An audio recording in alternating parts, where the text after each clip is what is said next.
Wurzelf, just resubscribed for 40 months, good morning.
Good morning, good morning, good morning, good morning.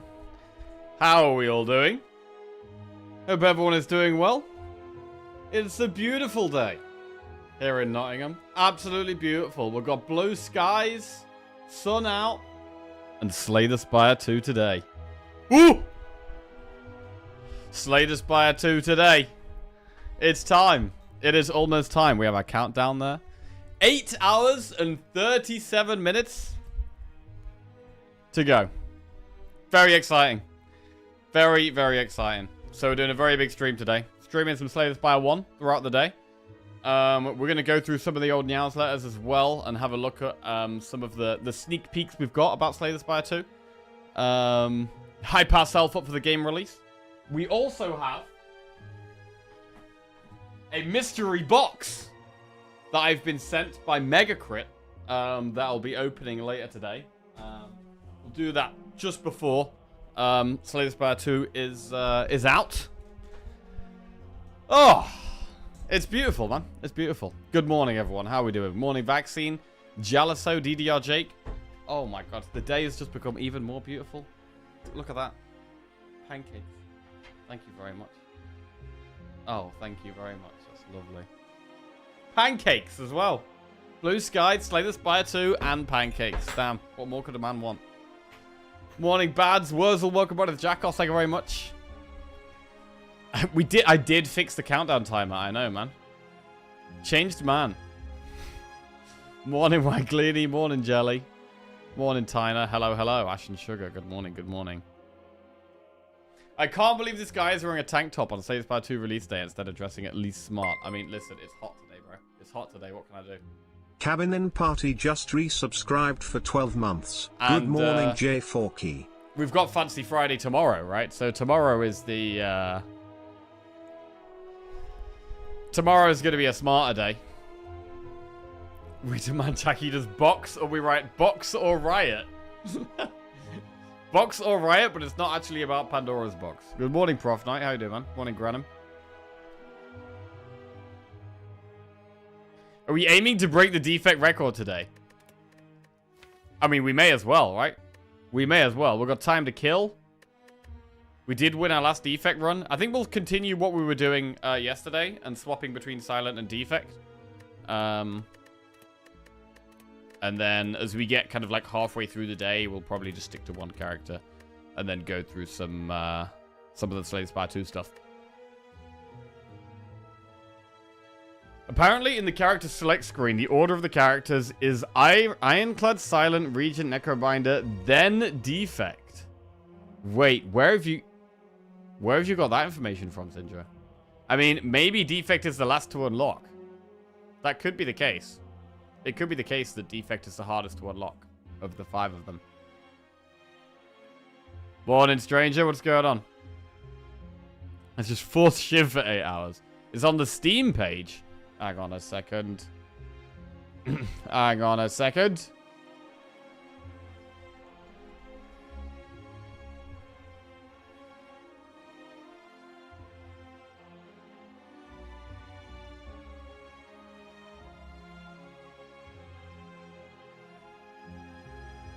Oh, you're right.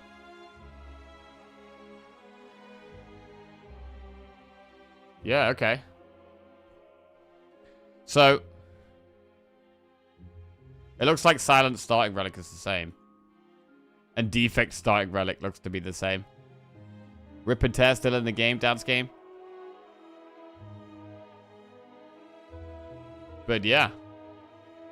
Ironclad, Silent, Regent, Necrobinder, Defect. Yeah, might be the last one to unlock.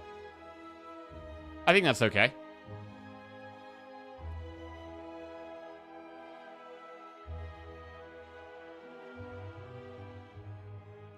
I mean, I'm assuming it'll tell you in game. Is that Omamori right there? Also, what is that? I don't know what that is.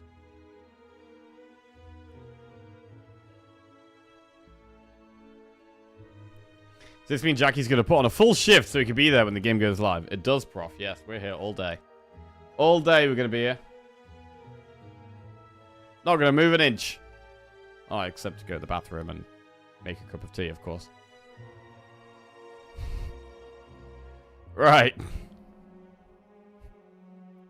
Save the best for last. Did you see Pixel Penguin's drawings yesterday? I didn't know. Were they good? Let's have a look. Slay the Spire Reddit.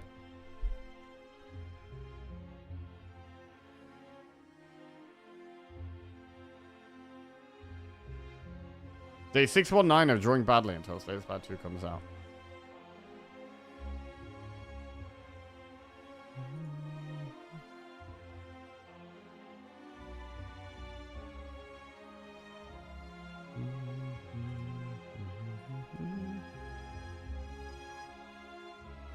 Yeah, he's been doing this every day, right? Just kind of mad. Kind of mad.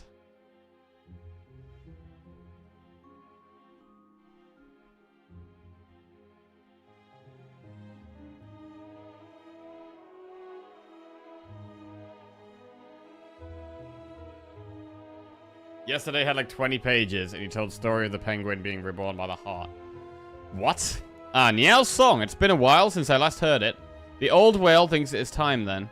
Time to stop fighting shadows and look into your own heart.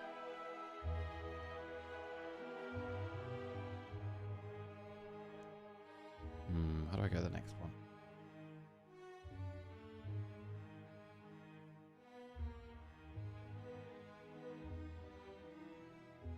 I remember now I had a mate once. Hey, is that oddly smooth stone right there? I see that. Good love you. Leave your chat. I'll be back. See what's in Jack's box later. All right. Catch you later, prof. Do you think there'll be a 6th character? Or 5th, is it? Because Watcher came later. You don't see it? Oh, shit. Okay.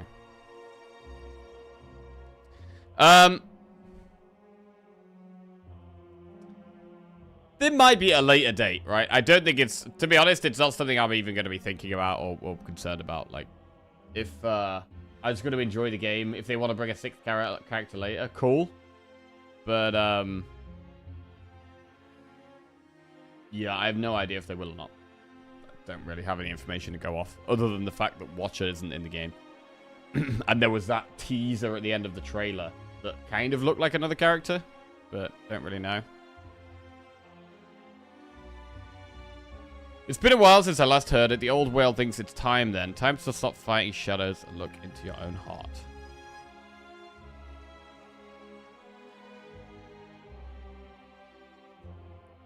I remember now. I had a mate once. Can you check Wacky Wednesday while we're here?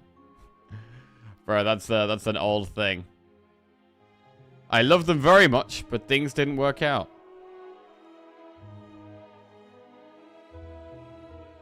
My pain, my sorrow, they grew to the size of a great spire.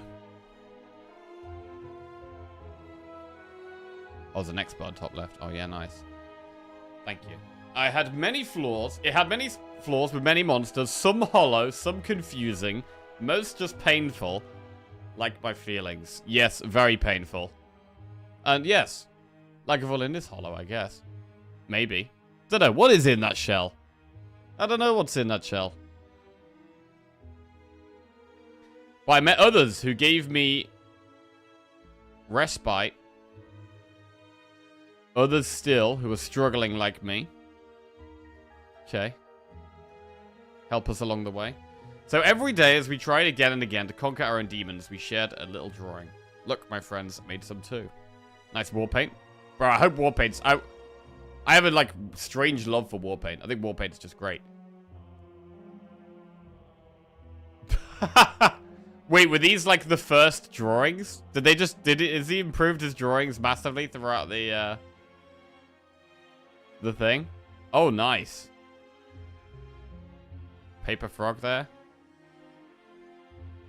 And pen nib with Necronog. Okay, that's cool. They're from other Redditors. Ah, okay. Nice Watcher art. Red envelope. Whenever Ironclad plays an offering, turn it into a wish. Damn. Awesome gay couple. Evil and intimidating silent. Signature move. Lowick tip $20. STS2 hype. Started watching you 2 months ago when I struggled with a 20H. To this date I have multiple a 20H done, and this week I had my first 2-win streak done, smiley face. Thanks for help. Enjoy your vacation and have fun with STS2 release PS. Big N Forest draw pog. Hey, Loic, yo, that's very generous. Thank you very much, mate. Appreciate that. Awesome to see you've got some Ascension 20 heart wins. That's big. That's big. Big Nottingham Forest draw. Yeah, it was actually. I mean, we've been pretty terrible lately. To see us drawing away to Man City, we've got to take that with a smile, I think. What is this? But yeah, that's very generous of you, Loic. Thank you very much. Glad you've been enjoying the stream. Hopefully, when I'm not away, lots more big streams to come. Donors, the other one.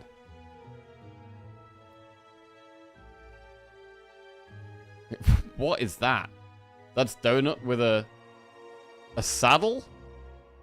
It's a wheel. Okay, Donut is a wheel. Oh, nice.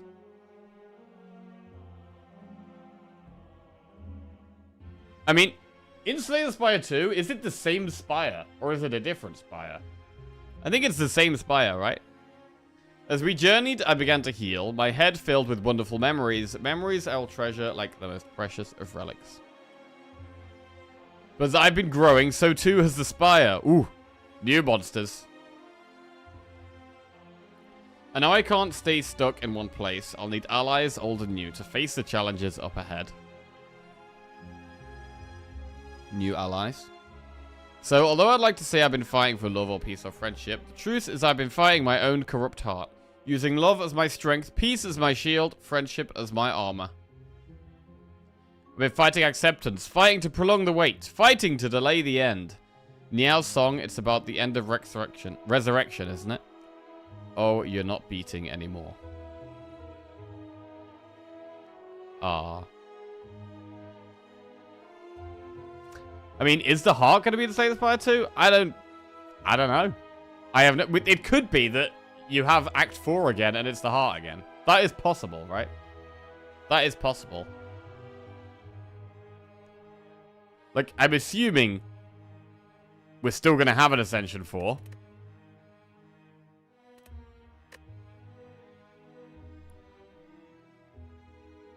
I don't know if you saw the second biggest news besides Slay the Spire 2 release, but Amaz streamed until almost midnight yesterday and finally got 4 midway. Bro, I saw that, you know. GG. Congrats to him, man. That's huge. That's huge. I hear they're skipping Act 4 and 5 and go straight to 6, 7. Need some radical changes to the heart? I don't know. I mean, I feel like the heartbeat is kind of important. Like, without the heartbeat, it becomes a lot easier. I think you need some kind of mechanic that just sets it apart from the rest and makes it exceptionally difficult. Right, let's do a silent run. Let's do a silent run. Remove a card from your deck, obtain 100 gold, lose 6 max HP and remove 2 cards, or boss swap. Okay. I 100% expected Niao to be the big bad to Slay the Spire 2. I kind of thought the same. I mean, bro, it could be Watcher, you know, bro. It could be Watcher.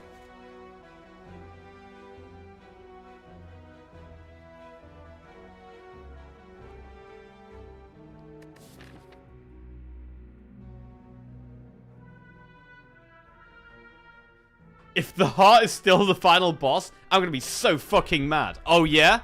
Oh, yeah? What are you going to do with that anger, Svein? How are you going to let that anger out? I think 100 gold is fine here. But we can also just remove 2 and do a safe path. Campfire, campfire. Right, we can do campfire, campfire, campfire, campfire, elite. That's like a whole load of campfires. Let's do that. -1 strike, -1 defend.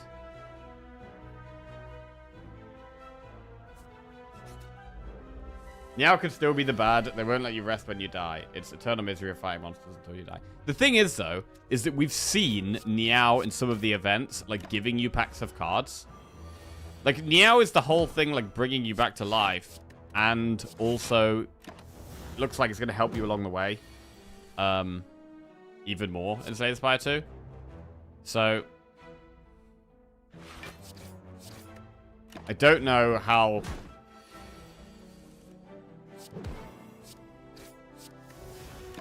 I don't know.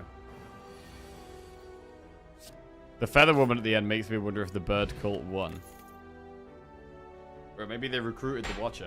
And we've got, like, Birdie Watcher. Birdie Watcher? Fumes?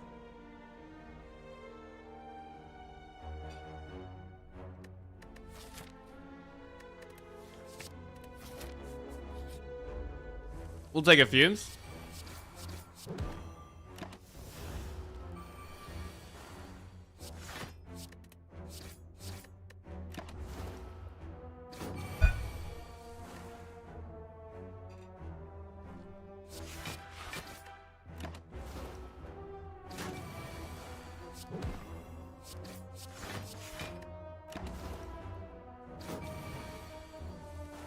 Cool. Escape plan, cloak and dagger, or dagger spray. I mean, in the early game, maybe it is dagger spray, but I do like escape plan a lot. I'm going to go escape plan. So we can upgrade fumes, we can upgrade neutralize.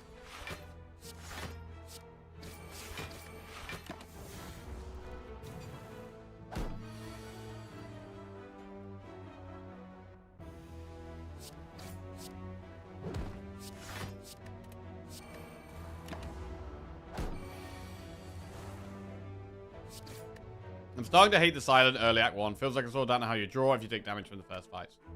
I mean, Silent is definitely the hardest. Silent has the hardest time in Act 1 of all the characters, for sure. Footwork, dagger spray, dash. I mean, footwork is good scaling, but dash is really good in the early game. Dash is really good.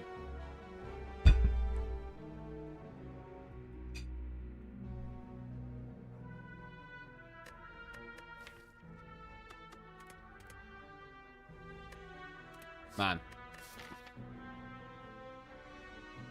But we're going to take the footwork, I think, because we are looking like we're a poison deck, and we're going to need to scale our block doing poison stuff.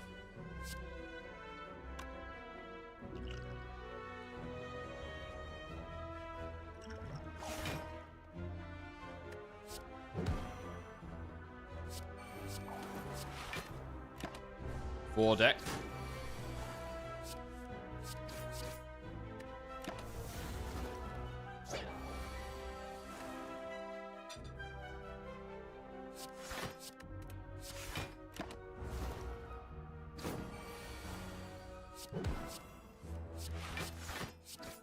Slay Spire 2 will have 5 new different final bosses. There'll be Son of the Heart, Daughter of the Heart, Nephew of the Heart, Heart's Dog, and identical twin brother of the Heart. I think we had lethal there. Whatever.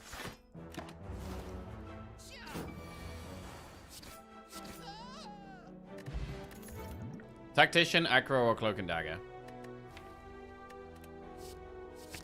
Take Acro.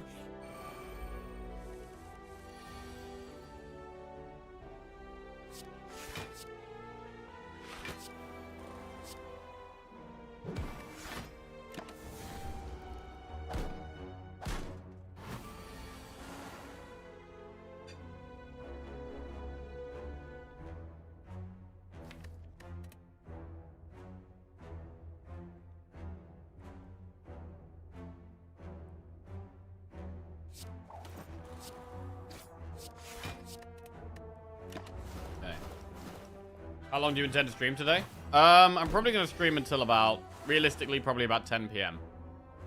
my time. So,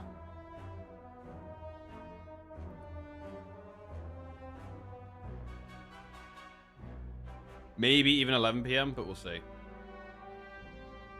So from now, probably like 12 hours.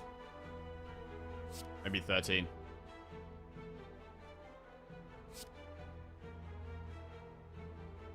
You have a dilemma at 6 p.m. Switch to Slay the Spire 2 or keep playing WoW. Oh, come on, bro. I mean, to be fair, I guess the WoW expansion is new as well.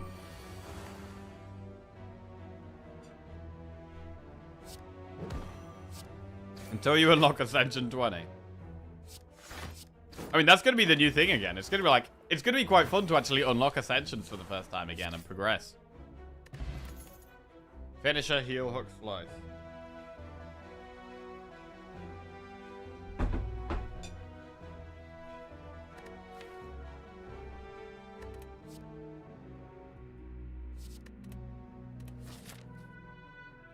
Skip.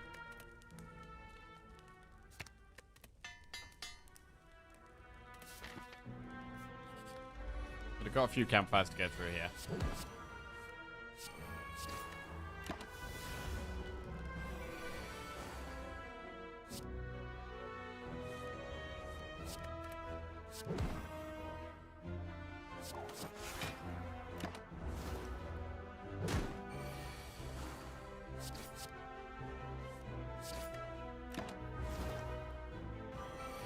Gonna pop it here no matter what.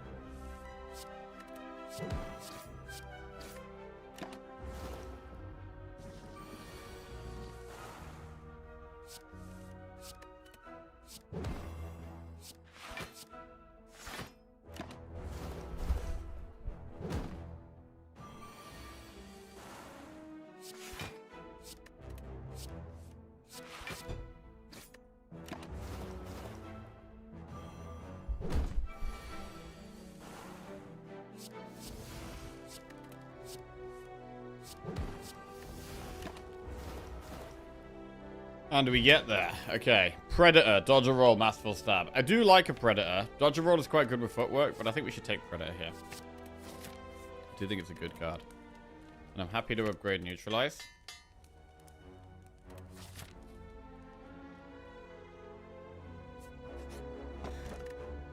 Whetstone. It's only going to upgrade Strikes. Oh, it could hit Predator. I mean, to be fair, Strike Plus is fine. Okay, Predator plus Strike Plus. Can't complain about that. We upgrade the footwork. We've got quite a lot of early upgrades here. Remove a card from the deck. Or remove a basic strike.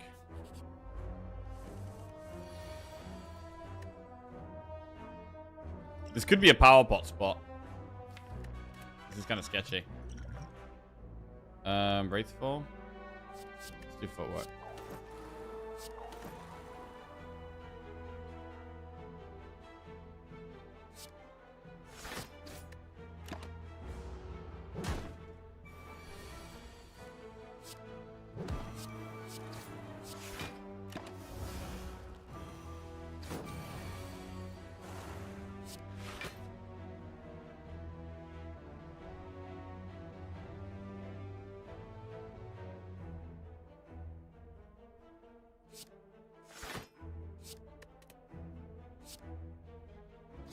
Block most of that and play the Predator. And then we should kill this one next turn.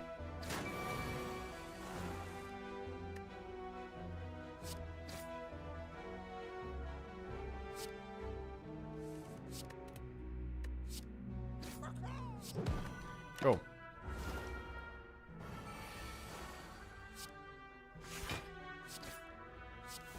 So poison is our main but not only source of damage. 60% pot chance here. Liquid bronze. Deadly poison, dagger throw, outmaneuver.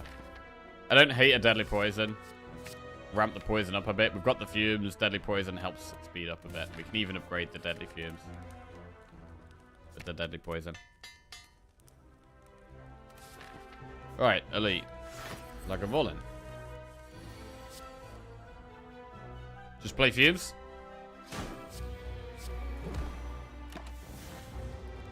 Definitely want to play Deadly Poison when we find it, but we don't need to play anything else.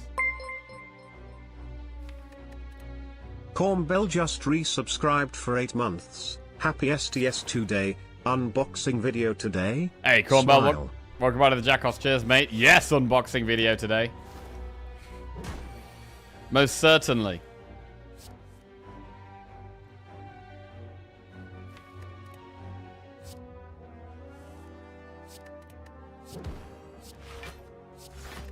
Cool.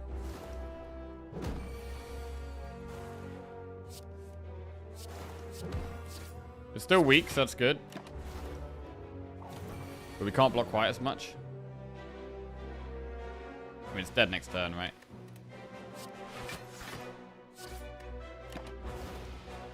We may have to rest before the boss.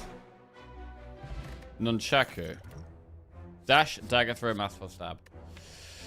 We could take and upgrade dash. Let's take dash. Right, do we rest or do we upgrade dash? I mean, we could also upgrade acro.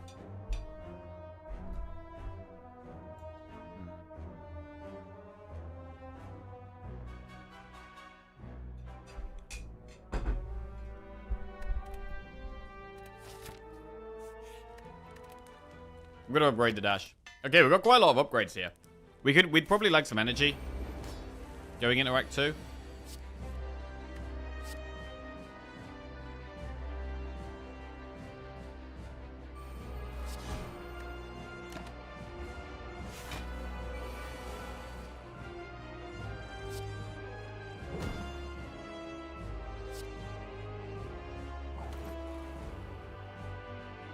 We could speed pop, but we maybe don't need to. We could just take 11 damage. I think we could probably get away without using the speed pod. If we could save it for Act 2, I think we want to do that.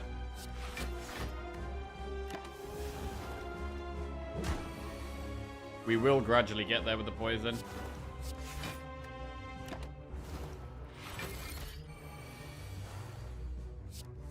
And our block is pretty solid.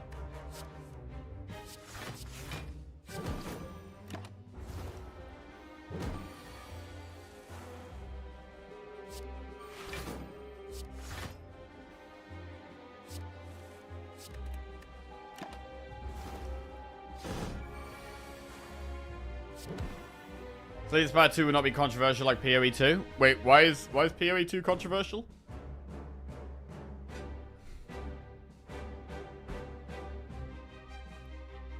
Tried PoE 2 on launch, but it was such a slow grind I gave up. It was sadly not great on launch. Heard it is improved, but it's not great endgame.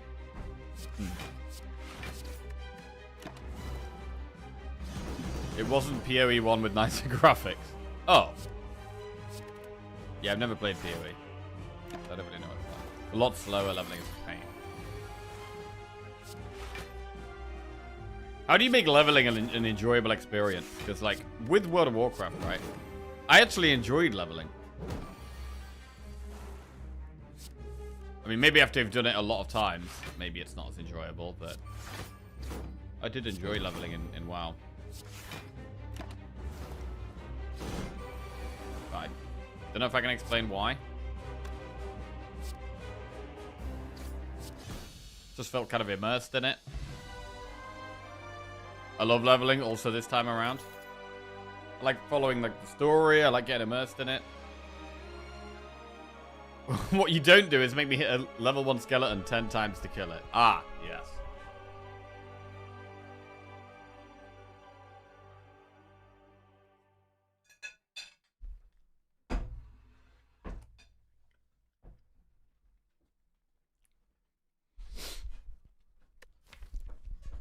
Right, what about Burst? Burst can definitely be good in this type of deck. I think we take it.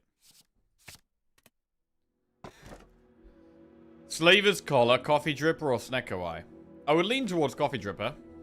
I would like energy. Good morning, Lanuta.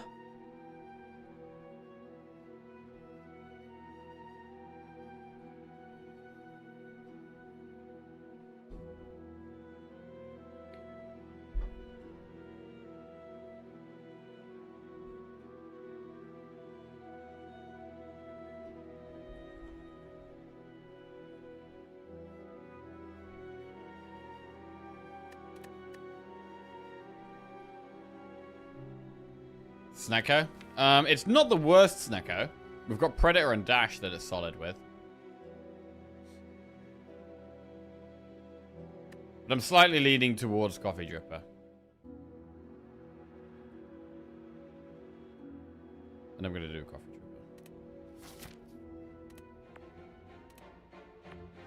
Dripper. Right. 237 gold. Wouldn't mind a shop soon.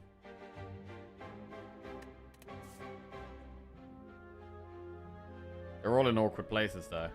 It could be like Campfire Elite Shop. We do get quite a few events on that path. I think that's the way. I don't want to do a Flaming Elite in Act 2. I would rather do it in Act 3. We'll get to this campfire, and then we can pick between either doing Double Shop or doing Elite Shop. We'd rather do Elite Shop. We'll see what kind of spot we're in. Going up this is... I'd rather go up the right than that path. I don't want to force myself. If we go up this left-hand path, we force ourselves into 2 elites, or the Flaming Elite. We have more flexibility up this path, I think. The map overall is pretty bad.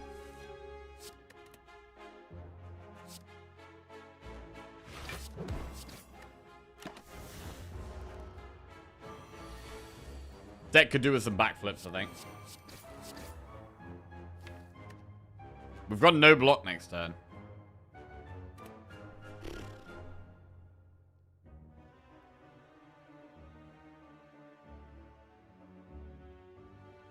This is bad. I don't think we can do anything about it, though. We do get one draw that could be blocked. Escape plan. Right, is it worth using Speed Pot here? I mean, if we might not draw a skill. I'm gonna go for it. Oh, it's not even guaranteed, though, bro. It's literally not even guaranteed.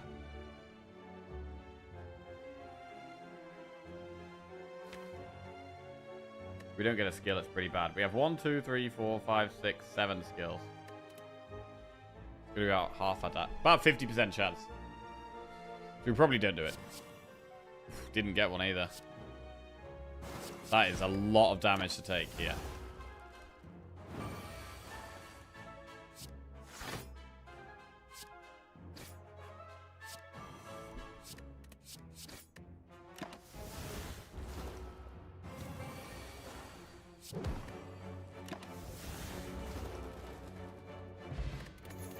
Cloak and Dagger, all out attack. We definitely take Piercing Whale here. Remove a card. We'll remove a strike. Remove a card again. Might remove a defend this time.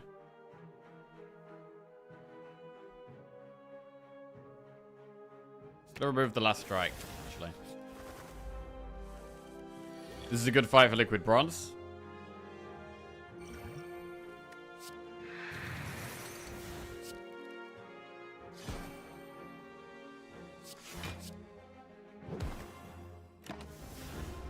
Cartaphalus, hello. What's going on? I am streaming all day, yeah. And through the evening. And then another big stream tomorrow as well.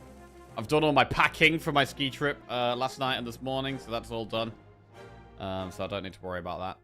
So I could just focus on Slay the Spire for the next couple of days.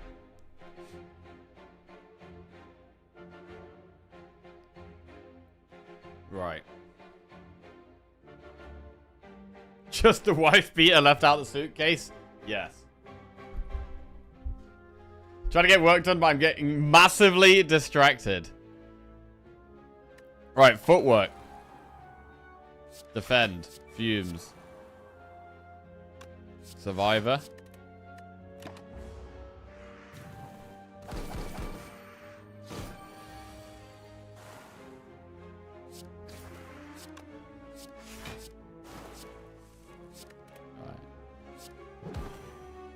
Come on. Predator outmaneuver Dagger Throw. I do like Predator, but already got one upgraded. If I need to feel the need to have another one in the deck right now. Skip those. Bro, being down to 26 health is sketchy as hell right now.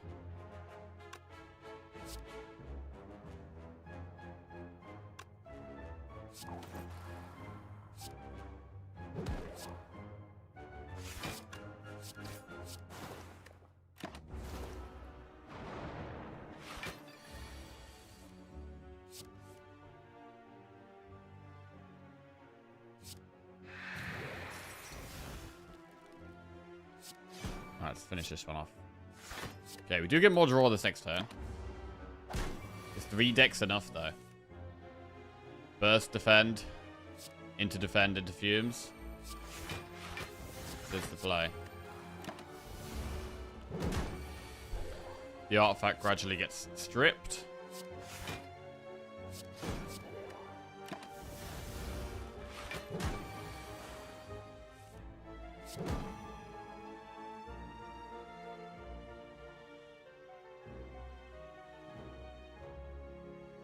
I think PoE is a love-hate game. It's either exactly what you want in an ARPG, or it's cancerously over-complex.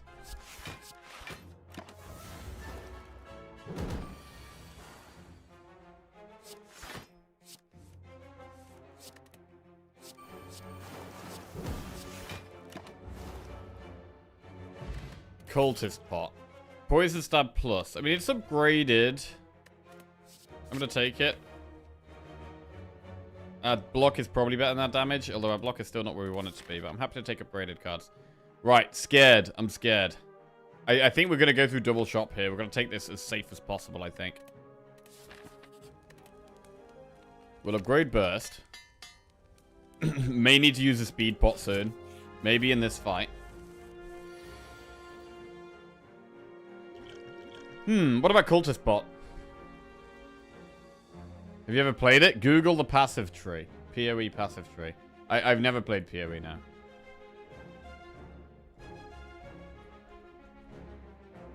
Yeah, it looks kind of ridiculous.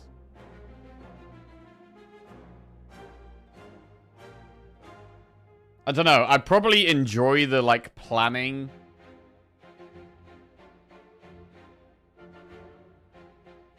So this is your passive tree.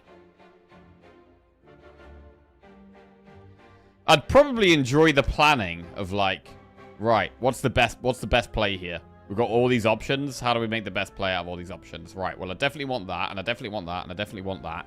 How do we connect that and that? Okay, we connect it like this, we connect it like that. I don't know.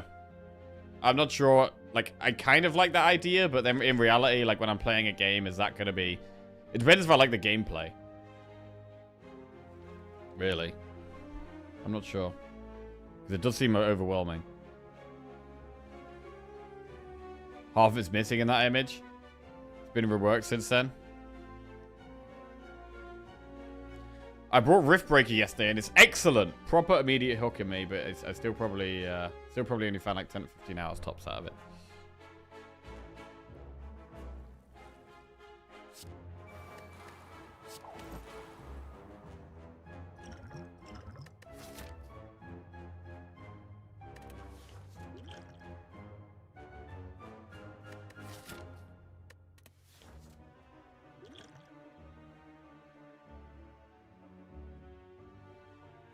This stuff. I'm gonna use it. I'm not comfortable. I'm just gonna use a pot. We have a 50% pot chance anyway. It makes sense to just use it when we're in a dicey spot like this. Right. I don't play Escape Plan. I do want to play Deadly Poison. Do we Deadly Poison the Chosen, or do we just use it on the bird to try and kill the bird quick?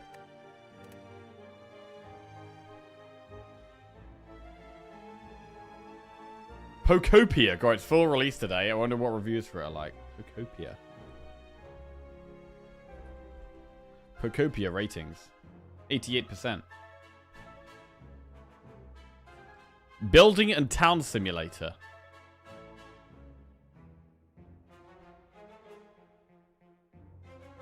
The highest rated Pokemon game ever. Wait, what? A life simulation game co-developed by Game Freak and Tecmo's Omega Force, published by Nintendo. A spin-off of the main Pokemon series. What do you actually do? Do you get Pokemon? Or are you like, what are you doing?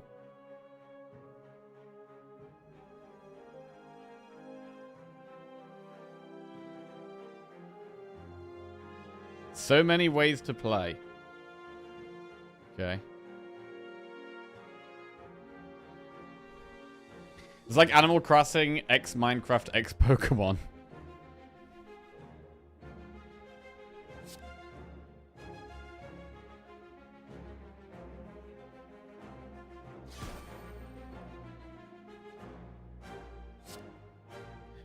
I think making sure the bird dies is very important, so I'm gonna just do that.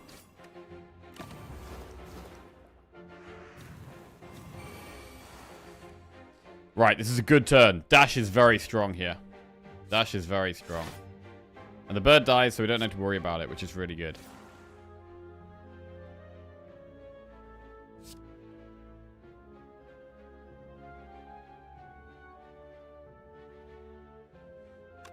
And we can just chill, actually. It's not attacking. That's very good. I want damage. Little bit of damage, but not enough to kill it next turn. Do we escape plan? Because escape plan could get us to damage. I'm going to do it. It's not bad. Neutralize is not bad there, actually. That gives us lethal. Big. Big, big, big, big, big, big. Okay, nice. A second speed pot. Backflip, sucker punch, ramp maneuver. So backflip makes a lot of sense with the footwork. With the burst as well, it's good. And I think the elite is too risky. I think we have to double shop this. So we'll go through one shop. Areri, piercing whale, remove a card.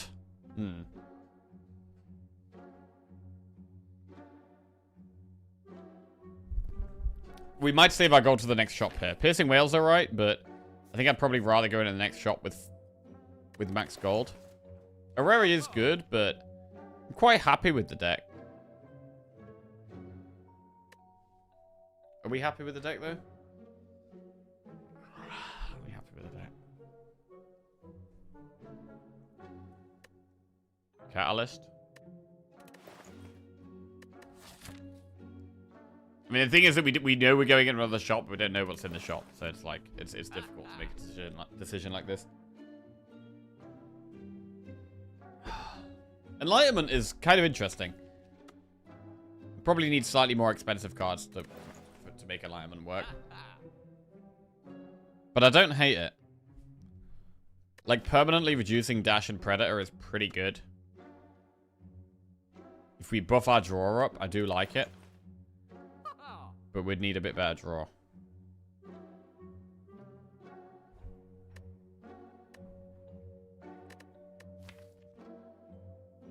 Energy is a bit of an issue right now. T-minus 8 hours. Oh, there it is. 8 hours. Oh, we got to do a shout down on the hour every hour. We got to do a shout out every hour. 8 hours to go.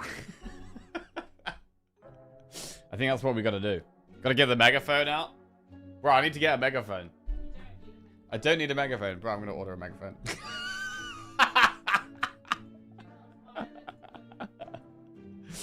Alright. Bro is not locked in on the current run. He's locked in on the 8 hours left. I'm going to just move on from this shop. When we open the box. I'll open the box with 1 hour to go. 1 hour to go. So when we get to 1 hour to go, we'll open the box.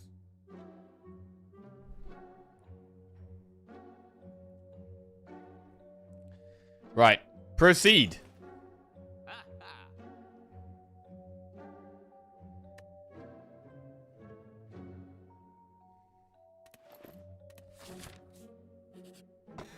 Or it shall come. It could be blue key. I'm gonna blue key that. Right, next shop. It's not much better. I mean, there's preserved insect. There's another piercing whale we could go with. Envenom. Envenom speeds our damage up a little bit. But we're not going to get loads of value out of it because we're not doing loads of attacks. I like removing a defend and adding piercing whale. I don't mind just remove whale and continue. I think whale is good. Let's do whale and let's remove a defend. Okay.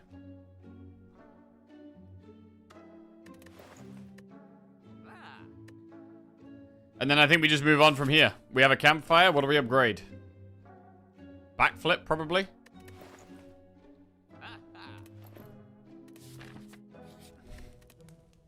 Upgrade backflip.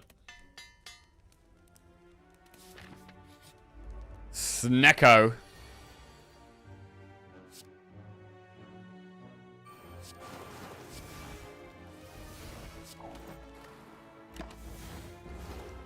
It's going to be a 0 relic act 2. It may be. It may be.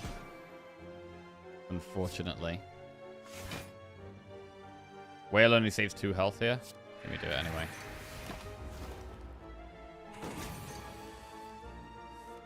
Backflip is very, very strong. Love this backflip. Absolutely love this backflip. Poison stab or neutralize. We should probably make the safer play and neutralize.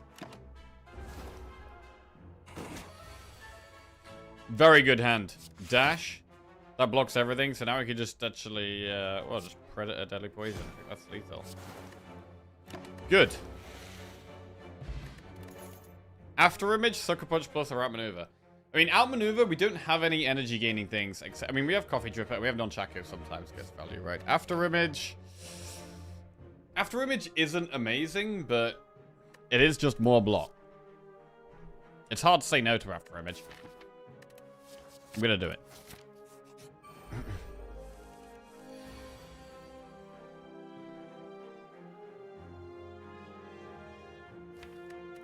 I think we should Predator here. Pretty nice, actually. The Nunchaku there allows us to do burst Deadly Poison Fumes, which is really good.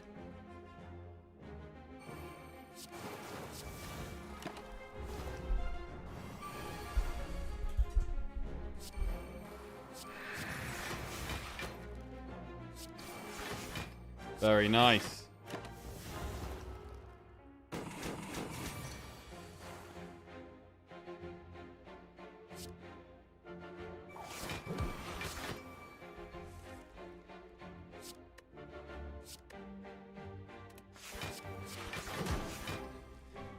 AI has made the world into vibe coders. Well, vibe coding's the future, bro.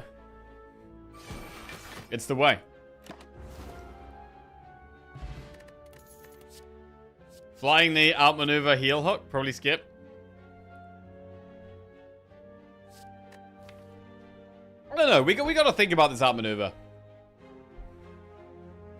Slay the Spire 2 looks surprisingly similar to Slay the Spire 1. Not long now, my friend. Although, I mean, there are a lot of similarities. We've got the same characters, same cards, but oh god, I hope it feels good, man. I hope it feels good. Outmaneuver, but the payoff is defend. Well, it depends, right? If we get like the acro, the backflip off with burst, then it can be very good. I am leaning towards taking one outmaneuver here. I'm gonna do it. Same streamer, same chat. I mean, you can change that anytime.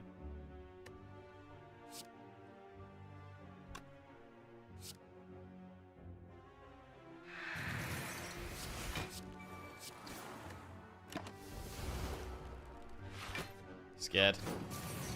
Very tough being on 17 health. To see how we're going to get through this. 18 damage. Burst escape plan. Okay. And then we may as well Deadly Poison. Because we have the block now. Footwork dash. Very strong.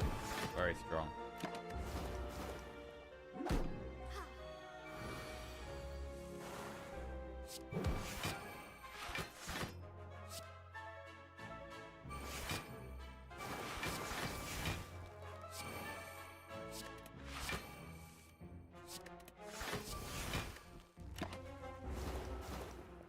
Nice.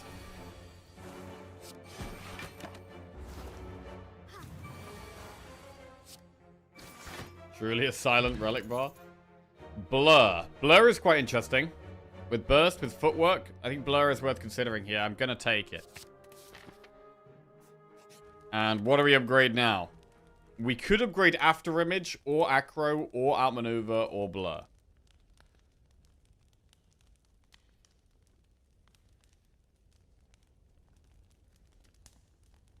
It might be blur. I mean, I also do like the acro. But just the sheer numbers on blur, the fact that we're gonna burst blur, might make it the way. We don't have quite enough draw to make outmaneuver the pick, I don't think. And also, we might end up getting another energy relic, which further makes outmaneuver less of a good upgrade. So I'm going to go blur. And then depending if we get an energy relic or not. If we don't get an energy relic for the boss, if we beat the boss. I mean, we might really struggle against this boss, to be honest. If we don't get an energy relic, we'll probably upgrade Outmaneuver. If we do get an energy relic, we'll probably upgrade like Acro or After Image. Right, this could be tough. This could be very tough. We might have to use both of these potions. In fact, I'm expecting to use both of these potions.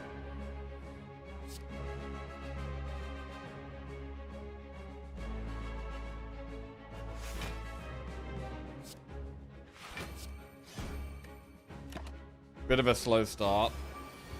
We are protected this turn. We could burst escape plan Outmaneuver. Ooh, next turn looks bad. Burst escape plan. Outmaneuver.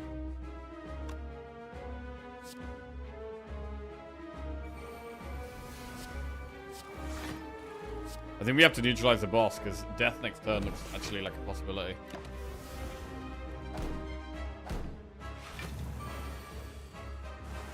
Oh, God. I mean, we might have to double speed pot this turn. And we need to get a good draw, I think. Double speed pot and a good draw needed. Let's go. Oh, it's a pretty good draw. We might still be alive.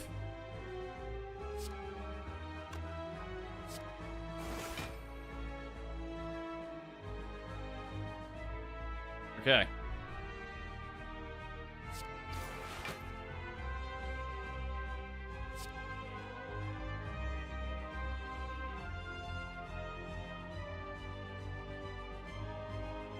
I'm going to focus on killing one of these.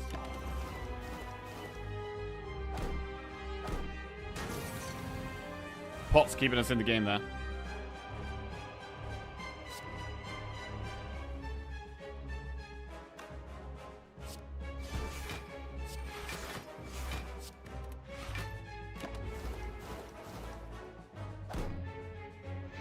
Right, all these debuffs now make things very tough.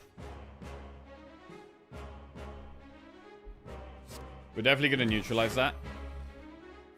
Right, can we even survive this? 2 attacks and we get 1 energy. So that could make us consider the dash here.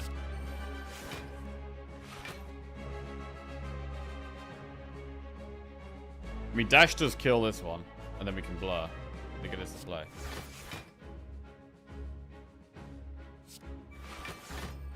God, this deck could do with like a well-laid plans right now. Okay, it's going to be summoning again, which makes our life tough. Makes our life really tough. I mean, I almost want to get on check your value next turn, but I should make this weak, really. If I don't make this weak, it's definitely bad. I don't see how we survive these next couple of turns. That's so much damage. We have to burst escape plan and just hope for the best here.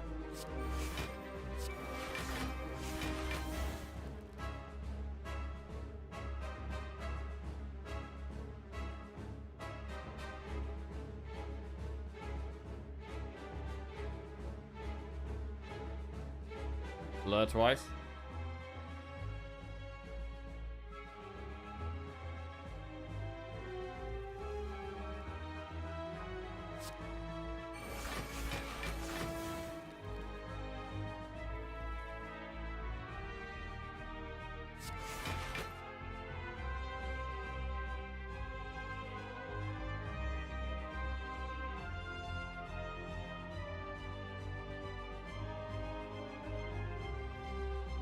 We exactly dead. It's brutal. Brutal. So the deck needed to utilize a bit more energy, really. Again, it's just a spot of needing more draw. Like, if we had a bit more draw, we could have been okay here. I do think upgrading Blur was definitely the way, though. But that was tough. 8 more hours, Jackie? Less than 8 hours, bro. Less than 8 hours to go.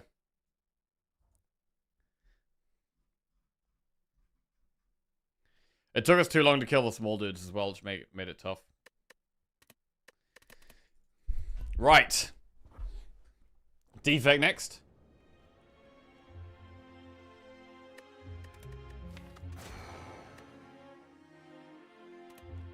think we should have removed strike instead of defend as well. Not sure if it would have made a significant difference. We had removed all of our other strikes, but possibly. Obtain a random rare card. Max HP plus 7. Lose 7 max HP to transform 2 or boss swap.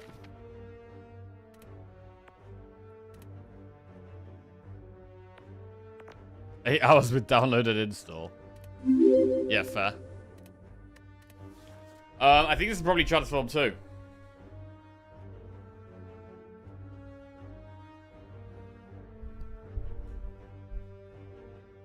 Transform 2? Hey, Sim, thank you very much for the raid, mate. Hope you had a good stream.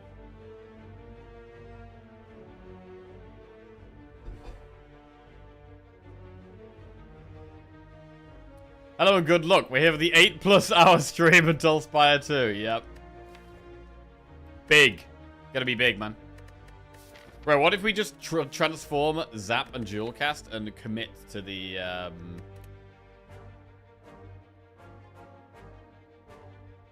commit to the combat defect?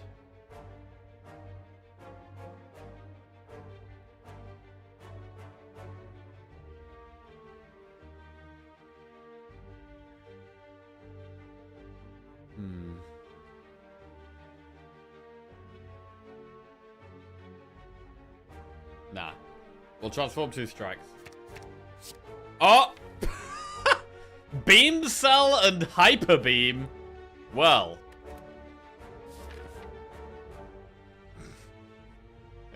Okay. Damn. What do we do with that? Campfire, campfire, campfire. I mean, what do we do? Do we want to do elites with that? I mean, I really want to upgrade Beam Cell. And I really want to upgrade Hyper Beam. Then do elites, really.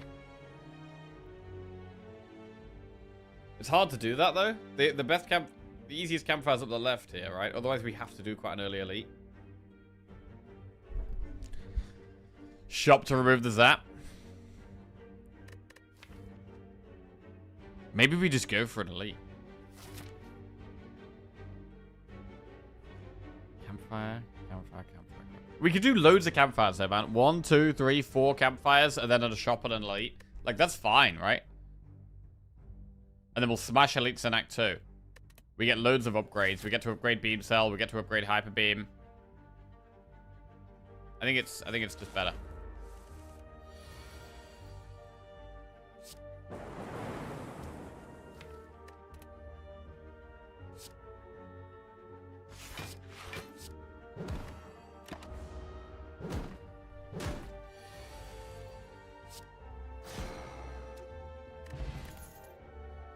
Compile driver, claw, or cool-headed? Well, if we could just use Hyper Beam for like getting through the early game, and then move to a frost deck. Claw is trash. I'm taking cool-headed. Sorry, it's trash, bro. Trash. Boom. Absolutely destroyed. What time is Slay the Spire 2 releasing today? We have a countdown timer all the way over there that tells you it's in 7 hours and 39 minutes. Cool-headed part 2. Okay, we're building a good base here. We're building a good base. Genetic algorithm, we should take that.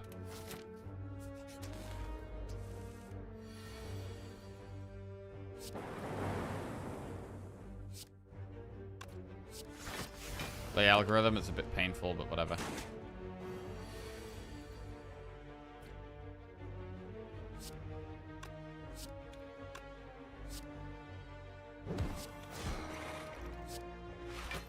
Okay.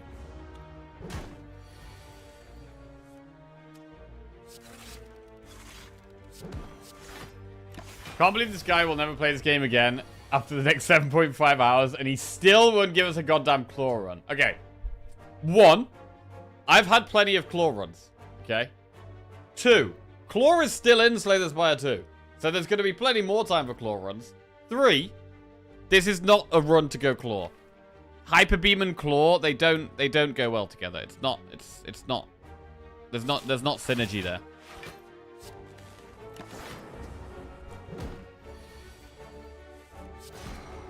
What do I need claw for when Hyper Beam just kills everything? Recycle, stack, bullseye.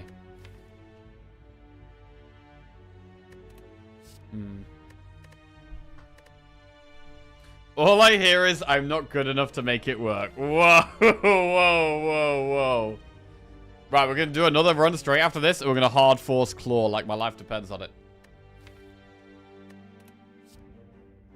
Recycle goes in, so we could recycle the Hyper Beam later. Bro, Recycle's such a great card to have.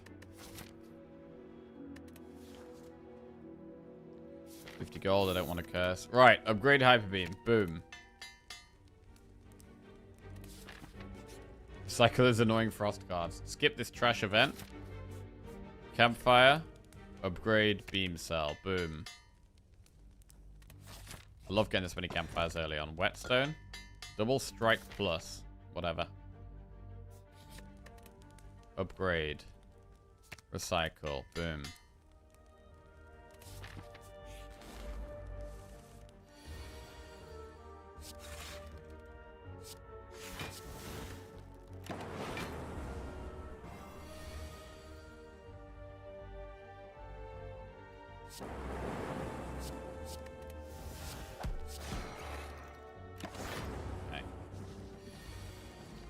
Why did you click Whetstone other than I don't care? It's free damage. Generally, cards that are free damage, I like to take.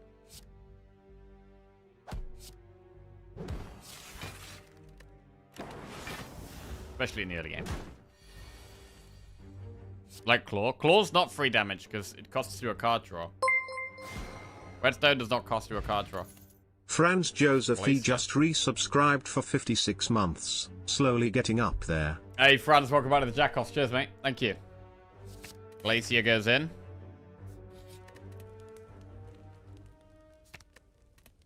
Cool-headed plus. Shop. Souvenir is really nice, but I kind of want Doom and Gloom.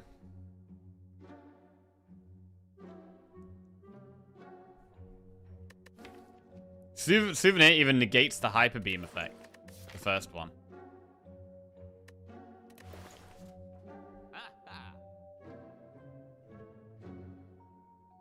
I'm just concerned the boss is going to be tough because we don't have much damage outside of Hyper Beam.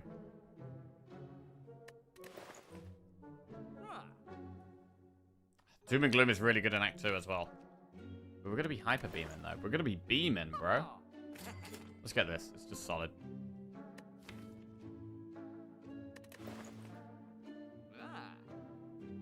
I mean, I think Souvenir is just better than Core Search, right? You just get the artifact without having to draw or play anything. It's just better. Right, Elite.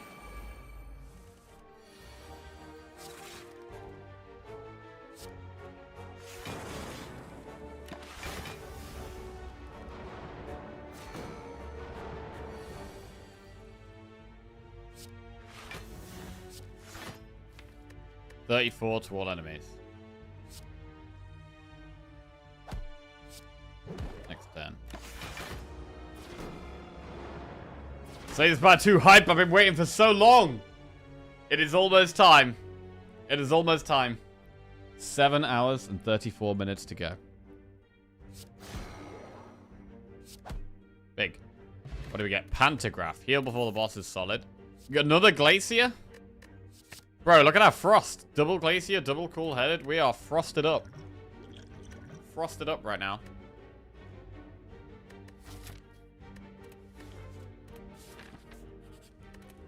What do we upgrade? Do we ever upgrade Zap?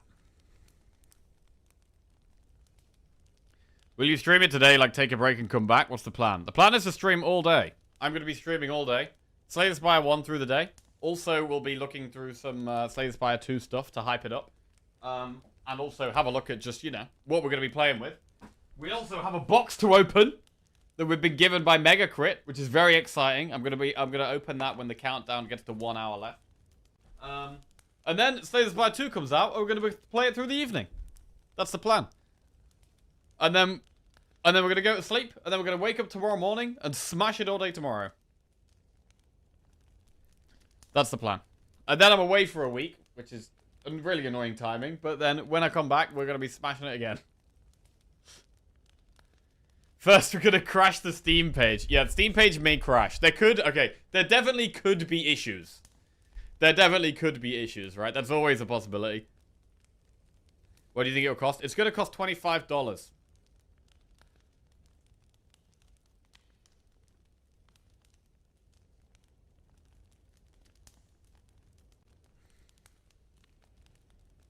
Do you have it pre-downloaded? Amaz got a code from the devs. I don't have it pre-downloaded, no. A code from the devs? I haven't got a code from the devs.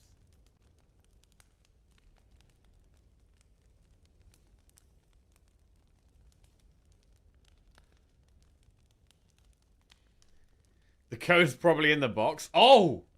Oh, it might be in the box. Check the box. Check the box. Oh, shit. Well, we're going to open that later anyway. I'm going to open it later. Right. When is the unboxing? We'll do the unboxing when the countdown gets to an hour.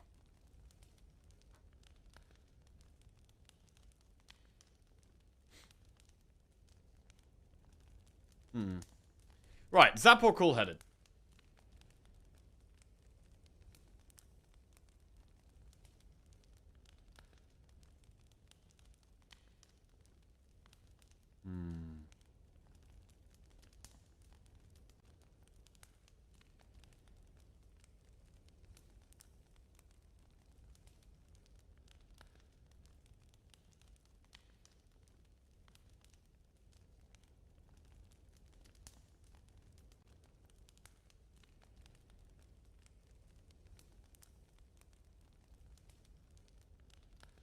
Did they give you any directions on when to open it?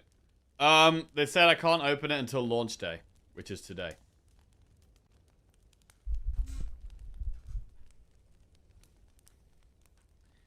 Right. Let's upgrade Zap. For now, we actually... I don't think... We're only going to be able to play Hyper Beam once at the moment, which is a bit of a problem.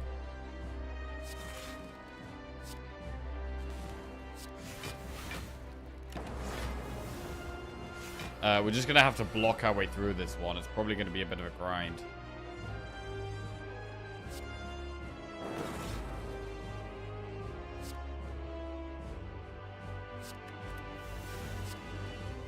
But Hyper Beam works here. Nice. And then do we recycle Hyper Beam?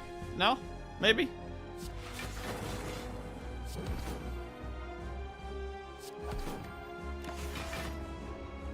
Beam Cell and Zap help with that damage a bit.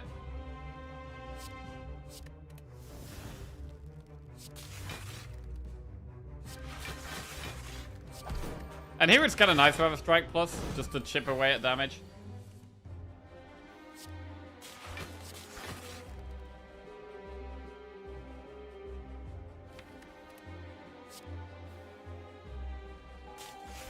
A lot of damage to go.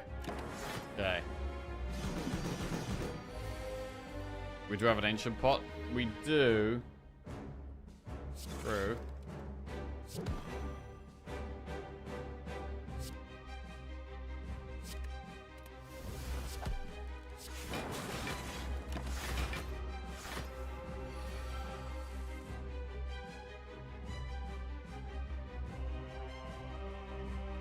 This isn't great.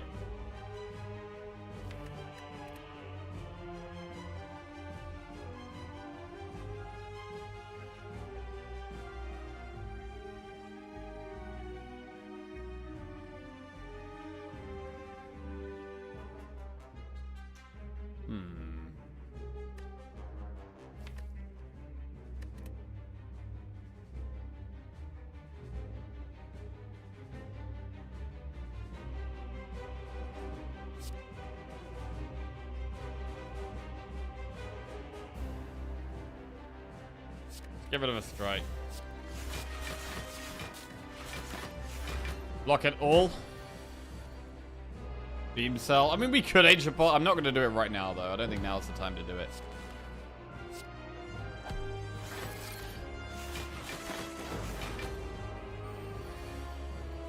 We are going to have to sort our damage out. I mean, we are now in a spot, right? We're now in a spot where I think we can consider Claw. We've got a couple of cool headeds. We're a bit light on damage. Hyper Beam is good in the shorter fights. But by the time we get to the Act 2 boss, I'm going to want something that's going to scale up a bit.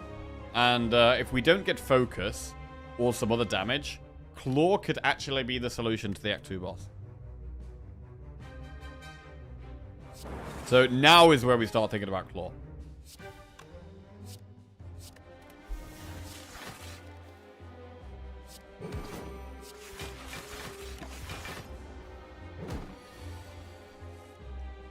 Hold on a minute. You said the devs told you the box cannot be opened until launch day. Today is launch day. They didn't say anything about the exact moment when.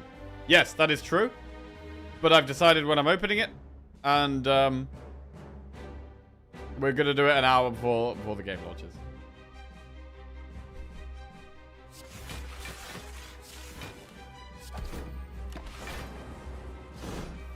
Also, people have been asking when I'm opening it. So I've got to stick to a time. Otherwise, the people who come back at that time, I'm going to have let them down. And I'm going to open it at the wrong time. There's been multiple people who have come in and said, oh, when you open the box, I'll make sure I'm back for that time. So I have to say a time, and then if I don't stick to it, then they're like, what? You said you were opening it this time? Hey, what do you mean? I missed it. Shit. Shit streamer. Alright, Beam Cell. Double Glacier. Glacier. Dual Cast.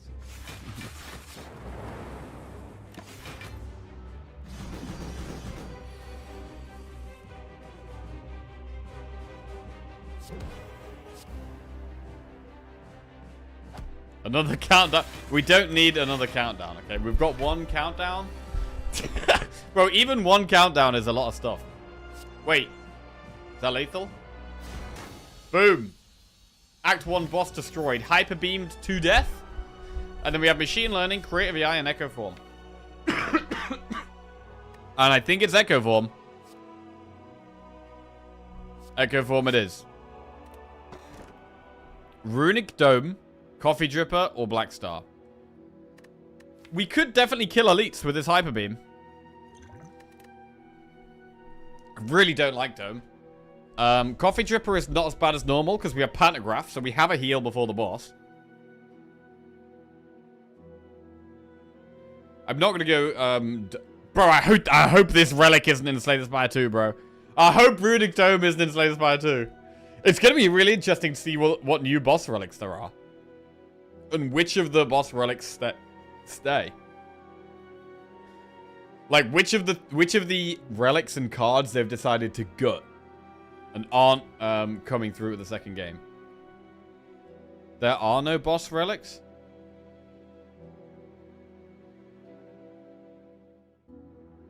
How do you use Dome in multiplayer? Yeah, you just ask your teammate. You just ask your teammate what the... on their screen, what the enemy looks like it's doing.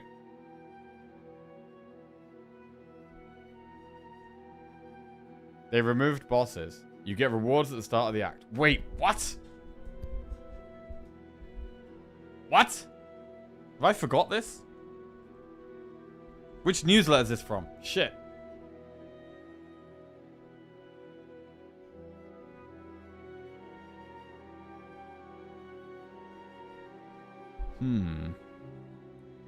Hi, Jack. You just finished my back-to-back defect win. The second back-to-back this week. Thanks for your stream. You also helped me do that. Oh, nice. Well done. Right, I'm going to go Coffee Dripper. Yeah.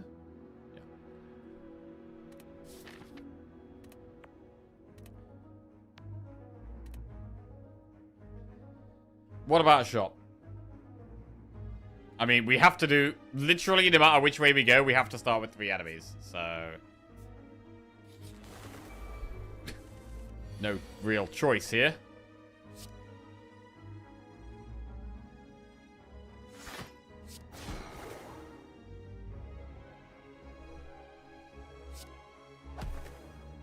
We can Liquid Memories the Hyper Beam if they're about to wreck us. The November one? Let's have a look. We are going to be in and out of looking through the newsletters throughout the day.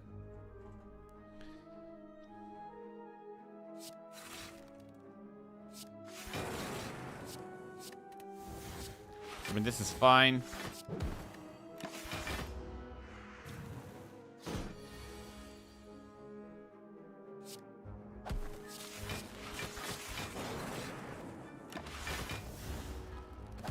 Echo form near the bottom, but that's okay. Good. Claw. Rebound or beam cell. So I'm thinking about claw now. Is claw going in? Just for you guys. Claw is in. Claw is in. Right, let's have a look through this newsletter quickly. Okay.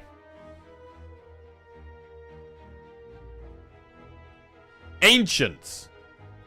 The Spire is brimming with species of all shapes and sizes, which have evolved. Let's zoom in for the boomers.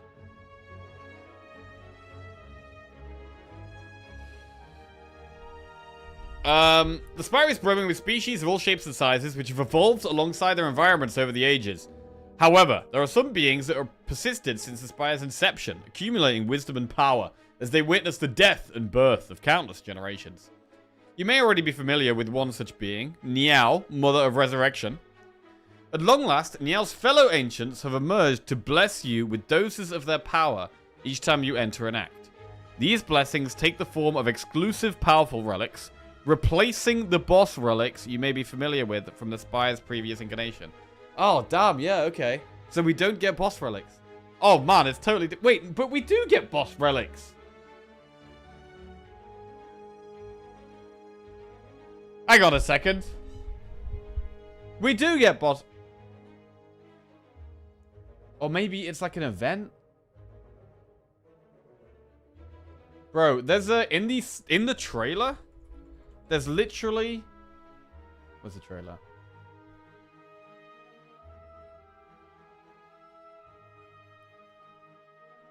Bro, in a trailer... Hang on.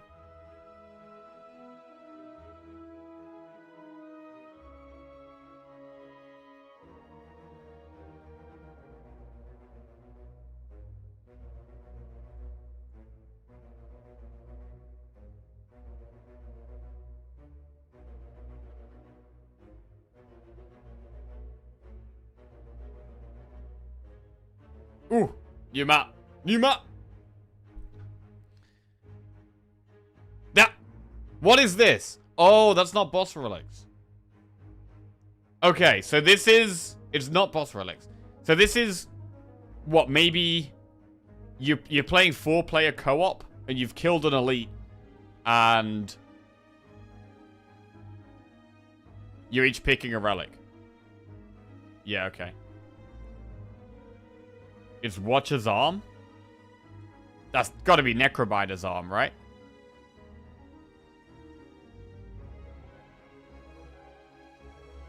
It's got like a... There's like a bony finger. It's definitely a bony finger. It's definitely Necrobinder. It's a chest. Oh, it is a chest. Oh, yeah, you're right. Okay, so... Wait, there aren't boss relics. Wait. What about Snecko Eye, bro? What about Snecko Eye? The ancient pictured above is Tez Katara, or It Which Feeds the Fire, a warm shining light in the darkness of the Spire. This ancient's blessings are generally known for burning bright but extinguishing quickly. A selection of its possible blessings includes a transformation of the current act's map into a single special path. Ooh! A bounty of temporary relics, and a way to reduce the cost of strikes, but also make them impossible to remove from your deck. Okay, so you can have... Replaces the Act 2 map with a single special path. How special is that path going to be? Bro, we're going to have to do so many runs to see all the new stuff.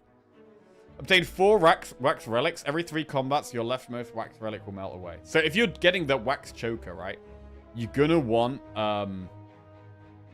You're going to want to be really aggressive, I think. You're going to want to go for elites, definitely.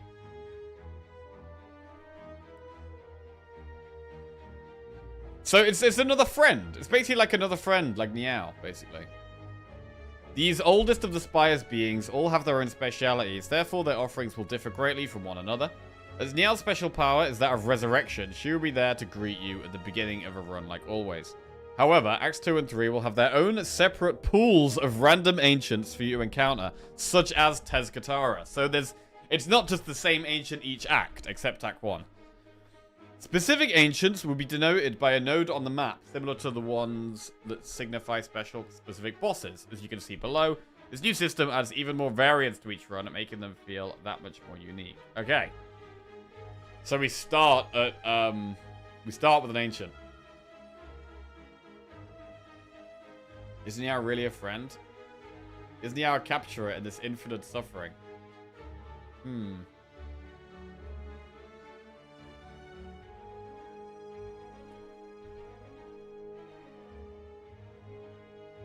Right. Back to the run. Okay, no boss relics. That is a game changer, bro. That is a game changer. I actually completely forgot about that.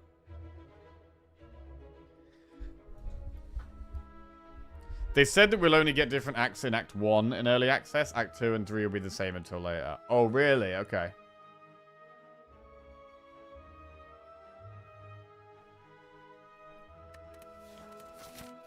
Fair enough. Echo form.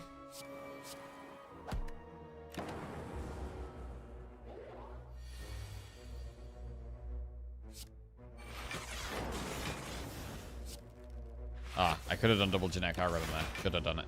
Never mind. We move on.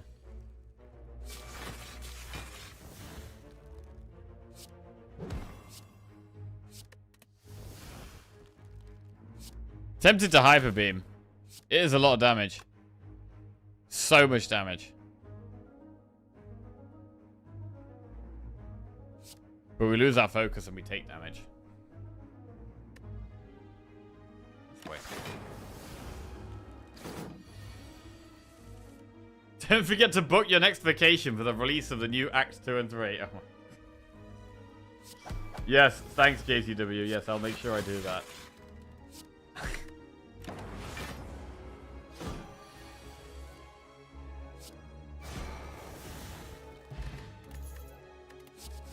Hyperbeam, FTL, Leap Plus. I mean, I'm quite happy with that block, but Leap Plus is solid. I don't think I want another Hyperbeam.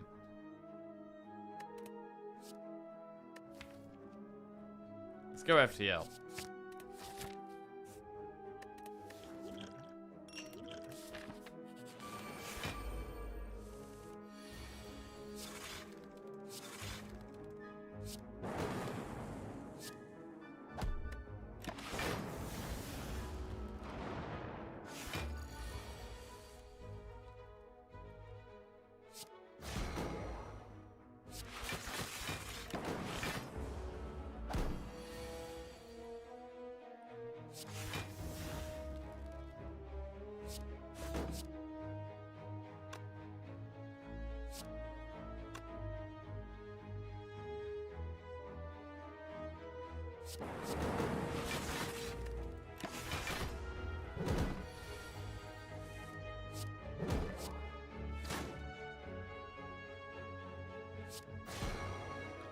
Nice. Hyper Beam super good in these hallway fights. Force field, charge battery, sweep, and beam. Skip those. I'm gonna stick with the pots we've got here. We're doing okay at the moment, to be fair.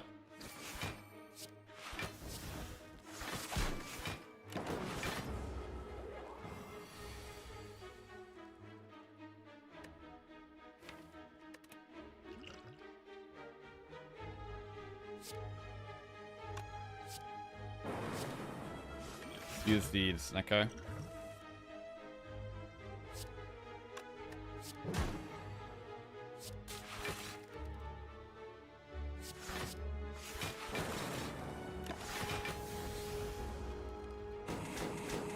I'm not sure if we want to do an elite. Maybe we do? Maybe we do.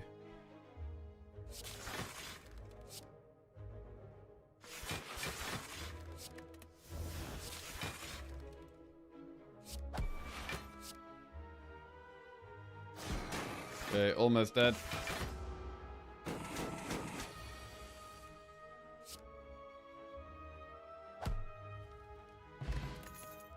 Capacitor, charge battery plus beam cell.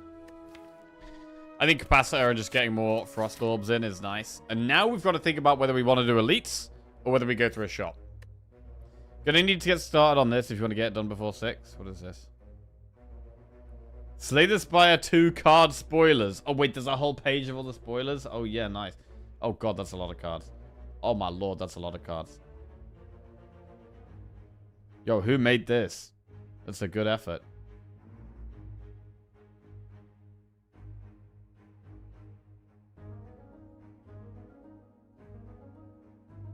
Oh, God, we're actually going to have to look through this. Oh, God. Bully. Deal 4 damage. Deal 2 additional damage for each vulnerable on the enemy. That sounds great. But obviously you need vulnerable.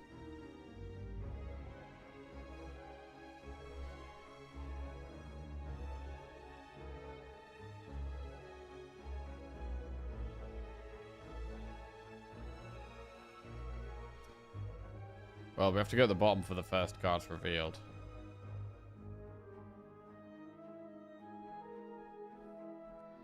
I mean, are we good? Have we got bigger card pools for each character now?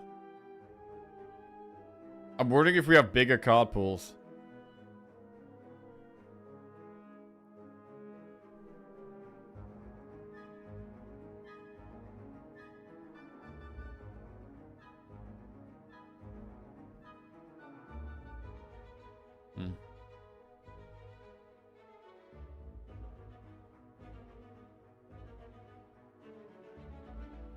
Deal 11 damage, add 2 souls to your hand. So souls was like card draw, right? Souls was, I think, cost 0, draw 2 cards.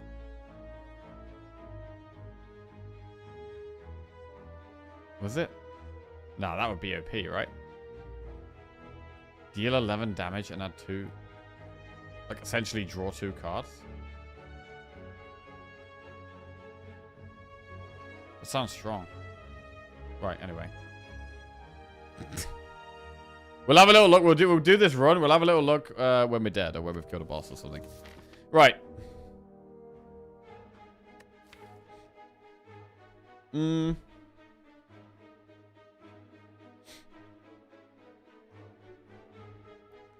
Yeah, I thought souls were 0 cost, draw 2 cards. Maybe that's wrong.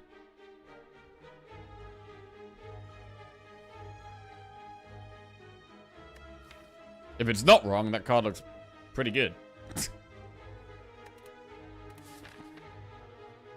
Soul is an insight. 0 cost, draw 2 exhaust. Yeah.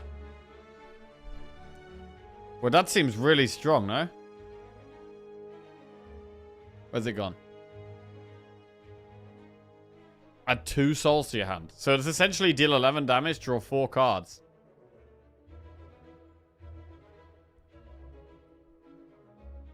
I mean, I guess you have acrobatics, right? Acrobatics can be 1 energy, draw 4 cards.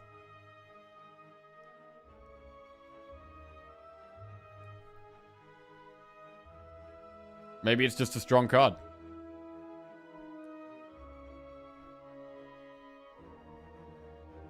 Oh, God. Deal 12 damage. Your next attack you play costs 0. That's good with bash. Good with bash, right? And good if you've got, like, bludgeon and lots of expensive cards, pretty much.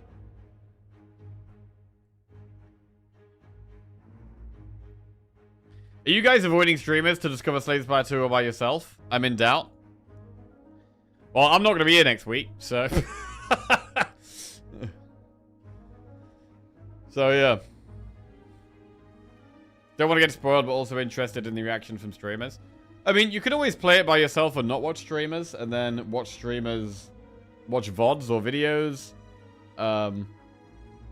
like YouTube videos, or watching VODs back, or just watching after you've played a little while. Give 5 plating. Wait, what was plating again? Oh, plating is just blocks where you, gain 5 plating, lose 1 dexterity. Yeah, it's plated armor, yeah.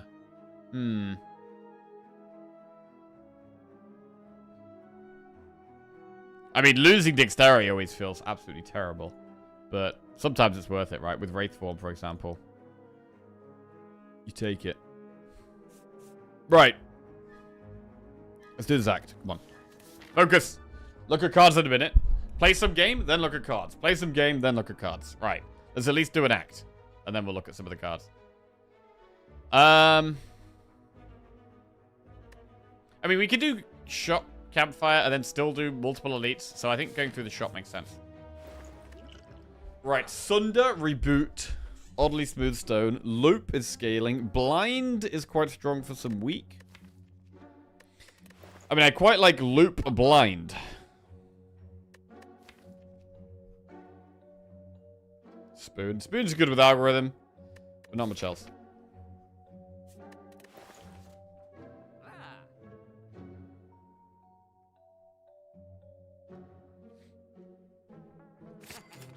Right, loop blind it is.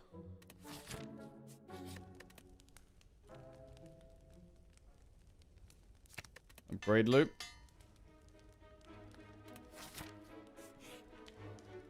Remove all strikes for 5 bites. I've only got 2 strikes. I'm not going to do that. Right, let's try an elite. See how we get on.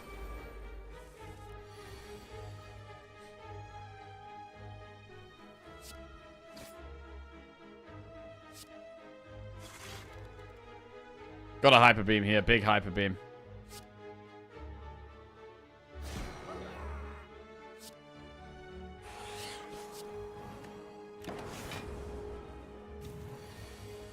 Not attacking. Great turn to Echo form.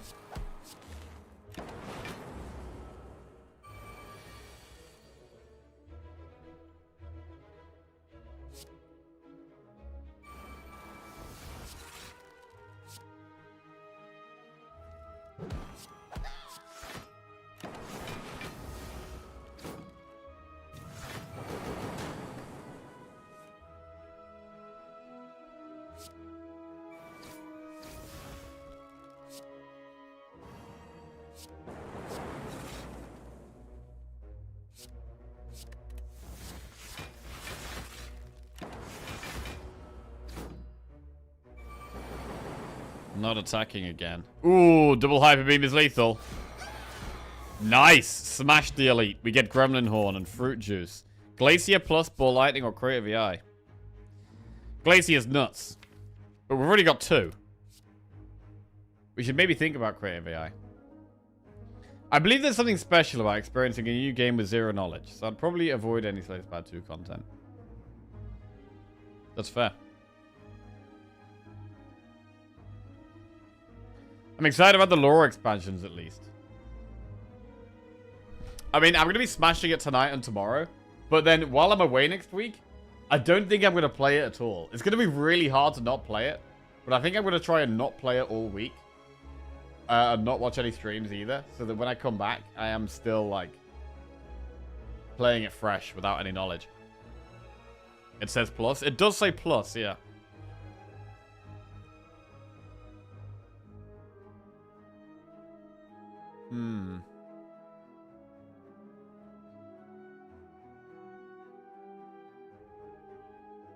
You haven't even looked at any of the newsletters. Damn. Well, there's we'll probably talk about some of the mods through the stream today. There's a lot of cool stuff, man. A lot of cool stuff. Creative AI.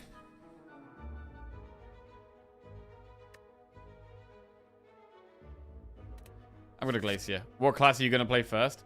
I get the impression that Ironclad's going to be the only one you have unlocked at the start. And then you have to unlock the others. That might be wrong, but I think it's going to be you have to play Ironclad first, and then Silent, and then the third one was Regent. Playing Regent and Necrobinder is going to be weird.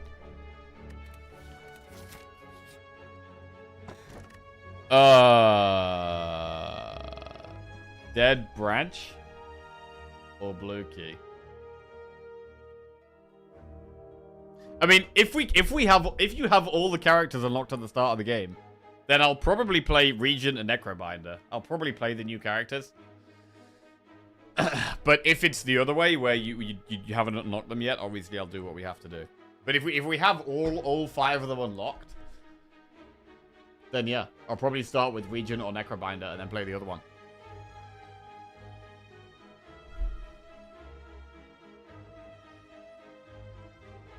I mean, Branch does mess with it with the recycle. It's like I'm trying to trim the deck down so that I can do loads of cool headeds with Claw, and Branch actually messes us up. So I'm gonna go with the blue key. I'm trying to do Claw here, and Branch doesn't help with the Claw; it gets in the way.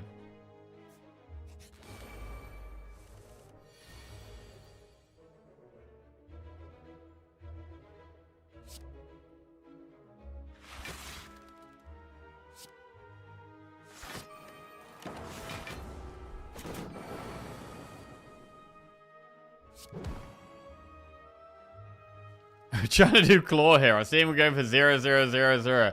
Yeah, bro. Bro, we beat our defect streak. We beat our defect record. We're just, doesn't matter what we do now. Claw.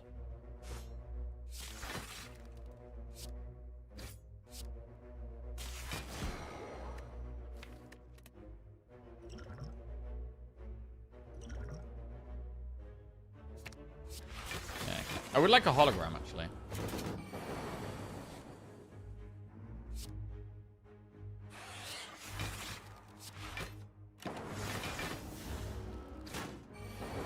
Didn't we write for him to take Claw 20 minutes ago? Make your mind up, chat. Oh, shit. Granum's on, Granum on my side for once? Holy shit, that's new. That is new. Echo form.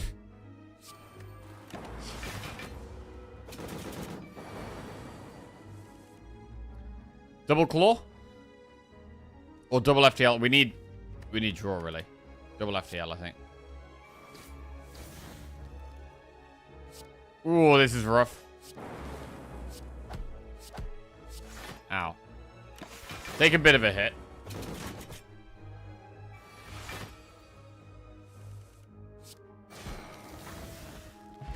White Beast statue.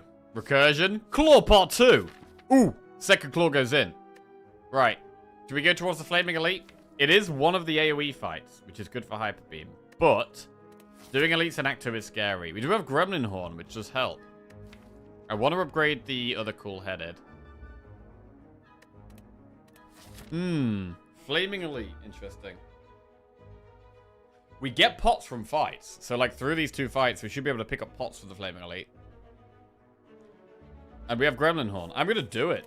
I'm going to go for the Flaming Elite.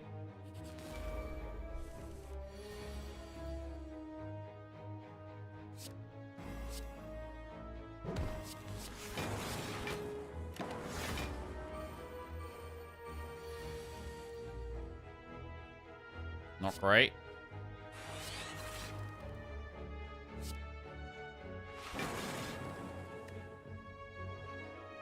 Loop is too slow now.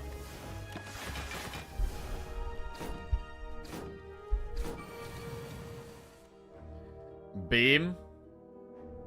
Doesn't actually kill any of them.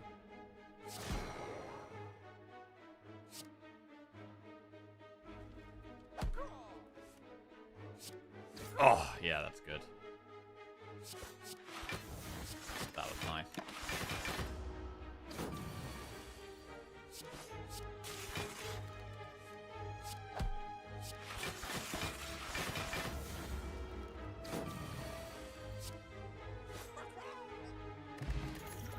Sweepy beam, white noise beam cell, skip.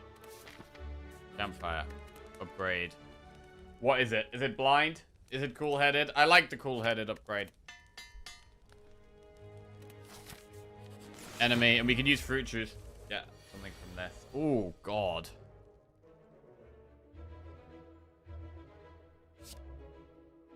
I don't think, because the artifact is negating this thing.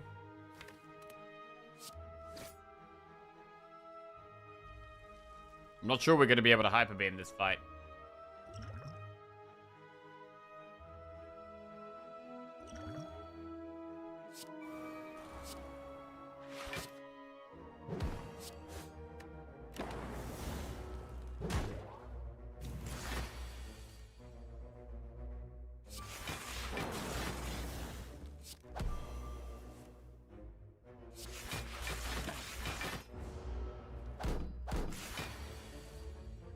Algorithm twice.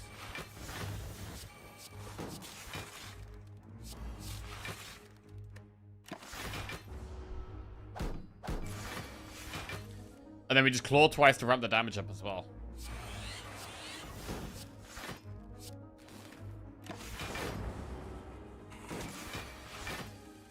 Claw twice. Nice.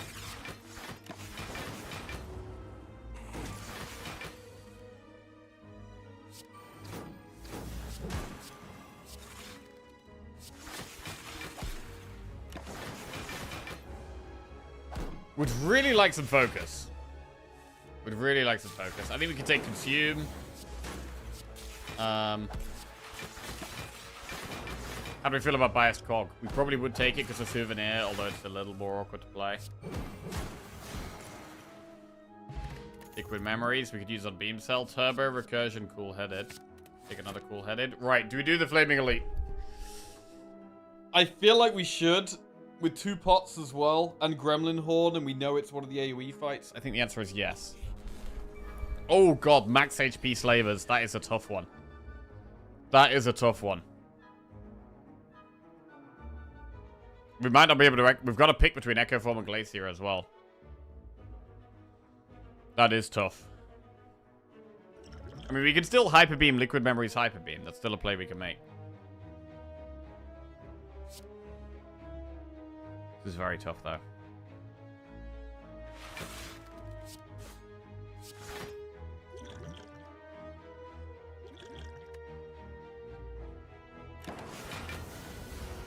We're going to be weakened as well. Oh, we're not weakened. Not weakened!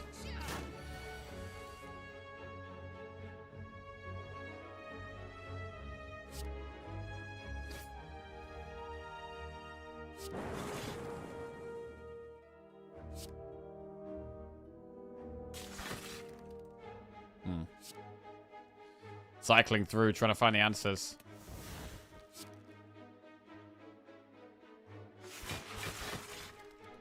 $21. I think we do loop. Over defend.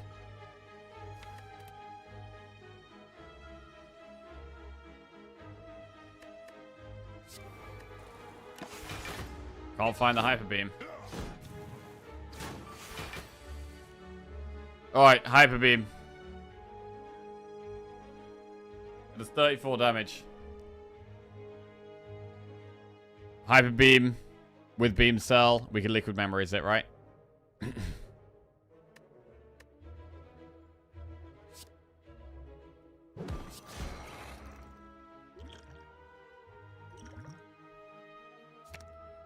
Beam it up. Okay. Very happy to get through there. That was a little sketchy. Little sketchy. Capacitor, Cold Snap, Barrage. We could take another Capacitor. I'm happy to get more Orb slots. Consume looking even nicer now. Consume looking nicer and nicer. What do we upgrade? Echo Form, or Dual Cast, or Capacitor, or Cool-Headed? I'm going to upgrade Cool-Headed again. I'm going to continue with the Frost and Draw approach. And do we want to use Power Pot? Echo Form turn 1 is great. Should we Power Pot here? We're guaranteed to get a potion, so I think we should.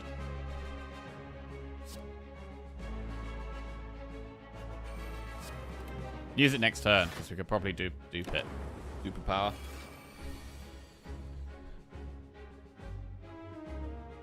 I mean, duping Capacitor is good.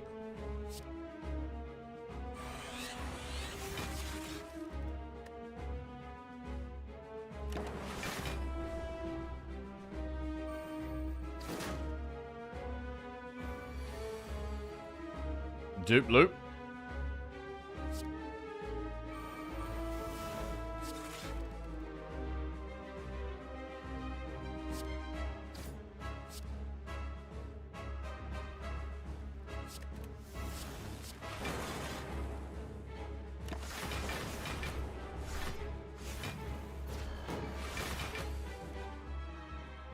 Power pot. Capacitor, buffer, electro.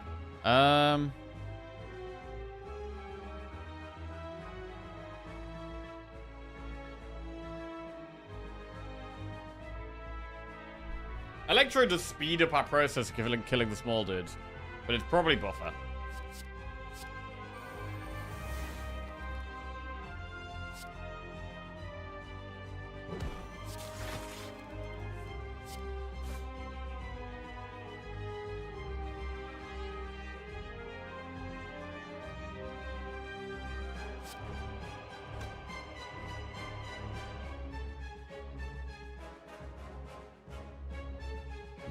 We lose a buffer here.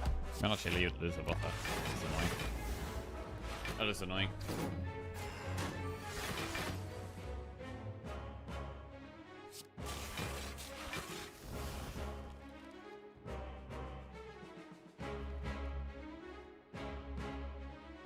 Can just hyper beam here.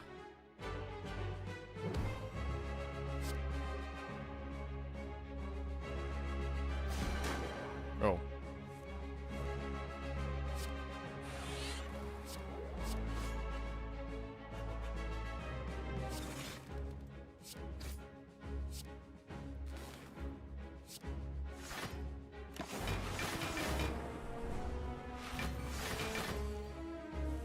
Can we block this with the double glacier? I should probably do maths, but I don't really want to. 10, 20. Double blind doesn't quite weaken it. I don't really want to do maths. Right. It's a long day. We don't need to do maths. Just click the cards. Right.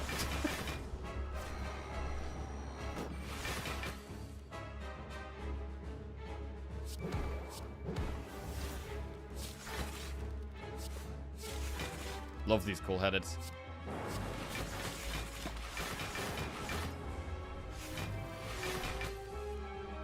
Double algorithm. We can toss the hyper beam. Algorithm getting bigger and bigger. We are going to recycle hyper beam. God, focus is just so big for us if we can find it. Like blinding it. Alright, claws are starting to get somewhere now.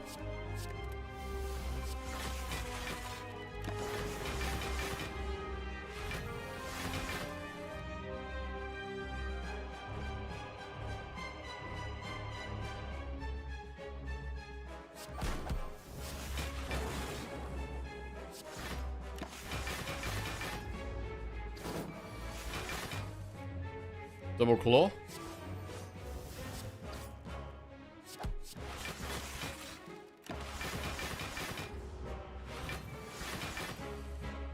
We'll hit it twice.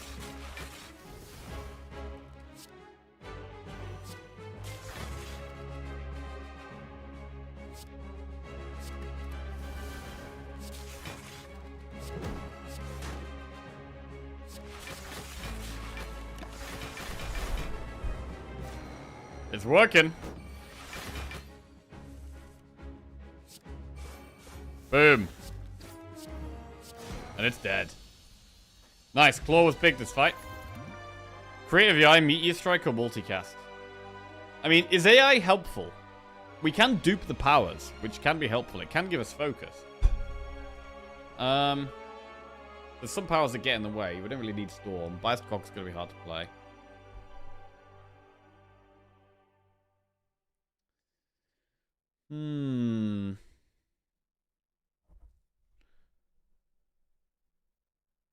Right, we will do AI. Pandora's Box, Busted Crown, Cursed Key. How much do we actually care about these runs now when we Slay Spire 2 is coming out in a couple of hours? Hey! I mean, Slay Spire 1 is still going to be an absolute classic game. And we could beat our defect record today. We could get 6 defect wins in a row. We could do that. It's doable. Right. Pandora's Box. How many do we have transformed? We have 1, 2, 3, 4, 5, 6. So it would be 6 transforms. Crown. If we think our deck is relatively full, we could consider doing the crown. We are going to need a bit more energy now we've got the AI. Cursed Key works though because I don't have to open the chest. So Cursed Key is just free energy. I was promised card ratings after defeating a boss. Okay, we'll do card ratings. Let me just pick the relic. I'm going to go Curse Key. Right. Card ratings. And then we'll do Act 3. Let's have a look. Okay. We should go from the bottom up. Right, we're going to go from the bottom and we're going to go all the way up. Right. Unrelenting first. 2 cost Ironclad card. Deal 12 damage. The next attack you play costs 0. Wait, do we have a... Hang on a second. Do we have a...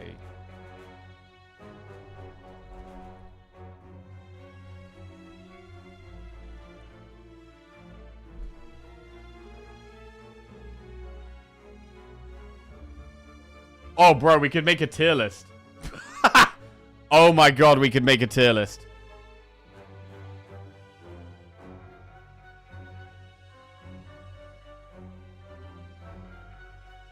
We can make a tier list with all the new cards.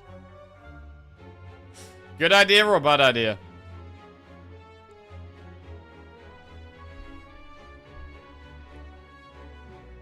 Right.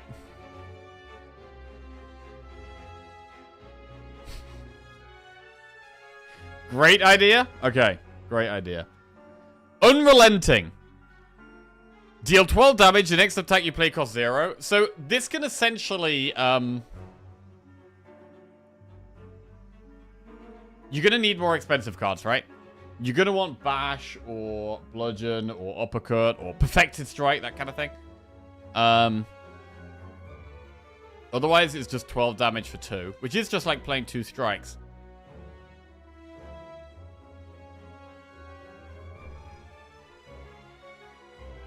If you don't draw at the same time as Bash, though, it's not great. I mean, you can still Unrelenting and a Strike, right? You can play Unrelenting and a Strike at the same time, which is still alright. So even if you haven't got many 2-cost cards, you're gonna be able to do Unrelenting plus Strike, which is like 3 strikes. So in the early game, I think it's good. I definitely think early game it looks solid. In the late game, it could still be good, but not as good. Only if you've got like some expensive cards, probably. Because you could potentially, it could essentially be 0 cost 12 damage, right? If you play it with Bash, you just get 12 damage for free. The problem is you have to play it before Bash, right? So you Unrelenting and deal the damage, and then you make the enemy vulnerable. So it's kind of annoying that you do it in that order. Like it'd be better if you like play it, get to the Bash to cost 0, and then deal the 12 damage. Isn't there another card like this? There is, yes. There's the Watcher one, which I very rarely use. It's slightly different in Ironclad because Ironclad has a 2-cost attack in his starting deck. Whereas with Watcher, right, you have Eruption, which you upgrade and then it costs 1. Whereas with the Unrelenting, if you get this offered this floor 1, does Bash still exist? Bro, I don't know if Bash still exists. I don't know if Bash still exists. I think it's a card you take on the first, like, 3 floors. And then when you're getting to, like, Act 2, you're not going to take it anymore. To be honest, I'm going to put it in... Oh, God, I got to find it now. How the hell do we find this? Oh, it's here. Unrelenting. I'm going to say Unrelenting is... Ooh. Ooh.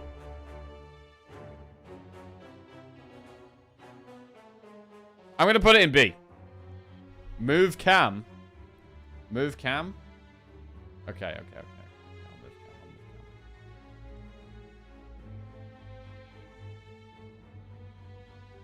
I'll go down here. Am I fine down here? I'm fine down here, right?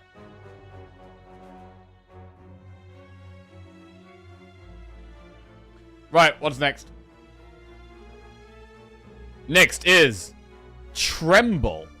Apply 2 vulnerable exhaust. Wait, is this an actual card?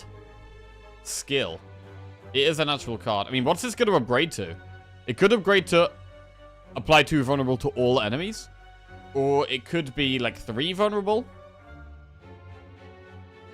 Generally, applying vulnerable for no energy is pretty good. A bad trip. So it's a bad trip in the sense that it exhausts, right? But again, I'd say early game, this is a really good card. It does also look like there's more cards that have synergies with vulnerable as well. 2 vulnerable, no exhaust. Oh, that's an option, yeah. You upgrade it and it loses the exhaust. That is possible. Does vulnerable still work in the same way? You can't select it. I'm assuming vulnerable works in the same way, but I cannot absolutely confirm. Upgrades are much more rare, though, they said. No! Did they actually say that? Oh, no, bro. I love upgrades. What do you mean upgrades are more rare? That sounds terrible. Feel no pain? Feel no pain, yes. Dark Embrace. Are they still in the game? Who knows? Who knows? But generally, things that cost 0 are strong. Like, the fact that you don't have to upgrade this to cost 0 is pretty nice. Feel No Pain is paid DLC. Oh, yeah? Right, what's this card called? Tremble. Right, this is in alphabetical order, so that makes it way easier. I appreciate whoever made this, by the way. Where is Tremble? Yeah. Right. Where's Tremble gonna go? Vulnerable for I mean, Terror is an insane card, right? Terror, right? Which is 99 vulnerable.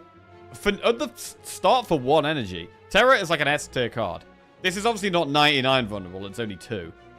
But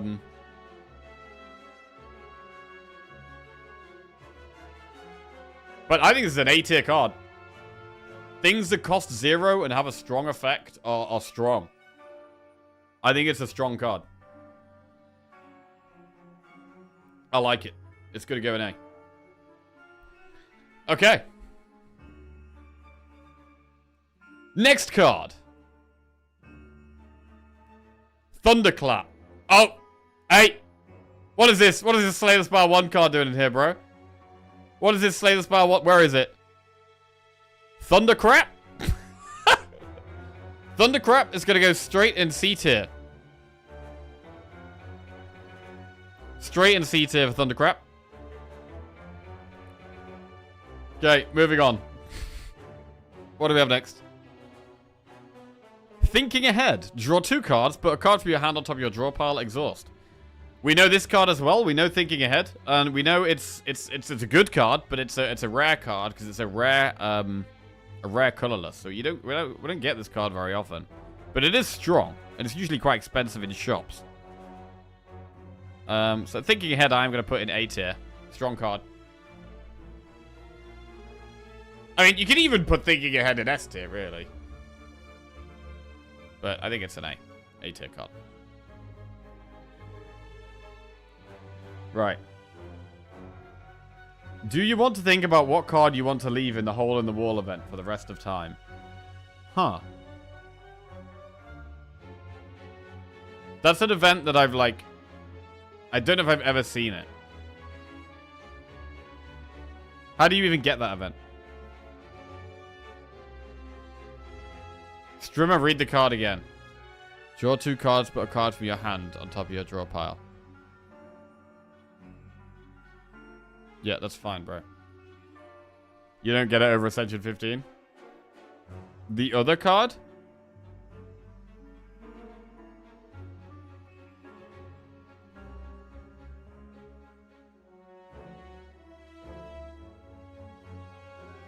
I don't know what you're talking about. Right, next. Taunt. Ooh, new card. 1 energy. Gain 7 block. Apply 1 vulnerable to all enemies. Right, this is interesting. Gain 7 block. Apply 1 vulnerable to all enemies. The version of Thinking Ahead on this website. Wait, there's 2 different versions? Draw 2 cards, put a card from your head on top of your draw pile. Oh! From your head? Wait, so you just imagine any card? What do I want to put on top of my draw pile? Let's have a look. Let's have a think. Ah, Wraithform. Let's put that on top. Yes, nice. Omega? Oh, shit. Yeah. Right, anyway, Taunt. This is weird. This is weird. Like, generally, I think a lot of cards that block and do damage are strong, right? Like, Dash is strong. Wallop is strong. Iron Wave less strong. I mean, it is more block than a defend. It is more block than a defend. I don't love this, but I don't think it's terrible. Because we've seen that there are ways of synergizing with vulnerable. It's not bad. It's just... You're not killing anything. I think I'm going to put it in... where is it? What's it called? It's called Taunt. I'm going to put Taunt in...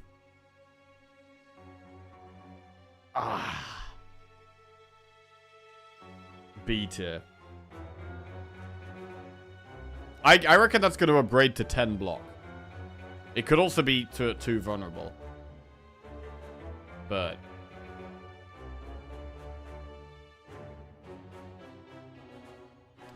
I mean... What can we compare it to? What can we compare it to that the Ironclad already has? Like, I would rather have Shrug it off, I think. I think I'd rather get 1 extra block and a card draw over vulnerable. Just because a lot of the time when you're blocking, right? And like, how many times are you going to play this card and the vulnerable is irrelevant? And then it's like, oh, it's a defend plus, but not quite as good.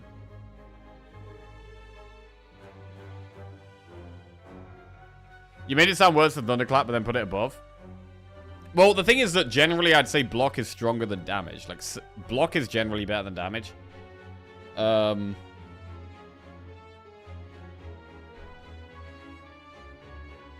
there's a lot of situations where this isn't much better than a strike. But this is better than a defend. And defend is better than strike anyway. I'm going to leave it in B. I think B is the way. It's a bit of a weird one. It's a bit of a weird one. We're definitely going to take it in the early game.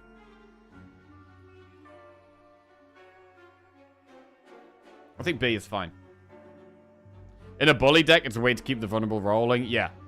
Yeah. For sure. Right, swipe. So it's going to be hard. It's much harder to decide where we're going to put Necrobinder and Regent cards. Because I haven't even played the characters, right? It's harder to say what's strong and what's not. But we can still guess, which is what this is all about, right? Swipe. Darth_J just resubscribed for 57 months. Let's go. Hey, Darth J. Welcome back to the Jackoffs. Thank you very much, mate. Cheers. Deal 5 damage to all enemies. If they have Doom, deal another 5 damage. I mean, AoE is generally strong. What's Doom?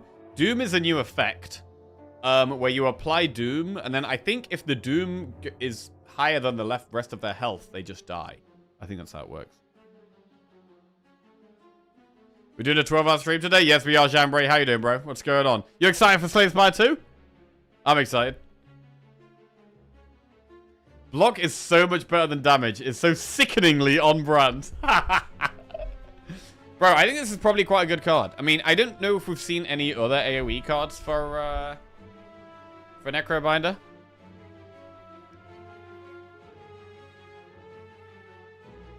Wait, we should do it by class? Wait, let me have a look.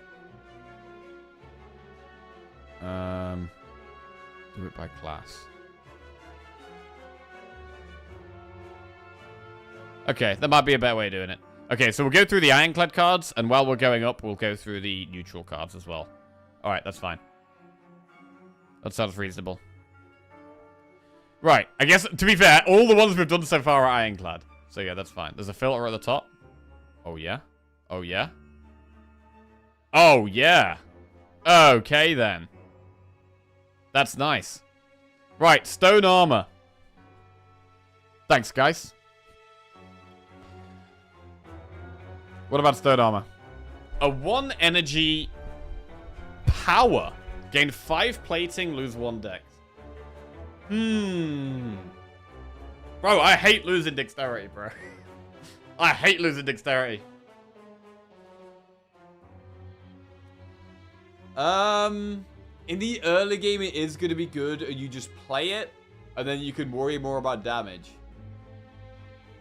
And you don't have to worry about blocking. But I just don't like losing dexterity. Are you even going to be able to play this against bosses? Can you play this against bosses? How the hell do you play this against bosses?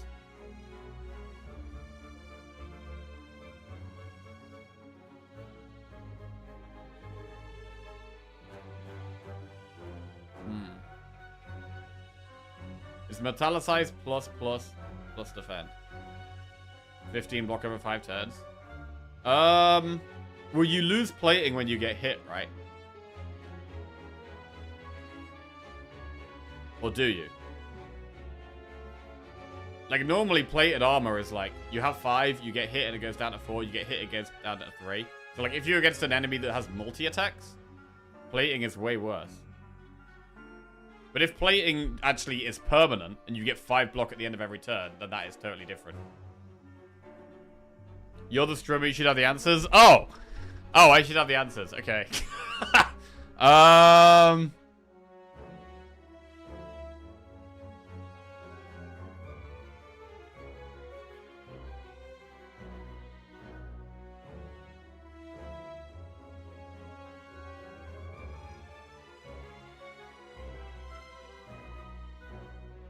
I don't know which one it is. Bro, it's totally different which one it is. Because if it reduces when you get hit, it's way weaker than if it is just the same every turn. It's way weaker. Just make something up. Get over it. Okay, we'll make something up. Plating now reduces over turns. So it's 5 block, then 4 block, then 3 block. Oh, okay. So more like poison, you think? Okay. Doesn't reduce when getting hit. So in that case,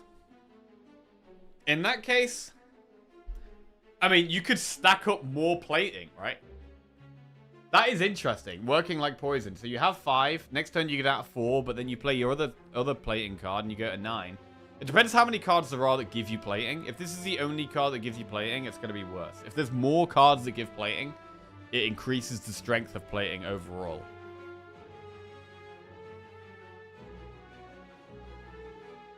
I mean, the main ways to block with Ironclad generally, right, is like Feel No Pain, I would say, is the strongest block card. You've also got some individual big block cards like Power Throw. I mean, Power Throw, there's not much difference between doing 19 block and 20 block, right? If you played Stone Armor, you're still pretty happy getting 19 block from Power Throw over 20. I actually think this could be alright, you know. Barricade's going to be in the game, is it? Bro, Barricade has to be in the game. Barricade has to be in the game. Where is it? Stone Armor. It's a bit sketchy, but I'm going to go a bit out there with this one. And I'm going to say that this is actually going to be quite good. I'm going to say it's going to be quite good. And I'm going to put it in A. I'm not sure. But the amount of value you're getting for 1 energy seems quite strong. Okay. Next. I'm concerned about how it's going to work against bosses, though. That's the main thing I'm not sure about. Like, is it just bad against bosses? Because if it is, then it's a totally different thing. Right, Mangle. 3 energy. Rare. Deal 15 damage. Enemy loses 10 strength this turn. Huh.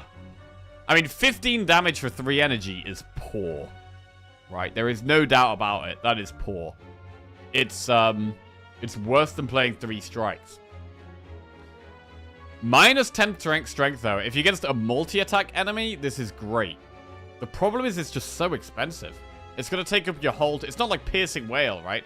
Where you can reduce the strength of something, and then you have 2 energy to play whatever you want.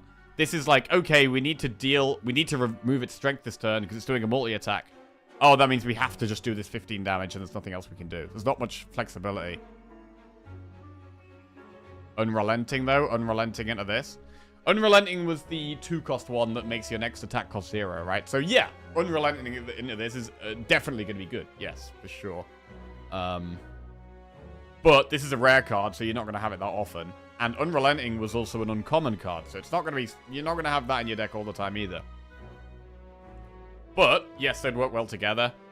I mean, how does this compare to Bludgeon? Is this better than Bludgeon? I feel like a lot of the time when we want to do damage, we want to do damage. I do like cards that do both, though. I mean, is this not just a bit worse than Dash? Like, Dash is 10 damage, 10 block, right? This is kind of 15 damage, 10 block. I mean, if it's doing a multi-attack, that's different. But...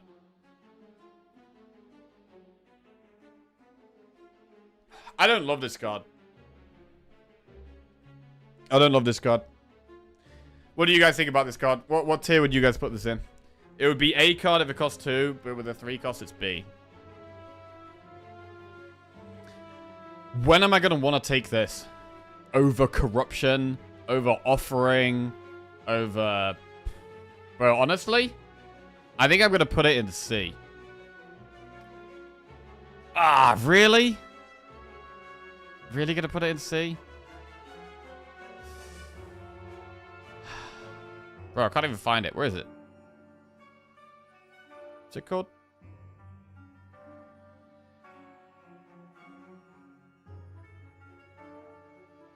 Mangle, there it is. C. Bro, half of this is just finding the card. Oh, it looks like Bludgeon is still in the game. Wait, bro, Bludgeon is uncommon. That's an uncommon Bludgeon. Hang on a second. An uncommon Bludgeon? That's very interesting. Bludgeon being uncommon was also going to buff Unrelenting. Wait, Bash is there as well? Wait, where's Bash?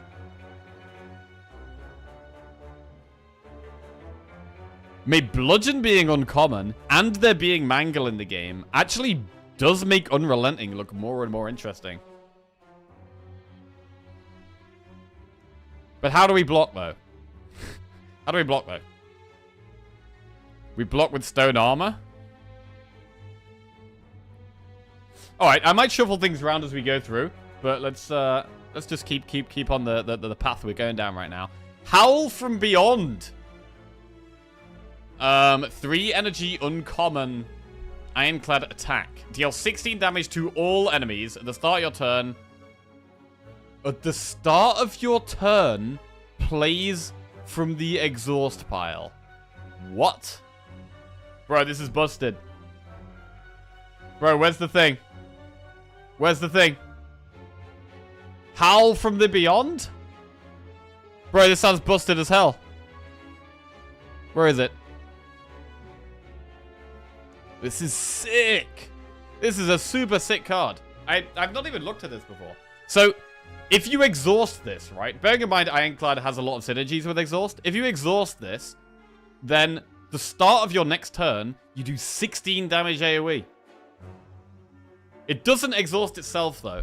So you have to actually exhaust it. Okay.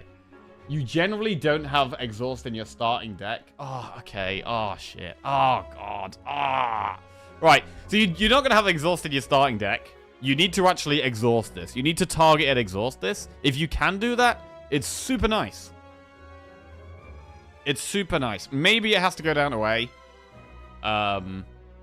Because you're going to need to accumulate exhaust in your deck, right? I think this is super cool, though. I think this is super cool. After it gets automatically played, I assume it goes to discard pile. Yes, so if you play it, it goes to the discard pile. Oh, you have to draw it with exhaust as well. Like, you draw it and you got no exhaust in your hand. I mean, you've still got a 16 AoE card, but for 3 energy, that's not that great.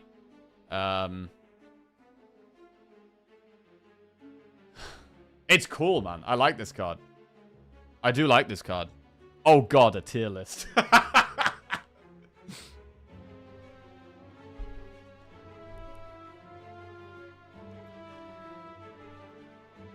Wait, is it every turn? At the start of your turn, plays from the exhaust pile. Is that going to be every single turn? Is that how that works? I mean, it's good that you don't have to just... Like, you can play the card itself. It doesn't just have the exhaust effect. It does have... You can just play it right away. It's just the next turn? It doesn't say at the start... Bro, does it play from your exhaust pile and then go back into your deck? And then go back in the discard pile? Bro, this is a crazy card. I mean, how much exhaust are we going to have, though? Like, clearly, we're having some more vulnerable cards. We're having more vulnerable cards. Oh, I really want this to be good.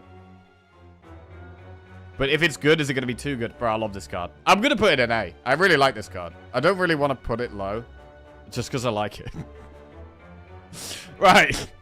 But yeah, the problem is, you're not going to be able to take it early on in the run, right? You find it, you get offered it floor 1. To be fair, you know. You get offered it floor 1. You just take the 16 damage AoE card, right? You probably do take it. But you're going to prefer it when you've got exhausted your deck. Also, it's a waste of exhaust. The deck size stays the same after it gets exhausted because it returns. Does it return? I mean, we don't want it to return, right? You don't want it to return. I'm going to leave it at A. I'm not going to put an S, but I really like this card. Really like this card. Pretty cool. Right, next. Hellraiser. A 3-cost rare power.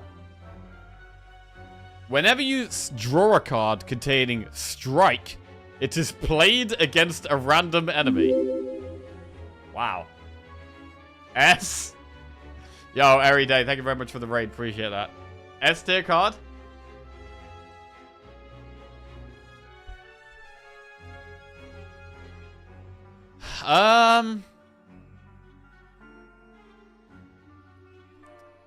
What strikes do we have?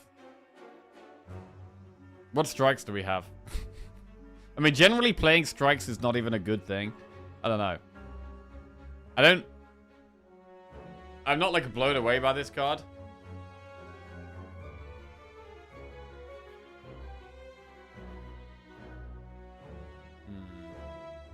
Strike, Dual Strike, Pummel Strike, Perfected Strike. Yeah, if they're all still in. I mean, if they're all still in, are we going to get a new strike, maybe? Do we have a new strike? I don't know if we have a new strike. Also, hitting random enemies is generally not that good. Like, we'd rather hit targeted enemies, always. Wait, hang on a second. If the card gets played, that means it goes straight to the discard pile. So you draw it and it doesn't get added to your hand. So you draw it and it goes to your discard pile. So you want a deck with a ton of draw. If you want to play this and then just draw loads, and then your damage will automatically play itself. So it's play this and then draw and block. Infinite with Pommel Strike? I think they've said they want to do less infinites, right? So I don't think it's going to be easier to do an infinite with this. It costs 3 though, and it doesn't do anything when you play it. There are cards that are good, they're like Corruption, right? Cost 3. Demon Form and Barricade, we do take sometimes. Barricade all the time, of course. Pommel confirmed, not in this game. If you exhaust down, doesn't 2 Pommel Strikes just go infinite, though? Oh, maybe.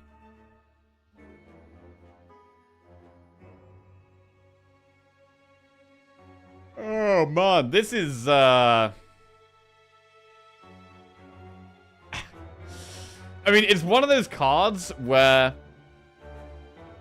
you can build your whole deck around it, right? You get this card, and then suddenly, oh, we want big strike damage, and we want card draw.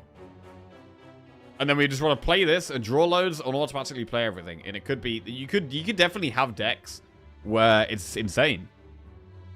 But again, the question is, how do you survive? Like, imagine we're against, like, the Heart, right? The hardest fight in Slay Spire 1. Is this a good card against the Heart?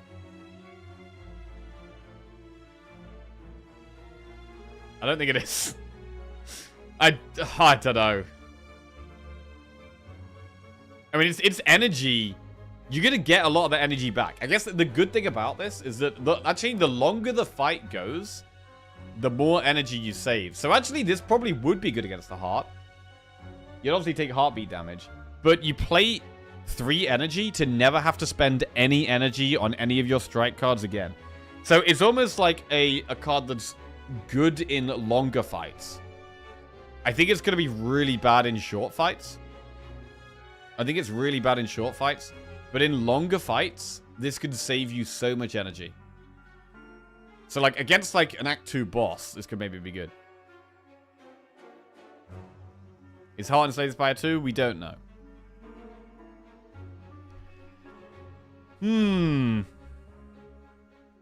Hellraiser, where is it?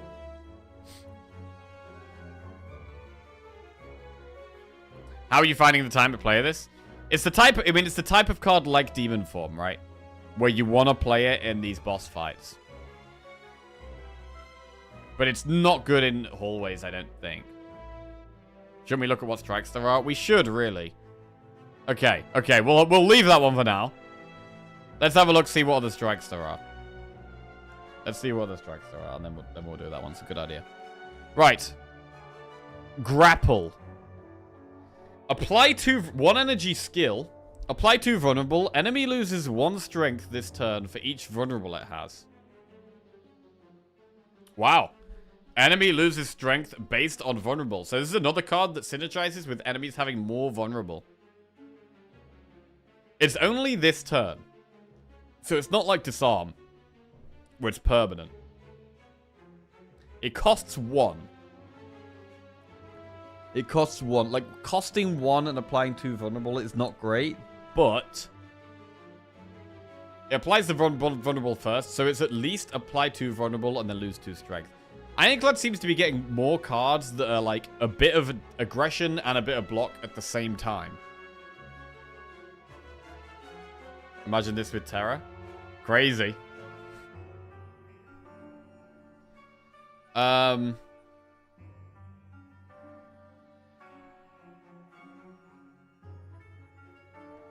I mean, against multi-attack enemies, removing strength is always really good.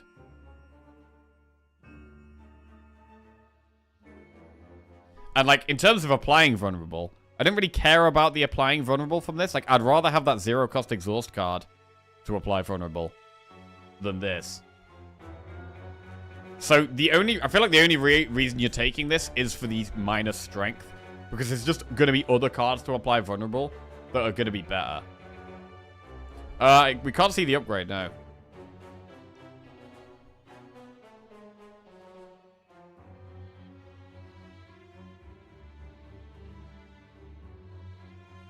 Alright, grapple.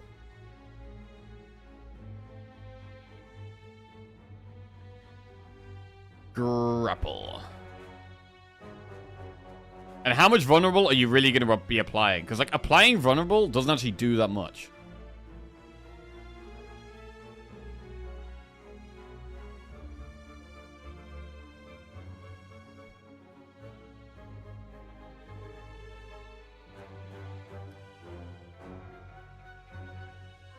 Minus 2 strength. Is it a card that we're just going to take a lot? Like, removing enemy strength is undeniably good.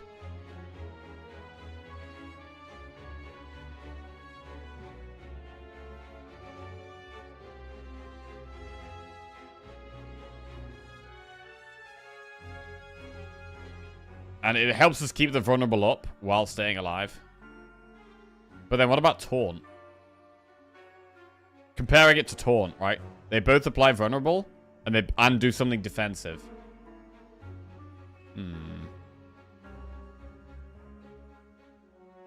You can, like, Taunt Grapple. Apply 3 vulnerable. Reduce strength by 3, get 7 block. How do we benefit from all this vulnerable when we're playing these defensive cards?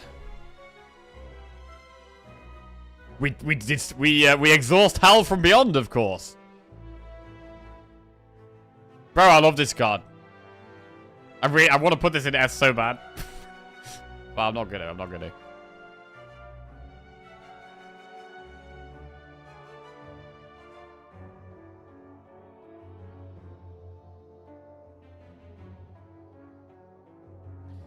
Two vulnerable is much nicer than 1 vulnerable as well, because you're, like, applying vulnerable for next turn. Because you're spending energy on applying the vulnerable, the following turn, you might be able to spend all your energy on just damage and making the most of the vulnerable. I do still like Tremble the most, because it costs 0.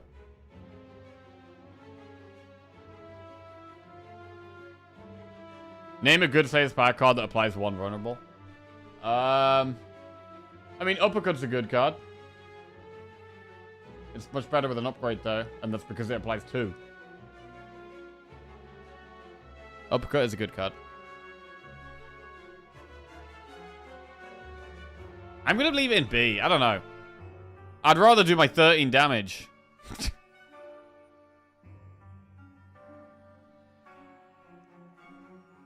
I'm going to leave it in B. I'm not over the moon by these things that apply vulnerable and block. But then, hang on a second. At the same time, the thing I don't like about Bash is that it does damage. It does damage, it applies vulnerable, which is actually bad because you want to do the damage after you've applied the vulnerable. So actually, maybe the cards that are defensive and apply vulnerable are actually better than Bash. I mean, I think both of these are probably better than Bash.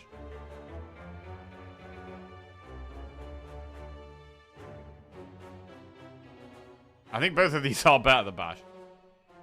Bro, where is Bash? Where's Bash? There it is. F. Bro, Bash is total garbage. It is complete garbage.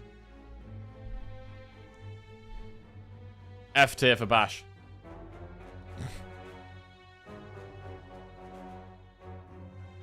Okay. These two, I would put these two at a similar level. This one only applies one vulnerable though, whereas this applies two. So for that reason, maybe Grapple's the better card.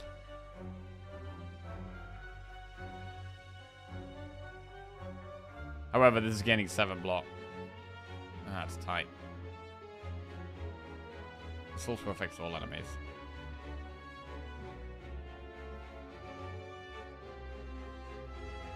You know what? The more I think about these cards, the more I actually like them. But I can't just put everything in A tier.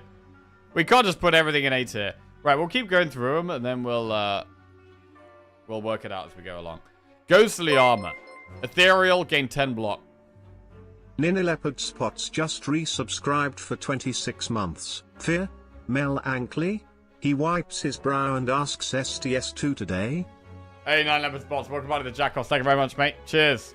Slay the Spire 2 today. Confirmed. Right. Ghostly Armor. Where is it?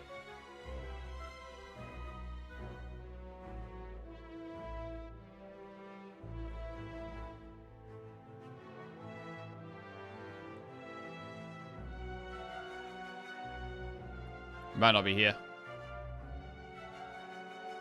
It's not here. Ghostly Armor I'd put in B. It's a good card, it's not a great card. I don't think it's here, but Ghostly Armor would go in B.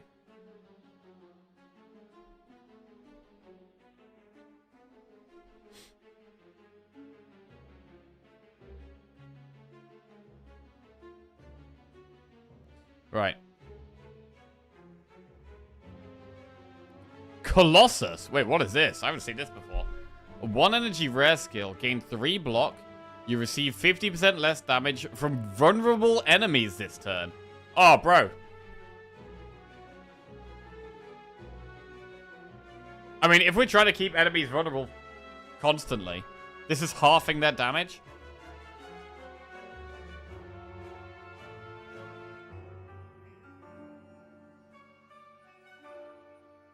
Three block.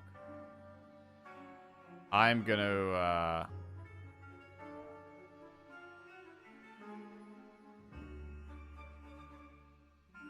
I'm gonna put this in S. I think halving enemies block, halving enemies damage is a pretty powerful effect.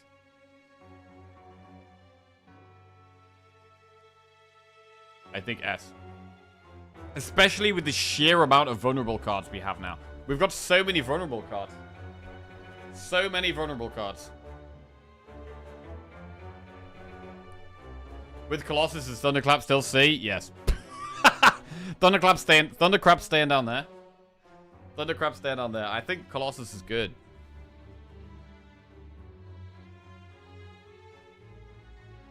Right. There's so many ways of applying vulnerable now. Right, next. Cinder. 2 cost, deal 15 damage, exhaust the top 2 cards in your draw pile. Bro, this is amazing if you exhaust Bro, if you exhaust Howl from the Beyond... Oh, it's incredible. It's incredible. But if you don't exhaust Howl from Beyond... I don't think it's a great card. It's not like an insane amount of damage. Headbutt. Oh, you could headbutt to put Howl from Beyond on top and then do this? Yeah. It's a bit niche, though. You're probably not going to be able to do that very often. I don't like those kind of plays that, like, you're hoping to draw them in the right order. You have to draw this, then you have to draw this, and you have to have the other card as well. It's like a lot of stuff just for an okay effect. I don't think this is great. And I think I'm going to put this... What's it called? Cinder? I think this is going to go in C tier. C for Cinder. Makes sense.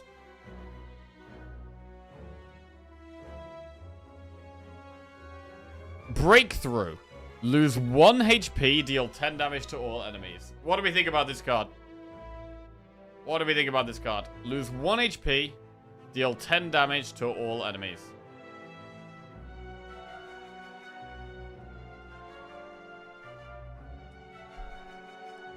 I think this is insanely good. I think this is insanely good. 10 damage AoE for 1 energy is super strong. And if you compare it to, like, Hemokinesis, right? Hemokinesis, you lose twice as much HP. It doesn't affect all enemies. I think this is going to be maybe, like, one of the best cards to see in Act 1. With Ironclad, you also heal your 6 as well. I think this is... I would actually go as far as putting this in... I'm going to put this in S. I think this will be the best Act 1 Ironclad card to find. There's 1 HP, it'll 10 damage to all enemies. I think it's insanely good. Insanely good. And then you could even upgrade it, right? It could do more damage upgraded. That's not even upgraded.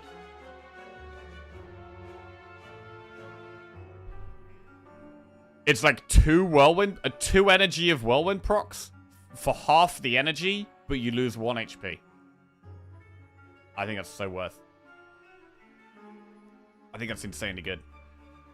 Right. I'm curious if AoE will be more important in Slay the Spire 2. I mean, that is a factor, right? We don't know how many AoE fights there are. If there's more, if there's less. AoE could be stronger or weaker than it is in Slay the Spire 1. But I've got to just go on kind of Slay the Spire 1, really. And what I kind of know about the game. And yeah, because I don't know all the enemies in Slay the Spire 2. Right. Body Slam. Deal damage equal to your block. What do we think about this? What do we think about this card? Don't know all the Slay the Spire 2 enemies yet. What tier does Body Slam go in? The GOAT has arrived. See? See, bro? Straight to the top, bro. I love me a Body Slam. I mean, how much block are we getting here? It feels like we're more... So far, we're much more bothered about applying vulnerable than getting block.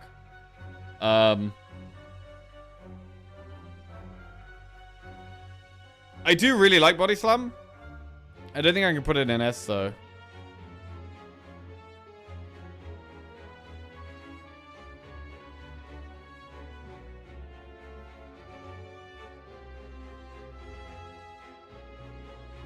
I like the Taunt Body Slam combo. Gain 7 block, make them vulnerable, and then Body Slam them. I like that. I like that quite a lot. I'm gonna put an A. I love Body Slam. Love Body Slam. But we're gonna have to take some things out of A here. We've got too many things in A. Blood Wall.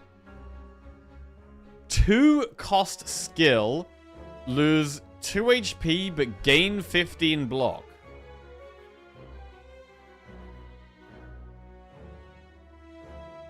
So you could kind of think of it as gain 13 block for 2 energy.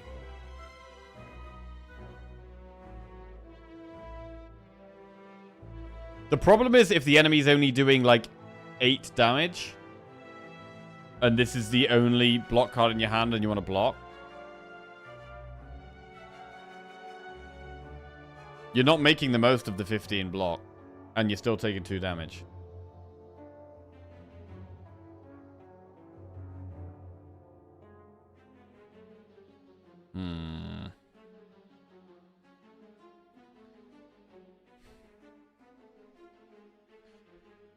Block is strong, though. And I mean, upgraded, this might be like 20 block. Upgraded, this could be 20 block. Which... It's like a bad Impervious. Impervious is an insane card. It doesn't exhaust from your deck.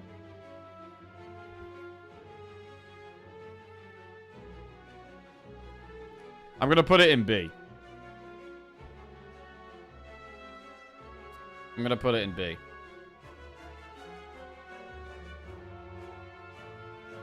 Compared to, like, Equilibrium. I mean, Equilibrium is a good card. You do also get the retained from Equilibrium, though. Right, what's next? Blood for Blood. 4 cost. Deal 18 damage. Costs 1 less for each time you lose HP in combat. What do we think about Blood for Blood? Well. There's some cards it works well with, right? So I think Breakthrough is insanely good. It gets reduced by Breakthrough. We might end up taking Blood Wall sometimes. It does work with that as well.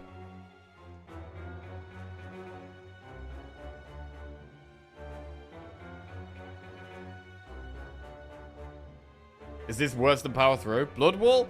I would say it is worse than Power Through, yes. Power Through is half the energy. Which is the main factor. The downs, obviously they've both got a downside. And you could argue definitely that Power Through's downside is worse. But the fact it's half the energy is a massive differentiator between the two. I love Blood for Blood and Slay the Spire 1, and honestly it looks like we're getting more self-damaging cards. I do. Blood for Blood can be pretty good.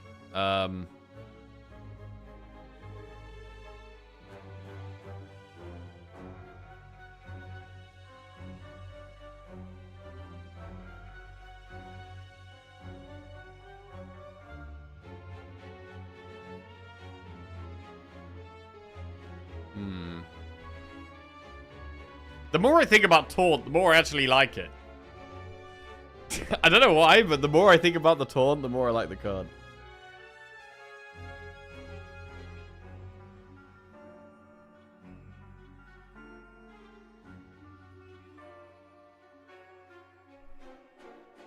B for Blood for Blood? I think Blood for Blood is definitely an A or a B. I don't think it's an S tier card. But it's definitely not a C. It's definitely A or B. I mean...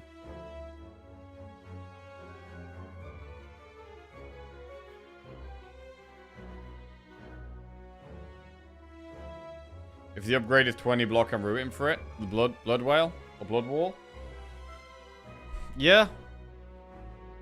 I mean, if it upgrades to 20, it could be a good one to upgrade.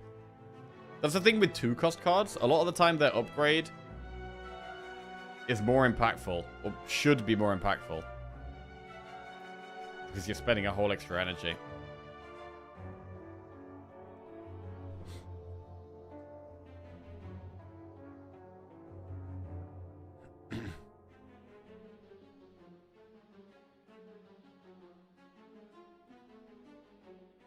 Right, Blood for Blood. Where is it? Yeah.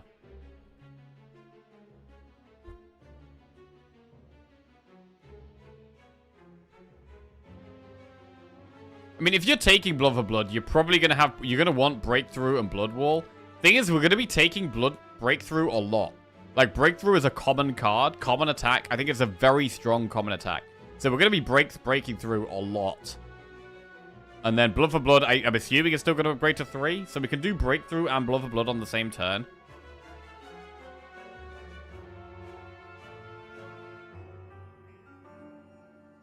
I'm going to put an 8 for now. Right. Next.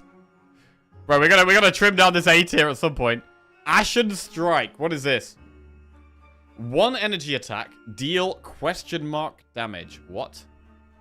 Deal question mark damage. Deals question mark additional damage for each card in your exhaust pile. What the hell is question mark damage?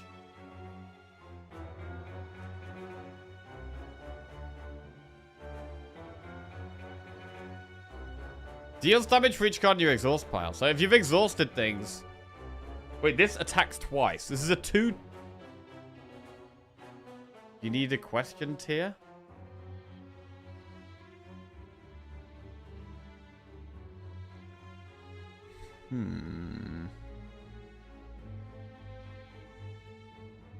Deals question mark additional damage for each card in your draw pile. In your exhaust pile. So if we've exhausted like 10 cards, and this reads, say it reads 1. Deal 1 additional damage for each card in your exhaust pile. That would do 10 additional damage.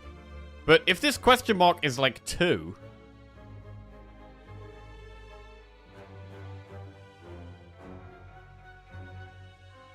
Deals 2 additional damage for each card in your exhaust pile? I just don't really understand what this is. Anyone know what this question mark is? Bro, I don't know what this question mark is.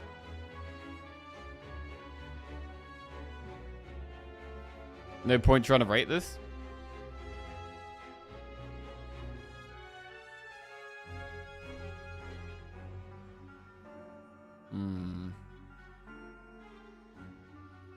I think it was 15 damage plus 3 additional when drops reviewed. The original read 15 plus add 3. So that might have been like 1 extra for each card in the exhaust pile, and there was 3 in the exhaust pile, maybe.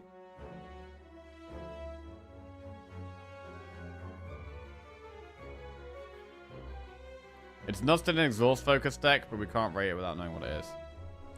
I mean, in the exhaust focus deck, I'm going to be wanting this Howl to get the 16 AoE damage for free.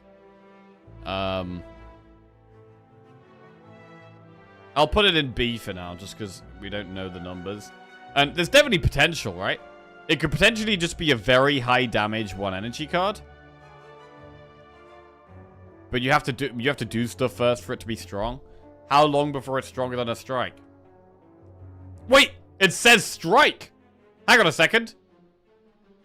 It's a strike card. So it works with the 3 cost thing.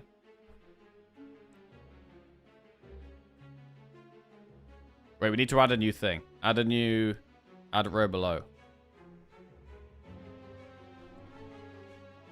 Right, this is the ones they still need to do. Right, let's just get all the Ironclad cards in here.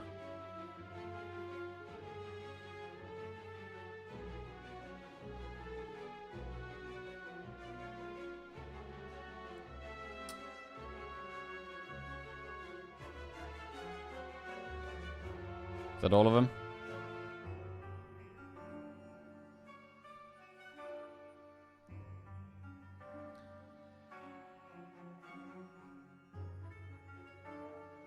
Yeah, I think that's... Okay, there's 2 copies of a few of these, I think. There's 2 bludgeons. It's fine.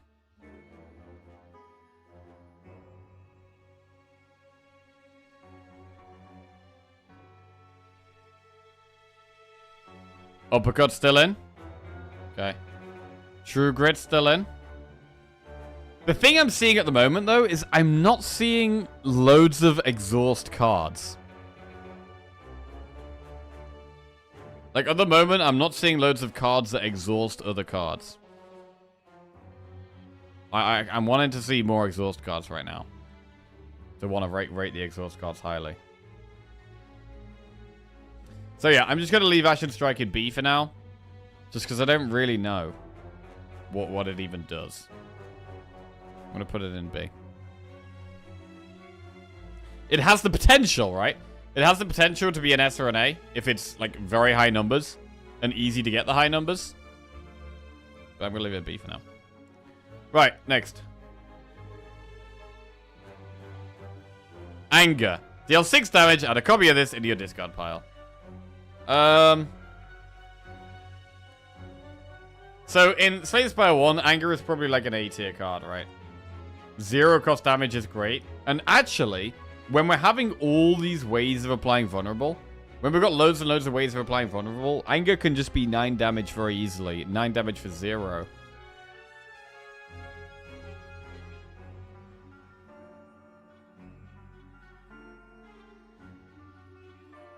Right, I'm gonna move grapple down to B.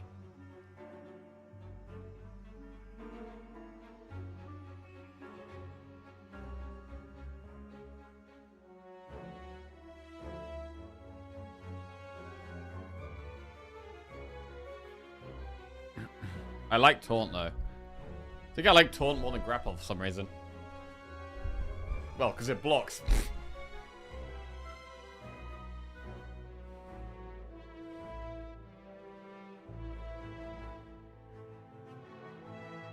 Okay. A for anger. Aggression.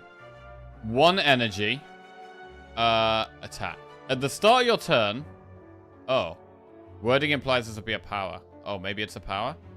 At the start of your turn, put a random attack from your discard pile into your hand and upgrade it. Yeah, that's got to be a power, right? So we don't know what this is, I guess?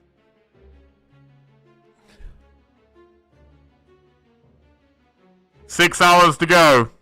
6 hours until Slay the Spire 2 is out. In early access.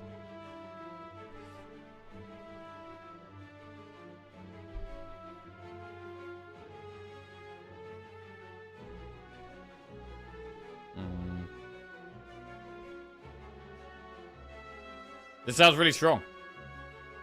A draw and an upgrade each turn. That sounds good. Do you have to do something to be part of early access? Nope. You can get the game at 6 o'clock.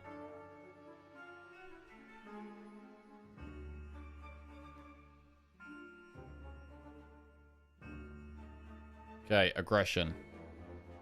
I think aggression looks good.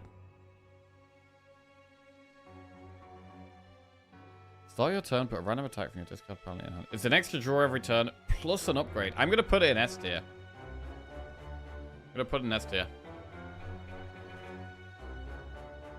Same wording as lesson learned. I mean, it's not going to upgrade it throughout the whole run. It's just going to upgrade it for that combat. I like the fact it draws. Like, draw is super nice. Giving yourself 1 extra option each turn is very strong. It might even upgrade to 0.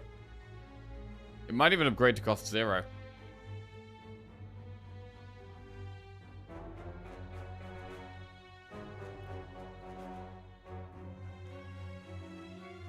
Okay, next. True Grit. Gain 7 block. Exhaust. 1 card at random. Right. Where is it? True Grit's an S tier card, bro. It's an S tier. It's partly an S tier card because of Dark Embrace and because of Feel No Pain and because of the exhaust synergies Ironclad has. But it's just so core. It's such a crucial part of Ironclad's kit.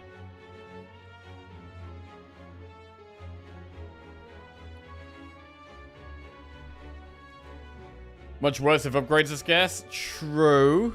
True. It's going in S for me, though. Iron Wave. Deal 5. Gain 5 block. Deal 5 damage. Where's Iron Wave? Iron Wave is going to go in C tier. Don't need to think very hard about that one. Defend?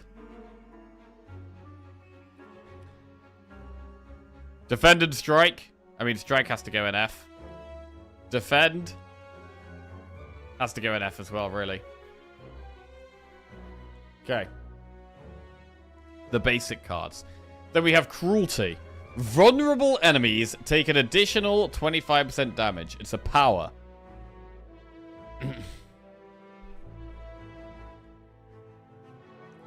In boss fights, that's going to be really good, right? Really does buff your damage up. Just straight up damage. The frog in a power.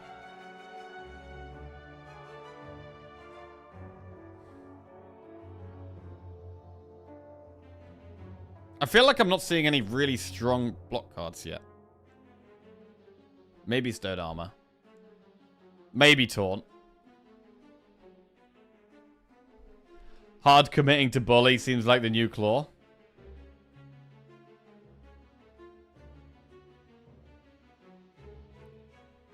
So it doesn't do anything when you play it.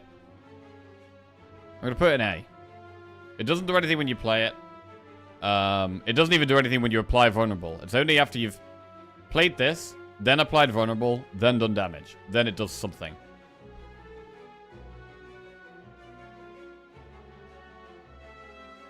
I mean...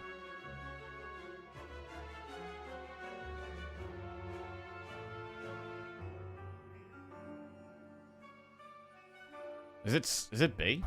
I don't know. It's a while till it does anything.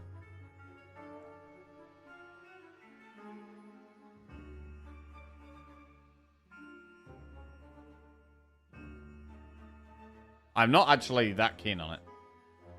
It can definitely be good. If you've got a deck that's got a lot of vulnerable in it, it could be good in the longer fights. In the shorter fights, it's a little slow. I'm actually going to leave it in B for now. Okay. What next? Uppercut. We have this in Slay the Spire 1, and it's at least an A tier card.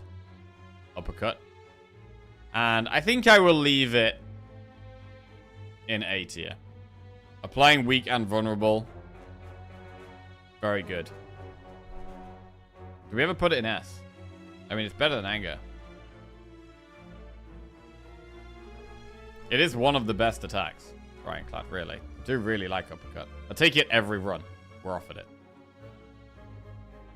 Where we wouldn't take Body Slam every run. We wouldn't take Anger every run. Wouldn't take Blood for Blood every run. Uppercut, I literally take it every time. I think Uppercut is just going to go in S. I think it's just a great attack. It does kind of need the upgrade a lot of the time, but it's going to be an S for now. Right, Spite. Deal 6 damage. If you lost HP this turn, draw 1 card, and it costs 0. Huh.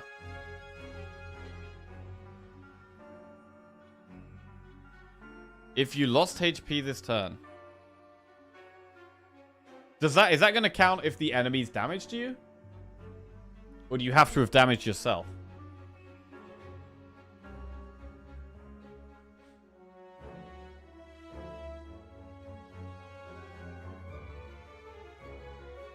I mean, it's already kind of a 0 cost 6 damage card, which is already fine. Drawing cards is very strong.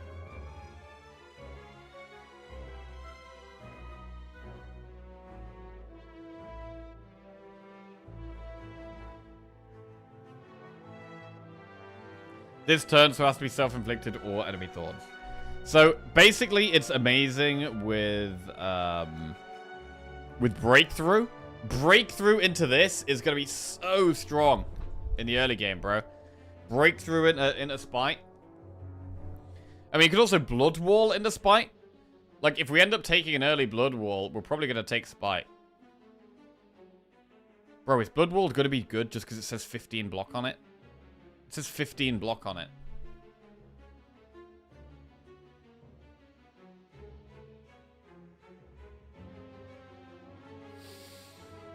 It says 15 block on it.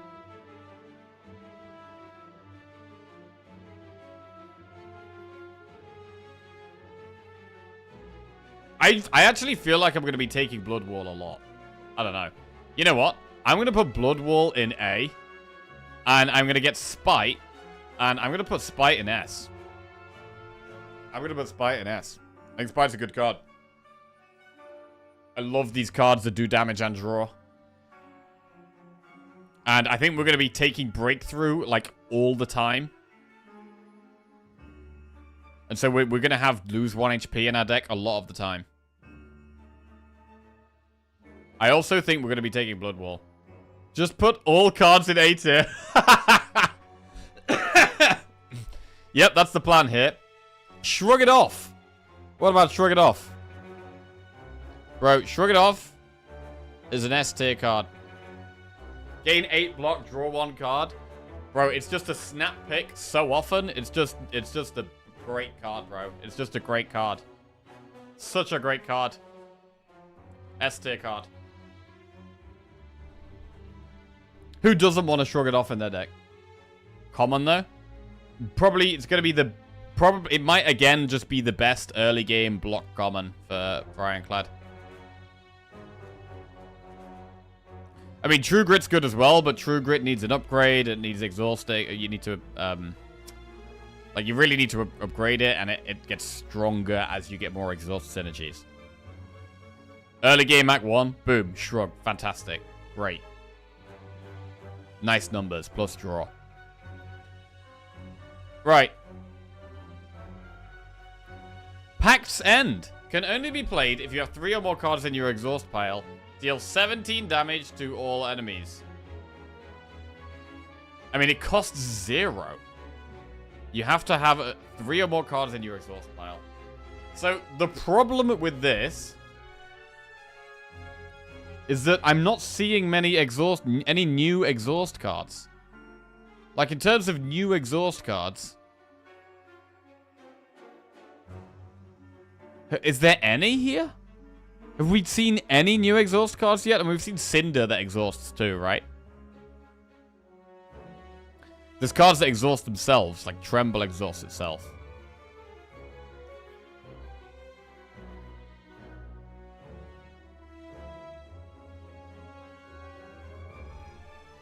Oh, wow. Thank you. That's lovely. So, the problem with this card, right, is if you don't have any cards in your exhaust pile, it's like a wound. It's a terrible, terrible card. You have to have exhausted 3 cards for this to do anything. I actually think Howl is better. If we compare Pact's End, can only be played if you have 3 or more cards in your exhaust pile, do 17 damage to all enemies. If we compare it to the Howl, right, which is also an AoE card that works with exhaust, you only need to exhaust this once, but you only get the damage next turn.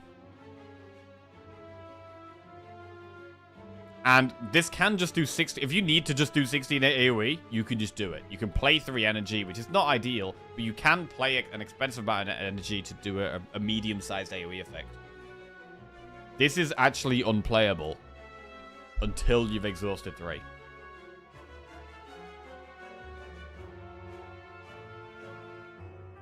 It's so good when you have exhausted 3, though. It's so insane when you have exhausted 3. It's so insane. Howl doesn't say it exhausts. No, Howl doesn't exhaust. Howl is, at the start of your turn, it plays from the exhaust pile. So if you exhaust the Howl, then the start of your turn, you get 16 damage AoE. Start of your turn is obviously not as good as end of your turn. Ugh.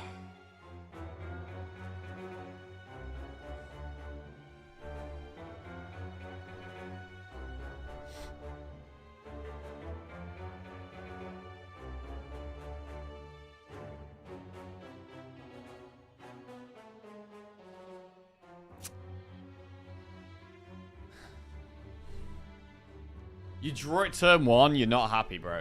You're not happy when you draw this on turn 1. You got your AoE fight, you draw it turn 1. It sucks.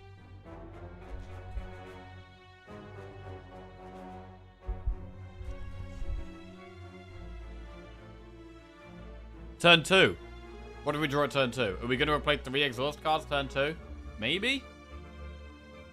I think still probably not. I actually think this card is not that good. Similar to like Grand Finale, right? Where its effect is extremely powerful, but the fact it doesn't do anything a lot of the time makes it just unpickable most of the time. Are you going to work late for the release? Yeah, we're going to be streaming all day and through the evening as well.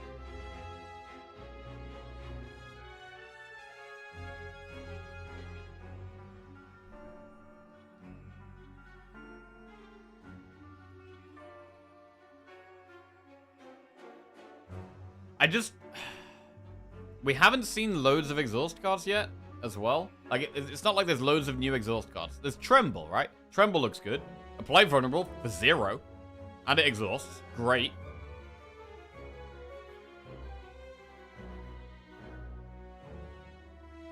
But the other one is Cinder, which I don't think is that strong of a card.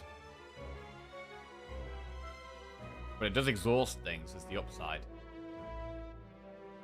How many times do you eat in a day? How many times do I eat in a day? 3, sometimes 4. Okay, I've just been shouted at. At least 4, apparently. At least 4? Okay, 4, maybe 5 then.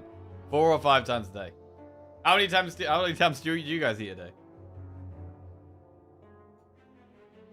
I don't know. I aim to eat 3 times a day, but I usually end up eating 4 times a day, probably. Probably on average 4 times a day.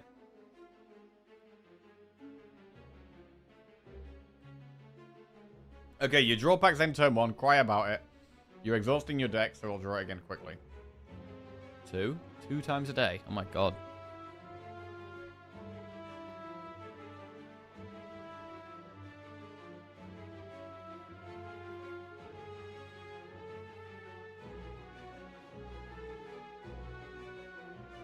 Bro. Lose 2 HP, deal 14 damage? What did they do to Hemokinesis? They took 1 damage away from it. And they added Breakthrough. Is Hemo just bad now? Right. Where were we? We were on Pack's End. I'm going to put it in C. I think the downside is just so big. I think the downside is so big. I just love zero-cost damage cards, though. I mean, to be fair, when you're applying so much vulnerable, right? When you're applying so much vulnerable, and you're having cards like, I don't think I can put it in C.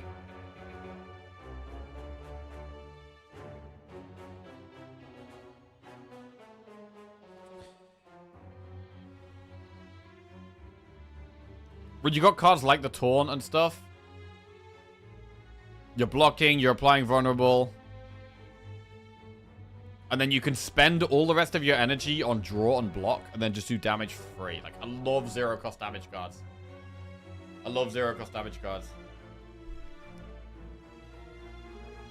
But the downside is awkward. I'm going to put it in B. I'm going to put it in B. But I'm not seeing enough exhaust yet. I mean, we obviously haven't seen all the cards, right? But I think I do want to see some more exhaust cards to want to be taking this more. Don't know because I'm listening at all. Are there not many draw cards? I'm not seeing too many draw cards at the moment, no. I'm not seeing too many draw cards, and I'm not seeing too many exhaust cards either. Headbutt. Deal 9 damage. Put a card from your discard pile on top of your draw pile. Headbutt, I'm going to put in B.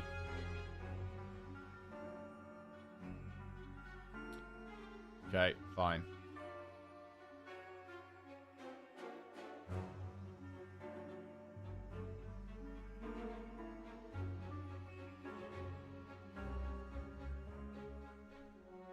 Baylor thinks cruelty might be very OP. Multiple cruelties might stack. Oh, damn. That does sound pretty good. Bludgeon? Bludgeon is now an uncommon card, rather than a rare card. Deal 32 damage for 3. It's good if you get it with Unrelenting, right? How good is Bludgeon? I mean, it does the same effect. It's still 32 damage for 3, even though it's uncommon. They haven't reduced that.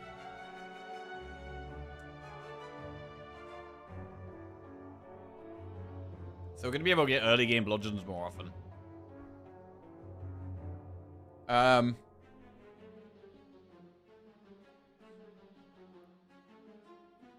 B for Bludgeon?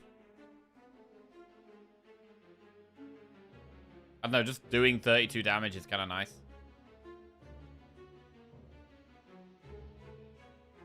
I'm going to go B for Bludgeon.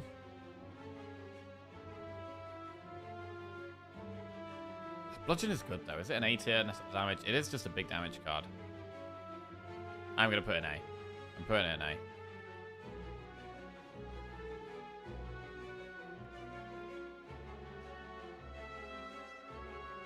The more I think about it, the more I think we might have to move Hal from Beyond down. It's a cool card, and I like it, but with the lack of exhaust right now, I'm going to move it down. I really want this to be good, but I'm just not seeing enough exhaust to justify it. I mean, there are some, there's going to be, you can like corrupt cards and stuff. I don't know if that's going to help with exhaust and that kind of thing. Inflame. Gain 2 strength. What do we think about Inflame? Bro, Inflame is just so mediocre. Where's Inflame? I can't see it. It's not here. I'll put Inflame in like C. I think it's just super... I'm not really seeing any strength synergy, except maybe the one that attacks twice, which is the Ashen Strike. Could be good with that.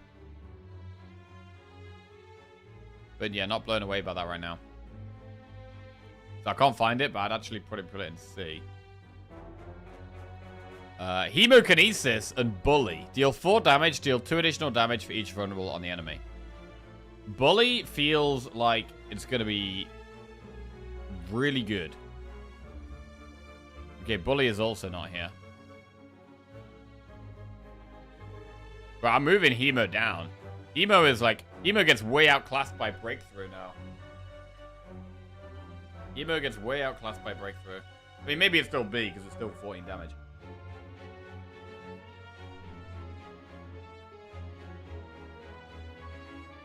Let me see if I can...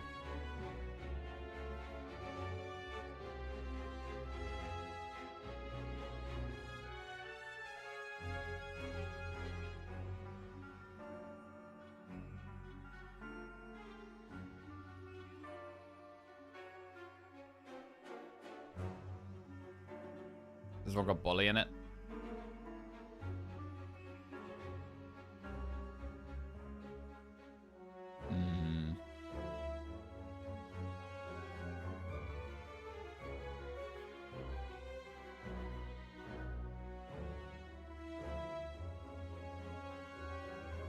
Don't see it. No.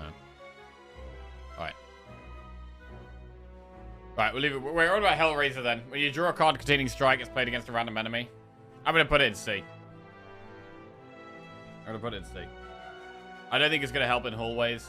And I think in the longer fights, I think it's going to be better ways to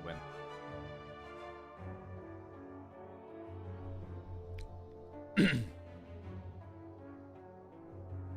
Okay. I think that's where we're at. I think that's where we're at here.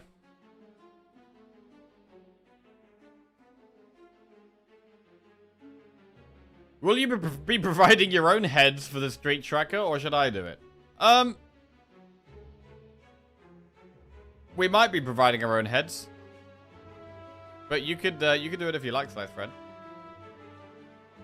I mean, I'm probably not going to be counting streaks early on. In our first like few weeks playing the game, I'm not going to be doing a streak counter. I'm just going to be enjoying the game, really. Probably do streaks when we get to like Ascension 20. When we've got to like Ascension 20 on every character, then we'll probably do streaks again. Oh wait, if there even is Ascension 20 yet. I mean, I don't even know what the Ascensions are going to be like yet. If that's even a thing.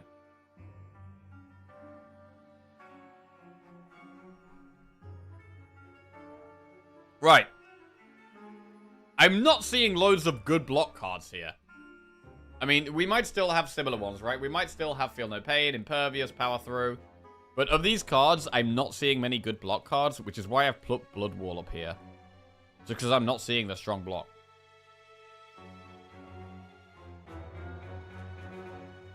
You can track which Ascension you're on with each character. Yeah, we could do that. That sounds alright. I'd be happy to do that.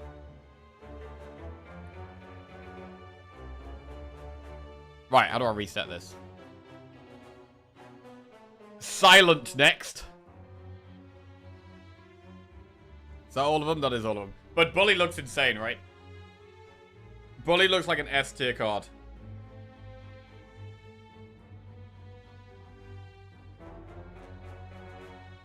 S tier card, I'd say.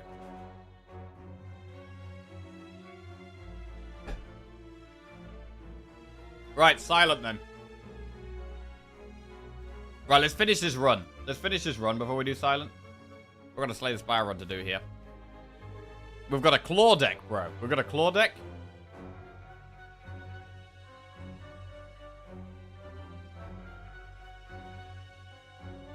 We've got Echo Form, Creative AI, Hyper Beam, 3 Glaciers, Double Capacitor, Double Claw. We don't need to go for a Flaming Elite. We can't open the chest because of Cursed Key.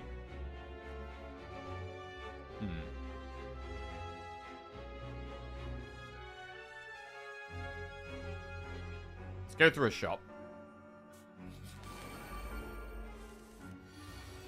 That is nasty. That is nasty.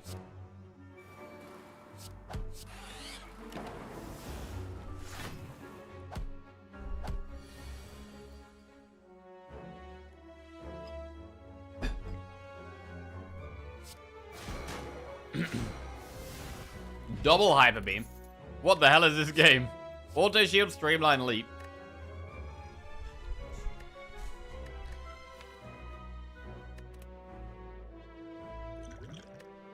Yep.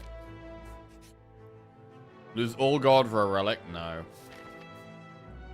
Right, shop first or enemy first? We should probably do the enemy first to get a little bit more gold.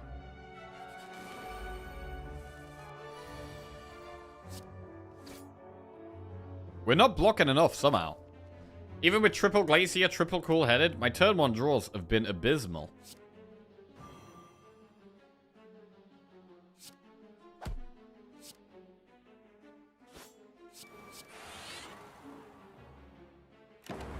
I'm taking so much damage.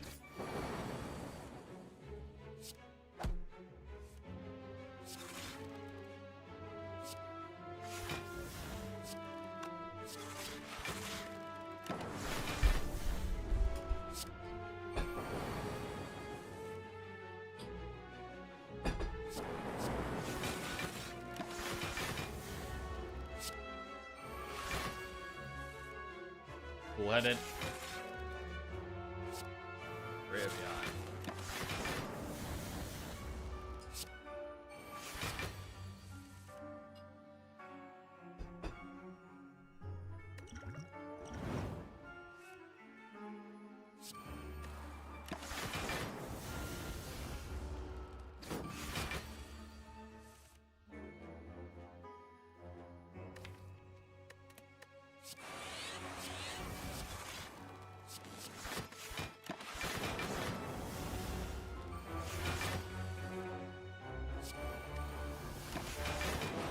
Win with powers.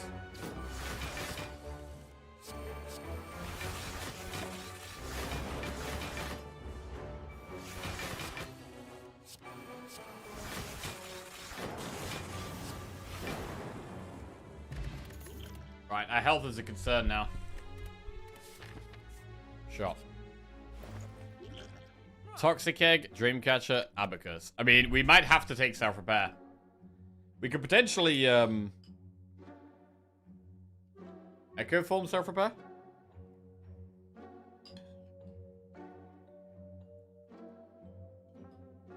I think we do need to take self-repair, though. Storm, remove a card. Master of Strategy is strong. I think I'm going to take Master of Strategy here.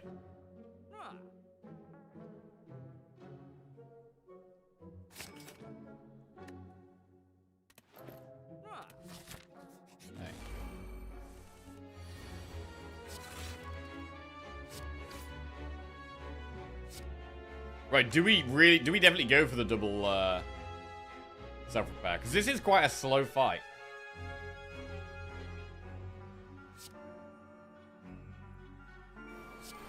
So I'm just going to play self-repair now.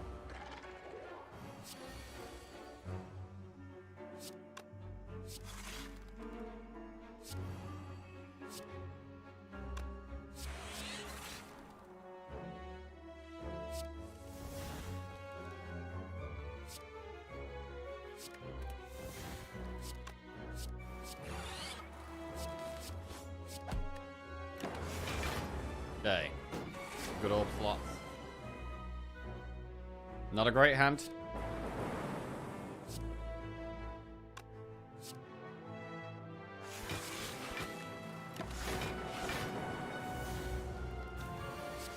Why Slay the Spire 2 look just like Slay the Spire 1? Slay the Spire 2 is out in 5.5 hours.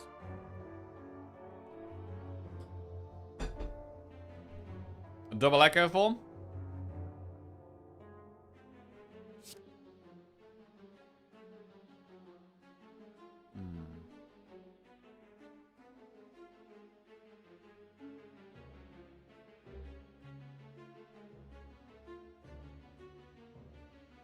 We could buy his cog, actually.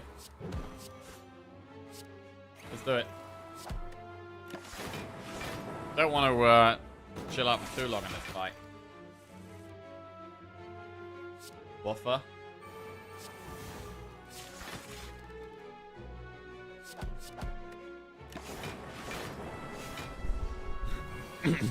$30 damage.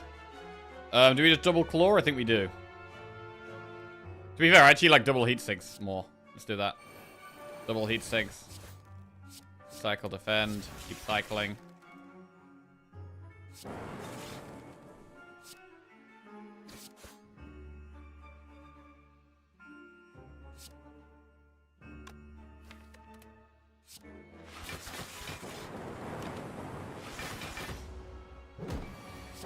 $15 times 4.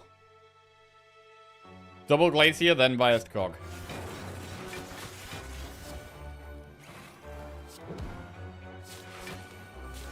Push as much damage as we can.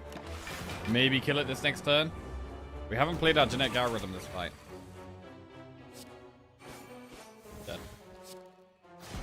Okay. 7 healing. Cold Snap plus Claw plus Sweeping Beam. Well, another claw goes in. That's 3 claws now.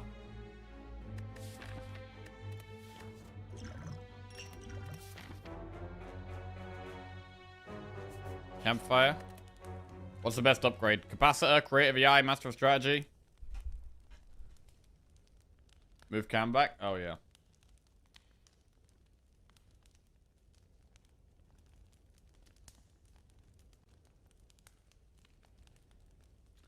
Move it back when we go back to the next tier list, which will be silent. I wasn't actually planning on doing tier lists today, but it's just the way we seem to be going.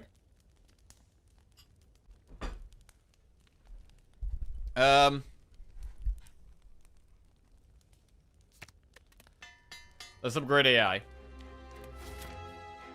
Do we do an elite, or do we want to totally dodge elites? I could totally dodge elites and do like event, enemy, chest, event, enemy, event. Or we could try and do elites. Reptomance is a bit scary, but we do have Gremlin Horn. And we have Explosive Pot as well. Tier list with absolutely zero context or experience are the best tier list.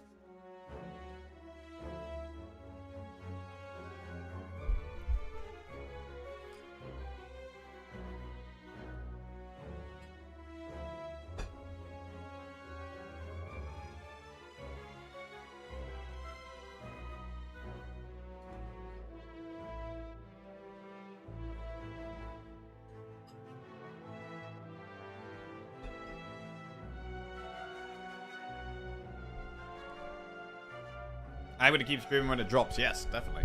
Going to stream through the evening. And then get up nice and early tomorrow to smash it tomorrow as well.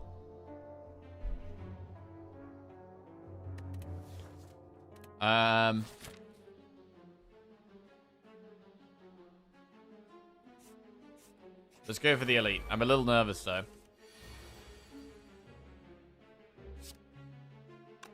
This is a good fight to use a speed pot, I think.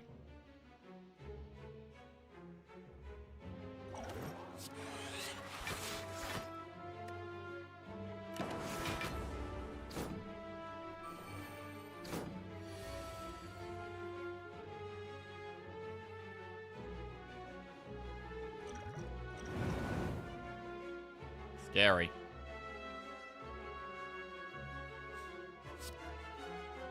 Nearly dead here. Could be dead. With a bad draw. Glacier. It's actually not the draw we wanted.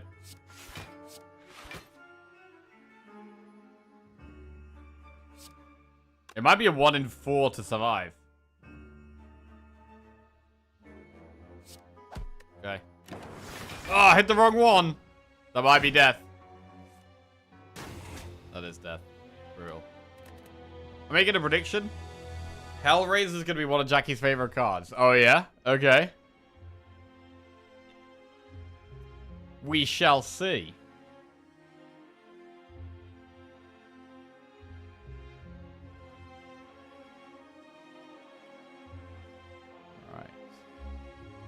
Right, let's do the silent tier list then. Silent tier list.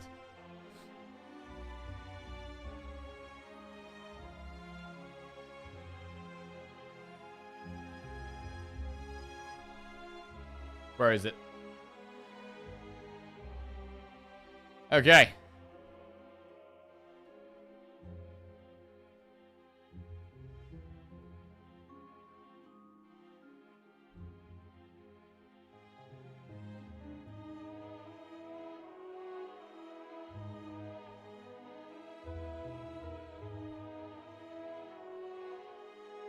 Get the display capture back on. Here we go. Go back. Go hide in the bottom corner again. Okay. Right. Wait, this is not many.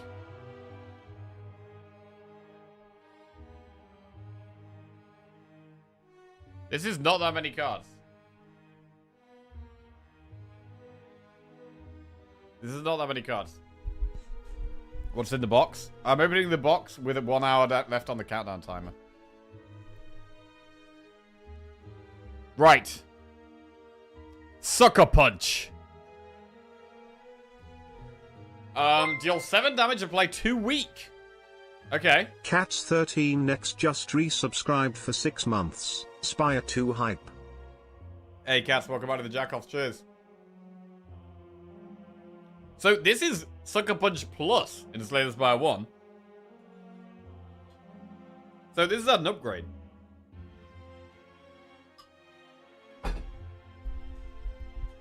And the difference between 1 week and 2 week is pretty big.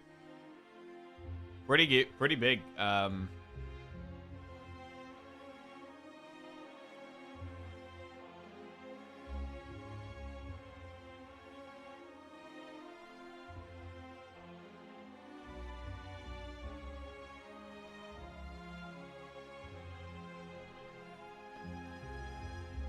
So do we put Sucker Punch in A? Because weak is strong?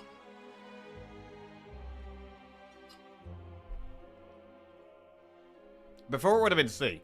7 damage to play 1 week. I would have had it in C tier. But 2 weak is at least B.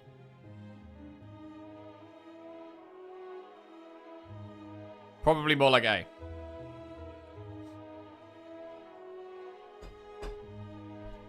Okay. No separate list for all the characters. It doesn't really work like that very well. I can't really reset it easily, I don't think.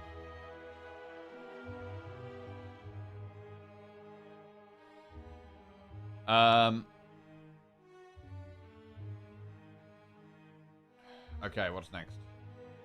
Neutralize. We know good old neutralize. Where is it? Neutralize.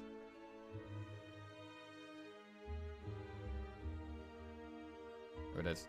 S tier card. Incredible card. Amazing card.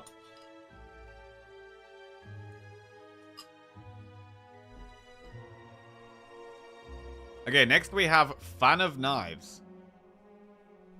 Shivs now hit all enemies. Add 3 shivs to your hand. An interesting AoE card for Silent.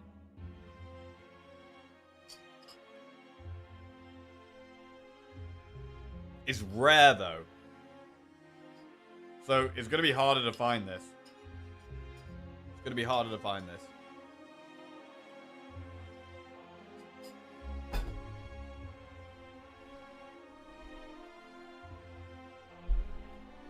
It only adds 3 shifts to your hand, though.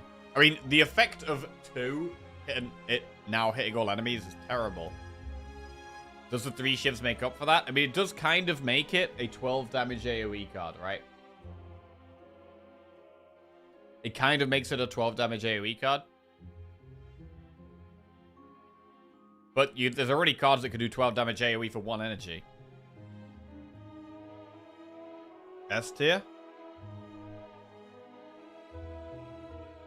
We don't know how important AoE will be. We don't. We also don't know how good shivs are going to be. Seems like electro knives? Yeah.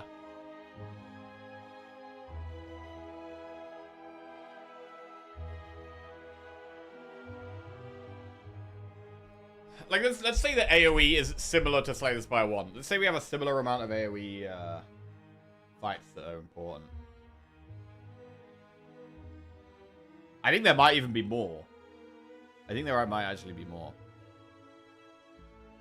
It's not just itself. If you get like Cloak and Dagger in any of the shift that turn, it adds a ton of damage.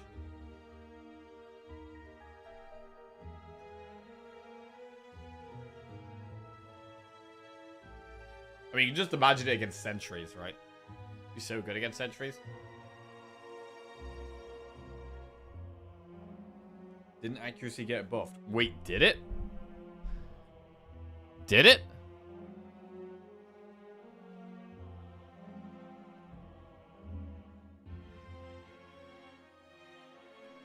It's just the fact it costs 2. It costs 2. In, like, slower single target fights, it's just, like, a twice as expensive Fan of Knives. I'm almost done, thank you. You off out? Oh.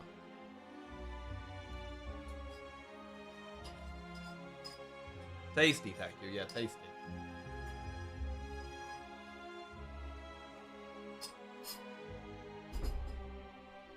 Right. It's basically electrodynamics, which is very good at times. I mean, I do think Silent could struggle with AoE.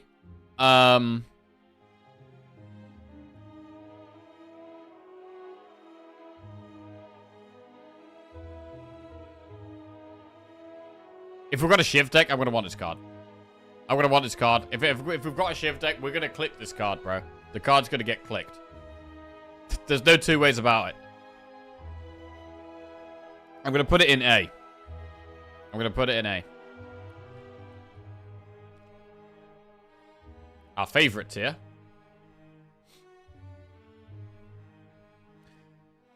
Right.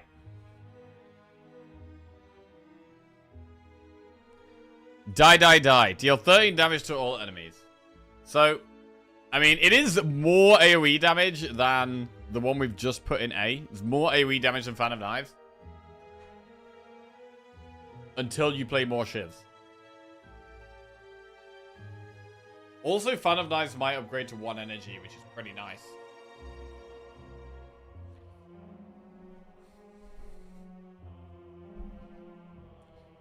Oh, bro, I'm so ready. I'm so ready for Slay the Spire 2, bro. I'm excited. I'm excited. I don't often, I don't know, I don't get often get, like, excited for game releases. I don't know, I'm actually really excited for Slay the Spire 2. What do we do, man? What do we do?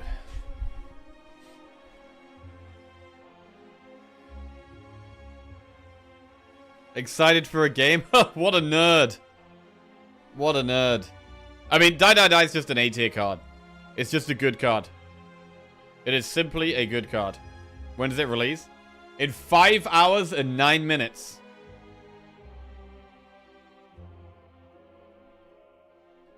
How many hours driving to Slay the Spire now? Over 3,000.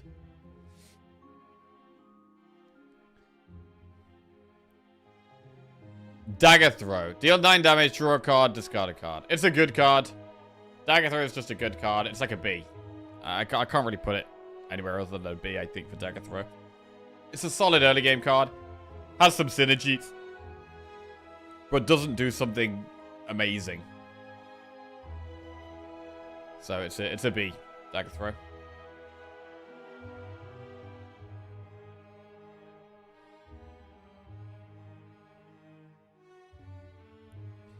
Right, what's next? Master Planner. When you play a skill, it gains Sly. Right, what the hell does Sly mean again? Oh, here we go. Thanks, Jobs. Sly means that when the card is discarded during your turn, it plays automatically.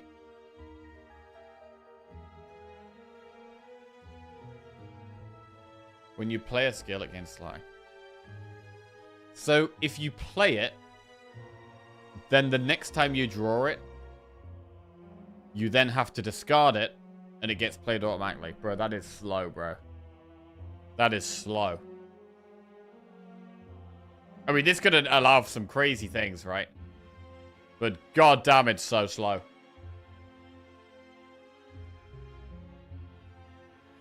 You have to play this for 3. Then you play the skill. I don't know. I mean, if you've got your deck right, if you've got like loads of draw and loads of discard, you have like calculate gamble, acrobatics. This could be insane. But it's so slow though to get there. I don't think I can rate it highly because of that.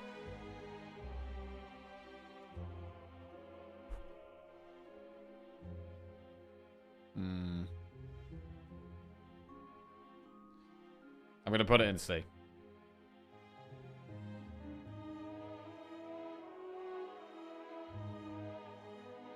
You have to play this, then you have to play the skill, then you have to draw the skill with discard, and then you save some energy?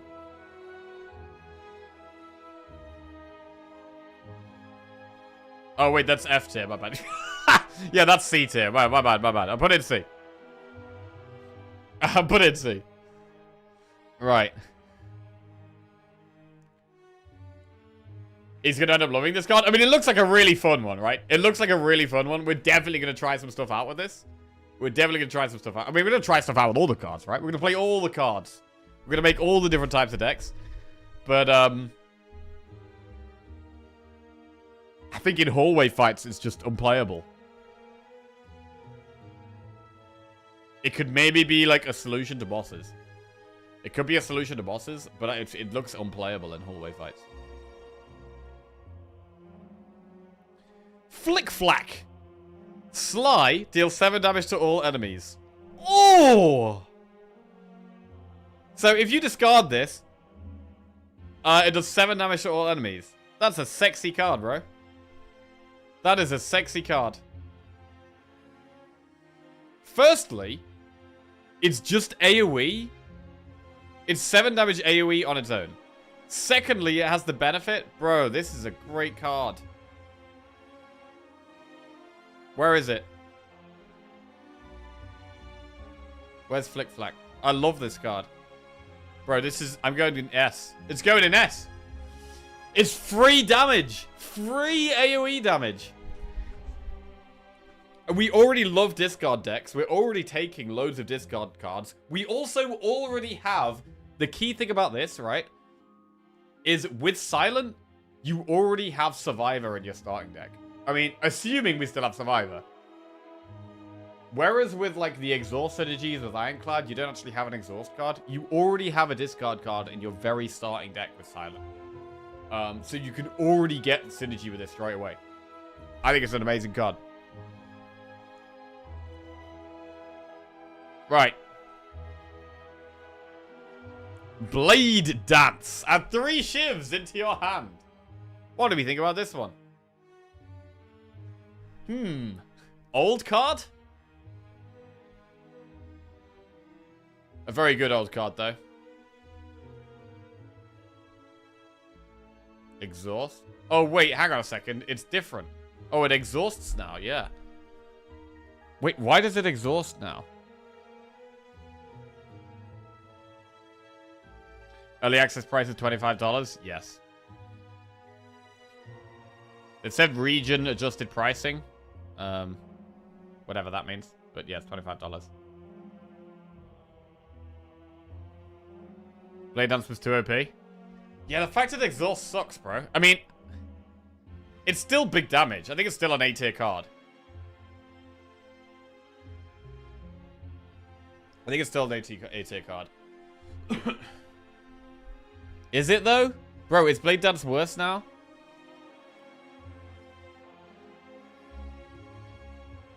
What if you make it Sly? Yeah, what if you make it Sly and Exhaust? Well, if you make it Sly, you're not playing...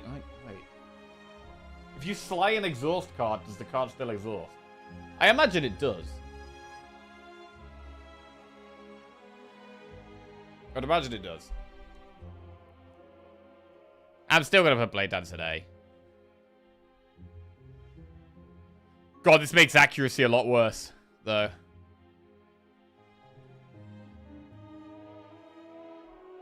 Well-laid plans. At the end of your turn, retain up to 1 card. Where is it?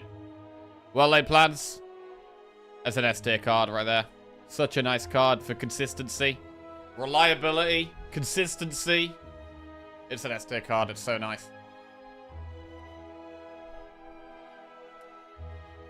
Survivor. Here it is. It still exists. Gain 8 block, discard a card. Survivor is great. Where is it? Survivor is here. And I would put Survivor in A tier. I really like Survivor. It's going to enable Sly cards straight away as well. That's such a big thing about Sly cards. Is that Survivor is going to enable them straight away sometimes. So I think Sly could actually be a very, very powerful effect. Which is why this Master Planner is quite interesting.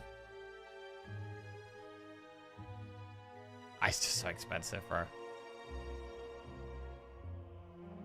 Right. Reflex. Sly, draw 2 cards. Okay. Reflex is... It's an S tier card. I think it's amazing. It's one of the best ways to draw cards. Wait, it's common. Wait, hang on a second. Bro, it costs 3, bro. I've just seen that. It costs 3. Reflex costs 3? I mean, it's better, right? You'd rather it cost 3 than be literally unplayable for any energy. Do we know the time it will release? Yes. 5 hours to go. 5 hours. Until Slay the Spire 2 is out in early access.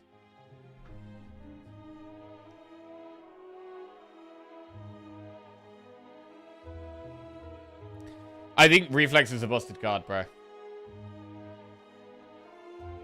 I think Reflex is busted. S tier. Right, what's next? Poison Stab. Deal 6 damage, apply 3 poison. Right, what tier is Poison Stab? I mean, it's fine early game damage, but it's definitely not S or A. I think it's a B tier card. I think it's good, fine early game damage. C? You could say C. Is Dagger Throw better? Make the timer bigger? Like 80% of the screen. Oh, yeah?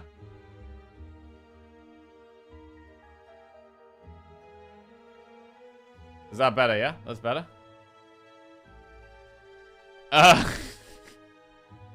Piercing Wail. All enemies lose 6 strength this turn. Exhaust. Piercing Wail is an S tier card. It's just an S tier card, bro. It's just a very, very good way of staying alive. Perfect. Let me move it back. Definitely not perfect. Right.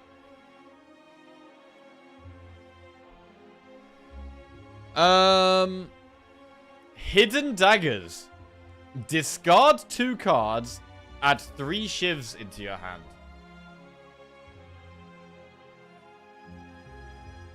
Well, well, well.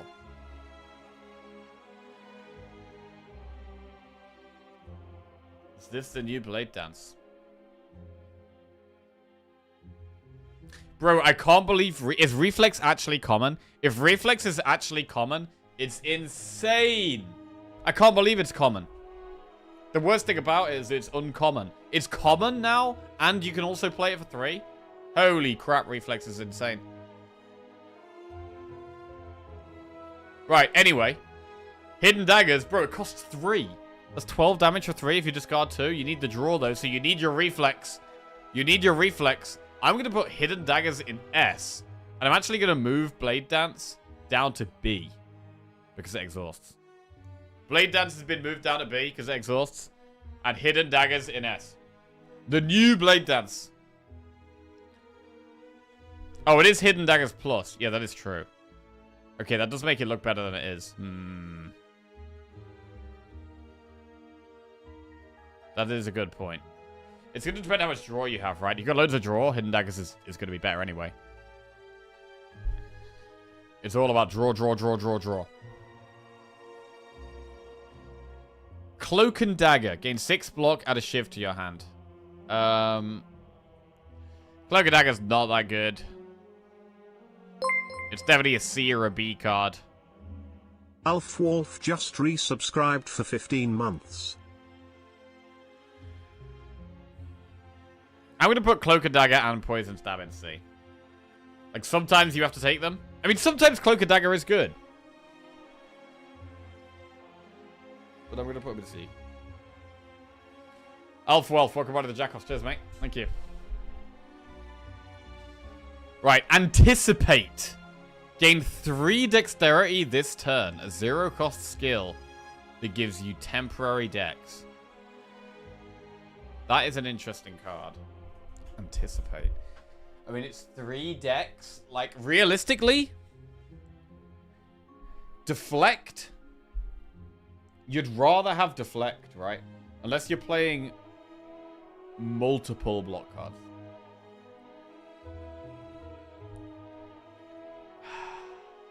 You've got to play a lot of block cards.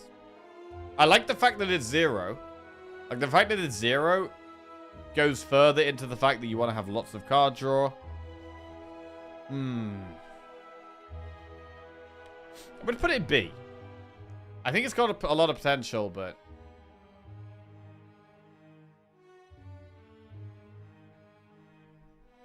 I do like Dexterity. Like, I kind of want to put it in A.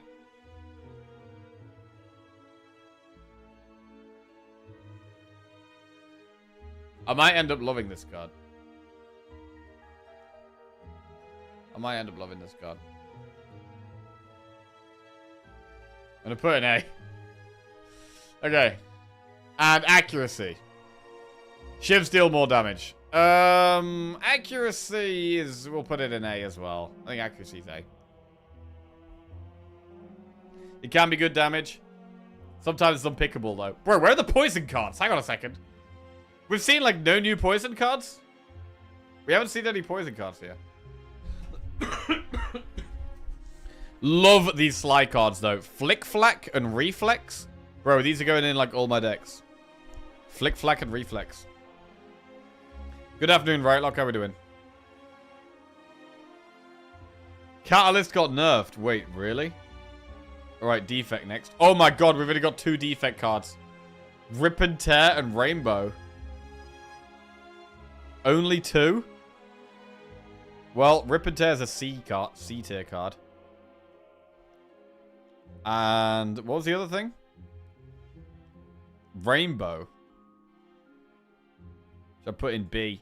B for Rainbow. Not seen that much. We haven't seen that many new Defect cards. No more meetings. Time to faff about pretending to work and count down until release. It's coming, bro. It's coming.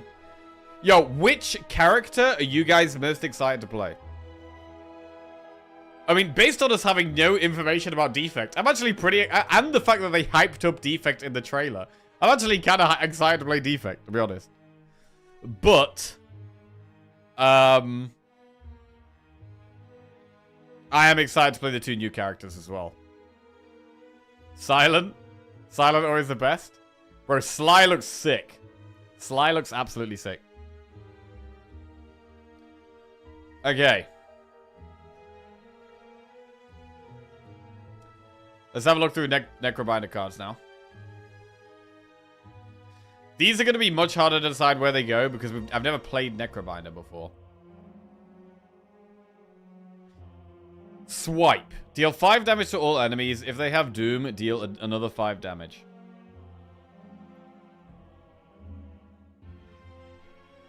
Five damage for all enemies to all enemies is kind of low. So you are going to really want the Doom. But if they have Doom on, you know, 10 damage AoE for 1 energy is great.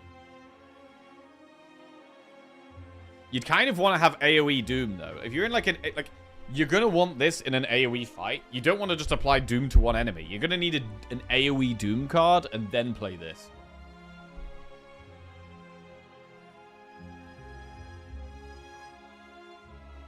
Which makes it a little awkward. And I don't like it quite as much as some of the other AoE cards we've seen.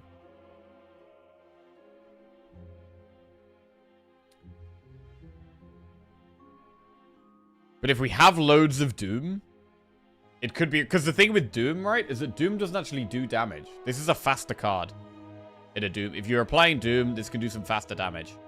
So I actually think Swipe will probably be an important card. In your opinion, where would you put Blade Dance if the upgrade removes the exhaust? If the upgrade of Blade Dance removes the exhaust, well, it's still going to be worse than it currently is, I'd say. But I'd maybe move it up to A.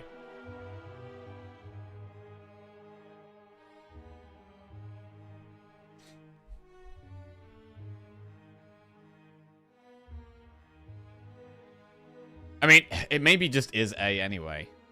I don't know.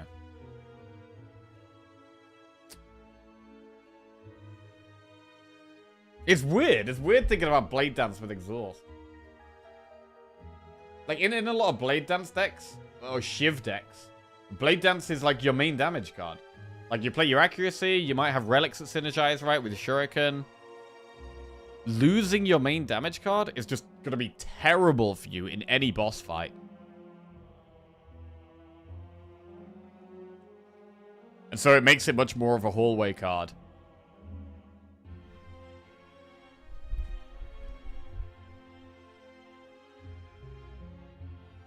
Swipe A, you're generous. Yeah, that's great. I'm going to move Swipe and Blade Dance both in B. They're going to both go in B. I have the problems with both of those. I got problems with both of those. Okay, so. Retain, deal 8 damage to all enemies. Oh, Retain lives on.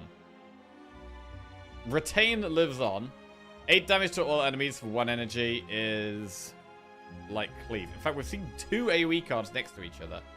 8 damage to all enemies, or 5 damage to all enemies if they have Doom 5 again. Okay, Swipe might actually go down to C then.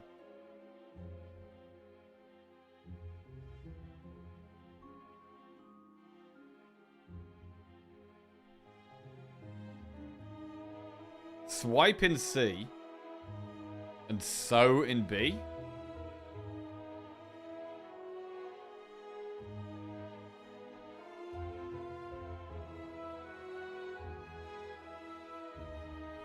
Because it is kind of it's slightly better than Cleave because it retains. Retain move for the other character. Yep, Rip Whopper. Rip Watcher, yeah. Scourge. Apply 17 Doom.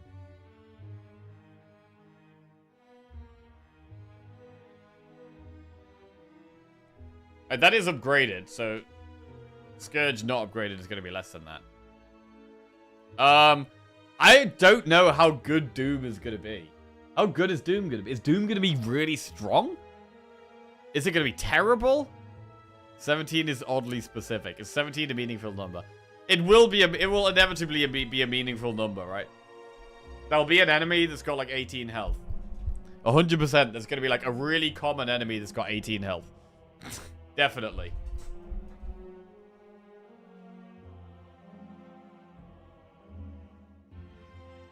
Like, there's a lot of the enemies at the start of Act 1, right? Where they have 13 health. Like, the annoying small slimes intentionally have 13 health. So that 2 strikes is 1 off killing it.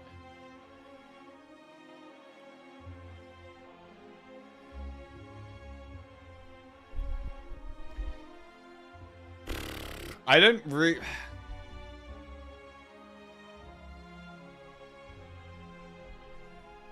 Doom.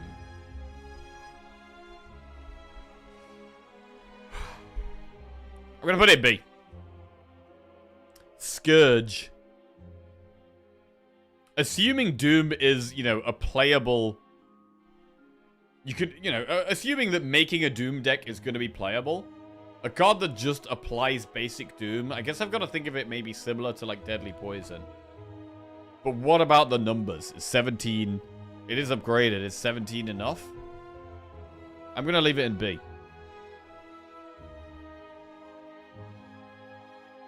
Upgraded is going to be less than that, right? Upgraded is going to be like 12, I think.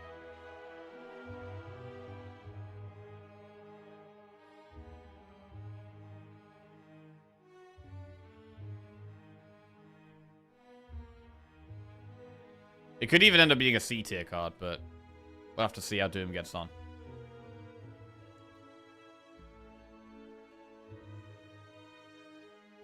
Putrefy. 1 energy skill. Apply 2 weak. Apply 2 vulnerable. Exhaust. It's like a mini shockwave. And shockwave is a great card. I guess the problem with this is that vulnerable's not going to work with Doom. But I think Putrefy is going to be very strong. We know how strong Shockwave is. It takes Shockwave most of the time we get offered it. Weak is a very strong effect as well.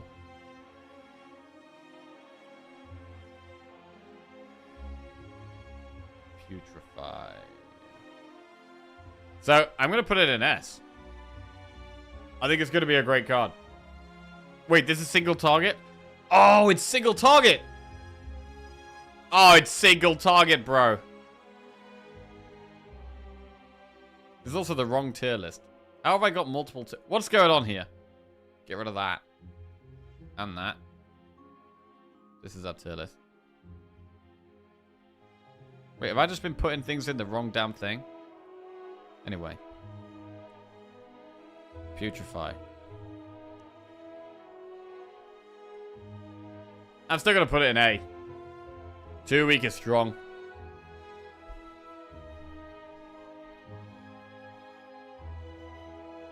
I mean, if it upgrades to AoE, it's going to be really nice.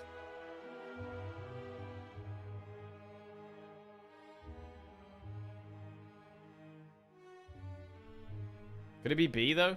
Because it's only one enemy? There's a big difference between weak and vulnerable to one enemy and all enemies.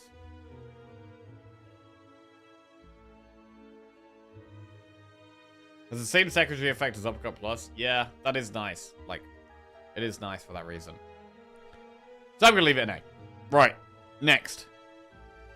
Pull aggro. Summon 10, gain 5 block. So, I think summon 10... Your hand is called Osti, right? You got your pet hand Osti. Summon 10, I think, increases Osti's health by 10. Or if Osti is not there, it summons him with 10 health. I'm not sure how Osti tanks damage. I get the impression that Osti takes damage before Necrobinder takes damage. But I'm not sure that's correct. It might be they both take damage at the same time.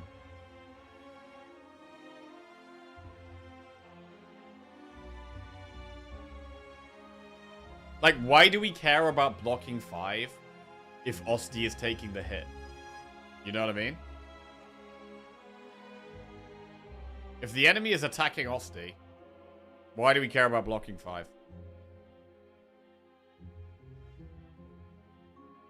Oh, the block would go on Osti? Oh. Yeah, maybe? Yeah, that makes more sense. How are we feeling about upgrades being less frequent? Terrible, Jason. I feel terrible about upgrades being less frequent.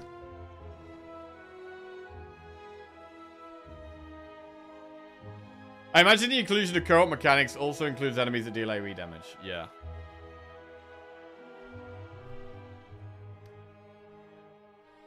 So again, this is quite hard. God, it's actually quite hard to say on these. It's really odd.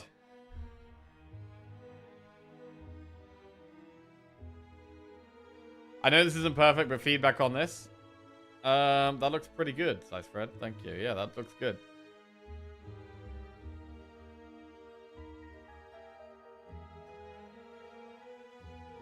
If it had to be in a certain order, I think,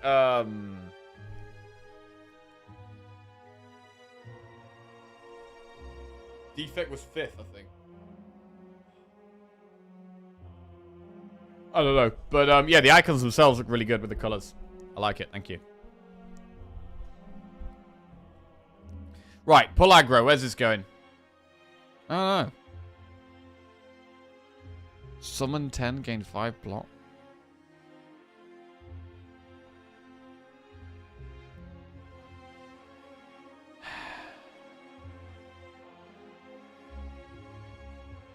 I'm going to say B again. 5 block is not a whole lot to energy.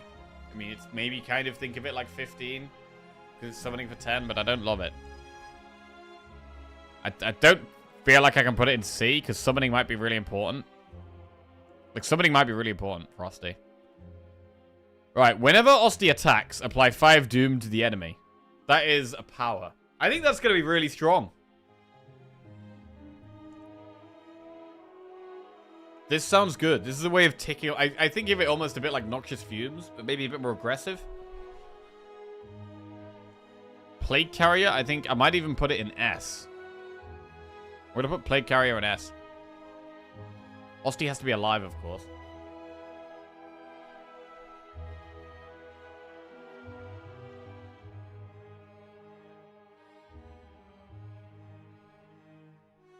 Oblivion. Double the enemy's doom. Exhaust. Ooh! So that's like your killer card. It's like your catalyst. Gotta be good, right? Gotta be good.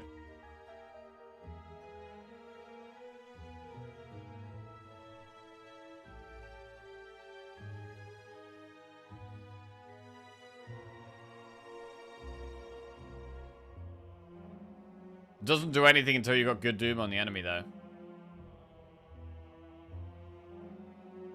I'm gonna put it in S. I think it's gonna be big. I think it's gonna be big. If doom is good.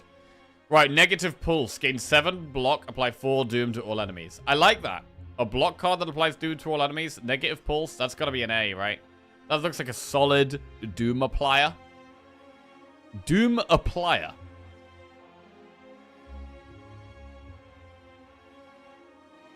So I'm going to put that in A. Whenever you play a soul, summon 3. So this is obviously going to depend how easy it is to play souls. Souls are the 0 cost draw 2 cards.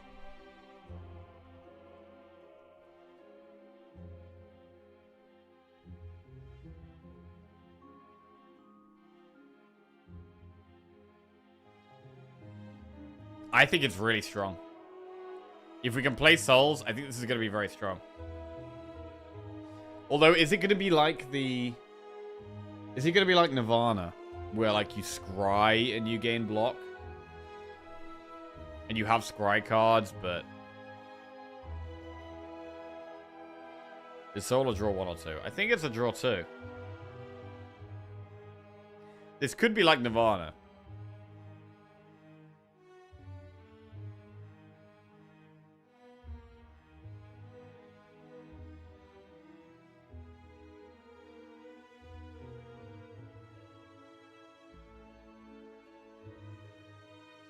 Friendship art is cute. Hand, heart. This is like Osti, heart, Necro.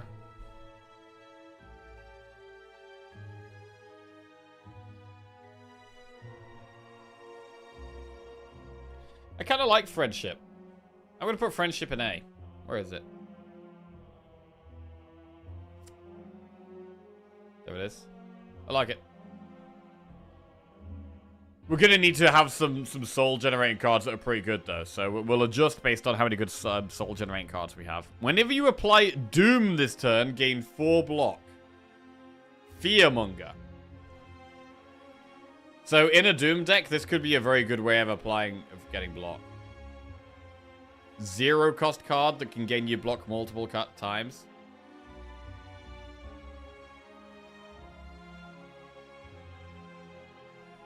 I'm going to put Fearmonger in S. I think Fearmonger could be nuts. Oh, you have to apply Doom, though. Oh, you have to apply Doom. Wait, what? Do we know our starting card in Necrobinder? Do we know the Necrobinder starting card?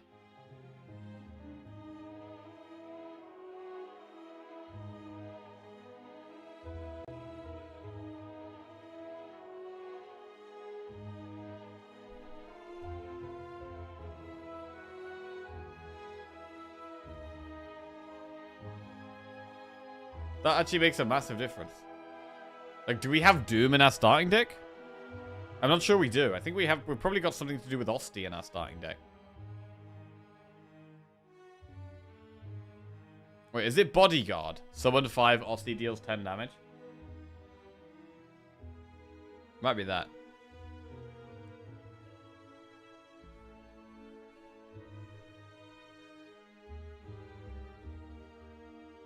Use Street Tracker stuff in secret Discord channel? Alright, cheers, nice friend, thank you.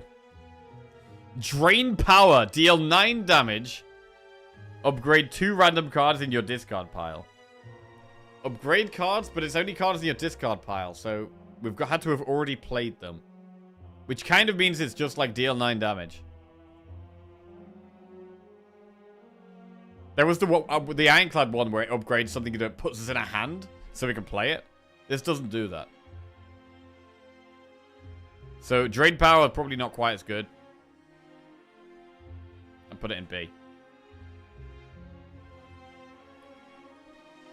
Right, Defile. Ethereal, deal 13 damage. 1 energy, 13 damage, Ethereal. I mean, you compare this to Die, Die, Die. It's not as good, right?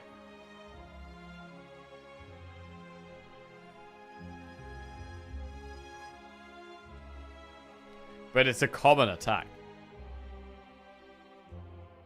It's gonna be just big early game damage. It is just big early game damage.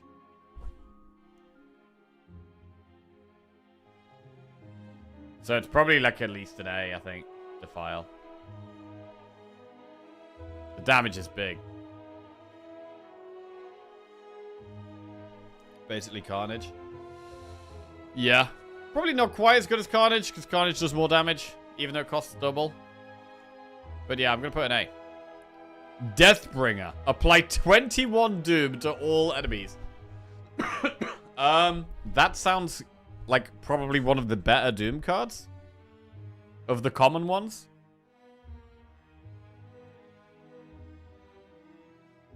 Kind of a 21 damage AoE, but kind of not. The thing is, you don't kill the enemies. I think Doom could be quite awkward. Like, I'm not convinced that Doom is going to be that good. But in an AoE fight, Deathbringer's definitely going to help.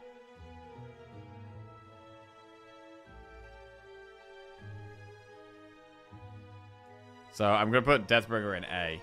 Quite big, just quite big numbers. What does Doom do? I think Doom, you apply Doom, and then when Doom is higher than their health total, they just die.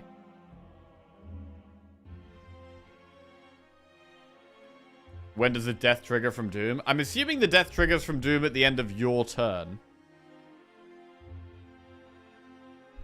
They die at the end of their turn. Wait, is it?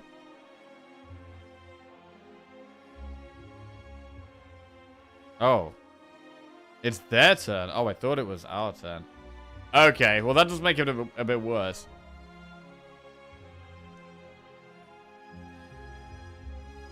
Another key component of the Necrobinder's kit is Doom, which we have teased in previous newsletters.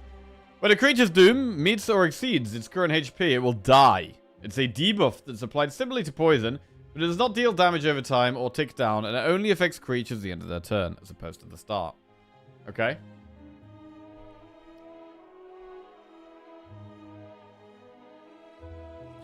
Makes the block on Doom card really important, yeah.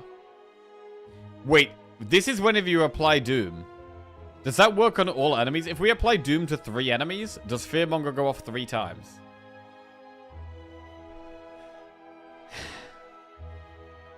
Possibly not. But if it does, it's nuts. Death's Visage. Deal 7 damage, apply 1 vulnerable. It's like a mini bash. Where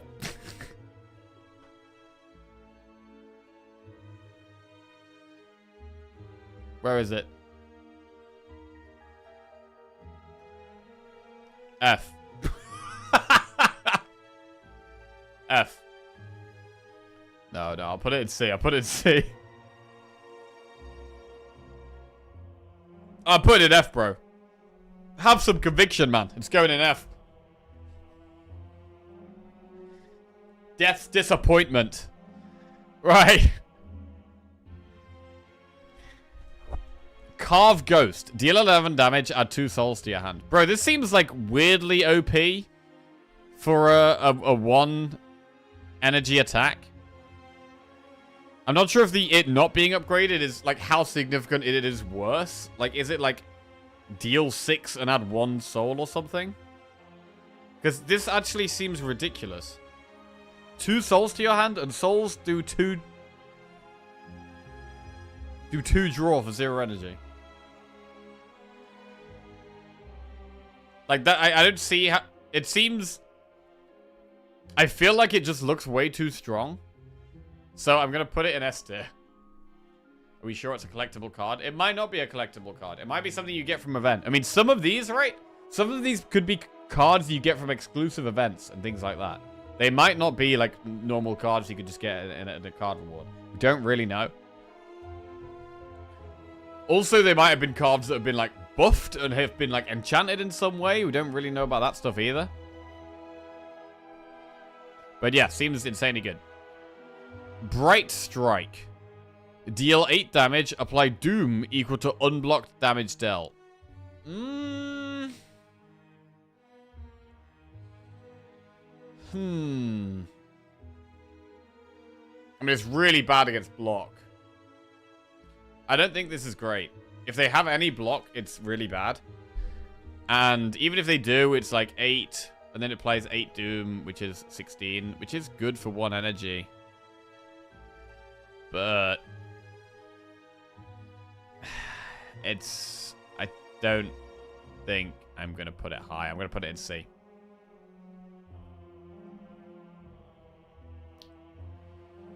Right, what's next? Transfigure. 1 energy rare skill. Add replay to a card in your hand. It costs an extra energy. This seems pretty cool. Can make a card be played twice. However, it does make them more expensive. So you're essentially spending 2 energy to make the card be played twice. It's... I feel like it's strong. I feel like it's strong. But the problem is that you're going to want to play this on expensive cards. And, like, you're going to want to play this on the same turn that you play the other card. Because if you use this on a card, and you don't play the card you use it on, then it's going into your deck, and it's going to be ages till you find it again. So at the start, when you've got 3 energy, you're going to play this. You have to use it on a 1-cost card for it to be played twice. Realistically, it's a rare card, though, so you're probably going to be getting it a bit later on in the run. Maybe when we've got 4 energy, and then you can use it on a 2-cost card. It's maybe not quite as good as... like, the problem is the energy, right? The problem is, how do you get the energy to play this and to play the card you're playing?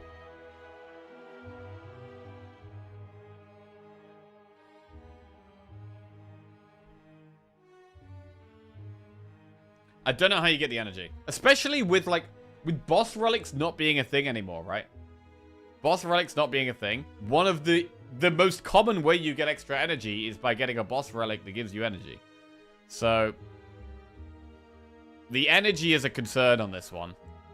But if you can figure out the energy issue, it's going to be really strong, right? It's going to be really strong.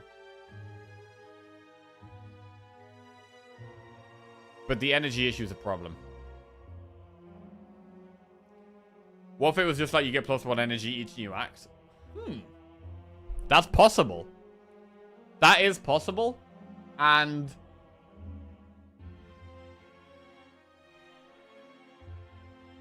would be pretty cool. I think I would like that, to be honest. Boss relics aren't in Spire 2? No, it's going to be slightly different. You get an Ancient at the start of the act, which gives you some kind of buff. And you get options. So we've seen the Waxy Ancient, which we were looking at earlier. So here's an example. So you have Niao, right? Which at the start of the run gives you some kind of buff. We've got this guy, which, so I'm assuming this, you get offered this guy at the start of Act 2. You start Act 2, yeah, replaces the Act 2 map with a single special path. No idea what's on that single special path, but imagine it's something good. Or you get 4 wax relics. Every 3 combats, your leftmost wax relic will melt away. So you get temporary relics, which is going to be, I mean, really, 4 relics immediately. Very, very strong. Immediately, but then you lose them over time. It might actually mean that you want to not do enemies And you want to do, like, more events with this.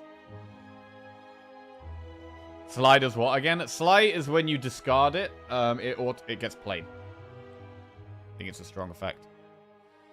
Heap of coals. Enchant all strikes in your deck with Tezcatara's Ember. So, it said that means you can't remove the strikes from your deck, but I think it makes them cost 0. So you got 0 cost strikes, but you can't remove them from your deck. So this is what we have instead of a boss relic.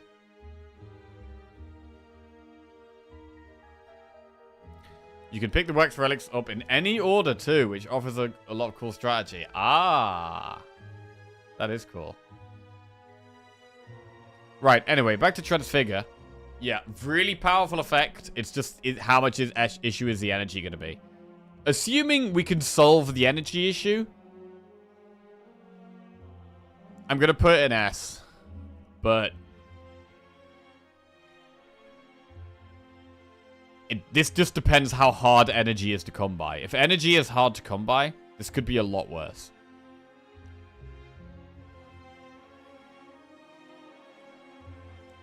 I'm going to put in an S. Right. Sculpting Strike. Wait, hang on a second. We've got a few strike cards here. We've got Bright Strike. Or Blight Strike. And Sculpting Strike. Deal 8 damage, add Ethereal to a card in your hand. Ethereal means it exhausts at the end of your turn. If you don't play it. It doesn't say a random card in your hand. It doesn't say random. Which maybe means you get to pick a strike or a defend. Which is pretty nice. Like, exhausting bad cards is just good. So, I'm going to say this is quite good. It's not going to be quite as good as a True Grit.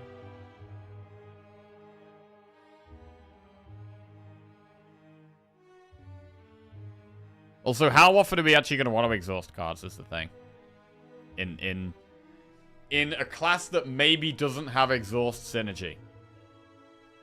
Like in Ironclad, you've got lots of exhaust synergy, right? So exhausting is strong. Whereas in Necrobinder, I'm not really seeing any exhaust synergy. So it might actually be not as good as I want it to be. So I'm going to put it in B.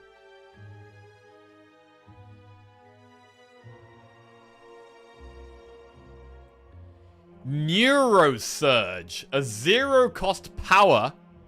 Gain 3 energy. Draw 2 cards. At the start of your turn, apply 3 doom to yourself. Wow. Wait, so it seems like it's a power that has an immediate effect.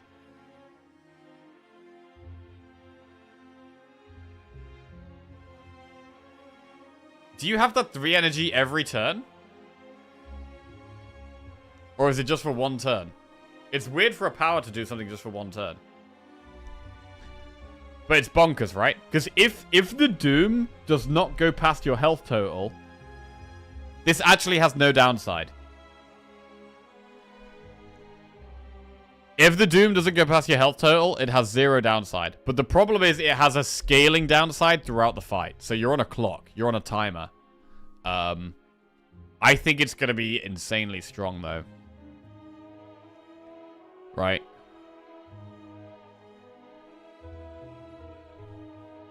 Probably insanely strong, I think. Offering is one of the best cards in the game. This is like Offering, but well,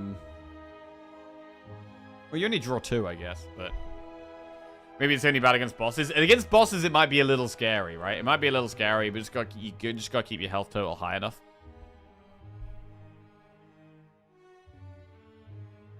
Yeah, could be scary at times, but overall, incredibly powerful effect. The fact that there's no downside when you don't die is insane. Grave Warden. Gain 8 block, add a soul into your draw pile. So, this is kind of like the Watcher card, which is called... Damn. What the hell is that card called? I don't know. But it gains 6 block and puts an insight in your deck. This is like that, but it's better. I mean, it's 2 extra block. Evaluate, that's the one. This is 2 extra block than Evaluate, which is quite significant. Evaluate I'd probably put in C. I mean, I guess it's kind of like Shrug It Off. It's like Shrug It Off, but a delayed Shrug It Off, right? He only knows Fresh Start of Metal Fortress. Hey, I know Prostate.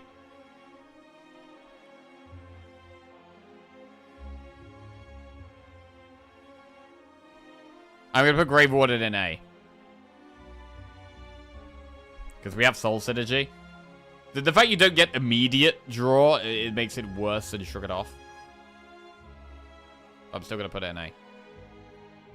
Block with delayed card draw. And more block than it was in the previous game. Bone Shards. Here we go.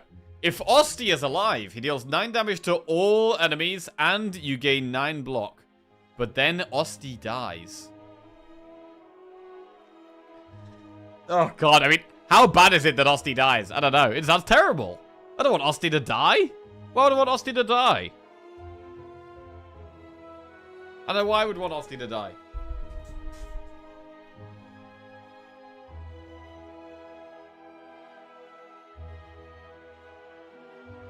But 9 damage AoE is strong, and so is 9 block.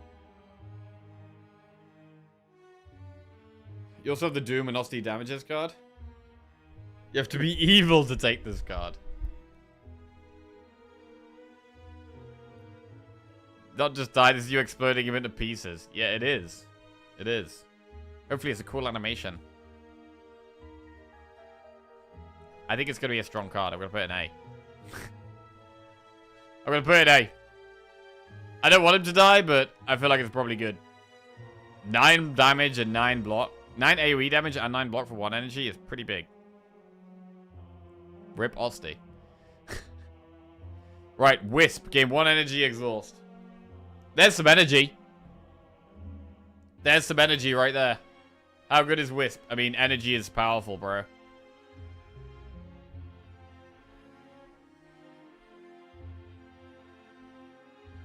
A. Yep. Veil Piercer. Deal 10 damage. The next ethereal card you play costs 0.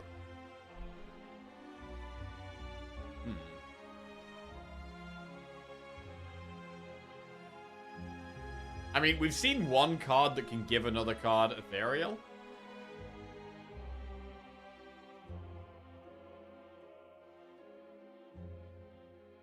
Miracle's not A. A seems too high. What, a card that just gives you energy?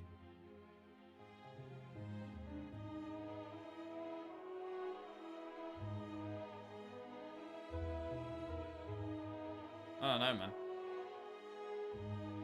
Where do you put Seeing Red? Well, it's better than Seeing Red because you don't have to spend 1 energy to play it. Where do you put Deus Ex? Deus Ex? I'd put Deus Ex in A.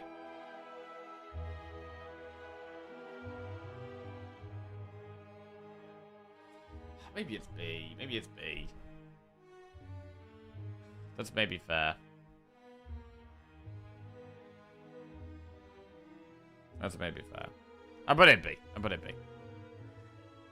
I don't really see any other ethereal things other than, I mean, 10 damage for 1 energy is okay. I would have put Veil Piercer in B.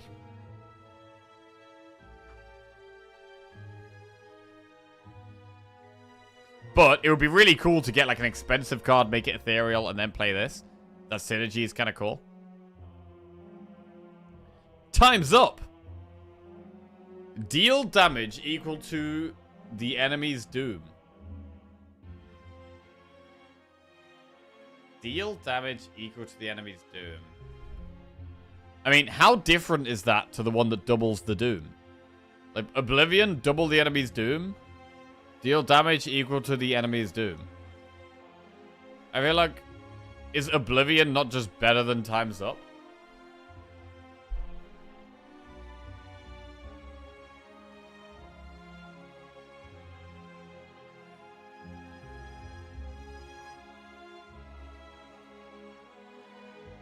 Deal damage equal to the enemy's doom. I guess that could affect all... Is that going to affect all enemies?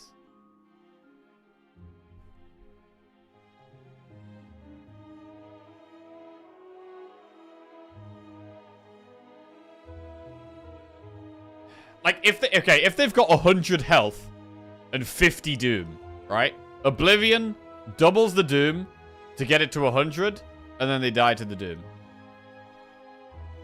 Time's up.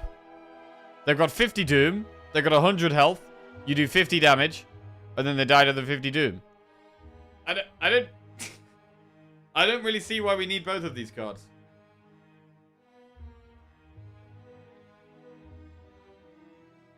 If the enemy has 30 doom and 100 health, you don't have to wait until the end of their turn.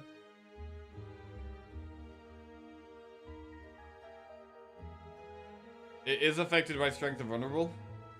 We're very rarely going to have strength. I think we're rarely going to have vulnerable as well. It's twice as expensive. Also, if they've got loads of health, we'd rather just double their doom.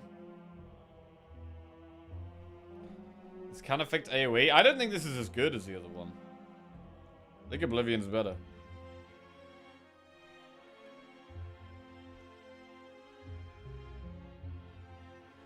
However, they're probably both really good. They're probably both really good. If we're applying loads of Doom, anything that's doubling Doom or doing damage equal to Doom, like they're probably just both going to be strong.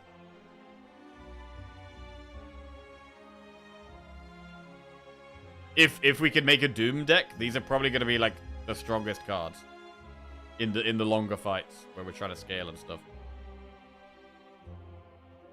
Okay. But I prefer the other one. I prefer Oblivion.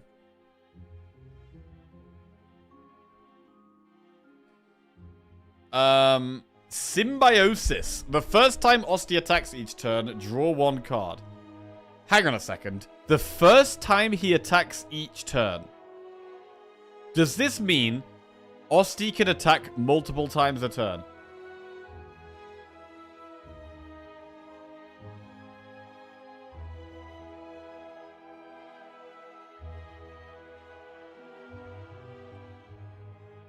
Yeah. You make him attack with cards. You can make him attack with cards, right? Which is kind of interesting.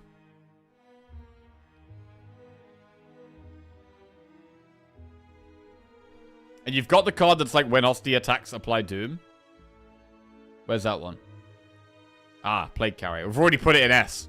Smart. Right.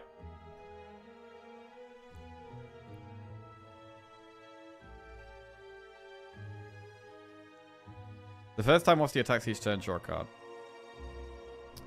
I mean, Machine Learning is quite a good card, right? But there might be some turns where Osti doesn't attack. And so it's probably slightly worse than Machine Learning.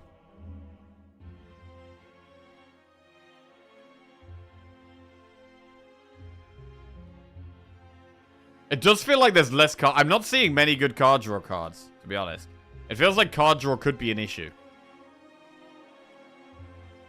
Which is going to make cards like Well-Laid Plans even stronger. I'm going to put Symbiosis in B. You can play the power and draw immediately that turn. True.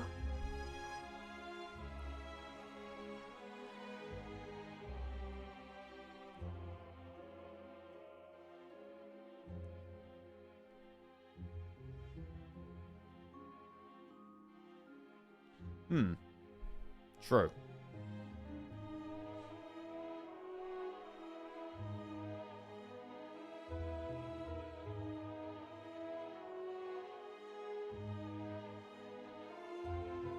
I'm still going to put it in A. Card draw strong, bro.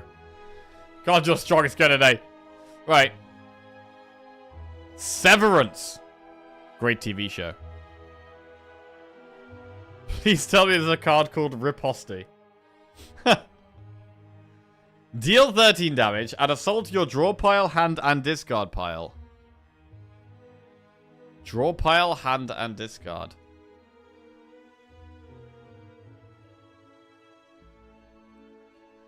I mean, hand means it is essentially deal 13 damage and draw 2 cards. Which makes it not too dissimilar to, yeah, Wheel Kick. Or Predator. I do like these cards. I like those cards.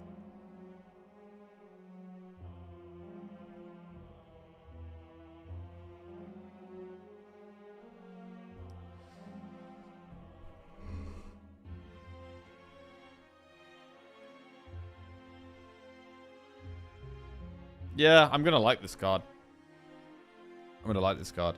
I mean, it could potentially be a lot of draw throughout the course of the fight. I'm gonna put it in A. I'm gonna put Symbiosis in B just because it's a little slow. I don't know. I'd rather play Severance than Symbiosis. Bro, I don't want to sacrifice. I hate having Bone Shards in A here. I don't want to kill Osti. So glad to be maining Necrobinder. Bro, I'm moving Bone Shards down. I don't want to kill Osti. Let's go to B. Right. Reap. Retain, deal 27 damage.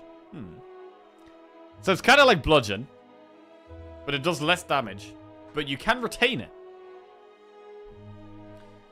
I mean, with all the Osti things and Doom, it feels like, are you actually going to have a Necrobinder deck that could use this kind of card?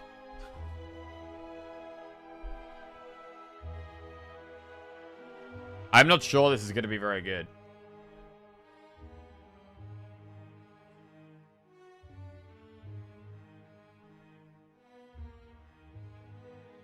I'm going to put Reap in C. Put it in C. Narcissus just resubscribed for 28 months. Happy STS2 day, everyone. Hey, Narcissus, welcome back to the Jackoffs. Thank you very much, mate. Cheers.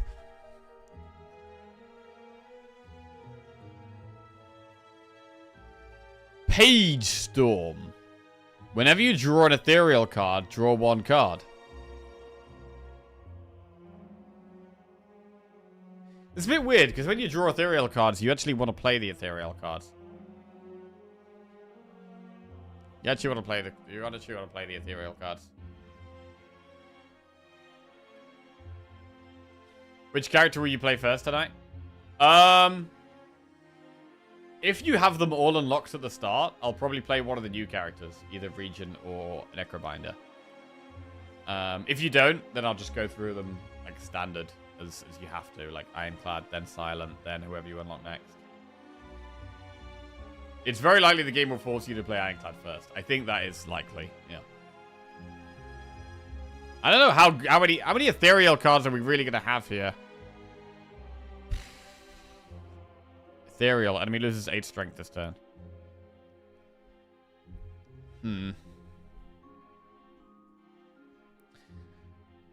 I'm going to put Page Storm a bit lower down. I'm going to put it in B just because I don't know how many ethereal cards we're really going to have.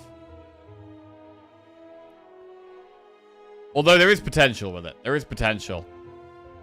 You could give lots of things ethereal, and then especially cheaper cards, and then you can easily play them when you draw them. It's kind of cool.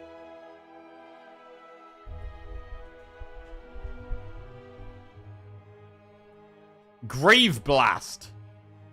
Deal 4 damage. Put a card from your discard pile into your hand. Exhaust.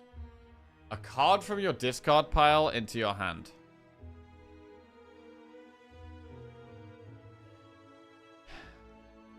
It's not bad. We'd probably prefer Hologram, though, that does block and does this, right?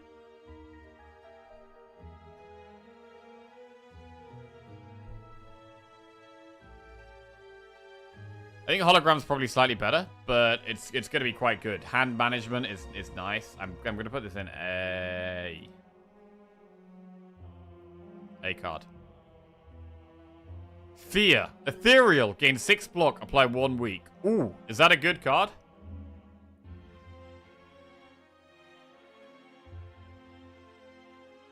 Is that an S tier card?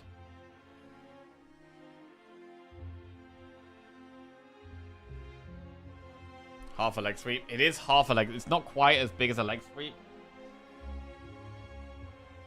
Is it worse? Because it's not like leg sweep, or is it still just great? I think it's a great card. Fear.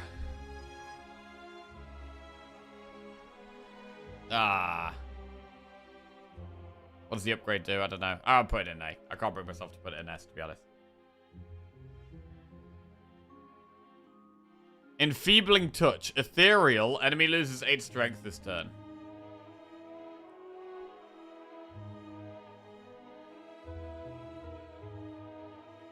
It doesn't affect all enemies.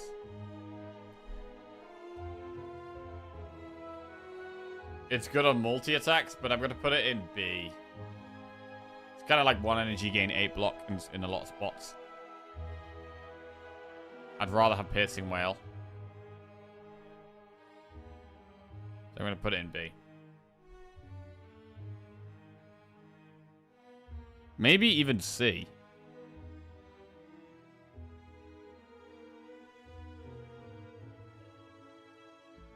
I think it's actually not that good. It's in C. So far, some of these ethereal cards are defensive, and Enfeebling Touch and Fear are both defensive cards. What was the other ethereal card? It was the 13 damage, the Defile. Yeah, okay. Right, Empower. Osti attacks. Deal 3 additional damage. 3 doesn't sound like that much. But we're like punching with him. We're punching with him. Doing lots of little attacks.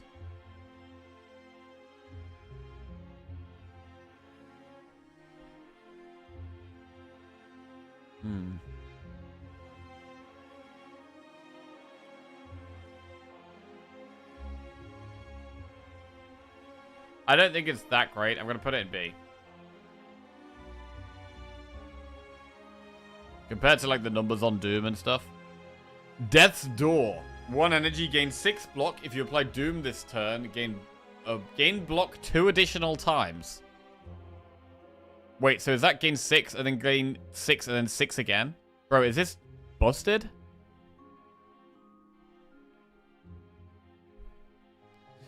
I think it's busted. Where is it? I think it's busted. I think it's an S tier card. If that's 18 block for 1 energy, which is how I'm reading that. I'm reading that, look, if you apply Doom, it does 6, and then it does 6 2 more times, which is 18. Which is so much block. That might be the best block card in a Doom deck. This might be the best block card we've seen so far. Bodyguard. 2 energy, summon 5, Osti deals 10 damage. That's gotta be not a great card, right? I imagine this is what you start with. I reckon you start with this card.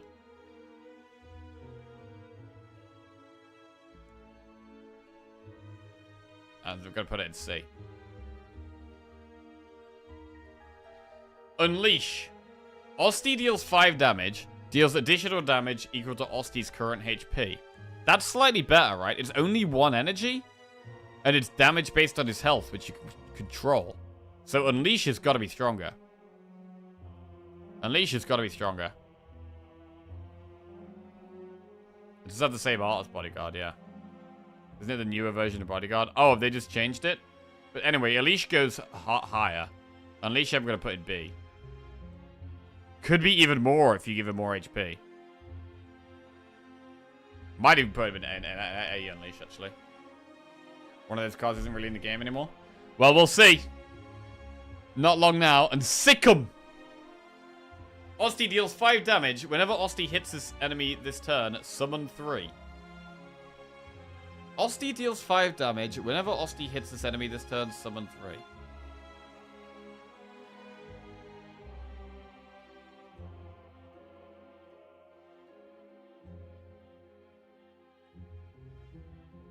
So he gets 3 health whenever he hits the same enemy. It's literally talk to the hand. But only for that one turn. Only for that one turn.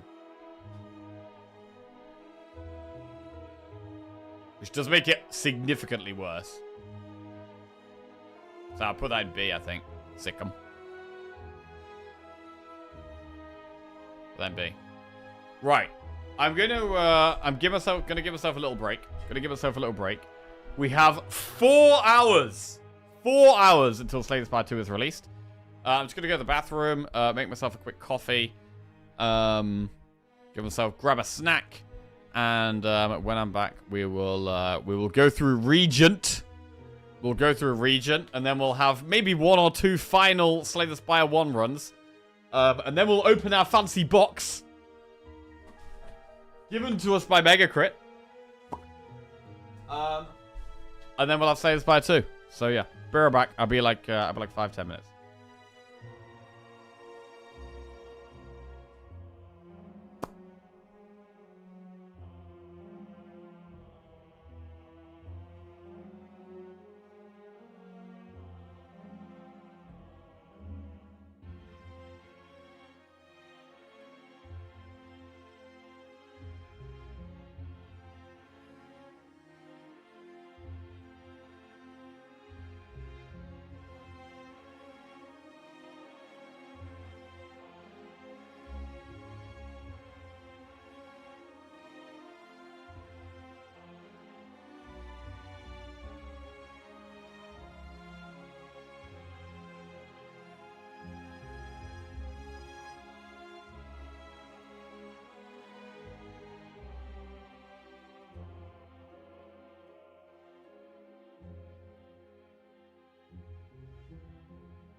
Right. We're back. Okay, let's finish this thing off. Regent. Regent. Right, how the hell does Regent work again? We've got these, like, stars. Stars is like a secondary currency type thing. I don't know if you get these stars permanently. Or how they work again. Right.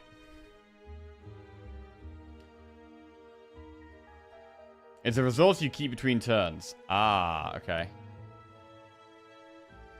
Heavenly Drill.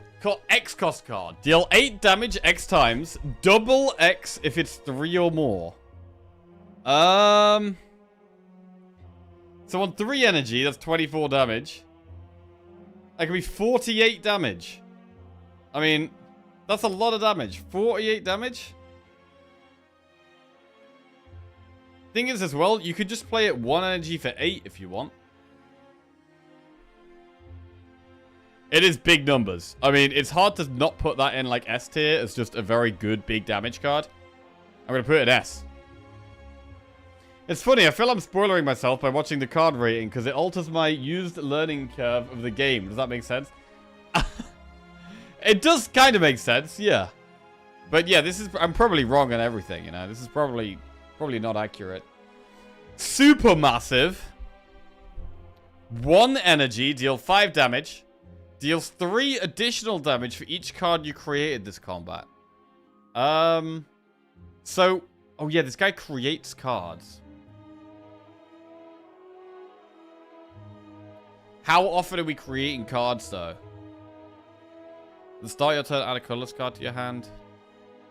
Transform any number of cards in your hand into minion sacrifice. We haven't seen enough cards, really.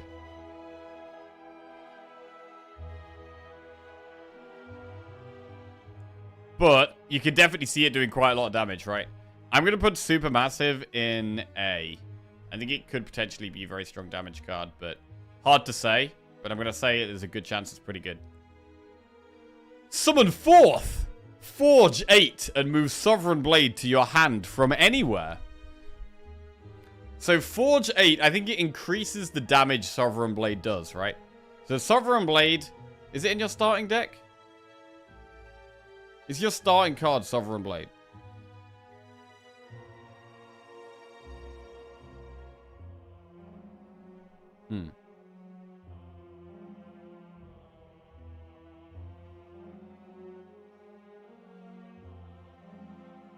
Also,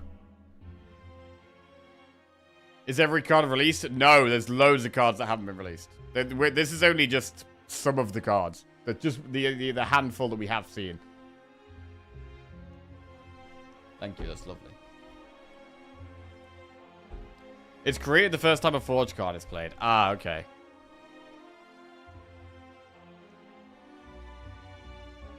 So Summon 4th creates the blade. The minions have been working on the blade.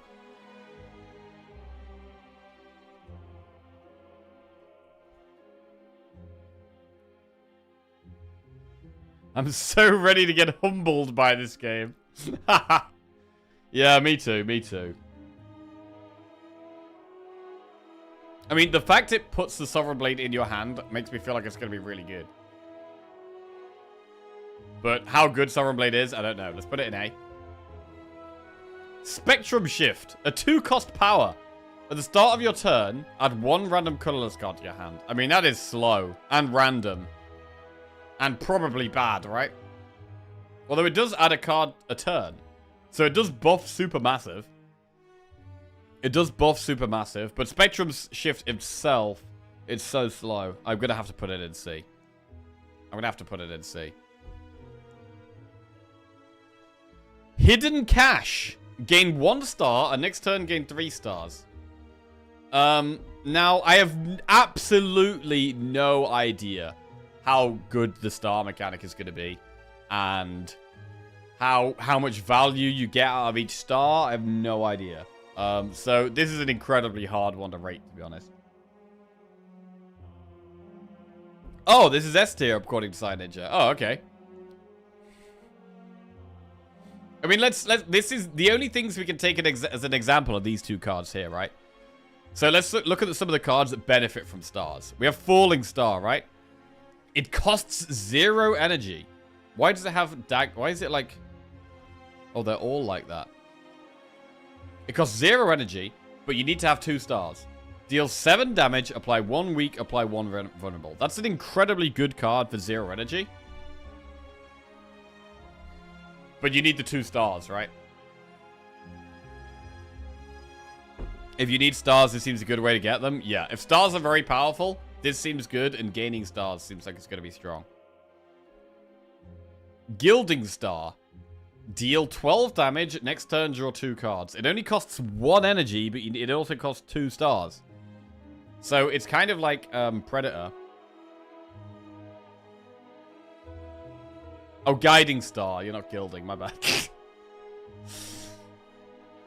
Maybe stars are good, bro. Stars might be really good. I mean, this is 2 stars immediately. This is delayed stars, right? So you only get 1 right now, which means that you can't play Falling Star and you can't play Guiding Star. But it is actually 4 stars for 1 energy. So I'm going to say Hidden Cache is really good.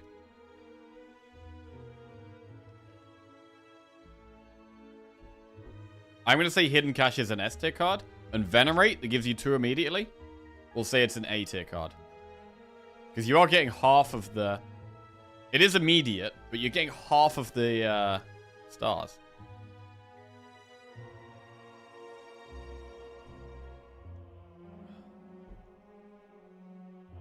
Seems that stars are priced at roughly 0.5 mana. Guards! A 2 energy skill. Transform any number of cards into your hand into Minion Sacrifice. Exhaust. So I think Minion Sacrifice was a 0 cost block card that blocks 11.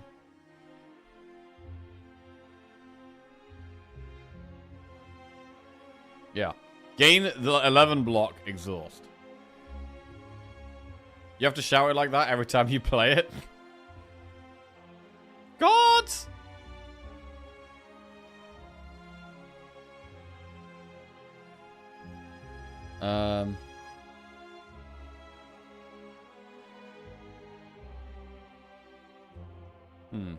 I mean, you have to have lots of cards in your hand to want to do this, right?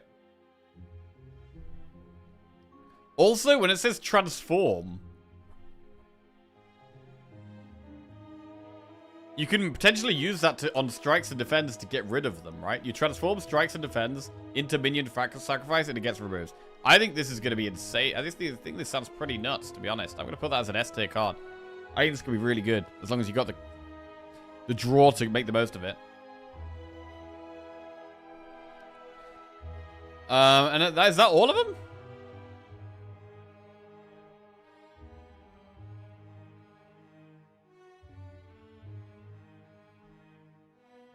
Oh, Guiding Star. Deal 12 damage next turn, draw 2 cards. I mean, it looks strong, but you need 2 stars.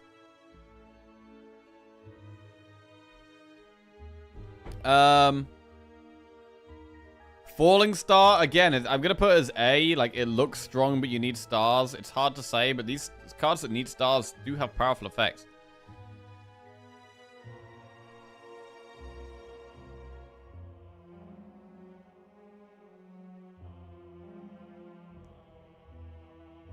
Right.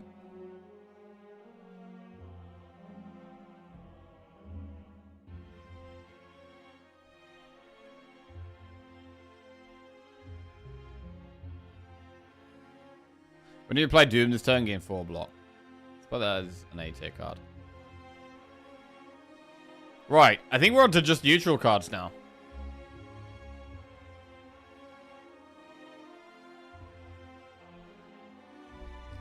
Just neutral cards. Colorless cards.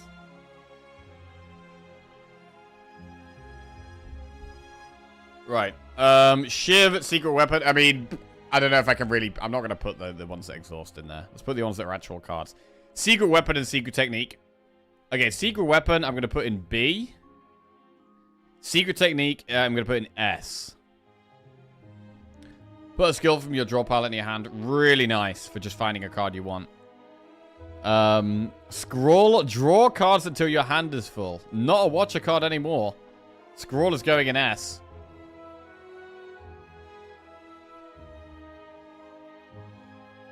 Hand of Greed. Looks like it's the same. Deal 20 damage. If fatal, gain 20 gold. Scroll is neutral, yeah. So it seems like they've taken a few of the Watcher cards. Watcher's not in the game anymore, but they have taken some of Watcher's cards and given them similar things to other characters. All the same. Hand of Greed, I mean, we'll put in S. It's just one of those cards that, like, if you get it early, it's insane.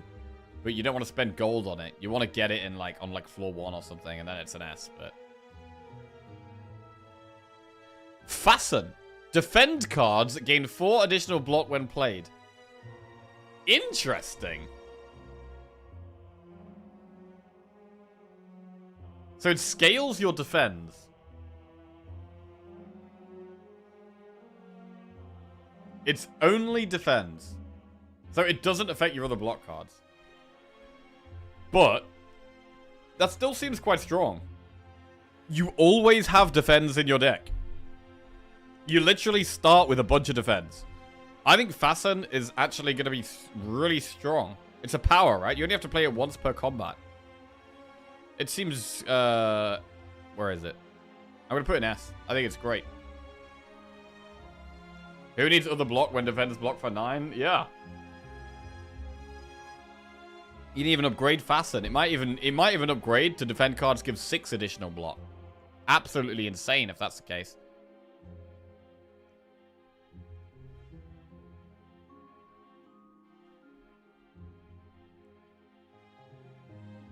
Apotheosis, we'll put an S. I mean, Apotheosis. I mean, if upgrades are harder to come by as well, Apotheosis is going to be godly.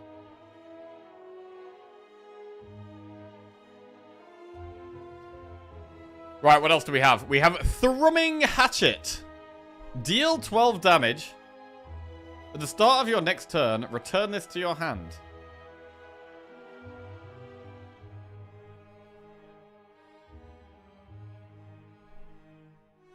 I like the word thrumming. Yeah, it's a pretty good word, actually. I'm going to put it in B, though.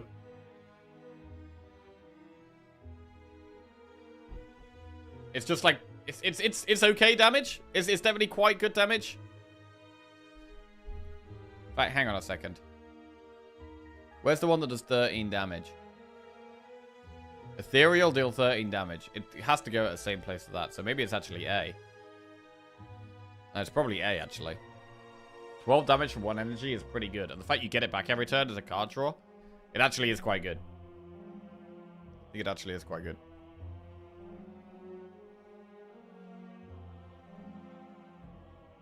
Right, automation. Every 10 cards you draw, gain 1 energy?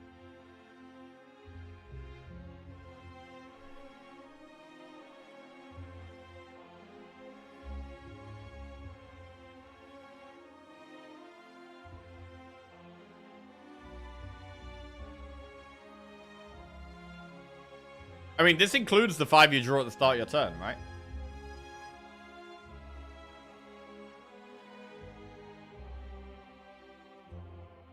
So this could be good. 10 cards, though. Again, it's quite slow.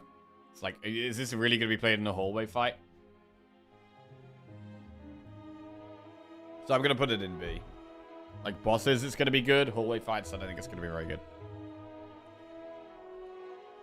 Stratagem. Right, a 1 energy power. Whenever you shuffle your draw pile, choose a card from it to put into your hand. Whenever you shuffle your draw pile, choose a card from it to put in your hand. It might be ages until you shuffle your draw pile, though. I don't love it.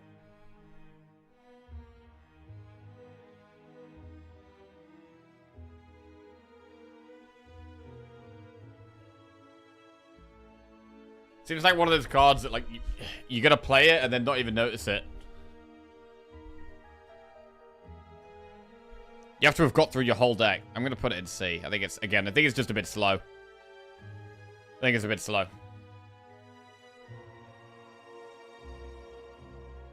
Seeking Strike. Deal 6 damage. Choose 1 of 3 cards in your draw pile to add to your hand. Okay, that's a bit better.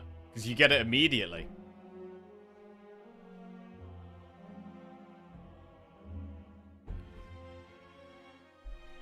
So it's like Seek, but you have to spend 1 energy on a strike first. So it's not as good as Seek. But it's probably still an A-tier card, because Tuition is quite nice, and it's immediate. Order. Deal 12 damage. Retain your hand this turn. Ooh, retaining your hand is good, but I don't know if this is as good as Equilibrium. I mean, it's 12 damage for 1 energy. Order, lol. Order!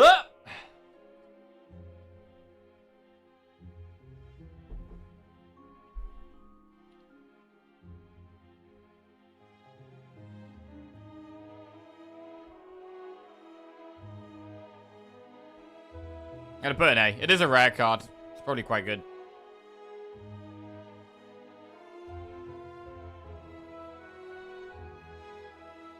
Right. Sovereign Blade. Retain, deal 10 damage. These are both things you summon or create, I think.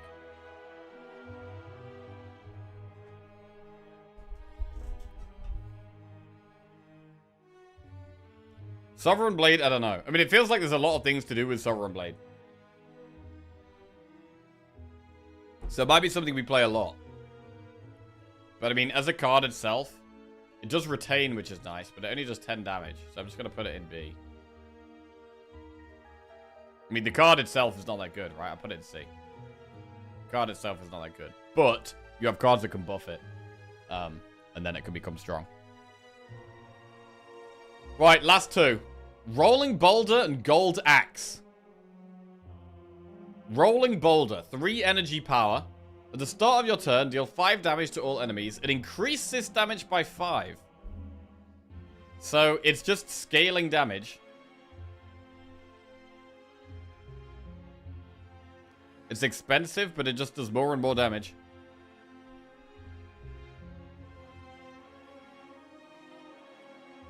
They nerfed it from 10 and said it was still strong.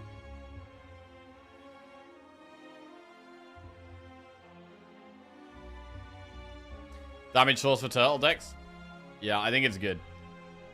It is, of course, expensive. And it is at the start of your turn, which is also a bit awkward, so... I'm not going to put it in S.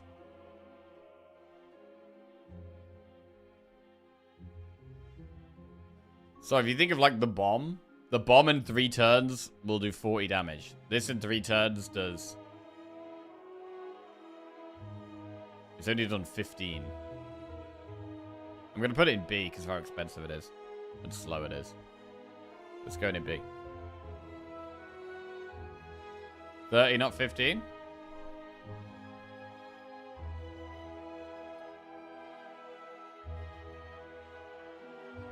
I mean, you play the bomb on turn 1, right? It ticks down turn 1, it ticks down turn 3, turn 2, and then on turn 3 it does the AoE damage. 40 damage AoE. This, you play it on turn 1 and it does nothing. On turn 2 it does 5. And then on turn 3 it does 10. So on turn 3 it's done 15.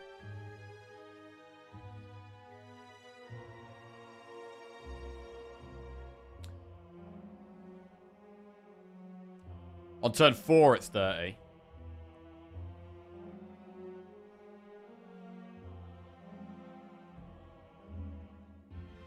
So it is slow. But it keeps going, right? It keeps getting bigger and bigger and bigger. Which means in the long fights against things with lots of health, it will be strong.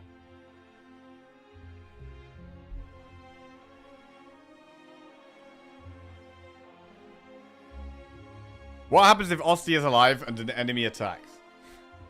I have no idea, bro. I know as much as you.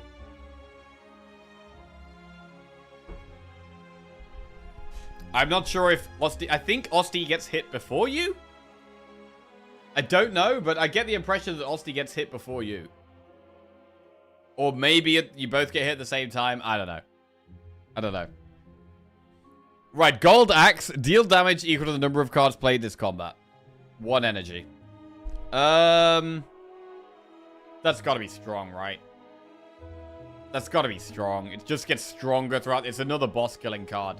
The longer the fight goes on, the stronger it gets.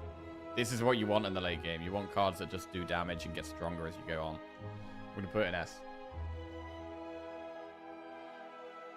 Silent card, yeah. So shit early, though. Yeah. True. It's not good if you draw a turn 1. But I mean, even if you draw a turn 2... If you draw a turn 2, it can be an okay card. And from turn 3 onwards, it's probably a strong card. At 1 hour left, you're opening the box? Yes. So we will open the box in 2.5 hours. 2.5 hours and we'll open the box. Right, okay, there's our tier list done. Let's get some gameplay in here. Right, what should we do? What should we play? What should we play? 2.5 hours till we open box. Should we try and make a claw deck? We could try and make an alpha deck. Grand finale. What do we never do? What do we never do? We never boss swap on silent. Maybe we should try boss swapping on silent. We never do that. Bro, if boss relics aren't a thing anymore, that suggests that boss swapping isn't going to be a thing anymore. Which I like, actually. I think that's good. I don't think boss swapping is really a good thing to have at the start of the game.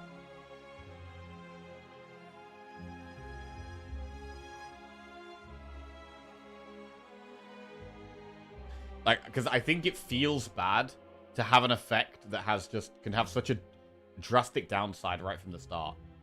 Like Ectoplasm, like Crown, right? Boss swapping into those, it just feels so bad. I think it just feels terrible. So, like, not having that, I think would be good. Like, having something that has a downside, but you have control over what the downside is, or you know what the downside is going to be, is more okay, right? But when you're about to get a random downside, oh god. Right. We could also speed play. Let's play. I mean, we're never going to have Watcher again, right? Watcher's going. Watcher is going. So we could try and make an alpha run. We could try and make it like an alpha deck or something. I love an alpha deck, bro. Or pressure points. We've got to play Watcher, right? Obviously, not do any of that infinite nonsense. Obtain a random rare card. Enemies in your next 3 combats have 1 HP. Take 18 damage and choose a rare colorless or boss swap. Pressure points? I mean, we could get a random rare card. Rare colorless. Random rare? Just random rare it straight from the bat? Right, we're gonna random rare it. Let's go. Oh, it's terrible. Blasphemy. Oh, God. Okay, what do we do with this? Blasphemy? I mean, it does actually do a lot of damage very quickly, to be fair. Lethal?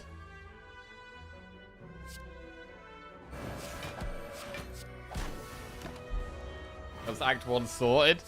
Oh, yeah, just Blasphemy against the boss. Yes, nice. Rush down. Oh, bro, come on. I'm not trying to rush down right now.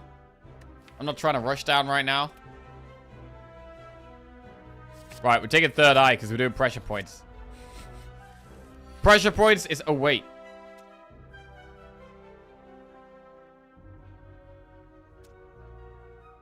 Not lethal.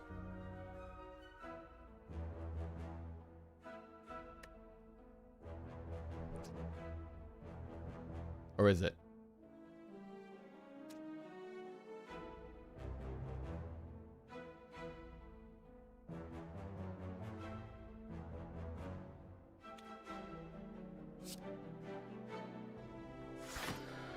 It's not.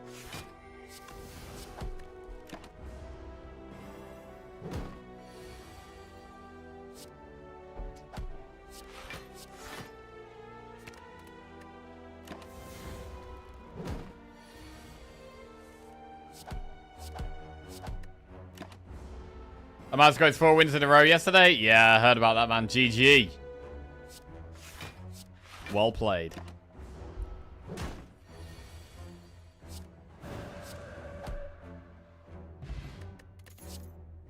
Prostate.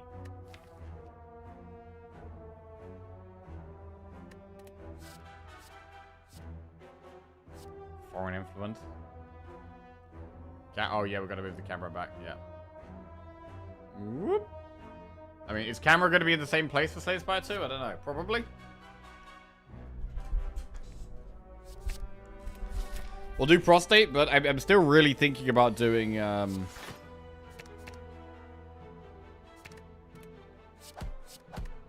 into Divinity next turn.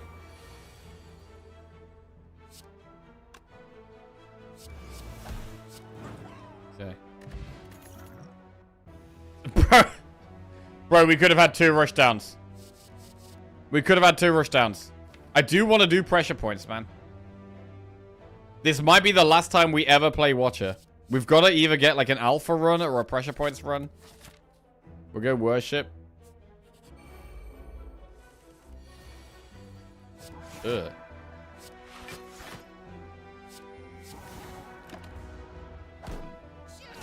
I mean, it might be that Watcher is... It does come back. It might be that Watcher is in Slay Spire 2 and gets released at a later date.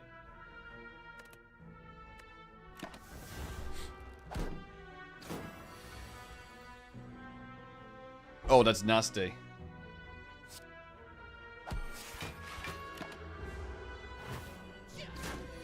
I might just end this one and do another one.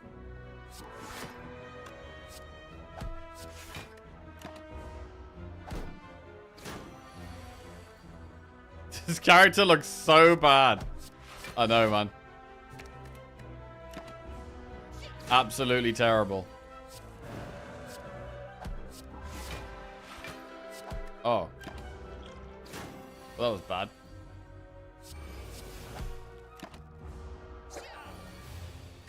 Oh.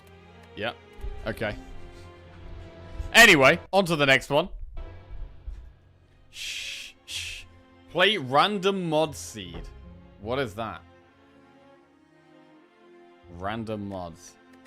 Bro, how do you even add... How do you even do a seed? Set seed. Do you know what character it's on?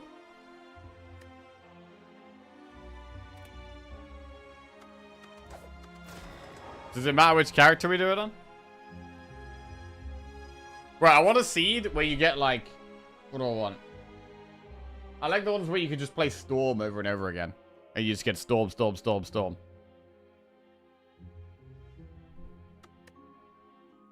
Alright, I'll see what random mods is. Let's see what this is. It looks pretty normal.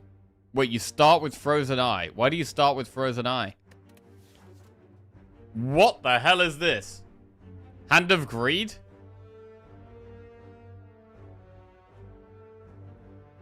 What is this?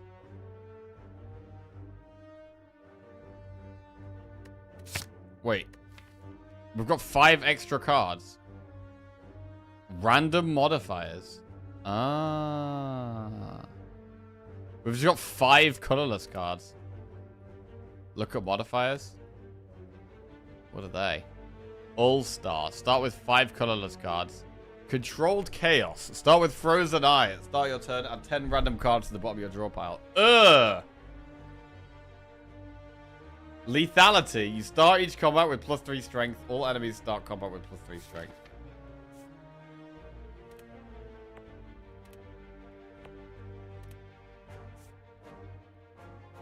Nah, I don't want to do it, man. I don't want to do it. Abandon. Get me out. There's a Google Doc of seeds that give you all copies of a single card if you want. Oh, shit. Okay.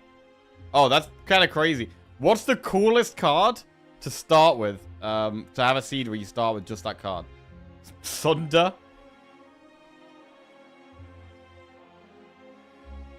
I mean, Storm is cool, bro. Claw. Omni. Find the pressure point seed. Yeah, I think that's the way. I think that's the actual way.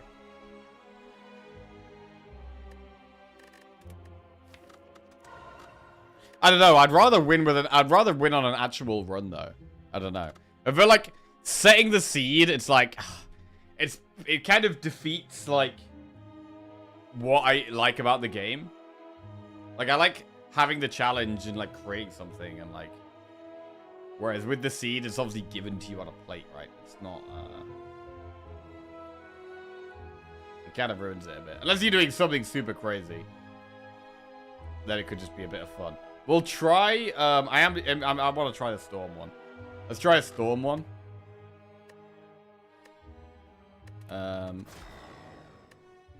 Is that a deck of full storms? Try that.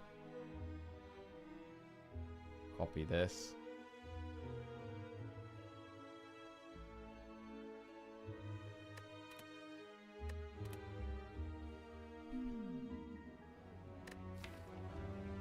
Wait, so we don't start with storm. Oh, it's not you start with storm. Wait, what is it?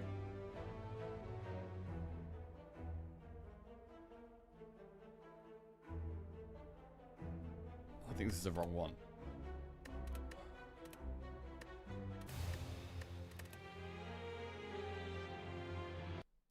Oh, you have to boss swap. Oh, you have to boss swap. Oh, that's what it is. Okay. That makes more sense. You boss swap and then it is... What? Crown? That's not storm? What? Do you just get storm as the reward from the first fight? Is that what this is? You get storm from the first fight.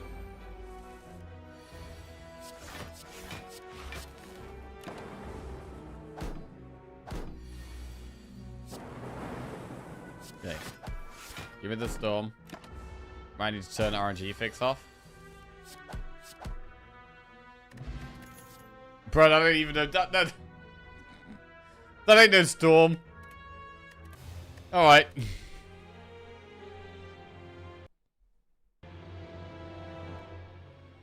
Okay. Change of plan. Change of plan. We're gonna do a normal run. A challenge. Right. We'll set ourselves a challenge, right? Our challenge to ourselves is before we open the box, so before 5 o'clock, win a pressure points run. Ascension 20 heart, pressure points victory in the next 2 hours. Let's go. Let's go. Obtain a listen to Twitch chat for a run? I couldn't think of anything worse. Right. Obtain a random rare card. Enemies in your next 3 combats have 1 HP. Obtain a curse for a random rare relic or boss swap.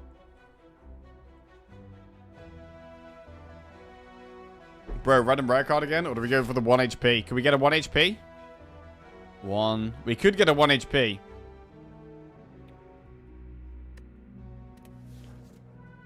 I'm gonna go random rare card. Ragnarok. To be fair, I don't use Ragnarok very often.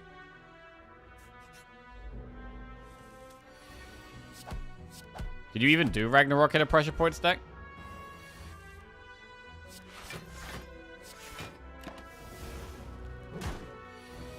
I mean, it doesn't make any sense, but... Oh, nice. Right, third eye can work with pressure points.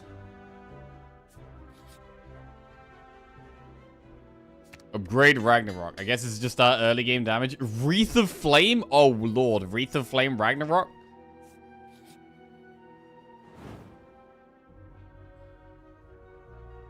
Remove Eruption, because we're not using that. Right. There it is, bro. Pressure points. Pressure points? Right, what about Empty Mind? We can leave Calm. It's card draw as well. It's good. Okay. We've got ourselves a deck. 36. Not quite lethal, so we should just do this.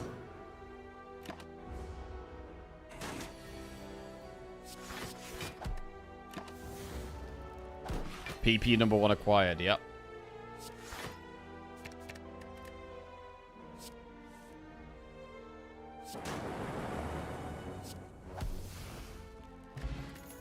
Follow-up, Nirvana, Prostate. I think we're going to take Nirvana, because I think we are going to scry. I think we're actually going to scry in this one.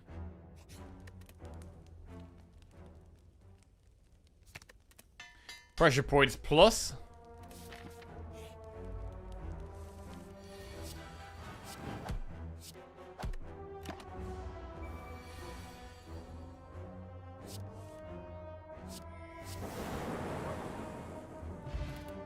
Collect, fasting, or sash whip. It's got to be a skip.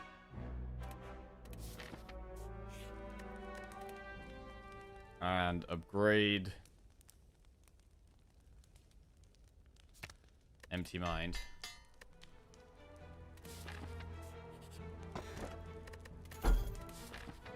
Ancient T says fine.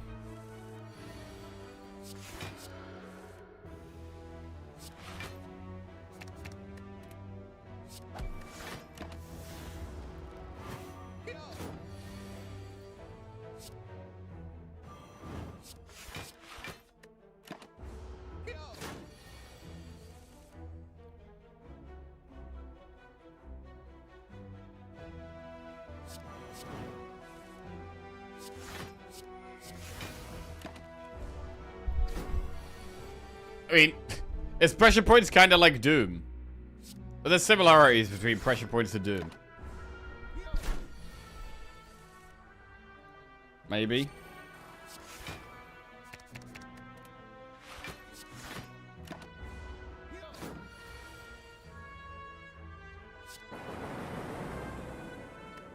Oh, I'm an idiot. Empty mind would have done it there. Oh, bro, we're so Slay the Spire. We're just in Slay the Spire 2 mode, brain mode right now. Deceive reality. That's block.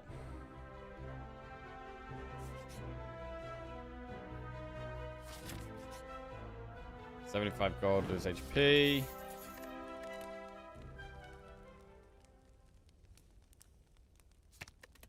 Upgrade Nirvana. Do elite. Alright. Sentries.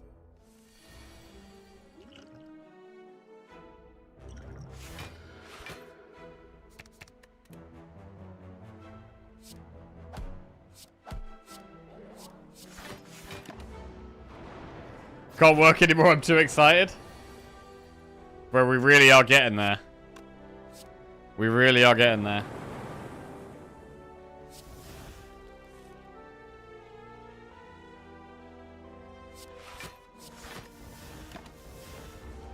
I mean, I want to play Silent, but I want to play Defect.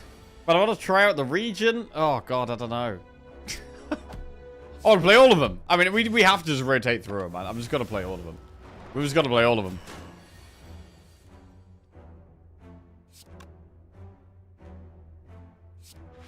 Yeah, we may have to do it in order, so that will solve that problem.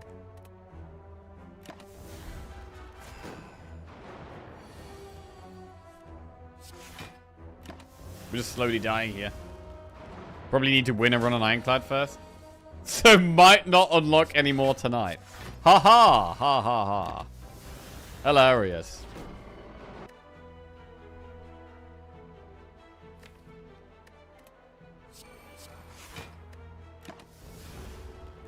Can't really pressure points. Empty Mind allows the Ragnarok and Third Eye. Oh. Don't we need Third Eye? Just kill that one. Alright, it's turning around a little bit.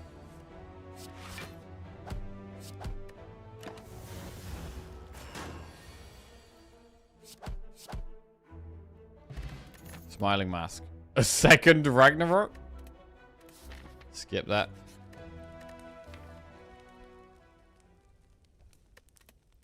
Right, we're going full upgrade. Let's go. Super ready for Necrobinder.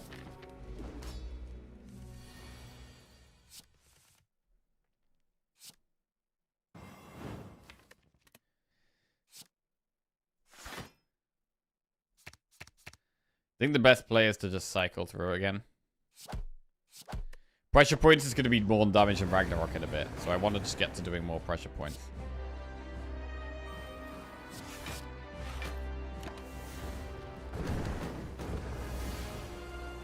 Really could have done with a second one.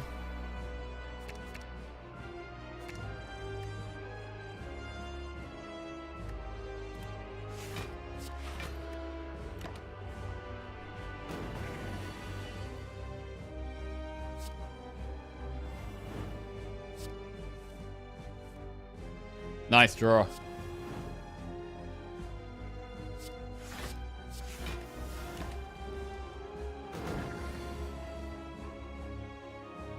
Any tips for someone who never played Slayer 1? Never played Slayer 1, except that it's probably going to be a hard game. It's probably going to be a steep learning curve. You're probably going to die a lot, and you're going to have to die to learn. Damage in the early game is usually what you want to go for.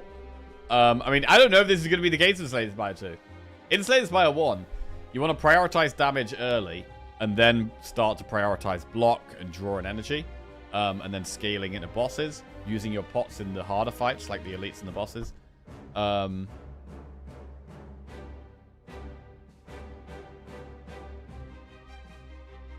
What you add to your deck changes throughout the run. In the early game, you kind of just want anything that's better than your basic strikes and defense. And as the run goes on, you want to be more picky with your card selection.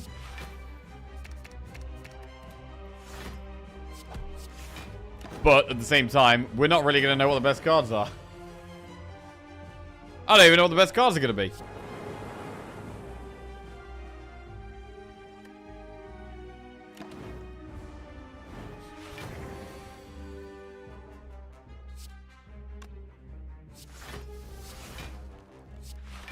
I think this guy kills us.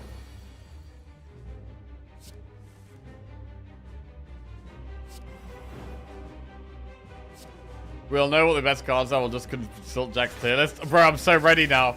I'm so ready. I'm so ready. Ragnarok. Death. That is dead. Okay, unsuccessful pressure points attempt. On to the next one. You can beat the Heart Ascension 20 with pressure points. I have done it. 2 or 3 times, I think. But it's tough.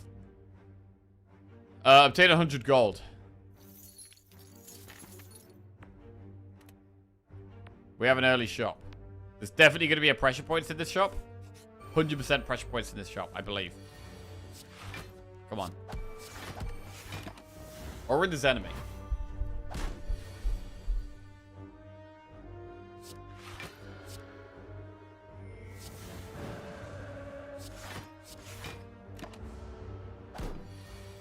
It's going to be sad to Slay the Spire 1 on a -12 streak. Cut through faith. That can help us find pressure points. Chemex. On Watcher. It's not really very good on Watcher, generally. Wave of the Hand in a piece. Wave of the Hand is quite good.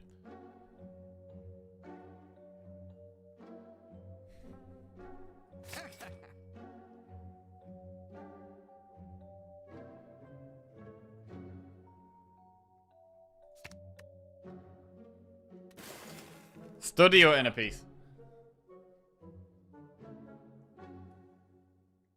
Man, we're not going to have study.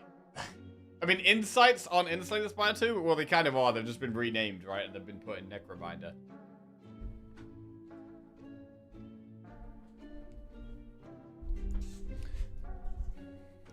I've only just noticed as well that, like, the energy in the top corner is a different shape for each color of the card. Don't know how I've only just noticed that. Possibly our last ever day playing this. Wonder if Steam will crash. What do we think? I put my money on yes. I think it will crash.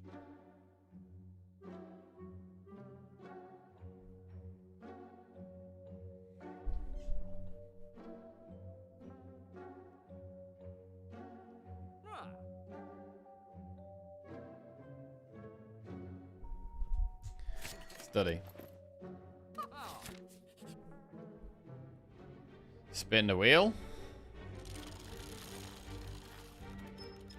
Oh no, we get a... Oh, it's terrible. It's terrible.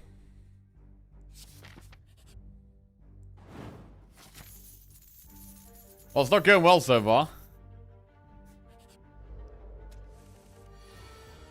I love the game, but I think it's not as popular as we would like. Yeah, you might be right. You might be right.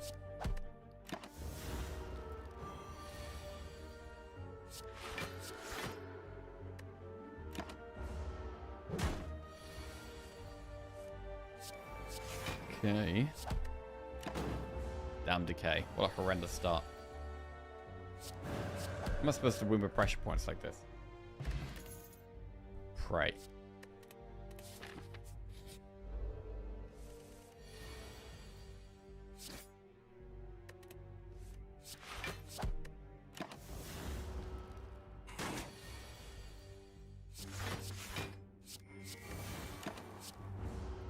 Silksong Crush team.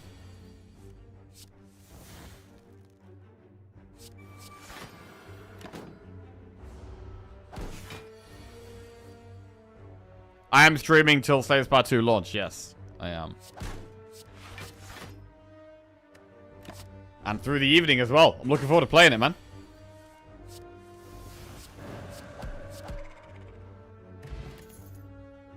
Sanctity. Right, we possibly just died to Knob here. So we haven't added any damage. Generally a bit of a problem against Knob.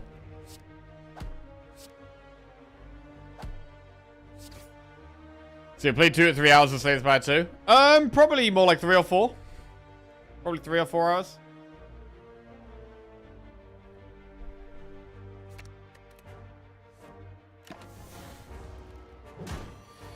Death by Knob.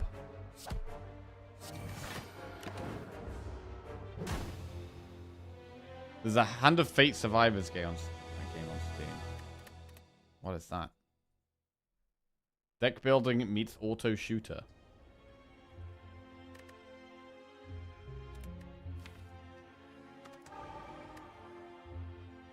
How do they justify the Spire still being not slayed after Slay the Spire?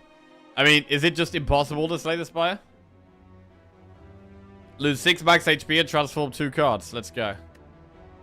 1 strike, 1 defend. Bro, I keep getting Ragnarok. Ragnarok again? What do you think you'd be streaming if you never got into Slay the Spire? If I never got into Slay the Spire?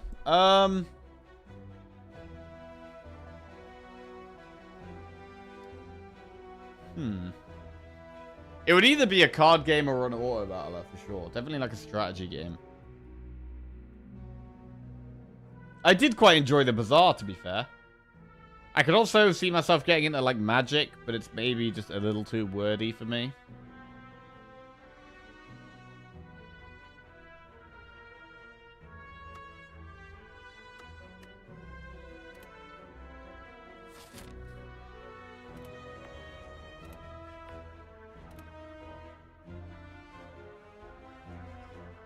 I do enjoy TFT, but I would have had to get really good to be able to do that. So I think it would probably be like the Bazaar, Magic the Gathering, TFT, maybe a different card game. Probably something like that.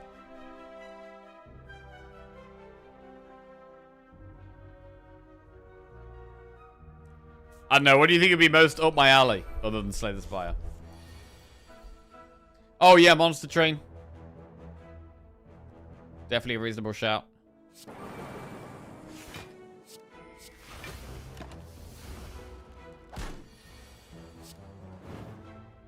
Okay.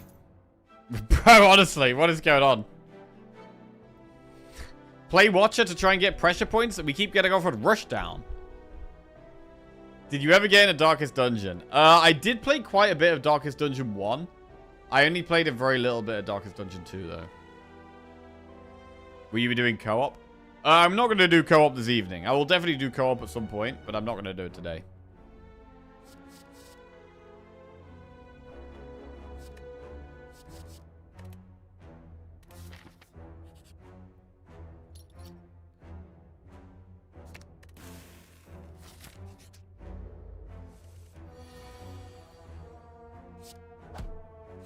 Right.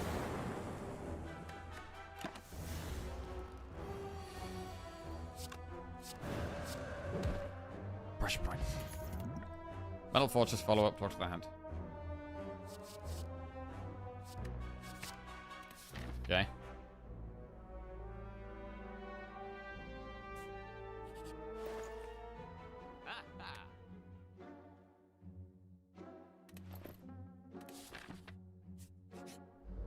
Right, I swear on most runs I get offered like loads of pressure points. What's going on here? Where's all the pressure points?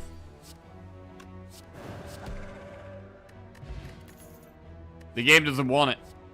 Like water, that can work with pressure points.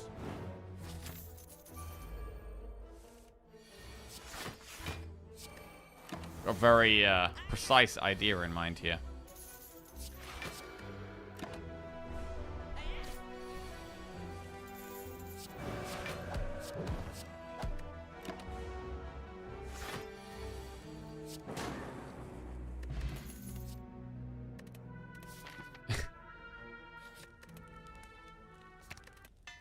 Ragnarok Plus. Bag of prep is strong. Oh man, I can't eruption and rag. Rag would have been so good here.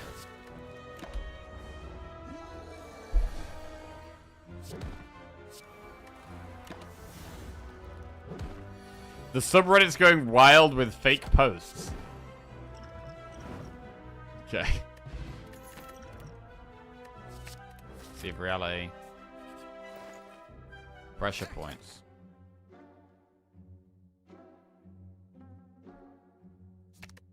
Remove eruption. Okay, we try again. We have 1 pressure point.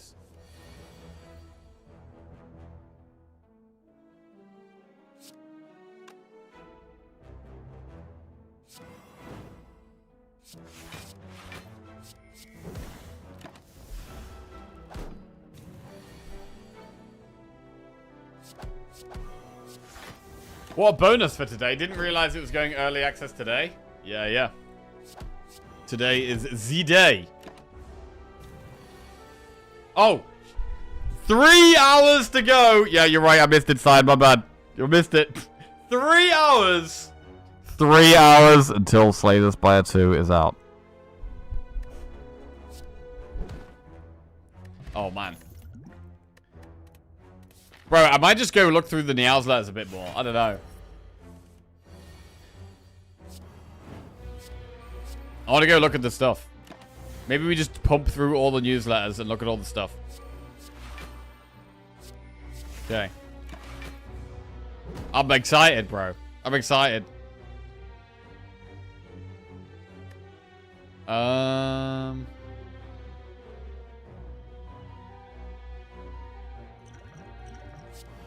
Need to do some damage here.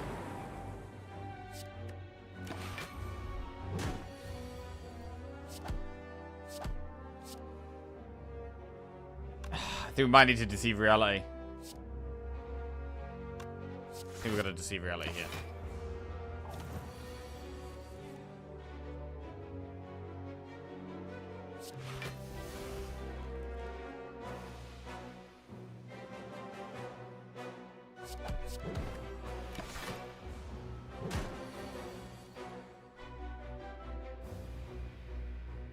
Almost.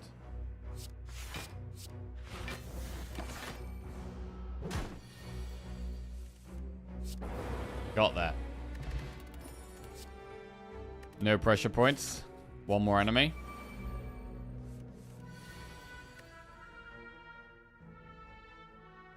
How to disable nudity in Slay the Spire 2. Wait, what is... What?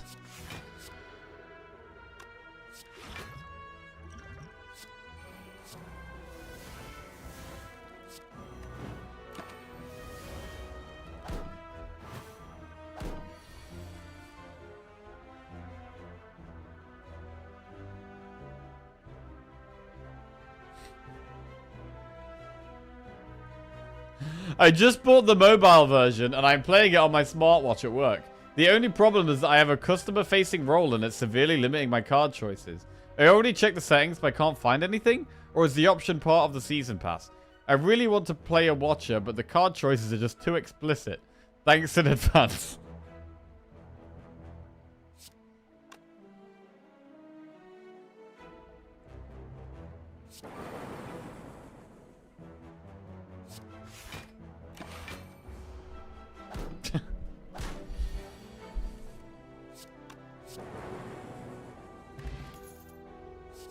Okay, I don't think the pressure points run is coming our way. I don't think it's coming.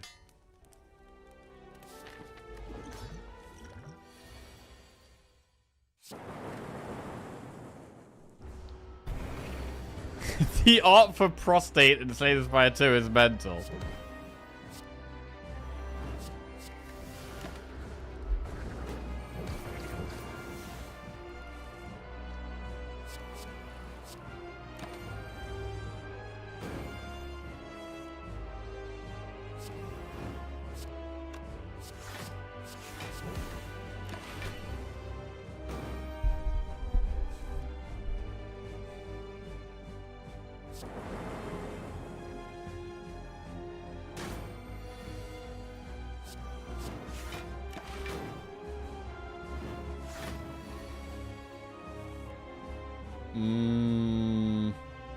Nearly death.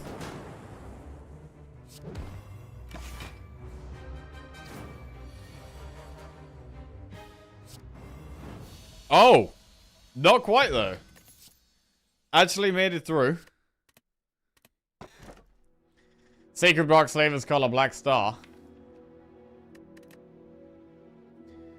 Good Slaver's Collar. None of these are particularly good, though. Gotta play this act safe and find loads of pressure points, basically.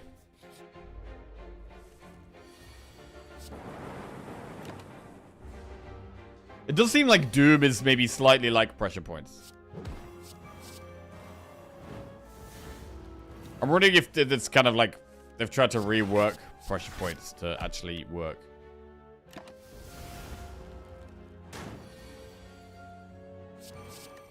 I imagine it'll be another year before Slay the Spire 2 releases on PlayStation for me to play. So by then, I'll be an expert from watching your stream.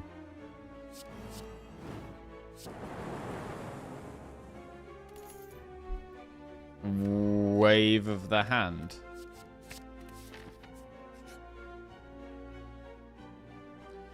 $90 gold. We can lose HP for gold here. We are going to be looking at maybe 2 shops even. I was going to go max greed. Maximum greed. Doesn't mean we have to survive here somehow, though.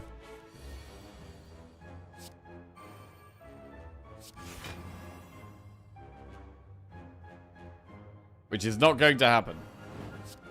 Okay.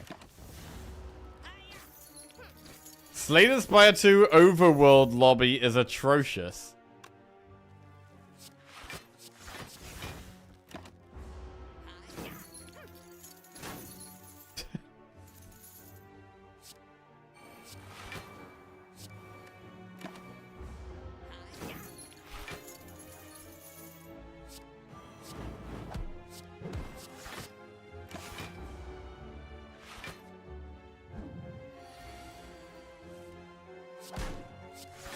Alright, rip all that gold we just got.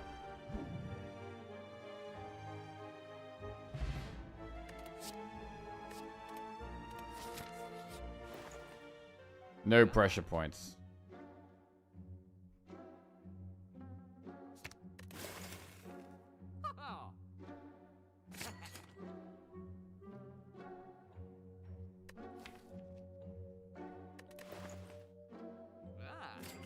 Blind and lantern.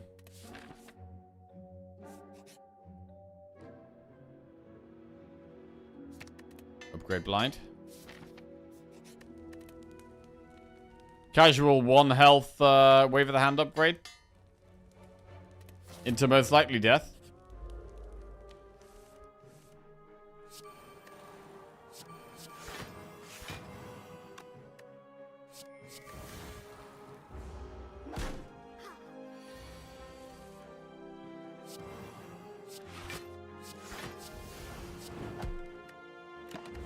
Okay.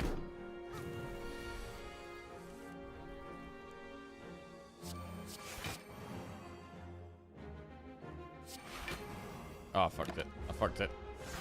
Right. We're not locked in at all here. We're not locked in at all. Let's look at some more Slay the Spire 2 stuff.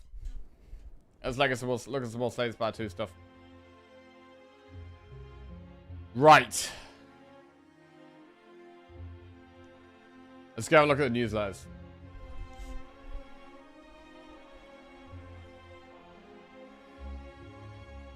What was the first newsletter?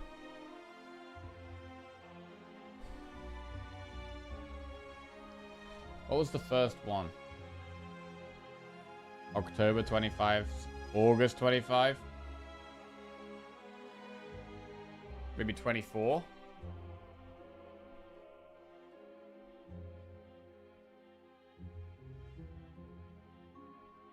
Okay. Let's have a look.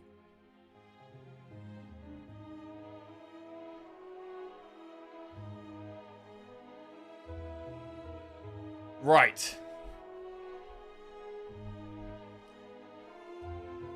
This is August 24.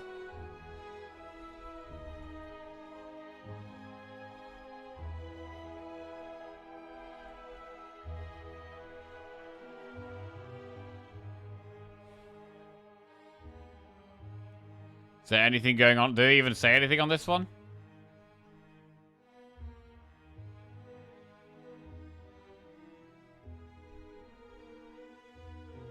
We can't reveal more gameplay-related information or an official release date at this time around. Okay. So, nothing really big here. Fine. Oh! Oh, that's nice. That's really nice, actually. Illustrated by Time Meter. Time Meter?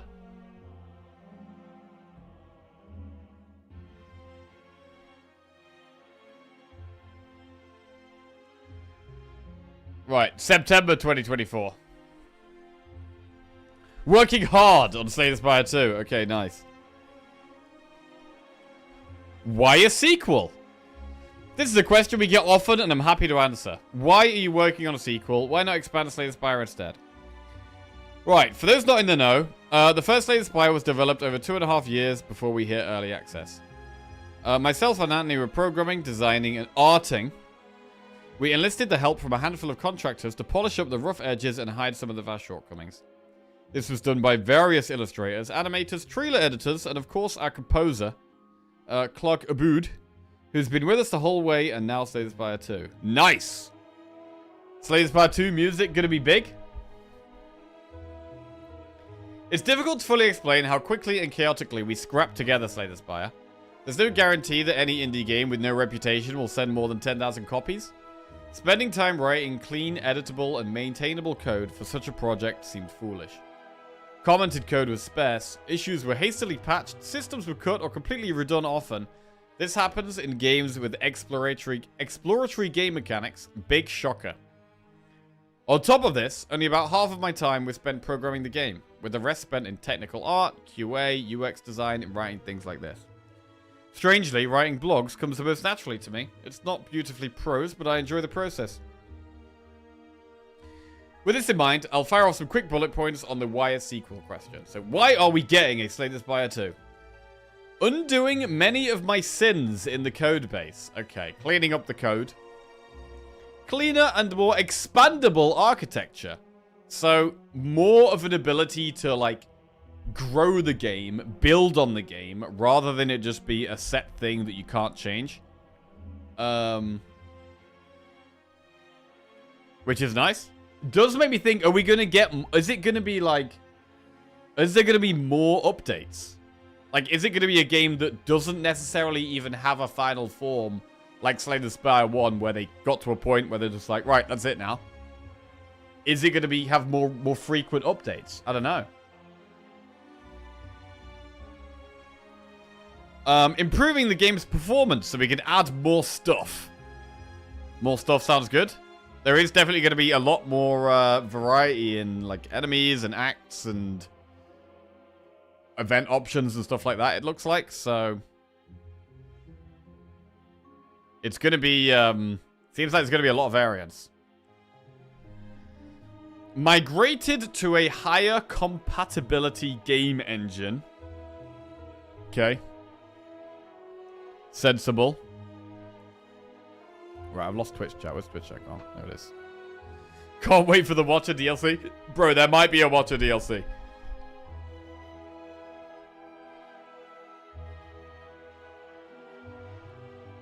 Forming and growing a team to avoid working 60 plus hours for 5 years straight. Okay, so they've got more people on the job. There's been a lot more people, it sounds like, been the part of the making of Slay the Spire 2. Giving the game a visual refresh, art and UI, which is nice. A nice art and UI update, which is going to be good. Experimenting with various mechanics we always wanted to, and new stuff. The last point, new stuff, is really important. Games aren't a list of game mechanics and features. The design of content, pacing, balance, story beats, unique characters, and various things come together to make a one-of-a-kind game experience. Otherwise, there'll be no reason to play any sequel ever. I think we all know this intrinsically, yet a lot of players can't seem to accept this. I think skepticism is healthy, but I abhor the cynicism. It's too much. Get a hold of yourselves, cynics. The visual refresh is also really important. We're still filling out the backgrounds and haven't incorporated ambient effects, but I would feel remiss for not including something. So this is some kind of enemy with... I mean, it looks like an orb on its head.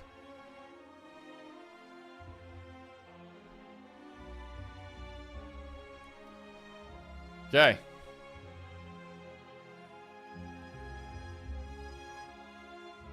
Ooh, Slay the Spire, the board game. I still don't have this yet. Need to get.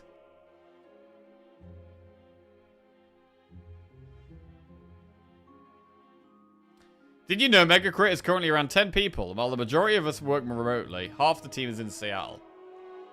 After 3 years at our current office, we're moving 1 mile away. Okay, we'll be closer to a donut shop, so productivity should be improved by 0%. We'll have a look through the art. Bro, there's some nice art. Some nice Watcher art. Rip Watcher, maybe? Maybe not.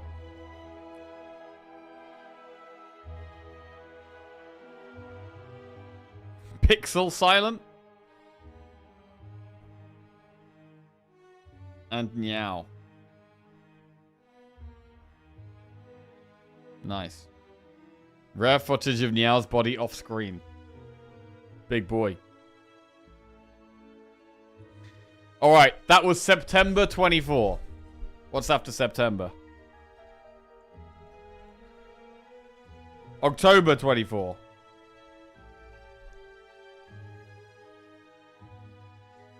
Okay.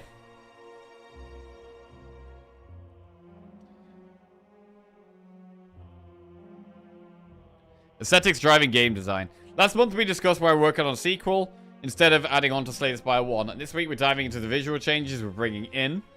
While we hinted at this topic briefly in the past, let's look into what the problems were with the visual style. The first and most important one was that I was bad at art. Now, being bad at art doesn't necessarily mean bad at drawing or having poor taste. It's that I haven't spent enough time in my life to cleanly translate what I'm imagining onto paper. It's a frustrating experience trying to capture a damned knight powered by demonic energy as a sprite in a video game. In the end, I gave up on the Ironclad.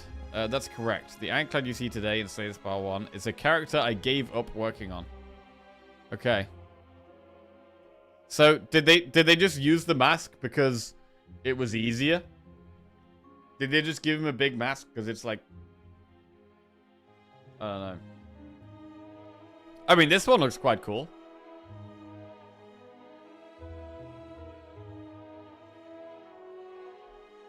This one looks like, I mean, you can't, this guy's not, if you have this one, right, you can't be a sword-wielding strength. You've got to be a sorcerer, right?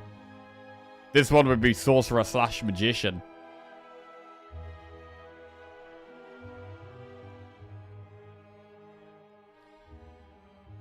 After 3 or 4 weeks total of on and off ideating, drawing, redrawing, sketching, I drew a character in a pose that I liked. Think it would give me better ideas. Those with a keen eye probably realize that the Ironclad has the same pose as Hakumen from the BlazBlue series. Hakumen. BlazBlue.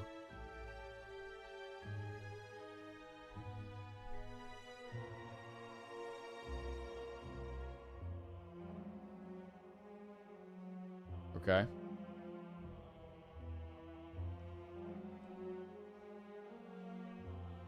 This guy?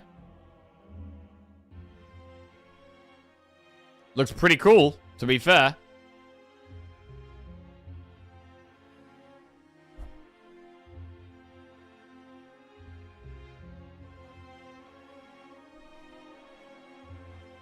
I sketched out a character that felt would fit in the world of Slay the Spire in the same pose. It was supposed to be a, this is the feeling I want. Hopefully an artist redraws this later. But it ended up being the final sprite, so it felt a little unoriginal due to the pose. Still, I'm happy with the outfit and the color scheme. There he is. Okay. The silence concept came to me much quicker, but it still took a long time to draw the sprites that exist for her, and animating what I drew was also out of the question for my technical ability. A scary skeleton-donning assassin. If you can see anything but her cape, it's probably because you've been assassinated. Very cool concept. Okay. A lot of the art for Ironclad, Silent, and other humanoid enemies didn't read well to a lot of people due to the size of the sprites on the screen and my lack of experience here. There were misunderstandings on what a character was doing, how they were standing, how they were holding something, whether they were supposed to look happy or angry even. Okay. If I were to force to make a bulleted list of high-level changes, it looks something like this. Playful. While we still retain some dark themes, the tone is more playful through its visual language and world. Okay. Crisp. Creatures, items, card backgrounds are all a bit more crisp, as the style is less painterly. Liveliness. Considerably more animations and transitions make the game feel livelier. This all sounds great. Cinematic. More whole-screen art stuff compared to before. This makes the game feel more epic rather than intimate. Okay. Full-screen art stuff. What does that even mean? What is full-screen art stuff? Is this like events? Is this talking about events? Colorfuller. Everything is more colorful. This improves the legibility of various screens as well. Okay, nice. Big animations. More like what happens when you kill the heart. Okay, yeah. Working on developing the visual style for Slay the Spire 2 has been a really interesting and unique challenge that I'm unsure I'll ever get to experience again as a game developer. Coming into work on a sequel of a very beloved game has a whole new set of rules from working on a new concept or property. While we want to update the visuals and make it feel new and fresh, we also want to ride that line of it being recognizable as the Slay the Spire world. Okay.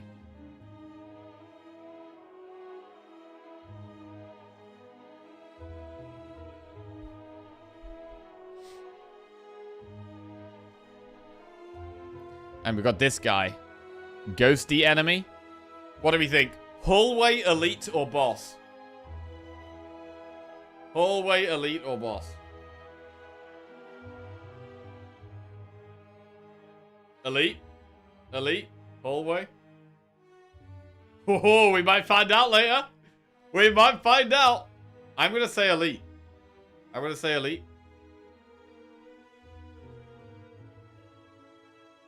Okay. Right. That was October 24. November.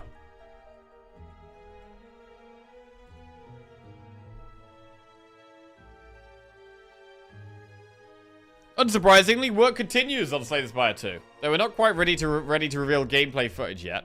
Okay. Quality, life, and UI changes. Right.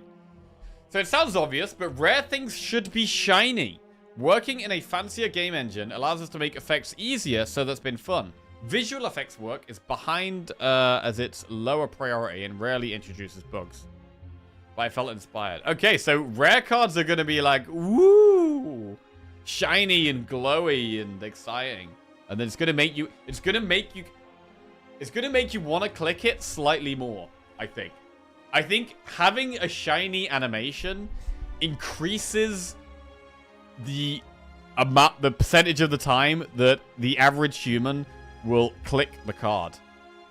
Do you agree with that?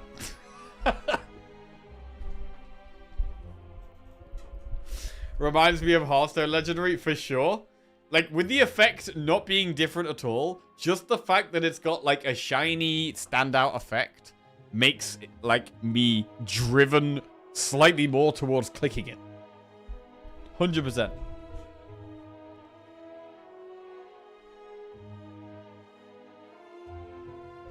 They should have had the Vampire Survivors chest opening animation. Bro, that thing can be so long. You gotta skip that thing.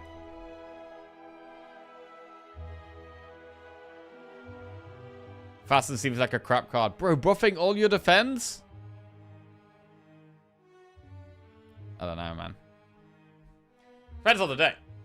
Depends what. If you haven't got any much of a block other than defense. Early game, I think it seems really good. If you can get it early. Map changes. Yes. Look at this. One day, I tried playing Slay the Spire on my phone, and it was hard to click on the little icons on the map. Differentiating some of the room types is also quite hard on these tiny screens. As I don't play video games on the phone, I wasn't aware of this until now. So we slapped some color on there and bumped up the size of the icons. That's great. I think this is great. I think this is all great. Shiny cards is great. Colorful map is great. There's a colored map mod for Slay the Spire 1. Somebody showed me that you can also draw on maps. And I said, that's a fun idea. Let's steal it. That's right, modders. That's what you get for not filing game mechanic patterns. That's a joke. Don't actually do that. But yeah, this is, I mean, I've used the mod, the Mapmox mod for ages. So this means I won't need to use that. It's going to be colorful. We could draw on it. Fantastic. Right. Sure, this is in the screenshots of the game, but there are some small changes here. The top bar. Okay. The height of the bar has gone from 64 pixels to 84 pixels. Okay, so it's a bit bigger. That's a 25% increase in hitbox size for things in the top bar, making it easier to select potions, open the map, etc. Okay, well, let's say I see how big it is right now.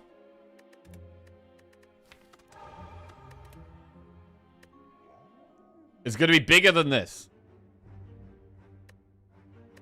I think that's a good thing.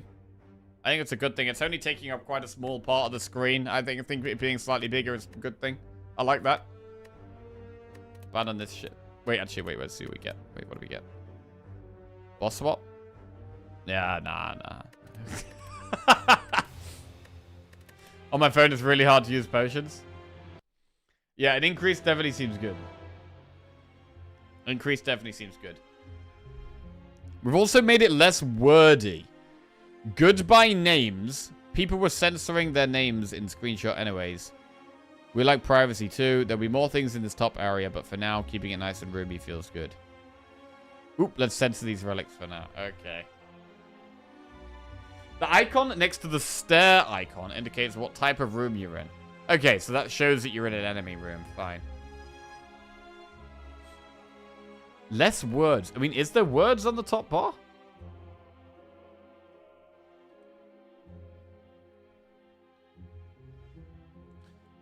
Run info panel. A nice little pop-up to let you know what run you'll be continuing. Oh, that's good.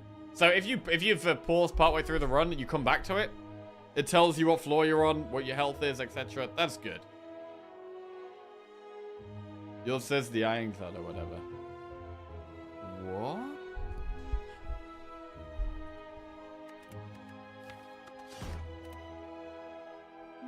It does say... Oh, it says your name and the character you are. Yeah, that's wasted words. Okay. Agreed. Agreed with the devs there. Dome. Nope. Get me out of that. So yeah, another nice quality, nice little change there. Like that. Oh, and this. So wait, this is the screen. What is this? Okay, what is this like town place? What is this town? Because in the trailer, it shows at the end of the trailer, there's like what looks like a woman looking over at a city. And there's also a city in the main menu screen. So are you going through the city on your way to the Spire? Or like, what has this city got to do with anything?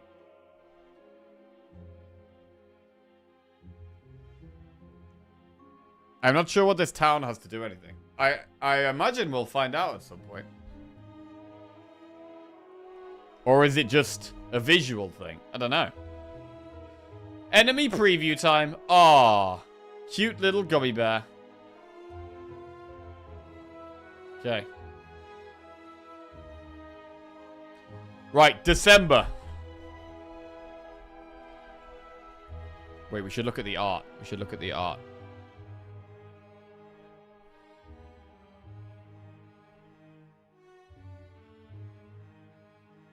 What is even going on that top?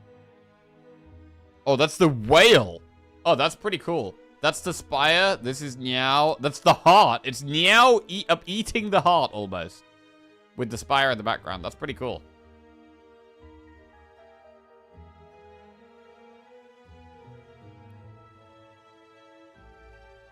Okay. Oh, damn. The Ironclad in his demon form.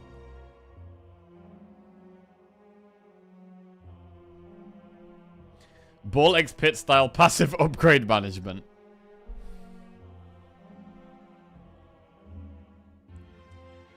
Cool.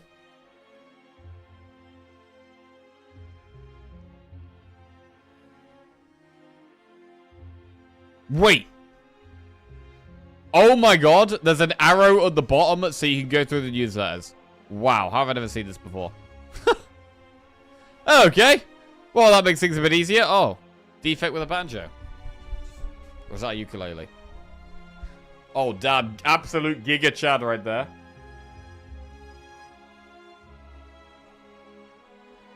Holy Chad. And this! Look at this!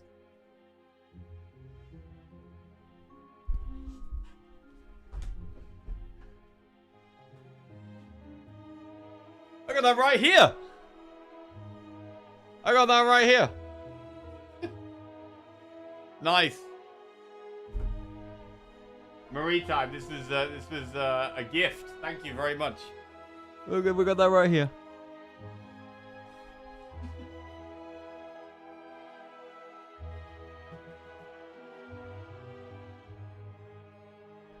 Nice.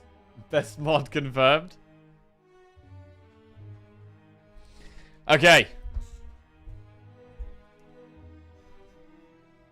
Okay, done these, done these.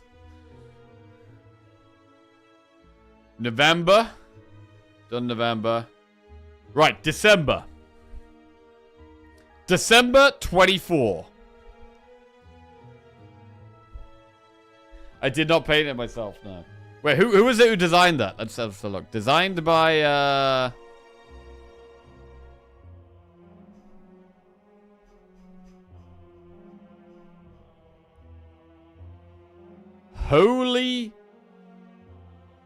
Holy's Art Hole.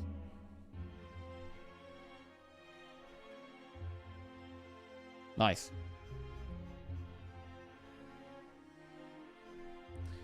Right.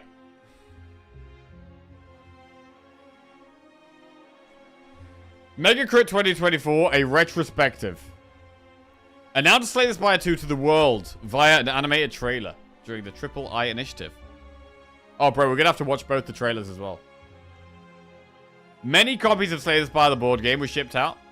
Started the newsletter, what you're reading right now. A lot of extras like the fan art and upcoming merch are handled by our community manager, Demi. Thank you. Worked with other game devs to set up bundles and great discounts. Thank you to the Indie BL team. Lots of new merch this year with a lot of collaboration with Makeship and the Yeti. Hired one more person. Hooray team growth. Fully migrated engine for Slay the Spire 2 and made significant progress. Great work, Mega Crit Dev team. Cool.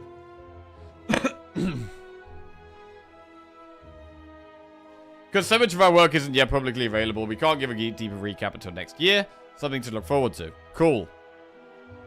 We recently topped 1 million wishlists on Steam, and it's maddening to see so much faith in the sequel and us as a company. The only way for us to thank you is do our best every day and make a good video game, so that's what we'll keep doing next year. Okay. Ooh. Enemy preview. Oh, bees. When working on sequels, we ask ourselves, how can we introduce new and creative ways for you to die horrifically? And we whispered, what about bees? Okay, what is this enemy? Hallway, elite, or boss?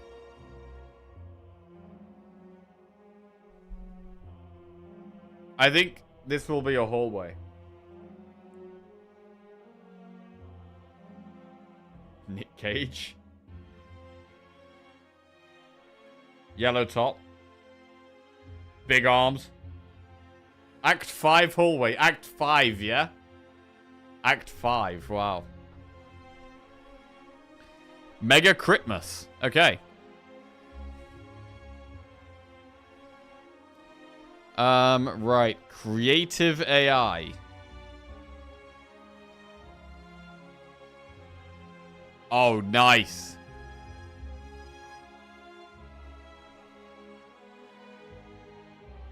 Look at that sexy defect. Bro, he's getting a 5th orb now. I still don't know what this 5th orb is gonna do. Still don't know what the 5th orb is gonna do. Really intrigued to see what that's gonna do. This was before the gym, yeah. Pre-gym defect?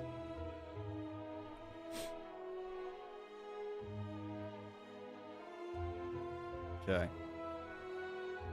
Did they ever explain the whole trefect thing? Wait, no, what's that? Trefect?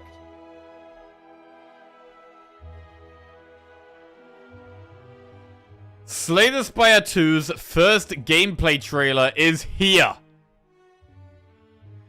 You didn't think yesterday's Yow's letter was all we had for you, did you? It's been 1,000 years.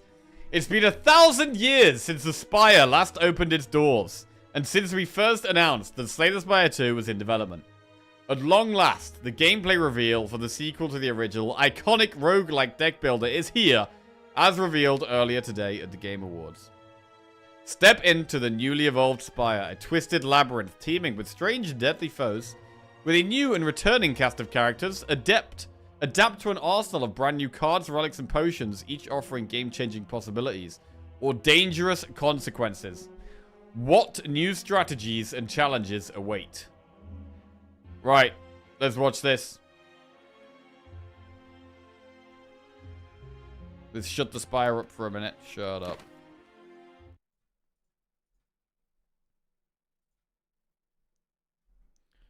Bro, this was hype as fuck when this got released. I was so excited about this.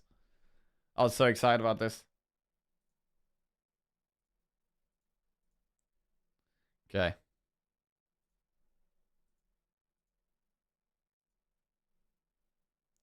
Full screen is unavailable.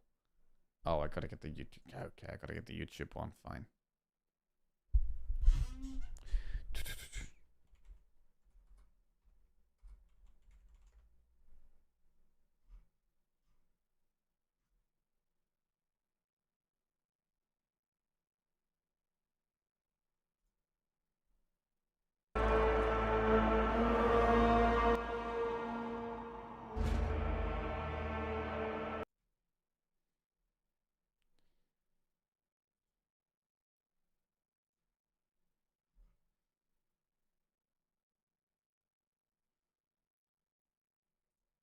On the floor. Okay.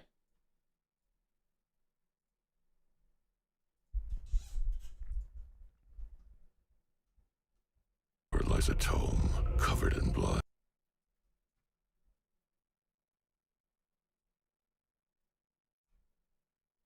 On the floor lies a tome covered in blood, titled Top Ways to Conquer the Spire. You find this manuscript highly suspicious because it's covered in blood. You read the book, covering your hands in blood. Hey, what? Hang on a second. Bro, is that the enemy from the new trailer?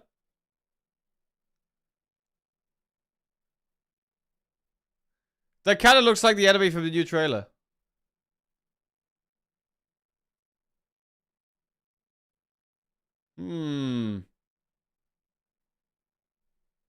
What is this green thing? Is that a flag? Is that like an act? I mean, we got Sneckerwires there. That looks like some kind of membership card thing. I don't know what that is. What is that? Is that another relic? Demon Pact or something? Bro, that looks like the enemy in the trailer, man. Oh, it's an elite symbol. Yeah. Yeah, it kind of is. The final boss would be the brain. I don't know what that thing is. Maybe another enemy? Covering your hands in blood.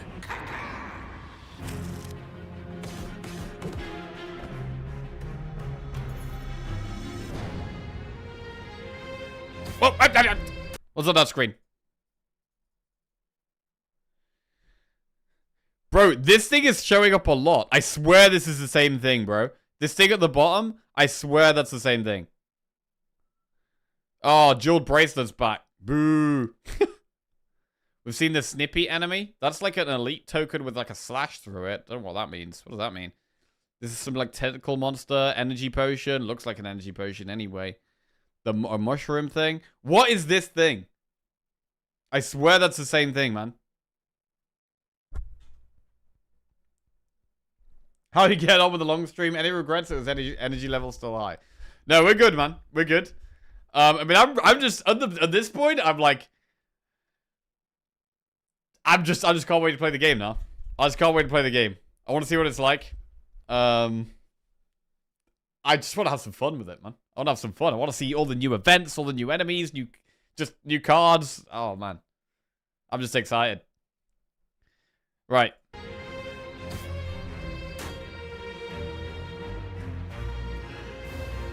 Ooh.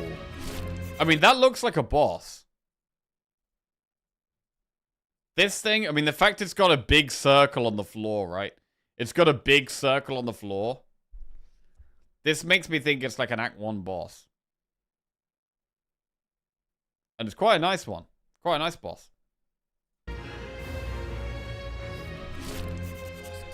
Okay, that's the same stuff there. It's the same screen, okay. Bird. Bro, I feel like this bird is gonna be like, Knob. I reckon this is gonna be the new Knob. It's gonna be an Act 1 elite that's just like aggressive. Whatever this flag is, whatever the flag is, this is gonna be bad.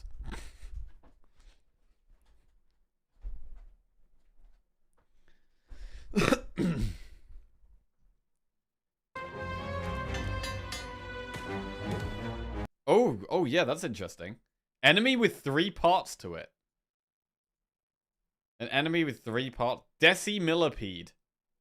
I like that there's a lot more like it seems like there's a lot more like creatures or like monsters in this one. I like that a lot.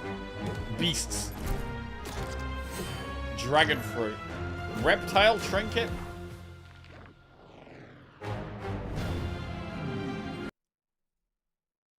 Right, what does reptile trinket do?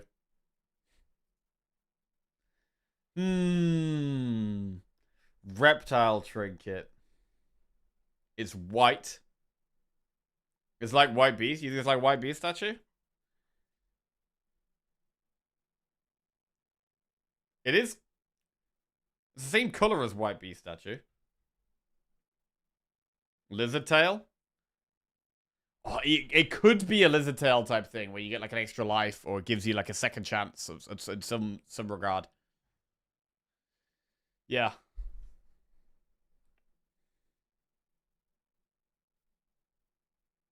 Interesting. And then, I mean, dragon fruit is going to be... This is just going to be max HP, right? Dragon fruit's just going to be max HP. I can't see any other way. How could this be anything other than just max HP?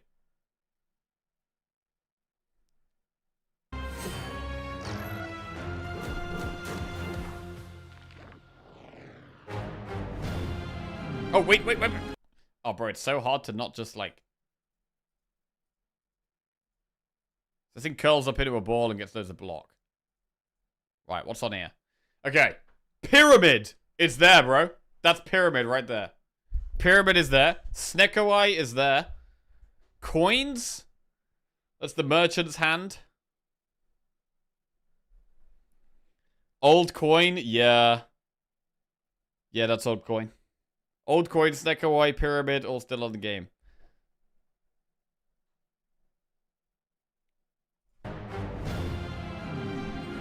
Now, and this is interesting, right? You get packs. So, ooh, bro, I know which we'd pick here. Breakthrough OP? Oh, shrugging off is good though with stone armor. So Niao helps you at the start of a run, right? So I think this is what you get on floor 0. Like on floor 0, you choose one of these 2 packs. I think that's what it is. I don't know if there's going to be a bigger variety of stuff. Do I want anything? You making a tea? I'd love a tea. I don't know if there's any other options other than pack openings. Or if at the start, your option is literally just to open packs. And that is always your starting option. I don't know.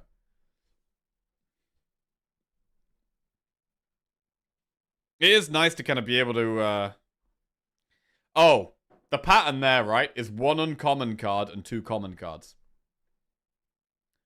So you could make your pick based on the uncommon card because it's harder to find.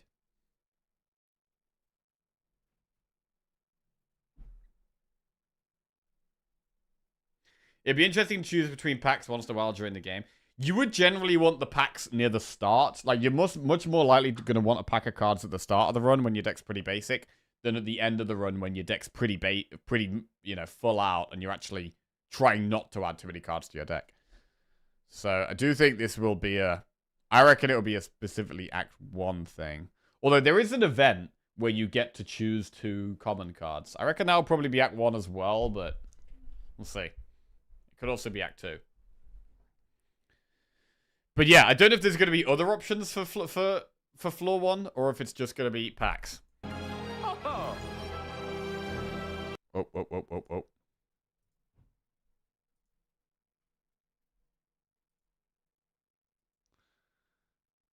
Pants. Trousers. What do these do?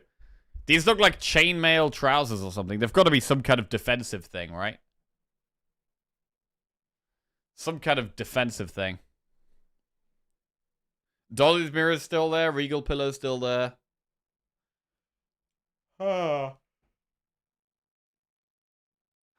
Gain block or take less damage when you hit or something? I don't know. Chain Greaves. It looks like... I mean, these cost a bit less gold. Like... 140 gold for a relic there. 140, 150. As opposed to... What, more like 160, 170? Ghost in a jar for Ironclad. Ghost in a jar for everyone. Yeah, that is interesting. It does kind of look like a ghost in a jar.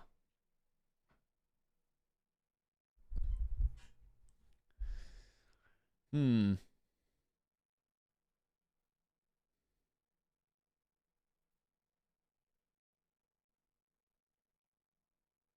I'm always drawn towards the remove a card in the corner.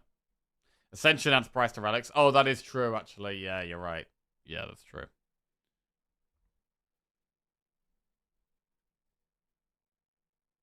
Yeah, maybe like some kind of passive block in some description.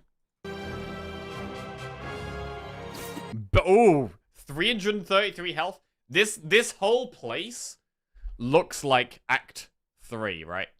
The fact that you've got higher health enemies... I mean, the health total of the enemy kind of suggests. It's got a flying effect. What does that do? Bro, I feel like there's going to be so many effects that I have no idea what they do. Wait, what did he just play? Look at his animation. Hellraiser was the strike one, yeah. Fan of knives.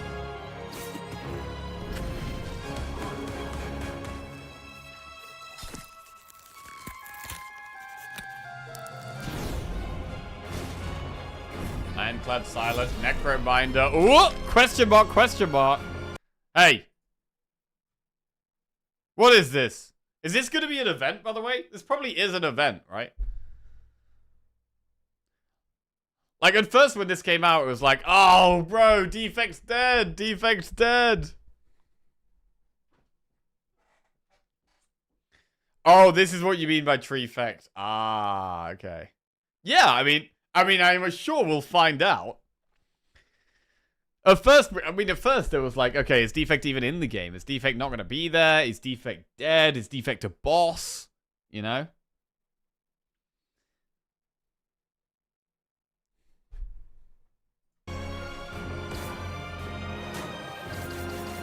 Wait, what was the name of that thing? Something Nexus? Hunter Killer. Soul Nexus. Soul Nexus.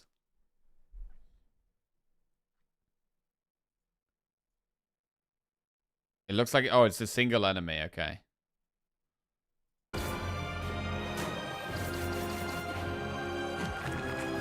Bro, that thing just had its card in... Your card in its hands. Ugh. It just stole your card. This thing steals your card. Oh, it's going to be an annoying-ass enemy. Okay. Oh, yeah, man!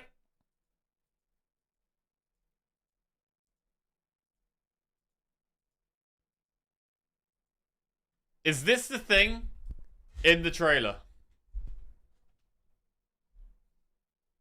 This is the thing in the trailer, right? This is the thing in the trailer. It says 4 times 3. I reckon this is an Act 1 boss. It only shows it briefly. It only shows it briefly. I reckon this is an Act 1 boss. But I don't know. Does it have a little hamster or something driving it? This thing. This has a little gremlin and it's, yeah.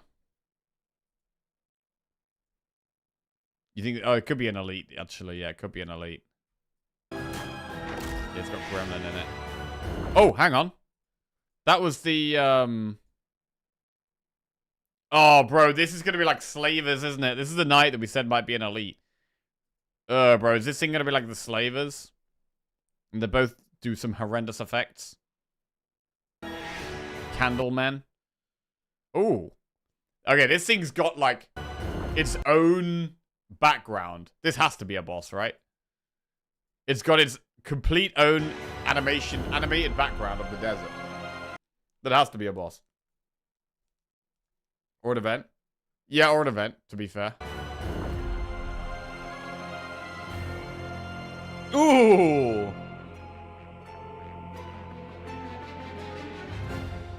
Okay, well, this was wrong, but you know, we'll look past that. It wasn't 2025.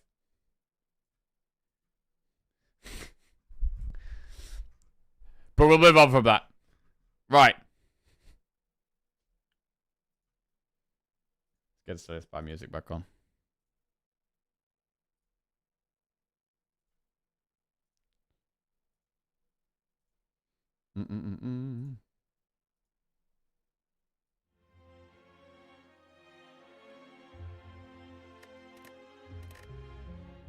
Okay, where were we? January 2025. Right. No news, have an image. We're on a break in December, so I didn't prepare anything. Okay. But, there we go. So, that's a better image of... Yeah, this is the menu background. So this is what the menu looks like. So there is some kind of town below the spire. There is a town below the spire. Which means that the character at the end of the most recent trailer, looking down, could be looking from the spire down onto the town. So it could be like an event in the spire. It could be a future character. It could be an enemy.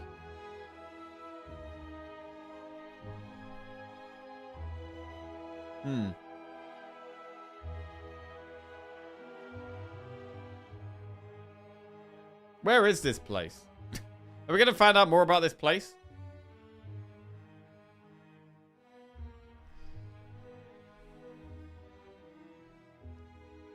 Oh, it's got a jiggle bum. Jiggle bum right there.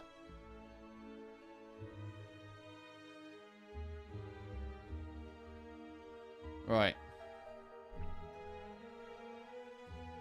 Merry Mega Christmas. Mega Christmas. Ah, yes, okay. Necrobinder put a black star on top of the tree with the eggs. Bro, there's a paper crane and a frog there? Wait, I've only just realized that paper frog and paper crane are both origami. There's 2 origamis.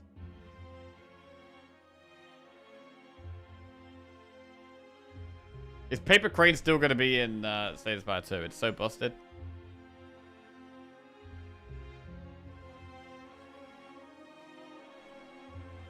There's actually 3. Paper. Is there a Watcher one?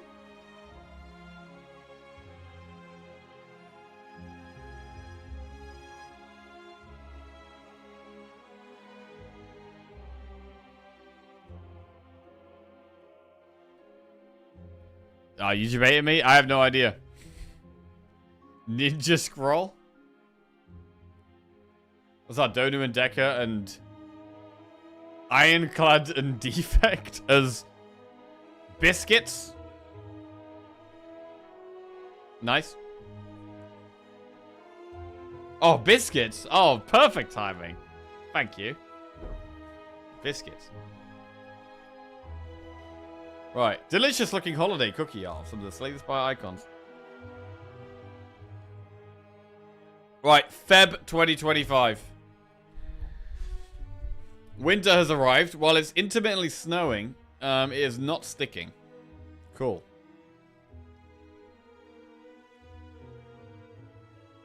We're back on the work wagon after our nice restful break. We're spending the early part of this year ensuring that a handful of major experimental features are good for early access.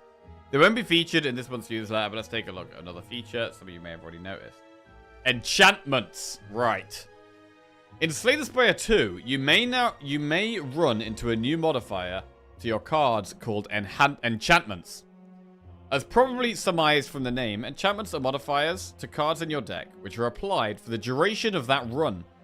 While the majority of common enchantments will give you a slight edge here and there, the more meaningful and potentially run-defining enchantments can be discovered in rare events and things like redacteds through the game. Redacteds? Bro, what are those redacteds? This mechanic is really intriguing to me. So, you can buff. Yeah.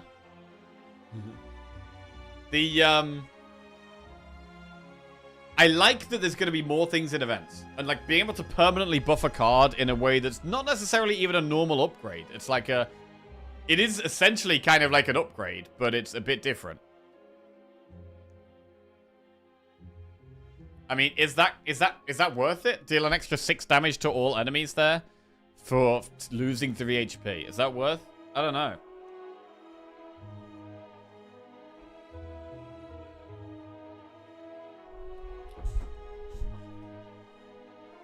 Enchanted cards have a little icon and additional effects are added to the card in purple.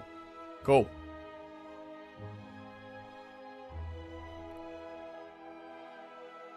Right. Slay the Spire official keyboard collection. Oh, damn. Cool. Jiggle Bum. Imagine if in Slay the Spire 2 this was... The Defect wasn't a playable character, and you just come up to like a boss, and then this is the boss.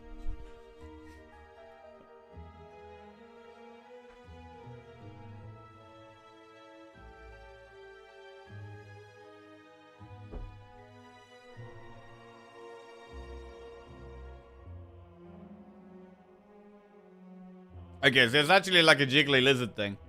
It's a jiggly lizard.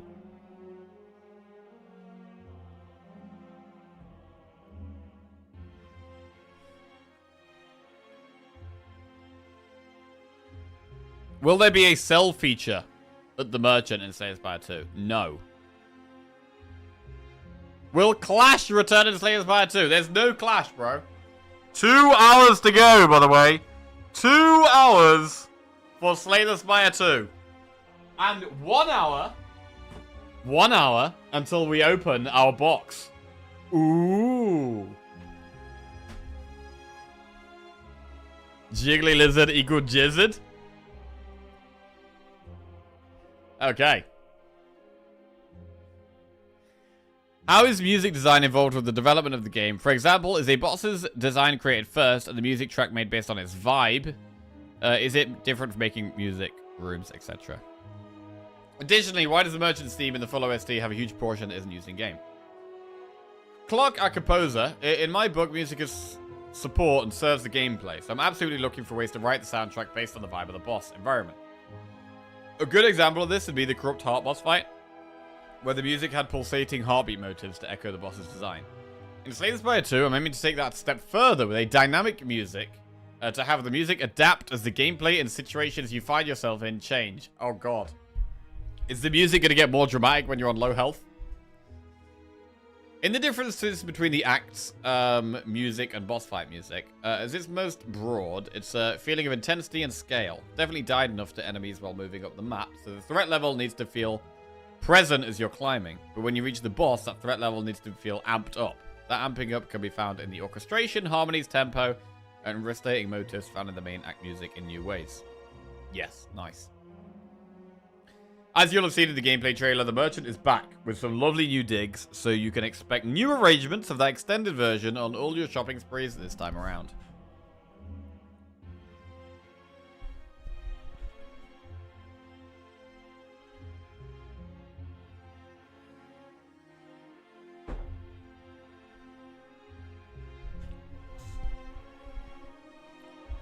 That's pretty cool. Slay the Spire 2 gang.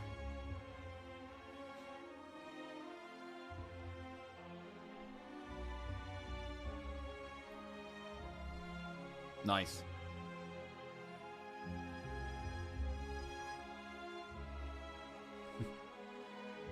Donu, Pear, and Waffle.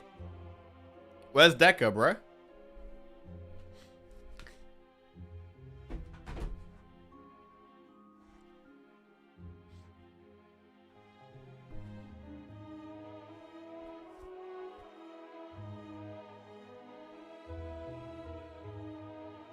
Okay. Oh, strawberry as well.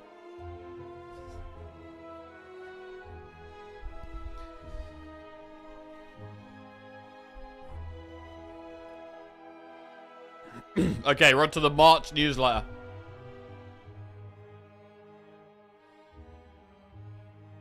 Yo, when did Jackie get so yoked? Remember you back from Hearthstone days? Nice to see you doing well. Hey, mate. Hey, what's going on? Yeah, I've been playing Slay the Spire for the last 2 or 3 years. And I've really enjoyed it. It's been great. I mean, I did enjoy Hearthstone back in the day and Battlegrounds. But, yeah. Slay the Spire gamer nowadays. And soon to be Slay the Spire 2. Very excited about it. What's going on, man? I just realized your top matched your haircut. No sleeves, no sides. Yeah, I've got shaved sides.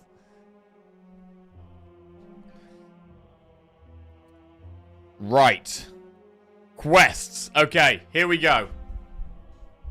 Slay the Spire 2 is an RPG. No. However, we're adding a new type of card called quests. Obtain these rare cards and fulfill their requirements and you will be greatly rewarded. This is quite exciting, bro. I'm pretty excited about quests. Each quest is quite different from one another, but we hope you get to encounter every one of them. So you get a rare card, and then you have to complete the quest and you get a reward. And I'm assuming the card is in your deck. So you have a bad card in your deck until you complete the quest, I'm assuming. Burdonis Egg. Unplayable. Can be hatched at a rest site. Burdonis Egg. So what the hell are you going to get from this? It's some kind of bird egg?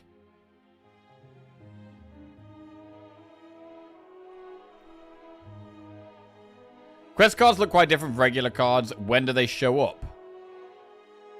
New friend acquired. Wait, it's actually a bird, though. Bro, you actually get a bird? How long until release? 1 hour and 55 minutes. You actually get a bird for completing the quest.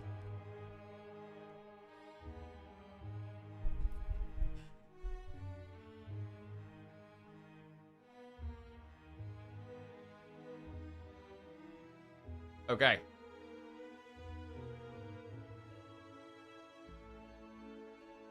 What is the real enemy? Ugh.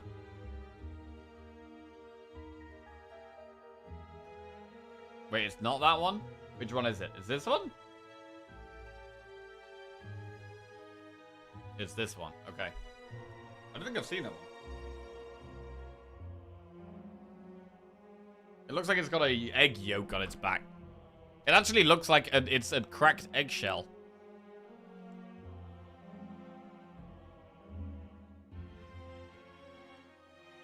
Whoa, big boy. This boy looks cool.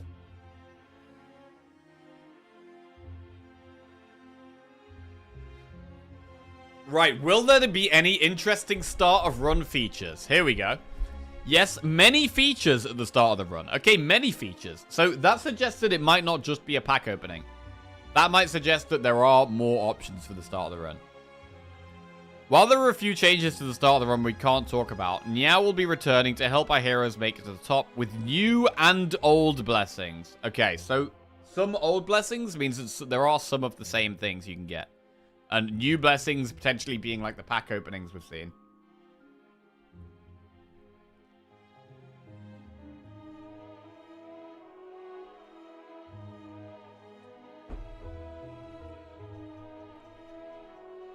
The pet bird does very much look like the enemy we saw earlier, right? The green bird enemy. It does very much like... You may get the quest from that enemy. That is possible. Yo, Mo, what's going on? It is time. How ready are you? I hope you're ready. I'm really excited, man. I'm so excited. Right, bro, I am so ready. There it is. Nice. Are there going to be more food-related enemies, events like Donu? Donu is not a food-related enemy. Donu is a tauric construct named after a beloved fried pastry. Okay.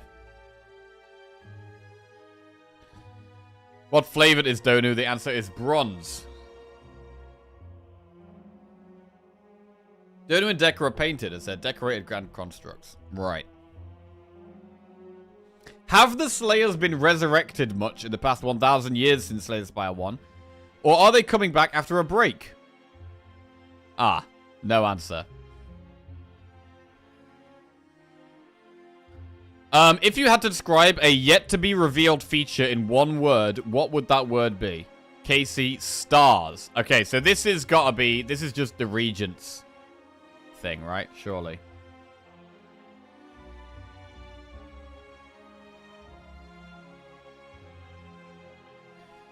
Will the baby companion Snecko item event return? Wait, what is that? He's my favorite. Baby companion Snecko item event. What is that? Baby companion?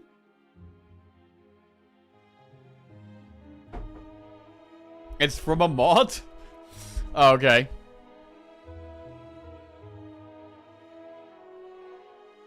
Right. Compatibility between workshop mods for Slay the Spire 1 and Spire 2, or will it be that easy? Compatibility is impossible between Slay the Spire 1 and 2, as it's a separate game engine. Okay, cool. Right. Cultist plushie. Bro, maybe there's a cultist plushie in my box. Right. Ah. Peaceful. Peaceful whale. Ah. Very peaceful whale.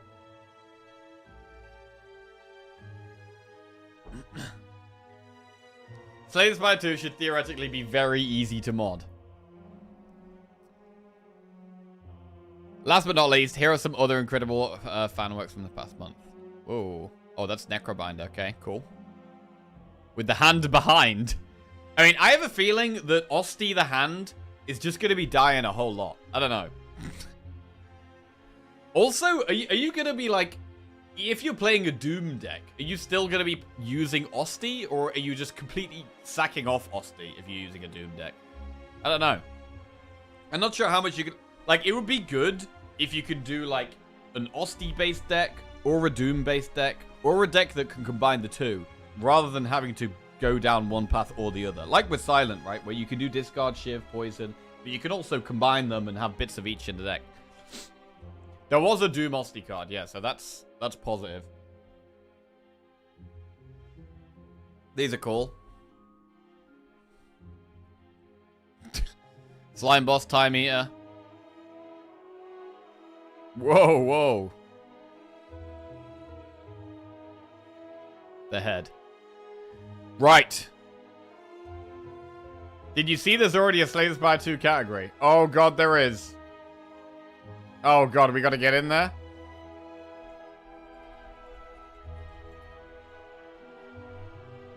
Okay, we're in. Shit, we're in.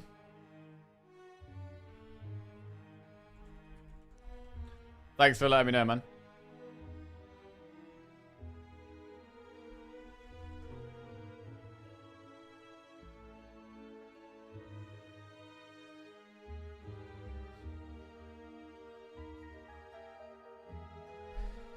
Right.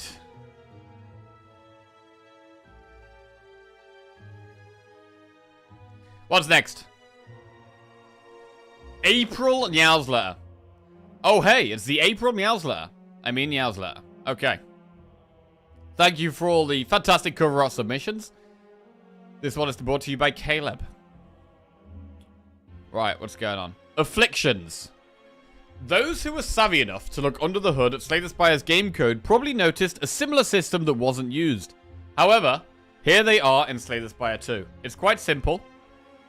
A creature that wants you dead will afflict some of your cards in all sorts of mean ways.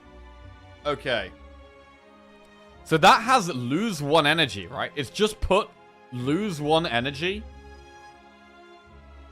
It's just put lose 1 energy on a bunch of cards. So it's nerfed a load of your cards, which is terrible. Oh, bro, Bash is there. Fucking Bash, man. And it's going to make some of those cards, like, almost unplayable, really. 3 energy Bash? Like, that's a very negative effect. Once your cards are promptly afflicted, you end up with something like this. Yeah. How would you work around this conundrum? So you're either going to not play it, or you just play it as the last card, right? So there is the potential that you just play it as the last card you play, and then you don't actually get the downside. Maybe to change orders? Yeah, I think you're right.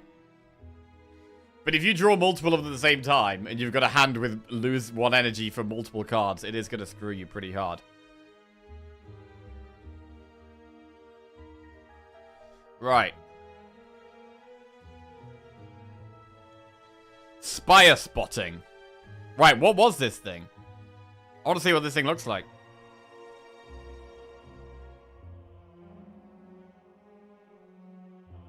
It's a toad-like creature. Okay, there it is. There it is. Voila! A spiny toad monster of some sort. Which means hopefully the person who goes by Frog Nuggets, who emailed us specifically to ask if there was going to be any frogs in Slay the Spire 2, is satisfied. Right, I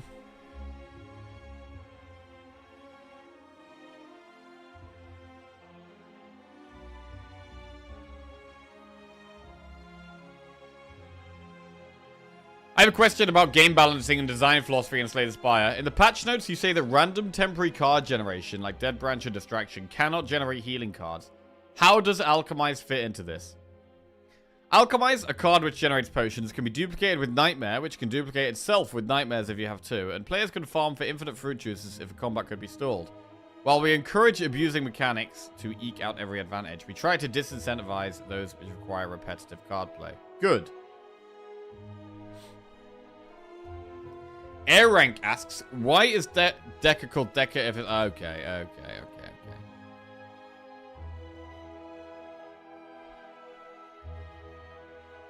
I was wondering if the Face Trader will be in Slay the Spire 2. If so, will there be interesting new faces to acquire? And will trading faces change the appearance of your character this time? A feature I felt should have been present in the original. I also found the Face Trader's appearance to be terrifying, yet strangely alluring. I think I need help. So the Face Trader, I really like, but at Ascension 20, it always just feels like a bit of a gamble. It was better to go for early on, because if you go for it early on, you're more likely to get the you get more value out of the gold or the max HP. So I would sometimes go for it early on, but towards the end of my Slay the Spire 1 runs, like I've ended up just taking the gold most of the time. It's always a gamble. It is always a gamble. It just feels like it's very coin flippy. It does always just feel very coin flippy. Either it's good or it's bad.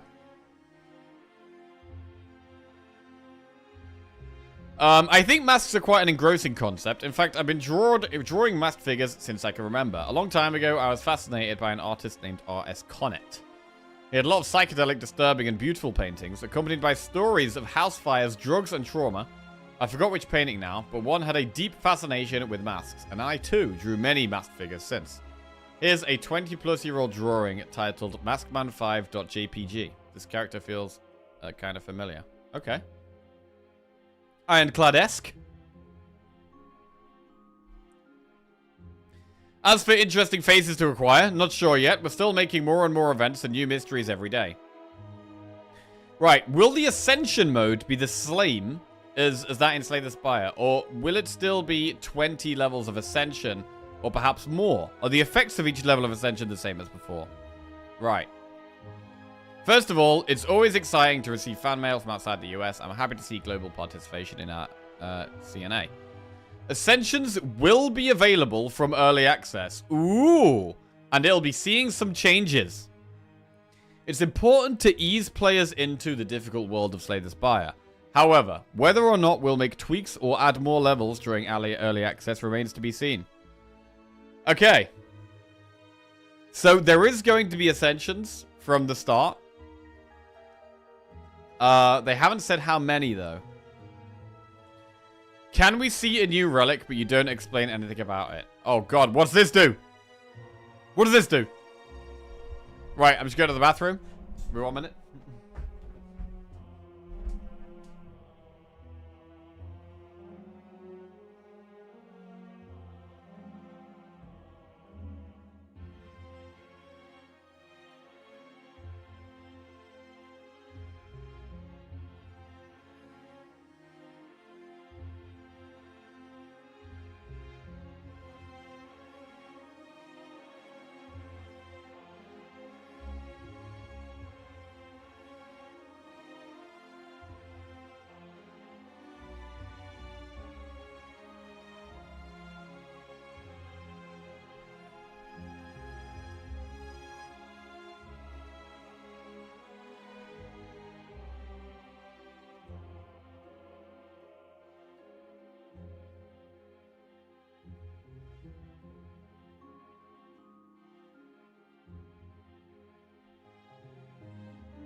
Okay. It makes you go to the bathroom. Humidifier? I mean, it's got to be some kind of, like, healing thing or cleansing. It looks like cleansing thing, right? Cleansing.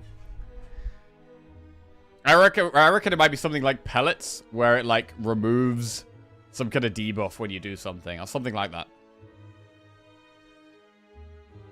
Right. Does Silent have a better starting deck? No. Okay. I mean, Silent starting deck, you have, It'll be interesting if they do the same thing with the amount of cards you have, right?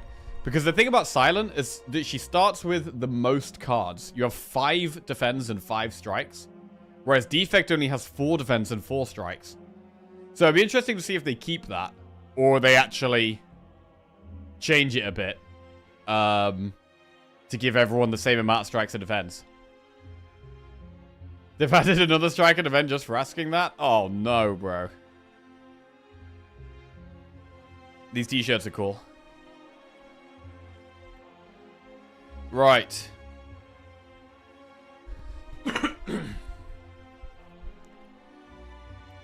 Meow cat?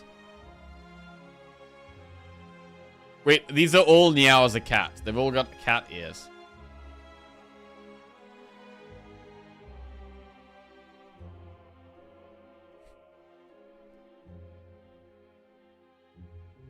Fist of the Watcher.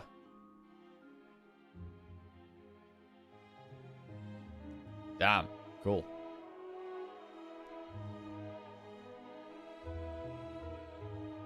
Right.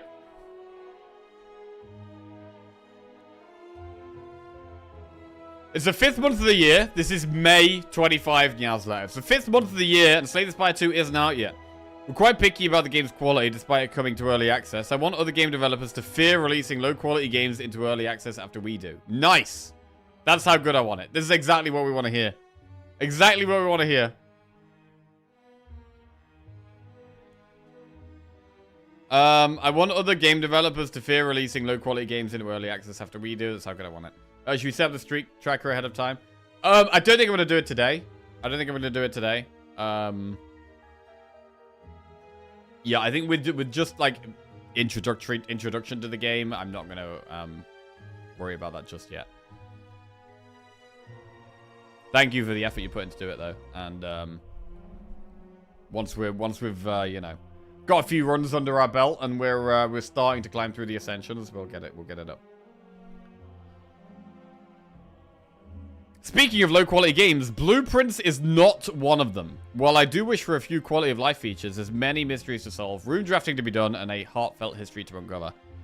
Bro, honestly, Blueprints was possibly the best game I played last year. Other than Slay the Spire, of course. Best new game I played last year. Was my game of the year. I thought it was so good, man. I thought it was so good. I think this year Mugenics got it locked in already. Oh, yeah? Okay. Hades 2 and Silksong also in that year. Thing is with Silksong is that, like, I've already played Hollow Knight. Whereas Blueprints was... And so it was, like, just, like, an extension of Hollow Knight, right? Whereas Blueprints was something completely new to me. I hadn't played anything like Blueprints ever before.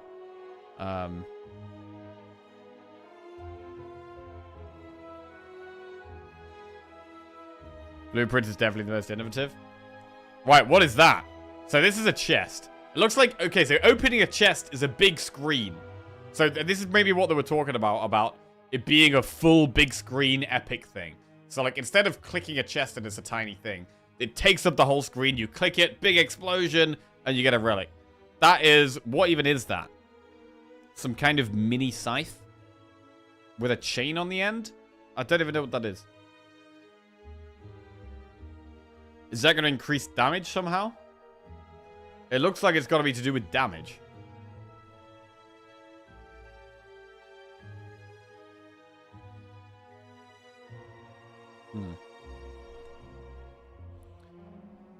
Lots of effort was put into making screens not look like placeholders, like this treasure room above, ensuring our systems are flexible and easy to debug, optimizing performance, and incorporating content and balance changes. A lot of work is getting done. Kusarigama. Oh, that is what it is. Kusarigama. Yeah, that's definitely what it is. Okay. Chain sickle. Traditional Japanese weapon that consists of a kama on a kusari fundo, a type of metal chain with a heavy weight at the end. Said to have been developed, the art of handling the kusarigama is called kusarigamagatsu. Oh my god, that's a lot. Kusarigamajutsu.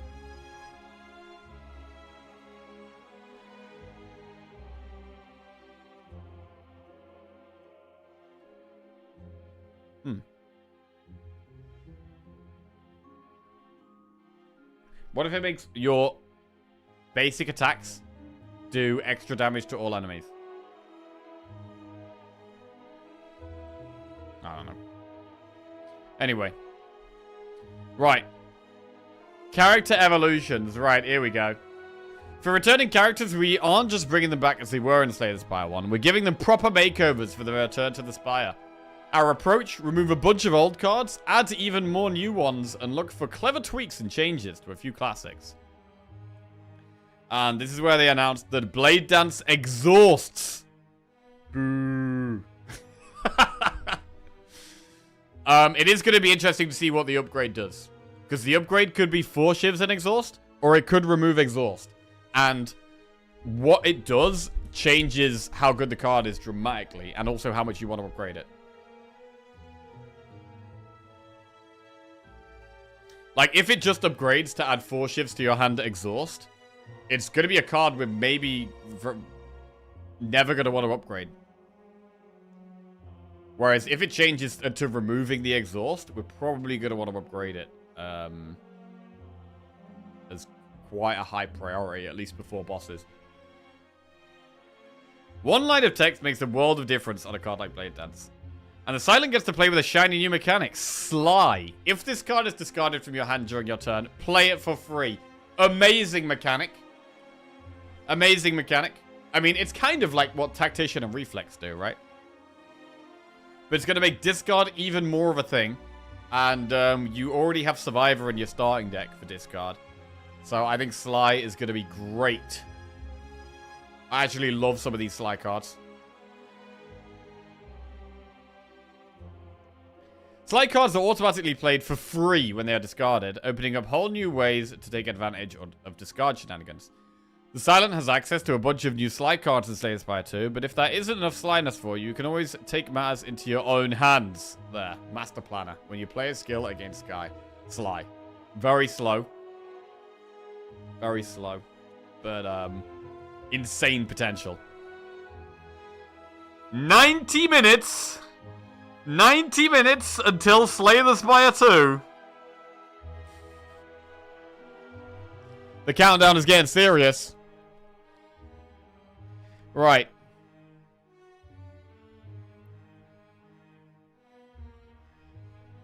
New enemy. 30 minutes till box, 30 minutes till box. Little minion enemy. Okay. Any Slay the Spire 2 questions here with relevant stuff? I'd like to know if you're going to add multiple death animations to the game. Because in Slay the Spire 1, there is only one. So, for example, if you die because of Snecko, you die with a paralyzed animation. And by the way, okay. That's a cool idea, but we currently don't have multiple death animations. Maybe if we reach a point where the core content and animations are done, we could work on some fun extras. There are extras planned, and they are so very extra. Okay. Are there beta arts for Slay the Spire 2 cards? Do you have any thoughts on making Slay the Spire's art book in the future? Are Niao and the War Jawworm related?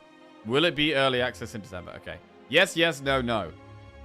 For those thinking of a question to hone in on the release ones, I see you. Anyways, December kind of sucks for releasing games. Okay. There is beta art for Slay the Spire 2 cards. There are thoughts about making a Slay the Spire art book. Okay. The Niao, the Maw, and Jawworm are not related.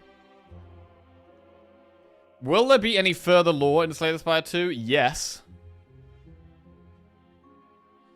Do you plan on adding content inspired by some of the popular mods? I've been in love with some of them, especially Downfall's Hermit character and a good few of the reliquary relics.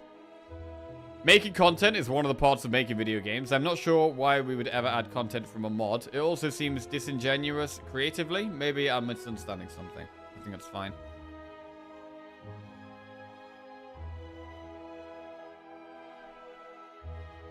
Are you going to launch a collector's edition? Maybe for full release. Definitely not for early access.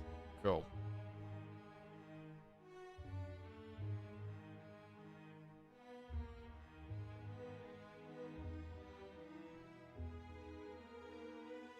The Aspiring Player's Spire Slayer's Field Guide. Act 1 Exordium. Dead Adventurer.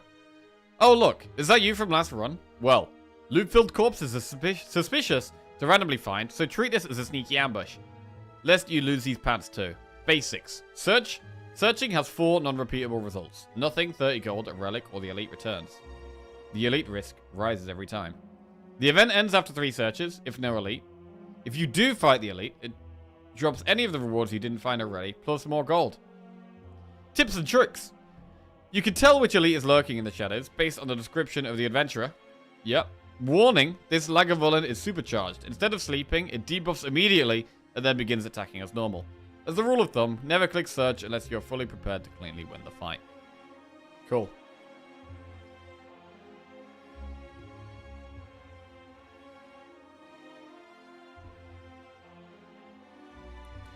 Okay, June 25. Here we go. Event rooms. Sometimes when you enter those question mark looking rooms on the map, you'll find yourself in an event. We've made them more dramatic by having the event image take up the whole screen, and some of the events will have cute animations. Okay. Perilous Prospects.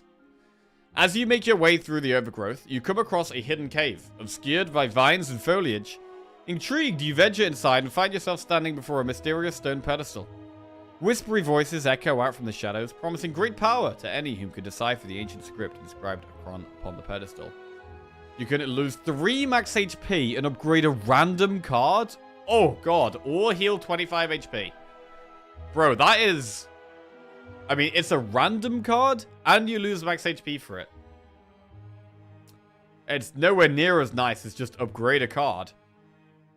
Nowhere near as nice. Upgrades are rare, yeah. Do you know where they said that upgrades are rare, by the way? Do you know where they said that upgrades are rare?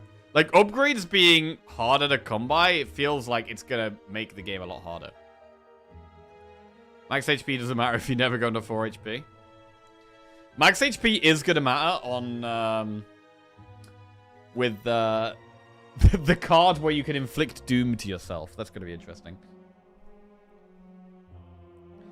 This time around, we're trying to avoid having any options where you simply do nothing and pass through. That's good. That is good. Think it was in an interview? Slippery Bridge. While crossing a rickety wooden bridge, there is a sudden torrent of rain. Massive gusts of wind buffet you, threatening to end your journey. Overcome. Grand Finale is removed from your deck. Well, that definitely sounds like a good thing. Or hold on. Lose 3 HP, but the card in the above option is randomized. Ah. So you're going to get to hold this on, and you're going to have to keep holding on until you get something that you want to remove. So you can basically keep taking damage to eventually get a card to remove you want to remove. That actually probably is a good event, but obviously the HP cost is bad. I do like the look of the new events, though. I like that there seems like there's going to be a bigger variety of events, and they are maybe more impactful. I like it a lot. So far. Right, not all of these events are beneficial. Okay. The types of events vary between acts, what state you're in, and they don't all have positive choices for the player. Don't just seek the unknown. Sometimes it's better to take down enemies in order to strengthen your deck. Yes. War Historian Reppy. A strange-looking academic hangs trapped in a cage that dangles precariously from the ceiling. Completely disregarding your approach, you hear him muttering about one-time use keys as he furiously writes notes into a large book. You also cannot help but notice a large, shiny chest nearby. Open the chest and lose Lantern but obtain 2 rare relics. Or lose Lantern Key but obtain History Course. I'm assuming History Course is a relic. I guess many of the upgrade events are replaced with more interesting ones. Yeah. And hopefully the, like, you know, get a relic for a curse. There's, like, multiple relic for curse events. Too many of those. So it's going to be good to have more variety. There are 50 plus events in Slay the Spire 2 so far, and they're balanced to provide difficult decisions each time you enter them, just like before. We're always experimenting with what you may or may not be interested in. So sometimes the artwork or writing's in a rough form for a good while. So yeah, there are a few events in Slay the Spire 1 as well, where there's just a similar choice you pick almost every time. So having options where it's harder to make the decision is definitely a good thing. What was the total number of events in Slay the Spire 1? I have no idea. How many different events are in Slay the Spire 1?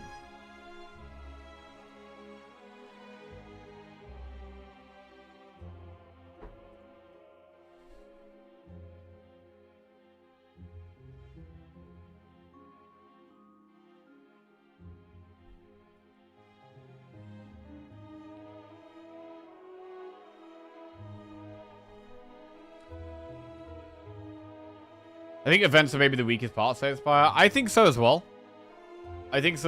Which is why if they've improved them, that's gonna be great for the game.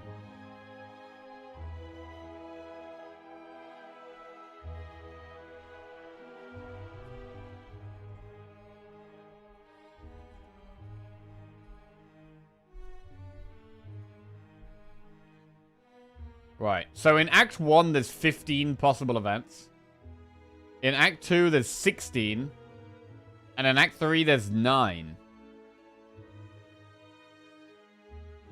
Okay, so across a full run, there are roughly 40 different event types in the pool. Okay. So there is going to be more events. Maybe not a massive amount more. But going from like 40 to 50... or 40 to 55 means that there will be a bit more variety with events, which is good.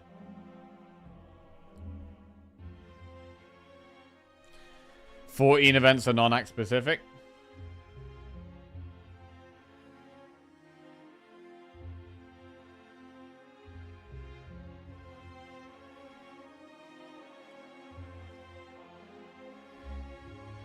Right.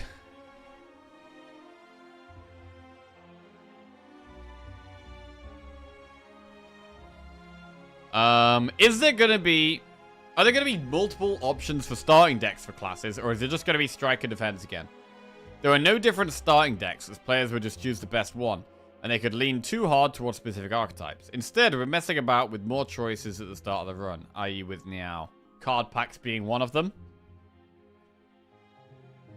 Will Grand Finale return for the Silent? It was my favorite card in Slay the Spire. We'll bring it back for you, Jacob. Okay. Grand Finale still in the game. Will we see more stuff involving Mazaleth? He's by far the most interesting character in the lore to me. Bro, who's Mazaleth? Am I supposed to know this? Who's Mazaleth?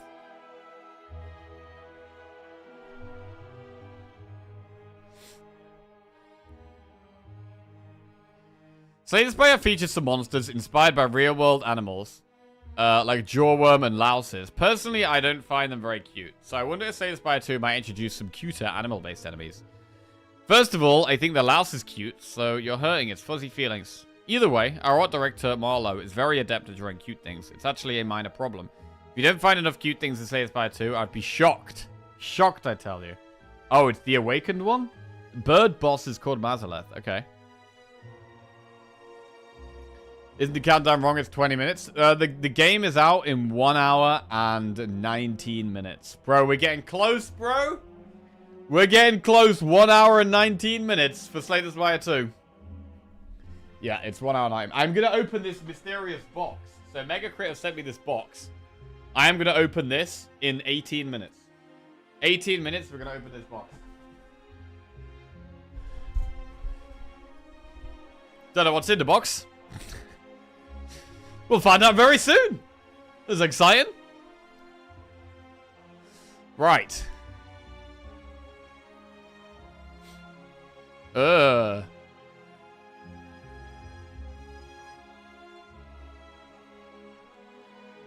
green grassy thing. Bro, this guy looks like an elite type boss. This looks like an elite type enemy. That's some serious weapons right there. Double balls in each hand. How heavy is the box? A medium heaviness. If I had to say in kilograms, I would say the box weighs about...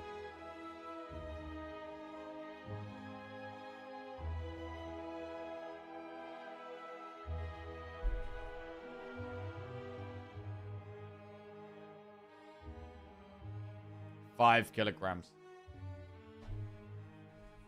Maybe 6. Between 5 and 8 kilograms. In fact, I could weigh it. I've got scales, bro.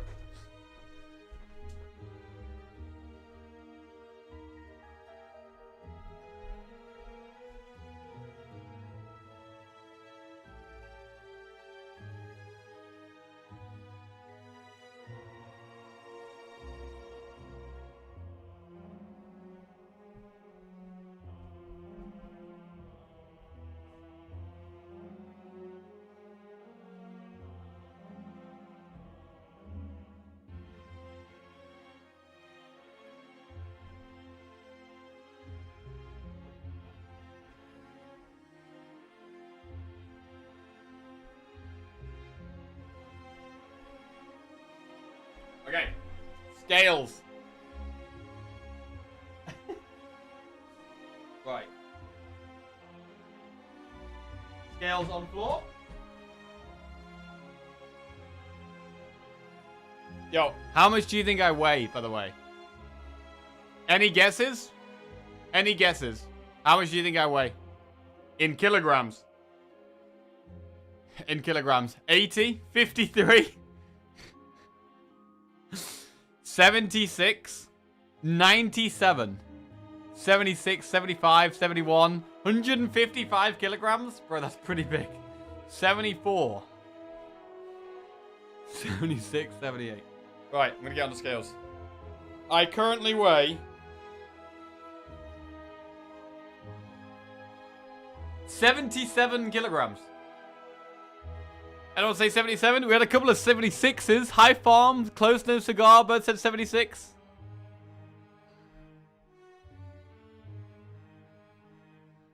No one said 77. Okay. Yo, High Farm was closest though. It was so Close No Cigar as well. Okay. That's 2 kg less than this morning. Well. I know why that is. Right. Right, how much do I weigh with box? With box?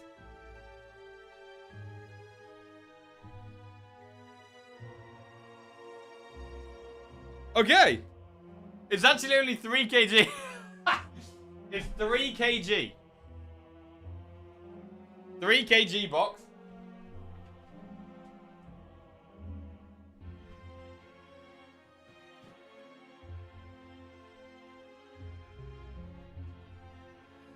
Okay, I'm back. 2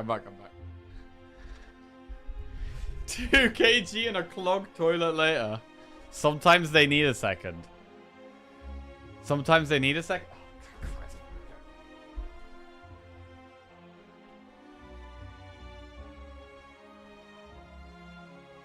It was on a rug, to be fair. I'm just going to do it on the floor.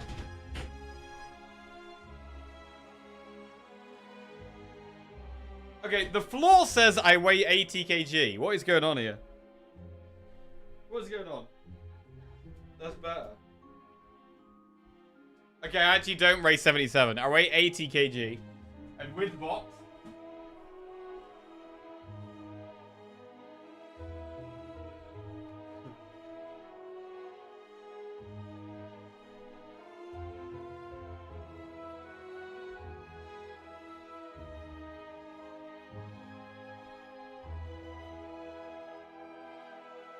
Okay. Yeah, box is about 3 kg. 3 kg box. 80 kg streamer. Right. Combined to a total of 83 kg. Right. Where are we going here? Snecko plushie. Oh, that's a fat boy. I believe none of those numbers now. This brings into question all of Jack's weightlifting claims. Claims? What claims, bro? Right. Oh, there he is. Bro, he's just played Tempest. Tempest right there. Huge Tempest.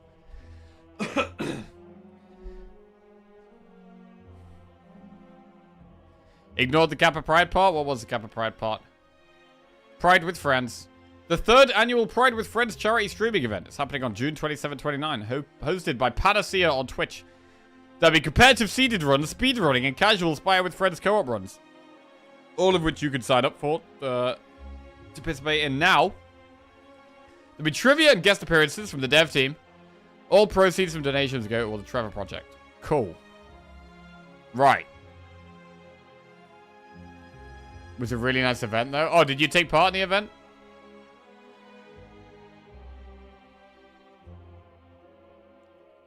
Next month's theme is Meow at the Beach. Okay. Rainbowy cover image this month. Cool. Wait. Oh, yeah. Wait, do they say? Oh, God, wait, bro. There's Spire tattoos, bro. Spire tattoos. Oh, my God. Spire tattoos. Which is the best one?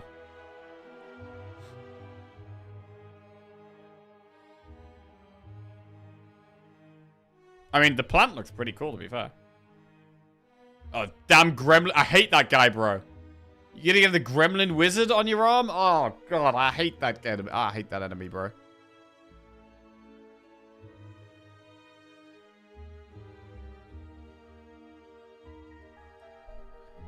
Reptile pretty cool. If you don't have a Slay the Spire tattoo, you're a filthy casual. So wait, did they say on the last week's one, did they say rainbow theme at the bottom? Was that what happened there?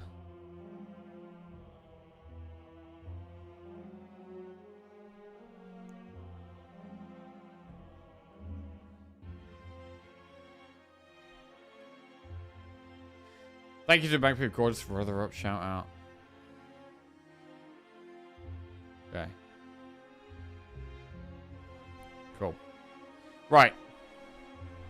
We've looked at the events. Right, what's next? July Niall's letter. The cards without color. Right.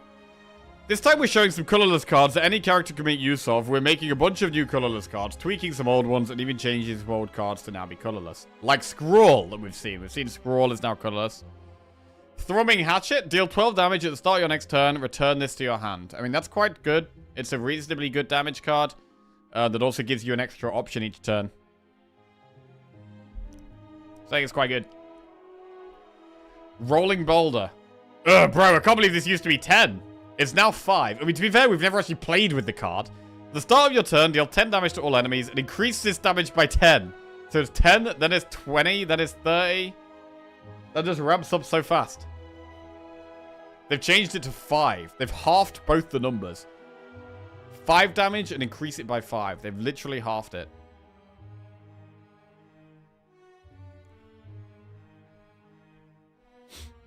Scroll. Looks familiar. What's that doing here? I don't know. What is that doing here? What is that doing here? Automation. Every 10 cards, you draw, gain 1 energy. Cool.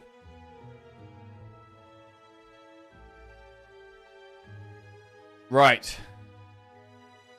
Will there be more written lore for Slay the Spire 2? Like a bestiary with descriptions of the enemies you fight? Hello, I recently started playing Slay the Spire. I was running Slay the Spire 2 will have more lore world building. Right, I really like the events in the first game. Yes! Okay, we'll have more lore. Can you please show us a new card for the Necrobinder? Okay, gain 6 block if you applied... This is the strong one, right? If you apply Doom this turn, this goes off 2 more times. That sounds busted, bro. Busted card. Pretty much every humanoid character either has an obscured face or lacks one altogether. I interpret this as a stylistic choice, but is there an in-universe reason for this? There's not an in-universe reason for it. It's a stylistic choice, since I feel that players feel more like the character they play when a face is obscured, masked, covered. I think that's probably reasonable.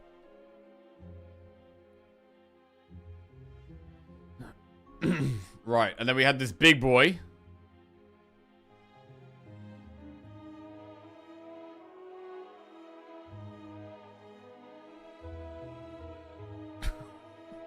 What the hell is that?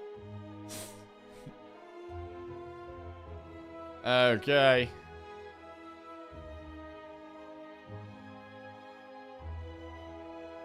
Here he is. This has got to be a hard enemy, right?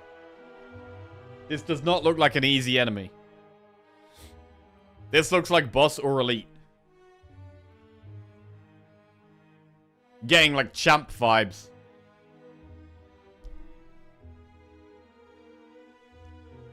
I wonder what happens to you when you're inflicted with its flailing. Only time will tell. Oh, God. X3 hallway. Oh, damn. There it is. The defect defeating gremlin knob. With claw, of course. Clawing his head off. Is Knob going to be in Slay the Spire 2? I think yes. I think yes.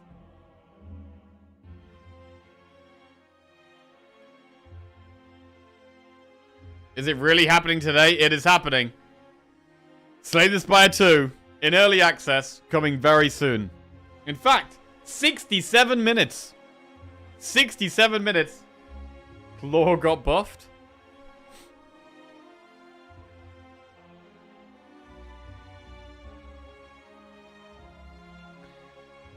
Right. August 25.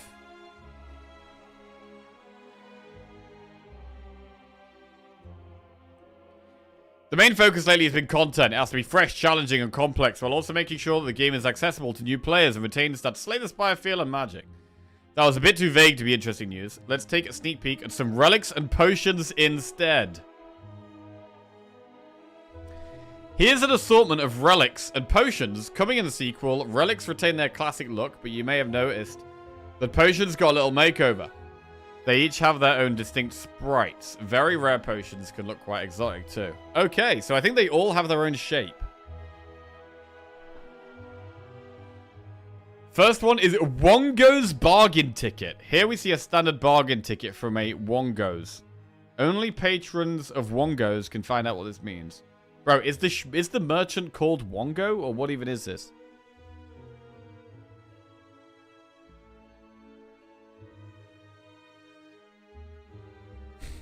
You knob. Fairy in a bottle. It is fairy in a bottle. Any chance you can come back to Hearthstone one day? There's definitely a chance. There's definitely a chance. I'm not going to do it anytime soon. I'm really enjoying Slay the Spire. And hyped as hell for Slay the Spire 2. But, yeah, I can't see myself coming back to Hearthstone anytime soon. I don't know. I don't know what would bring me back, actually. What would bring me back? I don't know.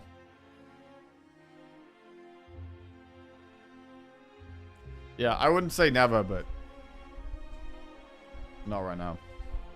I highly doubt the merchant is called Wongo. Okay, so we've seen this one as well, which looks like some kind of cleansing thing. Right, Stone Humidifier. Oh, that's what it's called. This handy little device ensures that you gain a great night's sleep. So it maybe improves your rests. It maybe does something when you rest. Bro, what about when you rest, upgrade a random card? Ooh. And Wongo's Bargain Ticket. I mean, it's got to be something to do with the shop, right? Got to be something to do with the shop. What about the first thing you buy in the shop is free?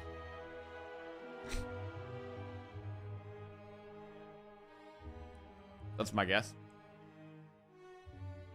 Joss paper. Mysterious sheets of incense paper. What could it be for? Joss paper. I reckon that is... Could that be like a Regent-specific relic? If we've got like Paper Crane and we've got Paper Frog for Silent and Ironclad, this could be a Regent-specific paper thing. That maybe does... I don't know. Something like that. Bargain free. Maybe 50%. Wongo's ticket means you can buy the carpet. I mean, it's not going to be... It's not going to be the membership card, right? So I can't imagine it just being a straight discount thing like membership card. Or courier. I feel like it's going to be something slightly different. Right, Heart of Iron. This is also in the first game, but I wanted to show off how a classic potion got an art do-over. Yeah, like it. I mean, it is a Ironclad only potion. That might still be the case.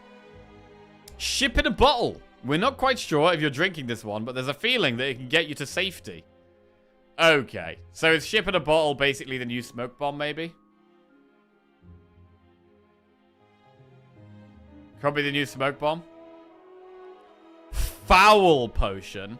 We're not sure who or what is making a potion called Foul Potion. What is it for? How foul is it? I mean, could that be like it affects you and the enemy? It sounds bad. It might be one that affects you and the enemy. He's gonna miss it. Box, box. Oh, bro, I need to get a knife or something so I can open it. Shit.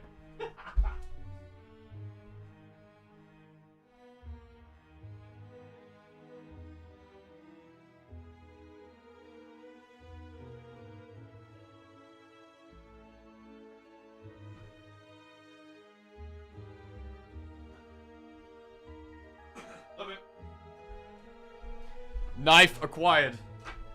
Knife acquired. It makes the enemy run away because you stink. Okay. End turn 2. What the hell is that?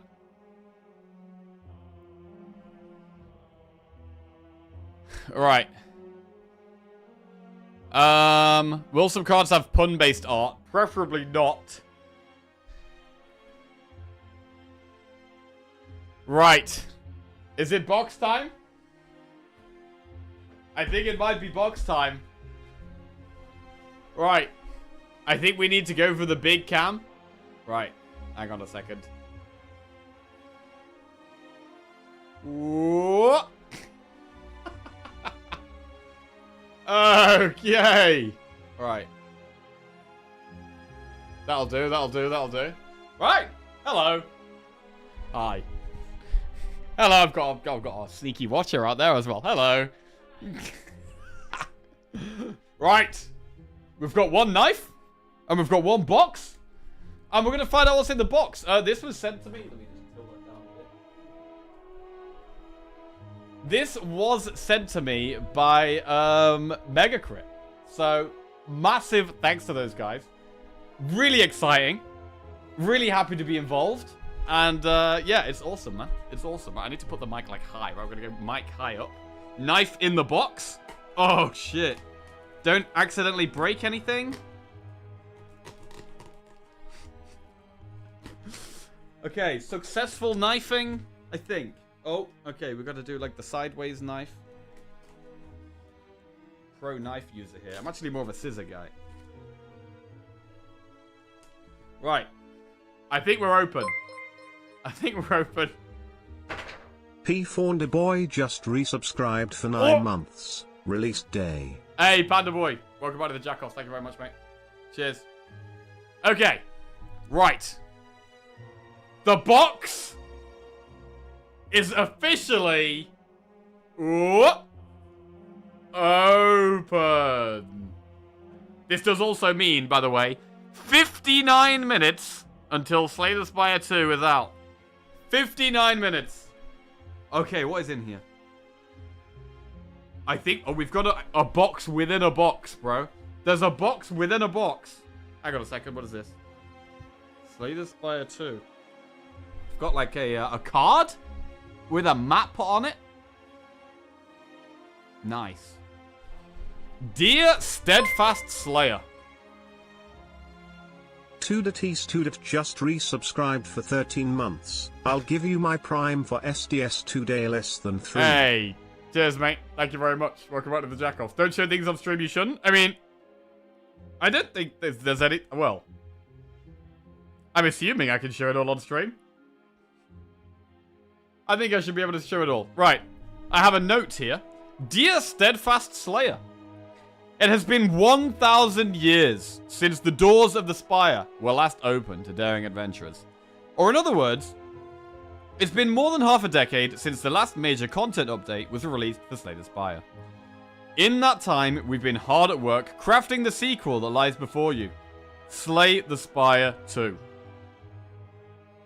Whether you helped spread the word in the early days, back when no one even knew what a roguelike deck builder was, or you kept the community thriving with your knowledge, passion, and positive energy, we thank you. Ah, I'm involved. I'm included. Feels good, man. Please accept this chest of various treasures as a token of our gratitude for your part in our journey. Some of these relics will be reminiscent of your previous travels through the Spire, though some you will have to discover the significance of after the Spire's grand reopening. Oh, okay. We hope you will enjoy your return to this weird, whimsical world as it continues to evolve into its final form. The Mega Crit team. Ah, relics in here? Bro, we got relics in here? Relics in here. Chest of various treasures. Well, that's awesome, man. And it is definitely a box within a... It's a box within a box. Bro, is it a box within a box within a box?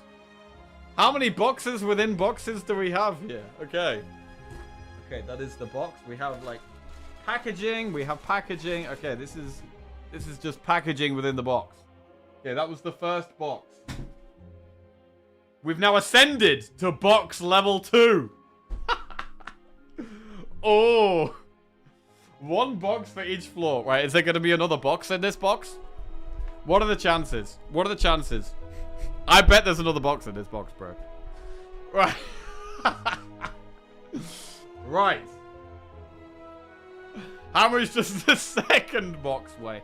I don't know, man. I mean, probably this first box, it's not that heavy. It is big, but it's not that heavy. Right, how do I open this? Okay. Grand box opening. Right, I should face you. We'll face this way. Okay. 3, 2, 1. We are opening the box.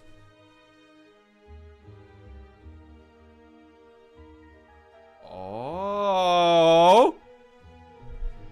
Slay the Spire 2. Does that say the Tea Master? Bro, I'm looking at that in my camp. The Tea Master. Oh, damn. Okay.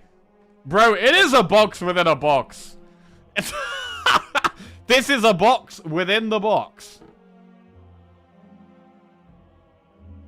Okay. We have a box within a box. We have a tin within a box. This is Lee's Waffle. We have... Oh, bro, there's a few things in here, bro. There's actually a load of things in here. Jesus. Right, what is this? Let's have a look. What's this? The Tea Master.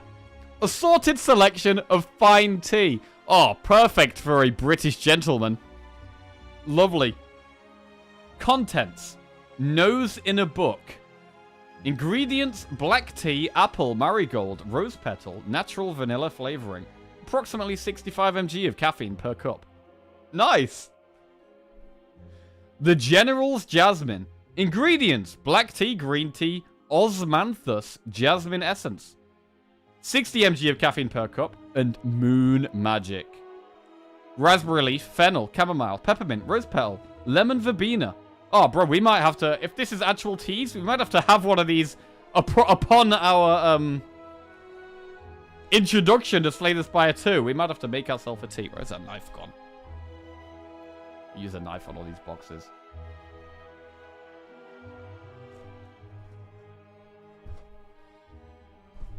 Damn. Don't break the box. What do we have in here? Oh, nice. Friday afternoon tea. Lovely. That's beautiful. Well, we're definitely going to be enjoying some of those while we're spiring. That is fantastic. And there's a few different ones. Nose in a book. The General's Jasmine. Anyone, any fans of any Jasmine tea enjoyers in chat? Right. We have Lee's Waffle, which we know is a relic in the Spire. The tastiest treat you will find in all the Spire. Oh, there are some Jasmine tea enjoyers in there. Okay.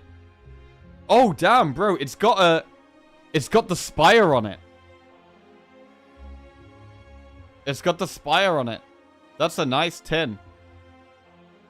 Bro, I'm gonna have to keep this tin for sure. What are the best uses for this tin? Well, I could just put biscuits in it. It could be the waffle tin. That's going on the stream shelf. Bro, it's really cool. It's got the Spire on it, man. That's cool. That's really cool. And on the top, we have LW. Lee's Waffle. Desk biscuit storage. Alright, we're going to open it. Ooh. Can he open it? Is it a spinny one or is it a pulley one? Is it a... Oh!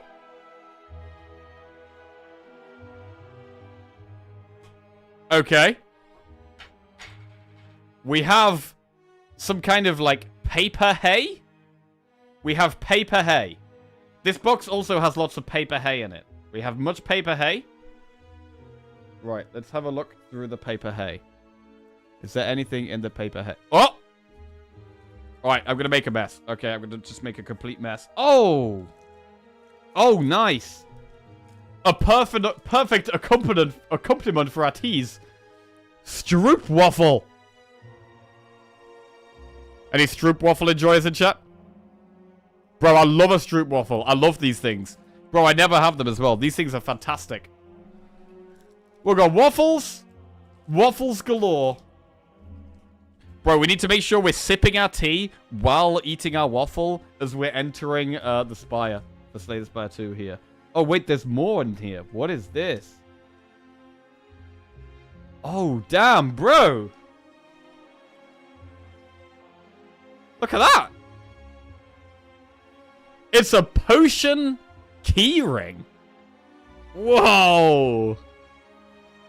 Energy potion. Nice, bro. That's sick. And it's got, oh, it's got, like, stuff in it that, like, jiggles around. It's got, like, jiggly golden stuff. Oh, that's cool. It is literally bottled lightning. Haha.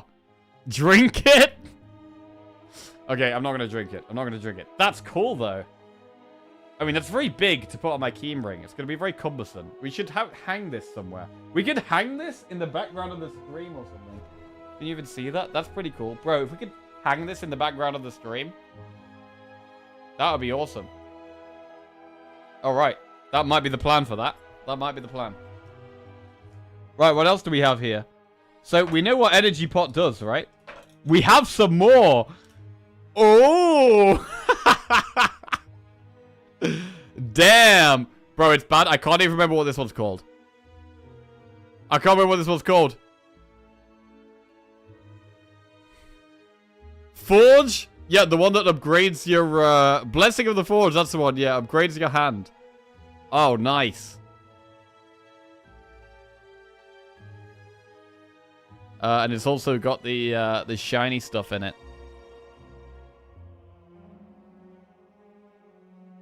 Oh, yeah. Oh, that's nice. Bro, these are 100% going in the stream background. And it looks like there's one more. Any guesses? Any guesses as to what the last potion is? We have one more potion. Any guesses? Fairy, flex, boot, ghost in a jar, cultist, poison, smoke. Not Snecko, please. We have a very green-looking, snaky-looking potion. There it is. It does look cool, man. It looks cool. Bro, I love all the green glistening stuff. Crack it open and drink it.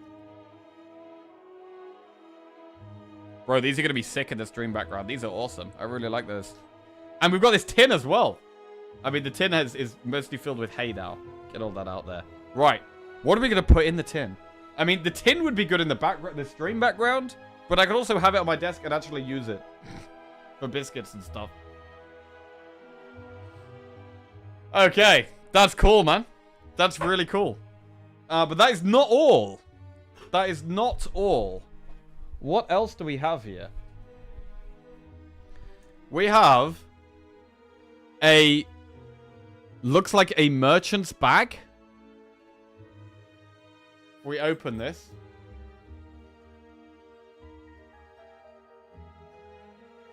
Aha! We have coins. We have some gold coins. Bro, these are like 300 coins each. That's like 300, 600, 900, 1200, 1500 coins? 1500 coins. Yo, where do I spend these? Where's the merchant at? Nice. That's a very pog box. Bro, it is. There's actually loads of stuff in here, man. There's loads of stuff in here. This is crazy. These are nice. They got a little bit of weight to them. A little bit of weight to them. We're rich. Officially rich. Officially rich. That's it. Thanks, Mega Crit. Ready to die with 2k gold. Oh, bro, we're going to die with 1.5k gold. Oh, no. Oh, no. I got to find someone to spend it before I die. Right. What else do we have in here? Oh, this is big. This is big. It looks like it could be some kind of mug or bowl type thing. And that definitely looks like some kind of skull. What is this? We've got bubble wrap. I just got to be a bit aggressive with this bubble wrap. Or my knife, actually. Okay, back to the knife. Right. What do we have here?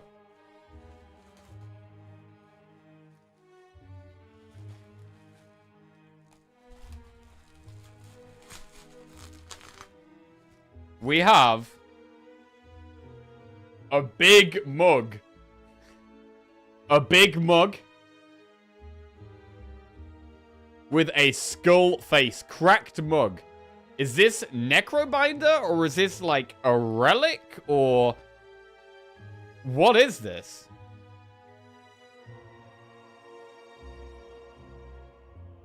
Could this be an actual relic in the game?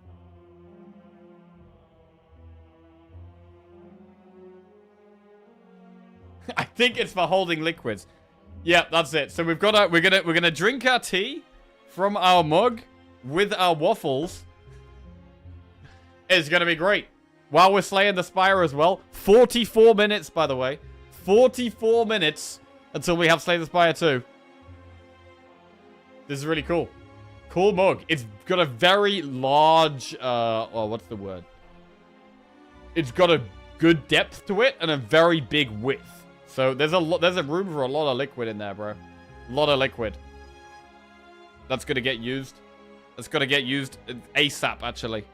Right. Put that over there. And we're actually not done. There's actually more stuff in here. There is actually more stuff in here. What is this?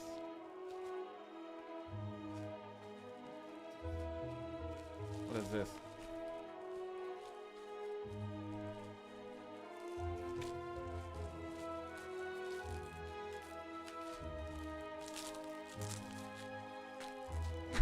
Where the sellotape bubble wrap combo is a sticky one.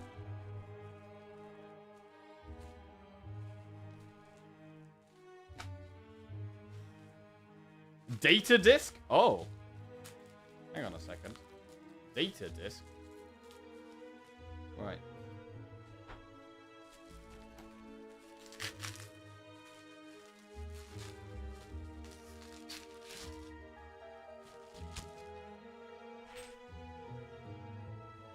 It is a black dish which says Slay the Spire 2 on the bottom. It also says black oak, and it looks like a I think it goes here. I think this is how that goes. That looks about right. We've got a mug and saucer with Slay the Spire 2 on the bottom. Beautiful. Solved the puzzle. We've combined the two pieces. Beautiful. Oh man, this is all so cool. It's really awesome that they sent me this, man. Really awesome.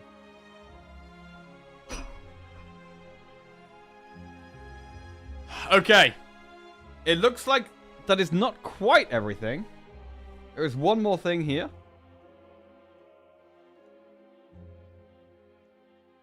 And this is a box with Niao on it. Yeah, it is another box. It's got Niao on it, and it's got some, like, patterns on the side.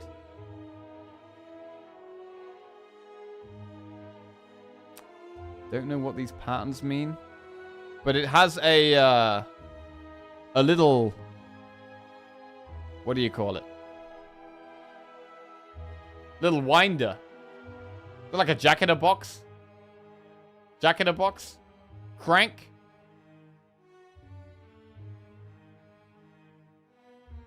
Alright, crank. Okay. Let's hear it. Let me take my headphones off. It's gonna be noise?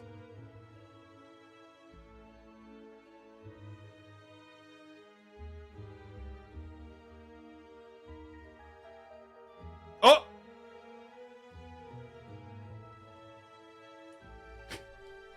Wait. Let me turn the Slay Spire game sound off. Hang on. Oh, damn. It is actually noise. It's gonna be a song? Okay.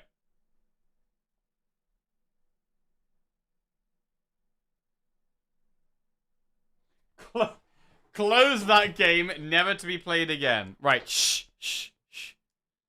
Open the lid. Ah, yeah. It's got like a little, I don't know what it's called. What is this called? Is it just called a music box? I got one of those that makes the Zelda title music. Okay. Let's try it.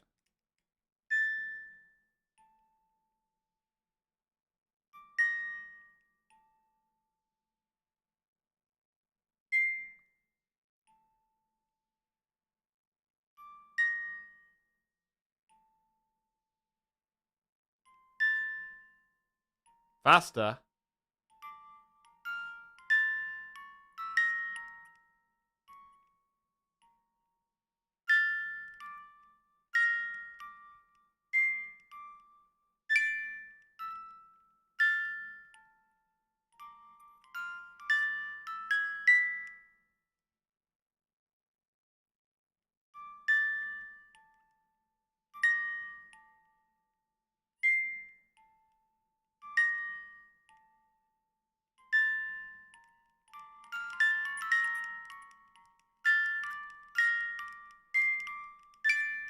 Okay.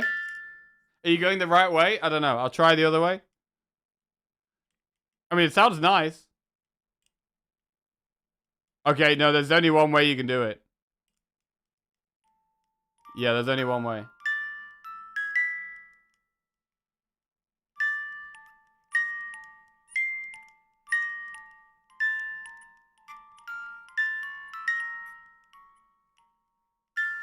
It might be the new Slay the Spire 2 theme song. Yes, it might. We may find out very soon. Bro, is it going to be... Oh, God.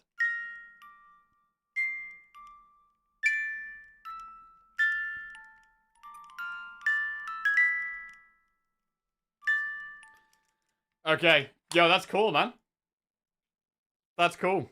And it's got Meow on the top.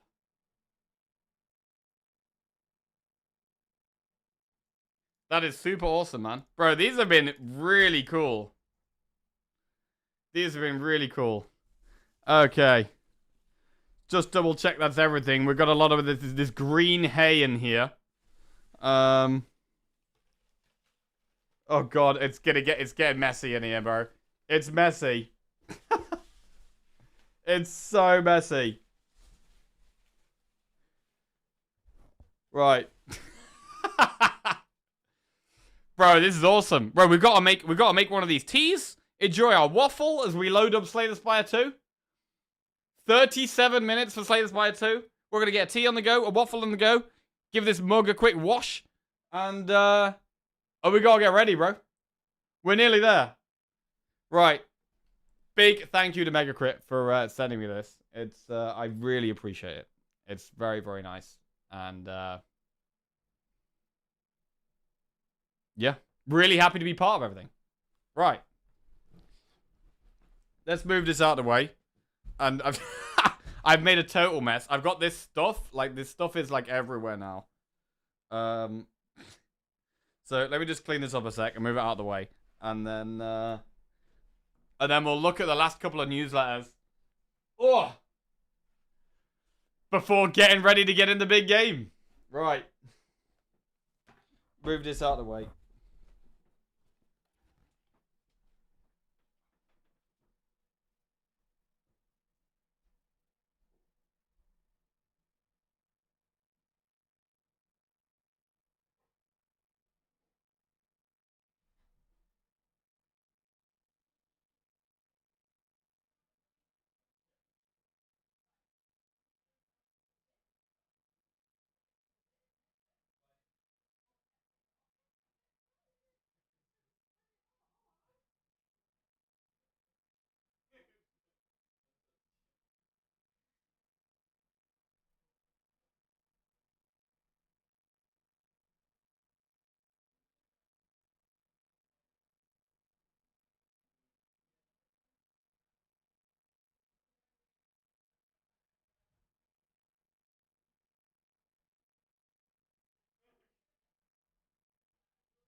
Oh, man. Oh, it's a good thing I got shorts on. Could have been an underwear reveal right there. Right. Don't normally have the cam at this angle. Right.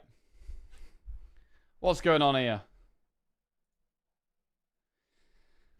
Right. Move this all out of the way. Okay.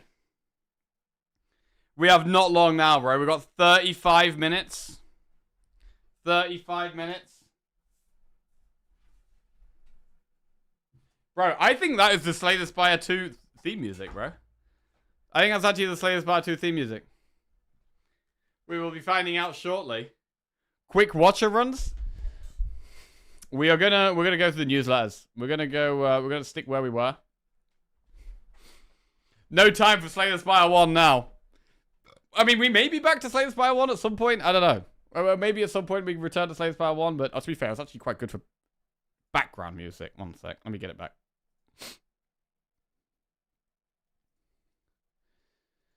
Okay. Slay the Spire 2 might suck. I highly doubt it. I'm just gonna enjoy it, man. I'm just gonna enjoy it. I'm not gonna worry about anything. I'm just gonna enjoy the game. Really dive into it and have a good time, man.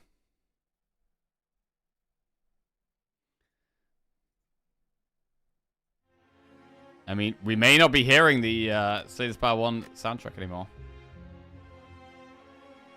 I mean, I really like the Slay the Spire 1 music. Like, it's just great. I never get bored of it.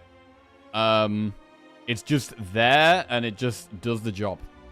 It's just good. Right. Will some cards have pun-based art? Preferably not. Okay. How long into his first Slay the Spire 2 run will Jackie misplay due to not reading the cards? Haha.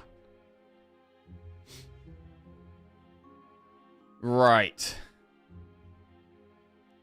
What can we expect from general UI improvements? My wish list includes a turn counter display that doesn't disappear after 2 seconds, and a way to know how much you have spent on card removal so you can budget your next one. Yes. Okay, that's good. So both of those things sound like they're going to be addressed. And we have... What on earth is this? I mean, it's like noodly and grassy. It also looks like it's got a flower on its hand. And it's got chicken legs. Spaghetti monster? It is kind of spaghetti-esque. Okay. Ooh. These are nice. Next month's theme is Niao in an autumnal forest. Okay.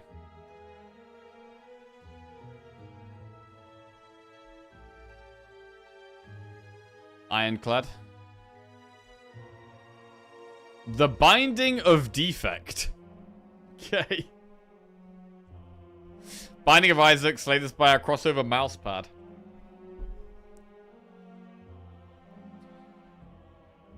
Okay, early access timeline. We move on from this. Right. Alternate acts. Right, here we go. As a treat, this month's content teaser is a pretty big one. Alternate acts.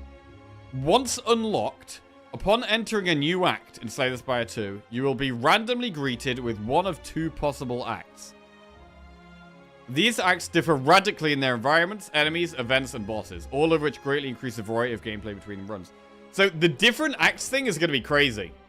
It's going to be really interesting how it affects your run.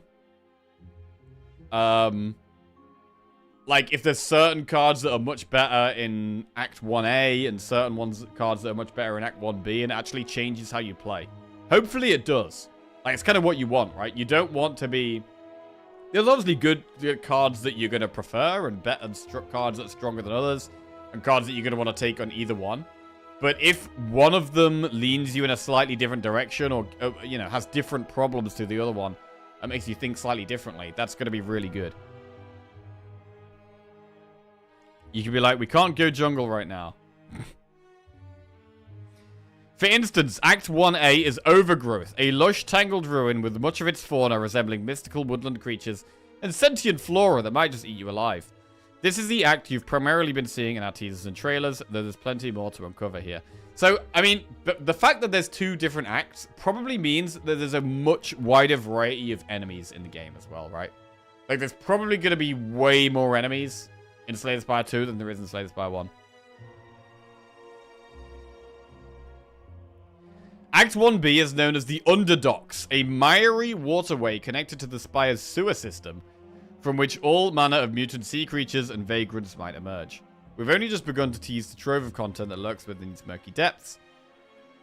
As the mathematically inclined among you have probably realized, that means there will be double the amount of content in this new act structure. There we go. We won't be launching with all of the alternate acts right away, but Acts 2B and 3B will come later down the road in an early access update. So, there's clearly there's different enemies in Act 1A and Act 1B, but are there different events? Like, do Act 1A and 1B share events? Share all the same events? Share some of the same events? Or maybe share none of the same events? The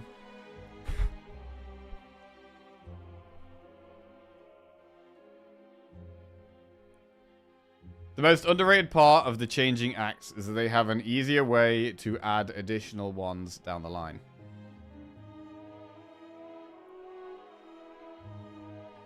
Hope you don't get in trouble for opening the box too early. Nah, no problem. They said the launch day. This is the launch day.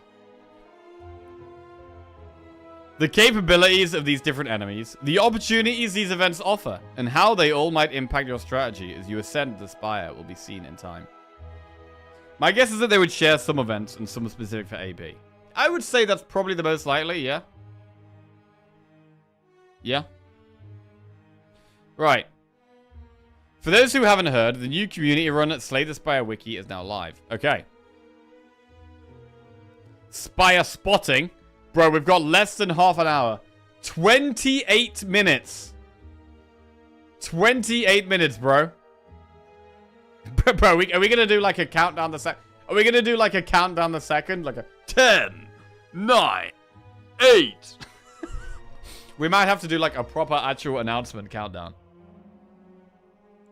The award for most abstract goes to Vanessa and 9-year-old Lucas, who physically illustrated their guesses instead of digitally. Nice. Love the colors. And then the awkward wait for the install. It's like he's going to explode with expectation. Okay, so we've got lots of eyes and corruption. Seems to be the theme of the Underdogs. I do like the lush green of the overgrowth, though. I am wondering if how much is like one of Act A or Act B going to be easier or harder? And every time you start a run, you're like, oh, please give me Act 1A. Please give me Act 1A. Or the other way around. Like, hopefully the balance between the two is... Like, what you want, right, is you want them to offer a very different experience and pose vastly different problems which make you think about different things. But you want the overall difficulty level to be very similar between the two. Rotating Street 1A, 2B, 3B. Imagine in co-op mode. Jack's AFK in jungle again. Okay.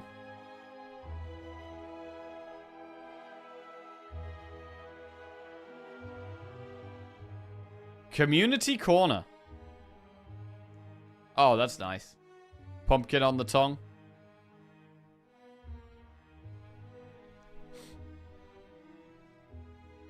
Oh, damn. Nice Ironclad. Definitely about to cleave right there. Definitely about to cleave. Illrigger Survivor Defect Sybil. Okay. Inscription style. I'd almost like a Valentine's Ironclad.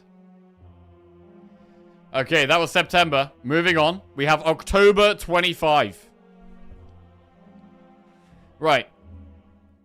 At long last, the time has come to dive deeper into the first new character we announced for Slay the Spire 2. The Necrobinder. A sassy lich who relies upon a giant reanimated hand called Osti in battle.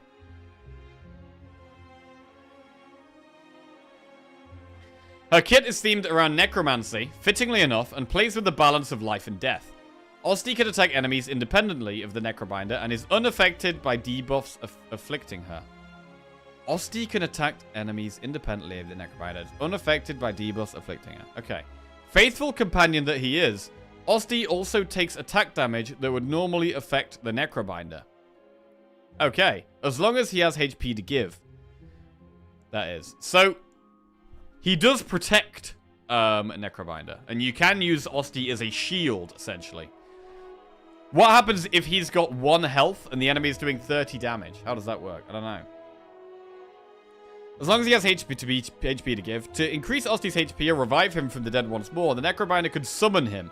Your strategy may see you building up a high HP Osti for a constant source of protection, or sacrificing him only to bring him back from the dead over and over again. So it seems like not only do you have like an Osti strategy or a Doom strategy with Necrobinder, you also have the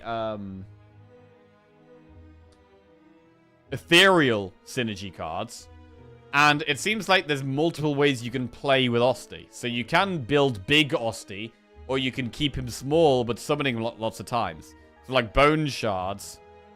You're not going to want to use bone shards on an Osti that's got loads of health, probably. But if you've got Osti on low health and you're just summoning him, getting the value out of this for big damage and big block, and then getting him dead and back again, that could be a totally different strategy.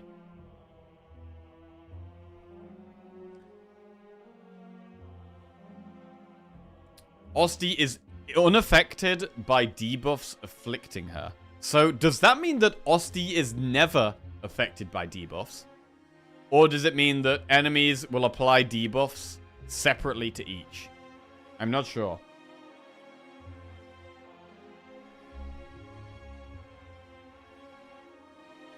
Another key component of the Necrobinder's kit is Doom, which we have teased in previous Niao's letters.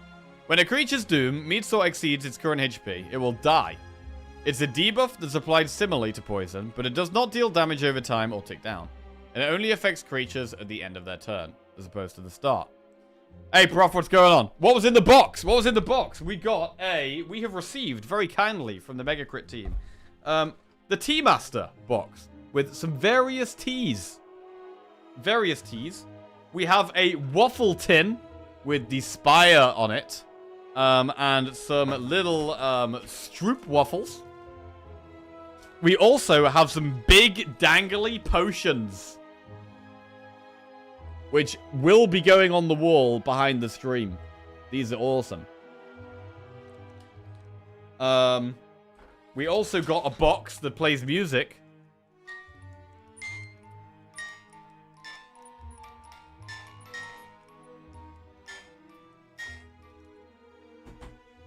We got some old coins.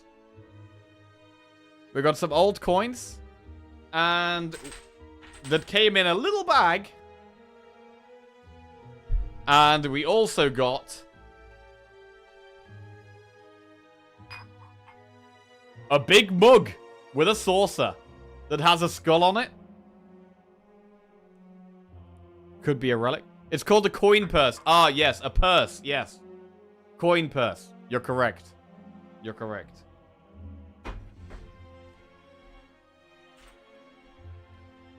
Right.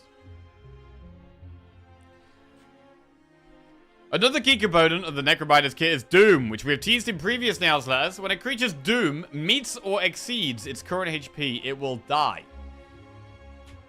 It's a debuff that's applied similarly to poison, but it does not deal damage over time or tick down, and it only affects creatures at the end of their turn as opposed to the start. So they do get to have their turn. She can also use her necromantic magic to draw on the power of souls, giving her a source of card draw. Cool. So that's the souls, which is similar to insights from the Watcher. Transformation is a major part of necromancy, of course, so the Necrobinder also has many cards that allow her to alter other cards, applying different keywords to them and changing how they play. That's all the information on our little list that we have for you today. So yeah, we've seen some more cards that alter other cards, like making them ethereal and stuff like that. You can still save scum, yes. Are you guys thinking of adding more to the game after it fully releases? Maybe additional characters, new events, more enemies, maybe even collab content. If people like the game, we'll add more stuff. I don't know about collabs. I feel like it dilutes the identity of games. Then again, it depends on the genre. Yeah, I agree with that. I think it does dilute the identity of the game, and I don't feel like it needs it. I feel like having it as a standalone game is great. Is Poison back for the Silent? Yes, we like Poison. Okay.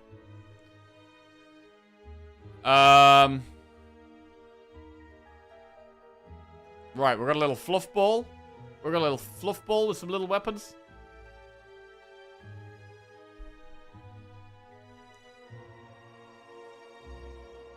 This does look Defect-esque. Like, the legs are so Defect-esque.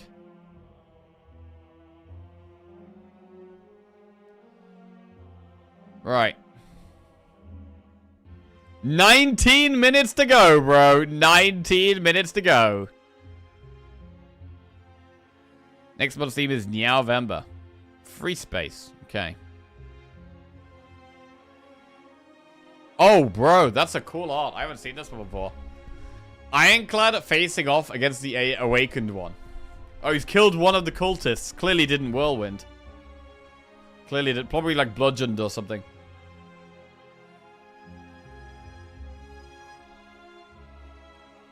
Cool.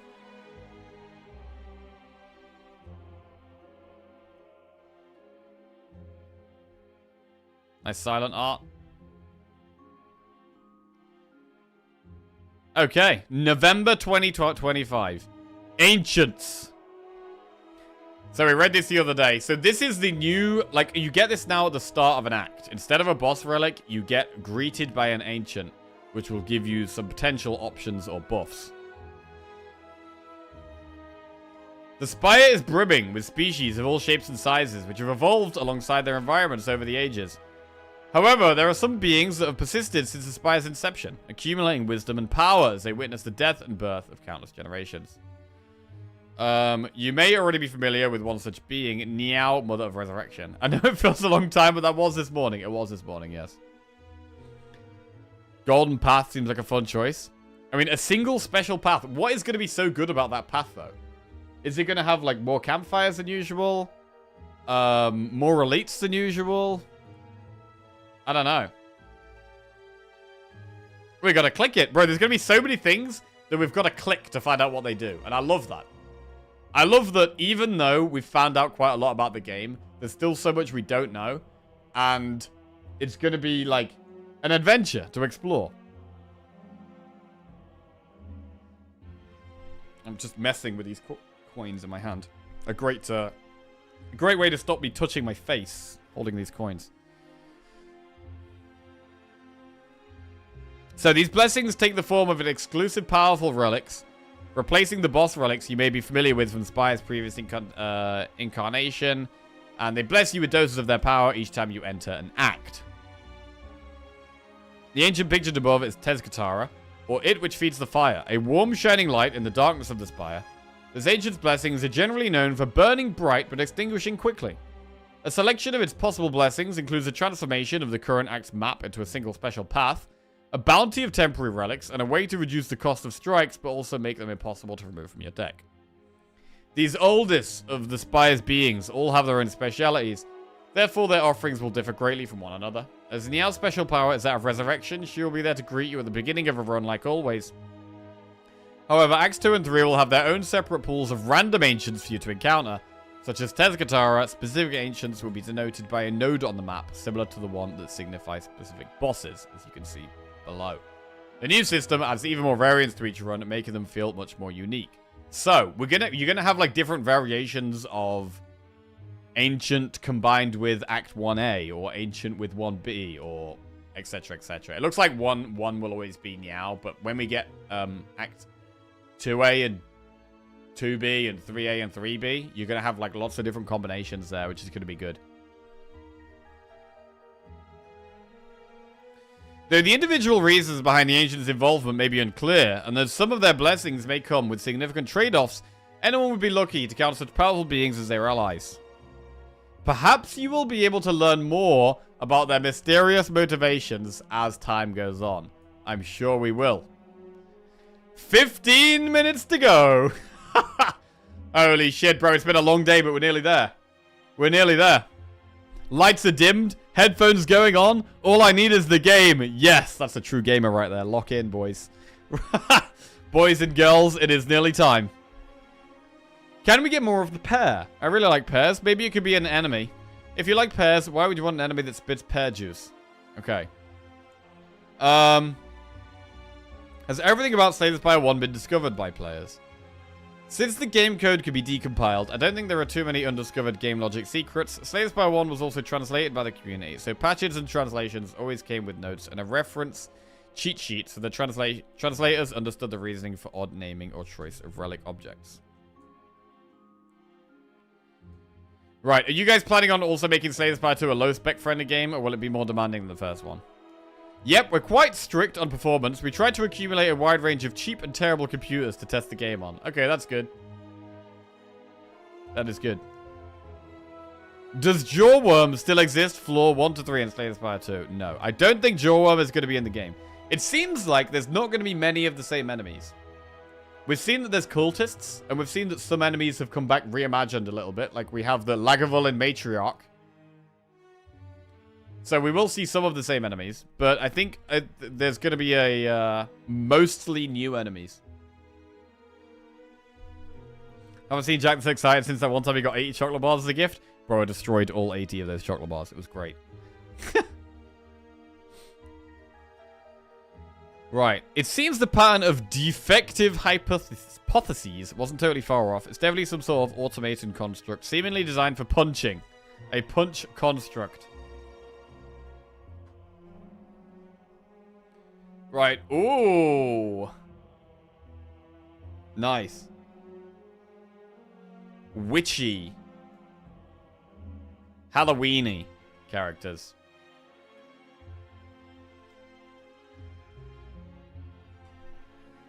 Okay, Alka-Seltzer in the glass. What the hell is an Alka-Seltzer? Reptomancer. Pumpkins. Oh, those pumpkins are cool, bro. Oh my god, look at the slime boss pumpkin. They're really cool. Alkaline drink to neutralize acidic stomach.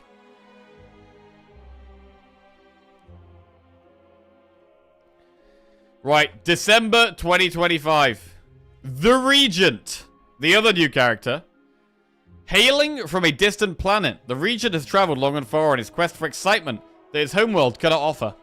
His journey has, of course, taken him to the Spire, full of strange, formidable creatures to conquer and innumerable treasure to plunder.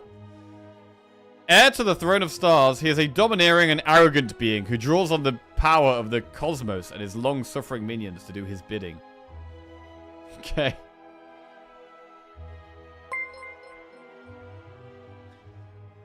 Oh, Lord. Just gifted 10 subs. Argamandon gifted 10 subs. Thank you very much, Argamandon.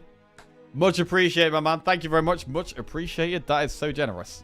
Flavio LC, 22 Hicks, Damien L11. This is Dollaz, Lucas Wabozes, Thumb Power, At the Gates Alive, Femirim, Kidsoon, and Tangzin1. Welcome to the Jackoffs. Big love, Argamandon. Big love.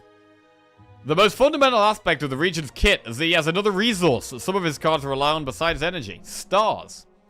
After generating stars, they can be spent on certain cards that require them to deal damage, block, and empower himself with. Some cards even scale with the stars you've stored up. Ooh, I don't think we've seen any cards that scale with stars, but that could be quite strong. Stars do not deplete at the end of your turn, and there is no cap on how many you can have at once, so the sky is the limit. That makes Hidden Cash particularly strong. The fact that it's 4 stars in one card, as opposed to the other one that was 2 stars in one card, but you get them both immediately. I feel like this is going to be strong. Right.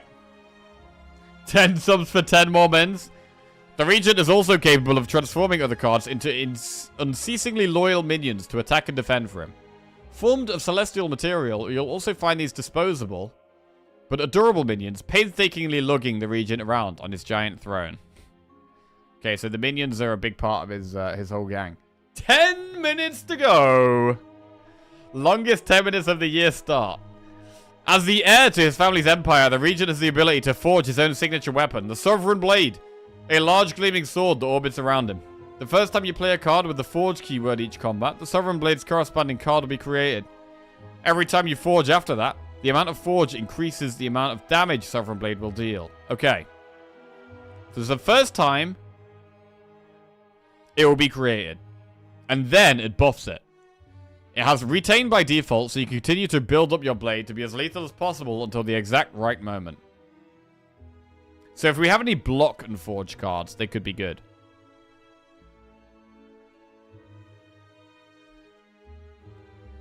Something else that is unique to this character is his synergy with Colorless cards, which he can both create and interact with in interesting ways. You may have noticed that Sovereign Blade is a Colorless card, so this opens up a whole new avenue of Forge-based builds to explore as well. Okay. Overall, the Regent is a character that revolves around your ability to manage his resources and scale up his power. What exactly his backstory is and what his future entails will be unveiled. Wait, does that mean you can get Sovereign Blade from other characters if it's a neutral card?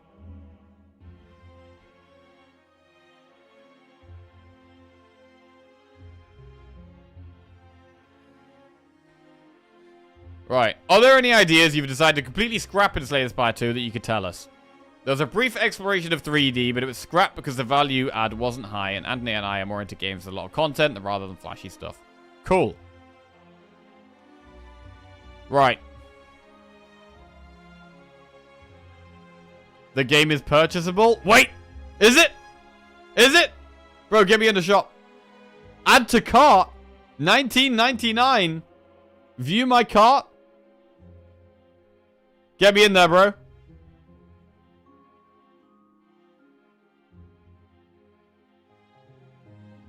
What?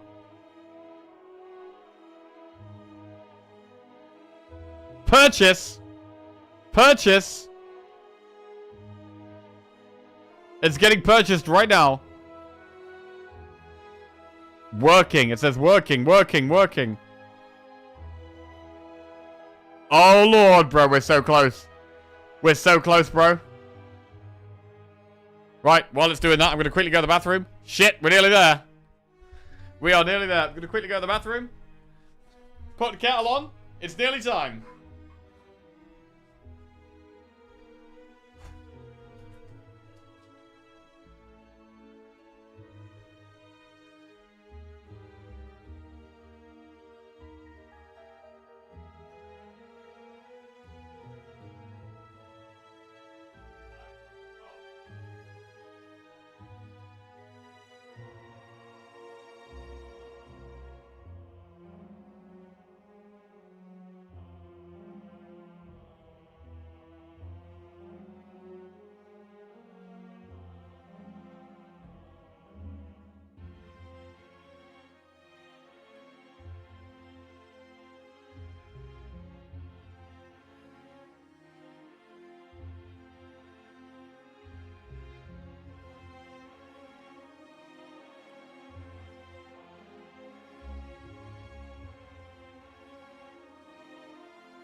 Oh god.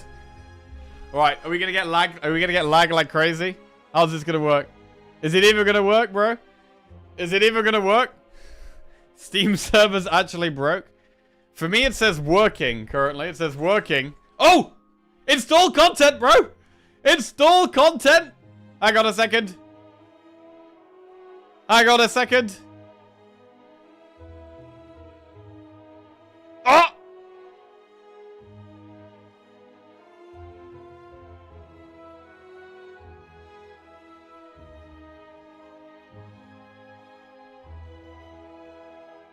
It's laggy as hell, bro. It's downloading, I think. Downloading. Downloading. You're in-game? Oh my god, in-game. Right, close Slay the Spire 1. Get that out of here. Close all these tabs. Right. It's time. It is time. Oh, man. Oh, man.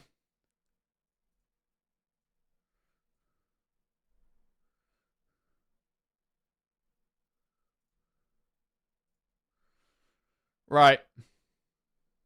Downloading 2 out of 2. 46%. 46%. Oh, thank you very much. Thank you very much. You gotta drink it with this hand, though. I've got to drink it with this hand, so it's facing this way, yeah. Yeah. I've got my mug.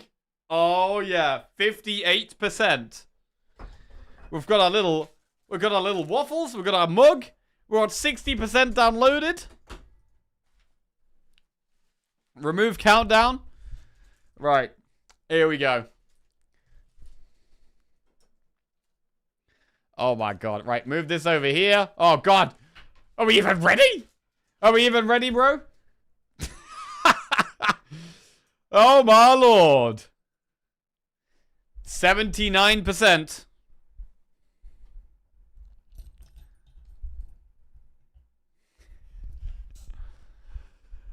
82%. Right, stuck on working. Yes, I was stuck on working for a few minutes, and then it fixed itself. So I'm sure you'll probably have the same. I was here when the greatest game of all time dropped. The greatest game of all time, you say? Oh my lord. 97%! Your game is ready to play. Hang on a second, bro. Hang on a second.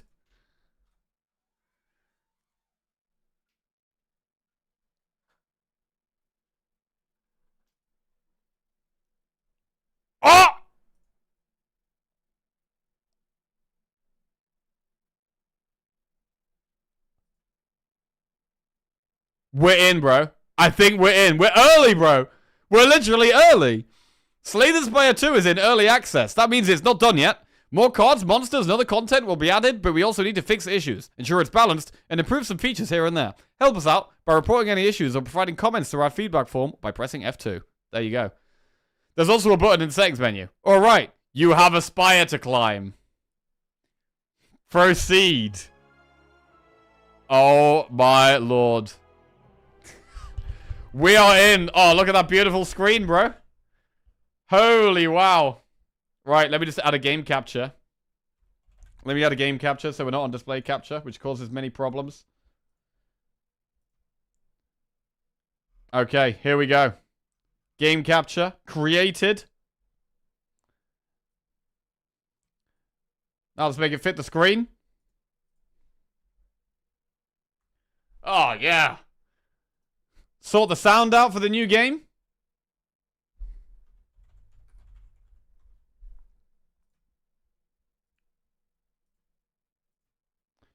Turn that off. Right. Settings. Sound.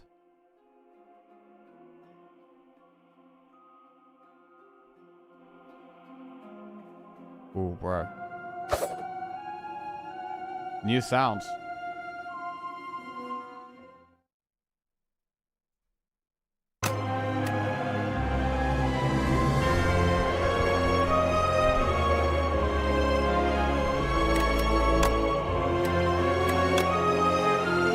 Oh, yeah. Oh, yeah, bro.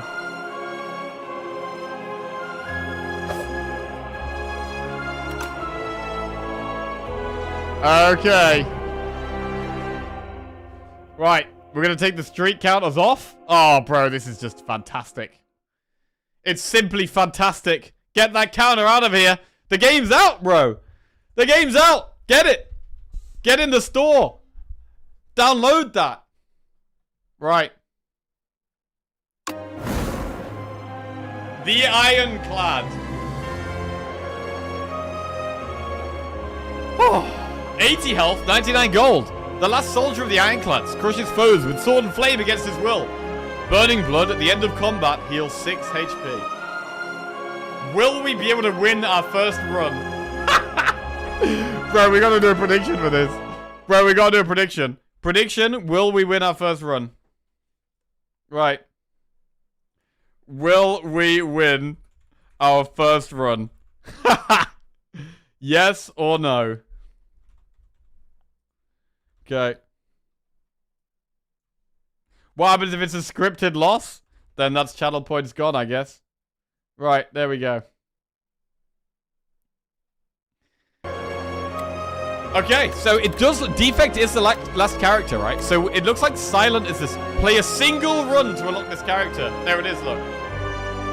Please turn down music a bit. Yeah, it is probably a little loud. Go down a little bit more. I don't know why I feel the need to turn them all down together. I feel like I gotta turn them all down together. Okay, it should be a bit better. Right. Unmute in background. Oh, yeah. Oh, yes. Settings. Wait, what's fast mode? Always show the timer. Show hand card count. Wow, why is that so hard to say? Long press confirmations. I'm gonna click that. Graphics. Full screen, yes.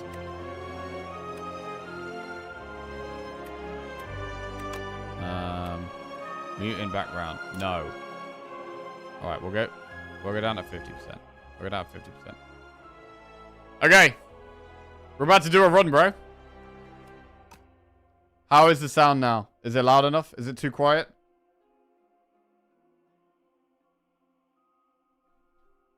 Much better. Okay.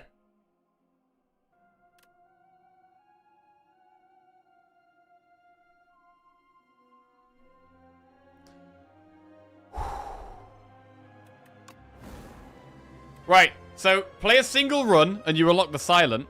Play a single run with, I guess, Silent to unlock the Regent. Play a single run with Regent to unlock Necrobinder. And then play a single run with Necrobinder to unlock defects. That's it. We can unlock them pretty fast. It looks like this is your first time playing Slay the Spire. Oh, yeah? 3,000 hours, bro? Do you want a brief tutorial? No. First time, yeah? Act 1, Overgrowth. Oh, yeah, bro. Oh, look at this. Look at this.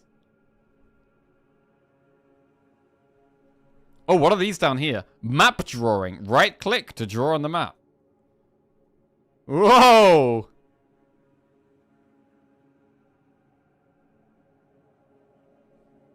Right, how do I rub that out? Erase your previous... Yeah. Oh. There we go. Okay, yeah, get rid of that. Get rid of that. We made it. Okay, get rid of all of that. What is this one? Removes all the drawings. Oh, okay. Removes all the drawings. So you can just click that one. You could just, like, do all of this stuff. And then, boom. Nice. Okay. Bro, what is that thing? Bro, is that the... That's the boss from the trailer. I knew it was going to be an Act 1 boss, bro. Knew it was going to be an Act 1 boss. Right. We got campfires. Elites. Oh, you hover over these and it makes them bigger. Okay. Where do we want to go? Wait, there's 2 elites up the end there. We don't want to go to an elite straight away. Well, we definitely start here. Okay. Wait, it's a fight? Where's Niao, bro? I thought Niao was going to help me. We've got Nibbit. This enemy intends to attack for 12 damage. Bro, is this a new jaw worm? Vantum. Look at that. At the end of the act, you will fight Vantum. It is Jigglybutt. Oh, animations? Animations? Oh, it just, like, taps me. It taps me. Intends to attack for 6 damage and block. Okay, so we're going to use our defend. And then we're going to strike. And strike. And end turn 2. Okay, what is that? That's going to be like it's buffing itself? It does seem very similar to Jawworm, right?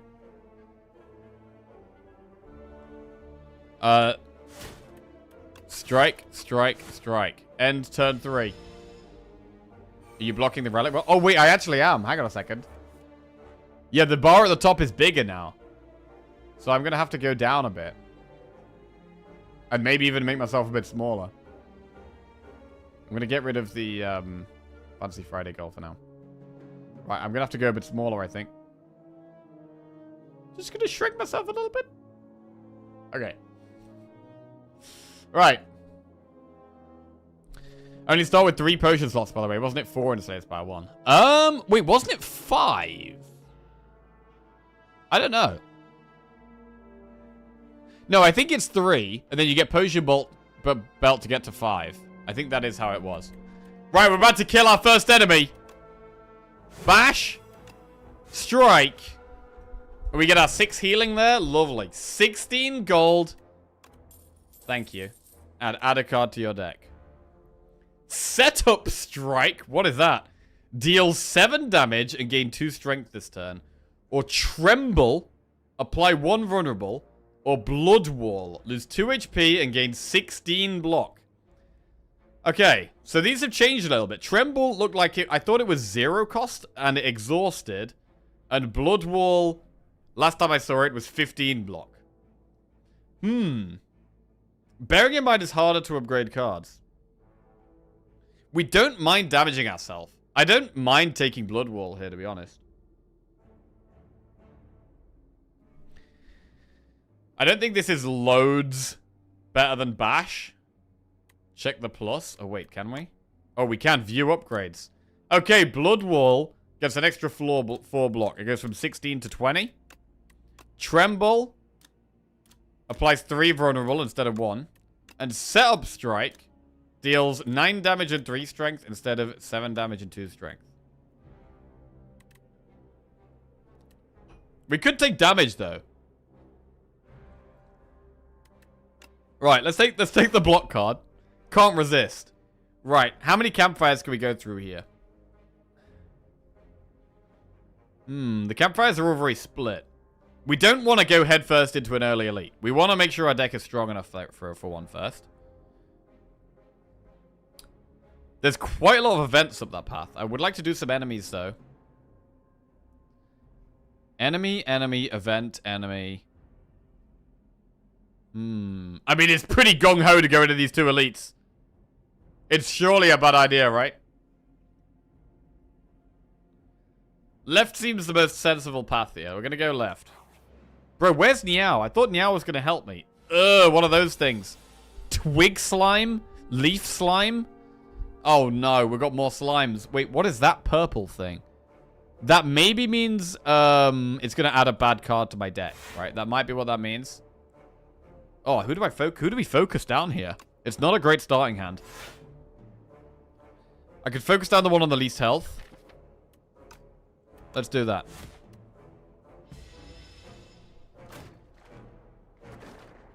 Ah, it puts the slimed into our deck. Yes, okay. So slimed is slimed. Blood Wall. I mean, they're doing 14 damage here. Blood Wall blocks a lot of this. It's pretty solid, you know.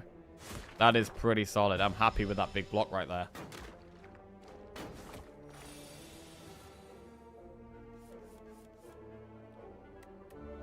Right, let's kill this one.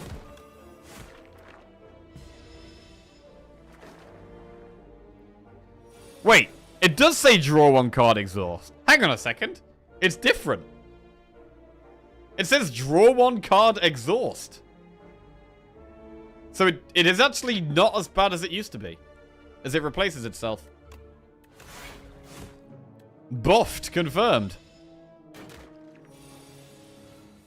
11 damage. Okay. And we will gradually get our way through this slime here. And kill. Boom.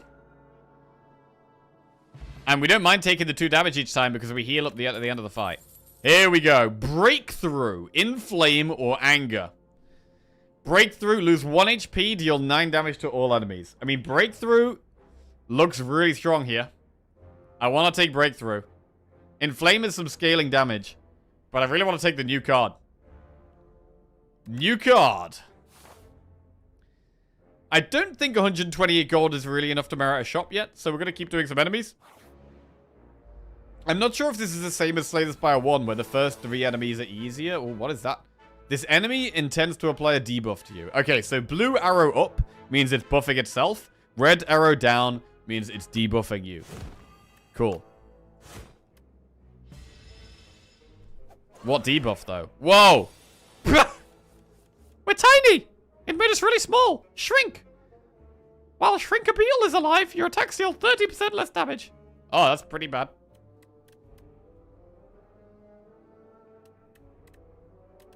Strike. Right, we'll block the rest of this.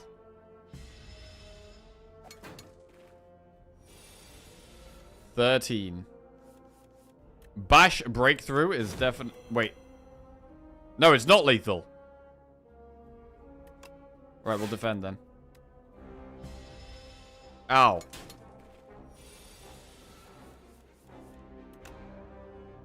Okay, we get there. Misplay? Nah, nobody. Nah. None of that. None of that. Oh, look at Fire Pot. Deal 20 damage. It looks pretty cool.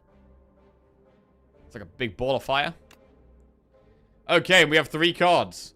Iron Wave, gain 5 block and deal 5 damage. Dismantle, deal 8 damage if the enemy is vulnerable, hits twice. Or Cinder, deal 17 damage and exhaust the top card of your draw pile. Okay. Dismantle is really good after Bash, right? Bash, Dismantle, that's some big damage there. I think I want to take the Dismantle here. It might mean that we were going to want more cards that apply vulnerable. Cinder does quite a lot of damage. But we're going to do Dismantle here. Okay, that's some synergy. And now we're going to go into our first event. Ooh, bro, I'm really excited about events. First event. What is this? Birdonis Nest. You spot an enormous, shambling beast chase off an injured green bird. In the alcove the bird fled from, a single unguarded egg lies abandoned. Your stomach gurgles.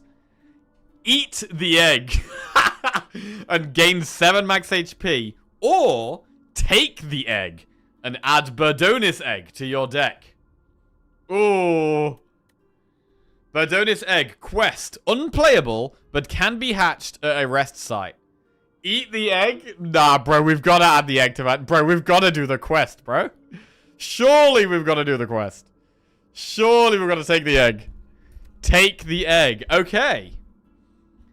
You gently scoop up the egg and stow it, thinking it may hatch into something useful later. Okay, is it now? It is now a card in my deck.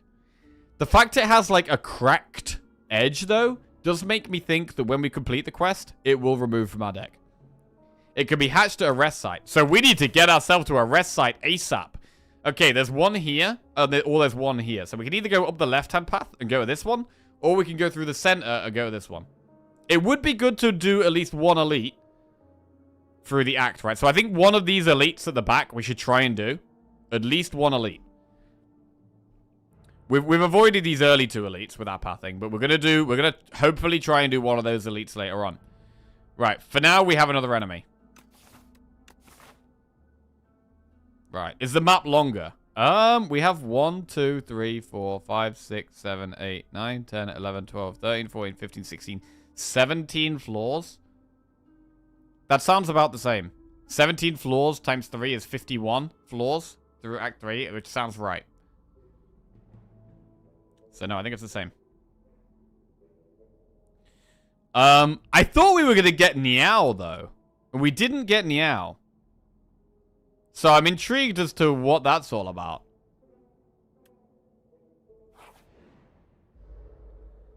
Oh, what are these dudes? Little bear dudes? Inklet. Inklet. Okay. 12, 14, and what do they do? The next time Inklet loses HP, it only loses 1 instead. That's disgusting. That's disgusting.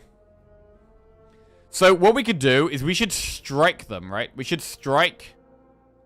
Wow, you really want some small attacks to be able to deal with that. I assume the whale will appear when we die for the first time. Ah, yeah, you could be right, actually. You could be right. You've gone the exact same path as me so far. Oh, okay. I wonder if the first run is, like, more of an intro run. The first run could be an intro run. And then the randomness begins? I don't know.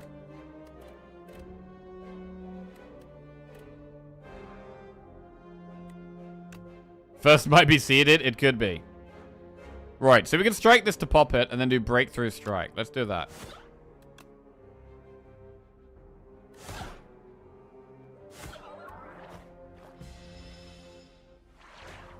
So we've now removed their effect. I'm assuming it doesn't restart, or it doesn't re-get that each turn. Okay, there's the egg. So the downside, right? The downside of having the egg in the deck is that it is a bad draw. It's a bad draw. But we have the excitement of hatching the egg. I've had the same fight order card rules and event, but the map is different. Okay.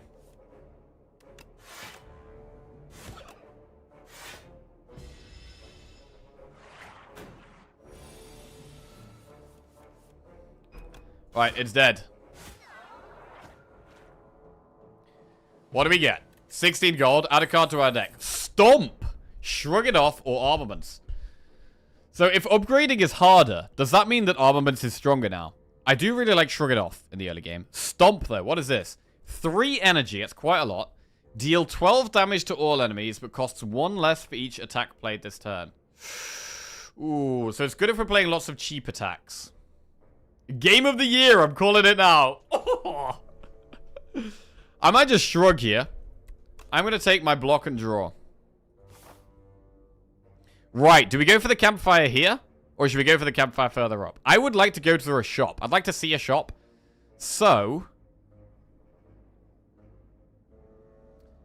we could do event, campfire, event, chest, enemy, shop. It's better to do a shop later, right? Because we'll have more gold. So we'll go to this shop, this campfire, that elite, right? So we're going to go event, campfire, hatch the egg, event, chest, enemy, then go through the shop, spend our gold, go through another campfire, do an enemy, and then do an elite as the final floor. Show us withdrawing. Oh, yeah. Oh, yeah. We go like this.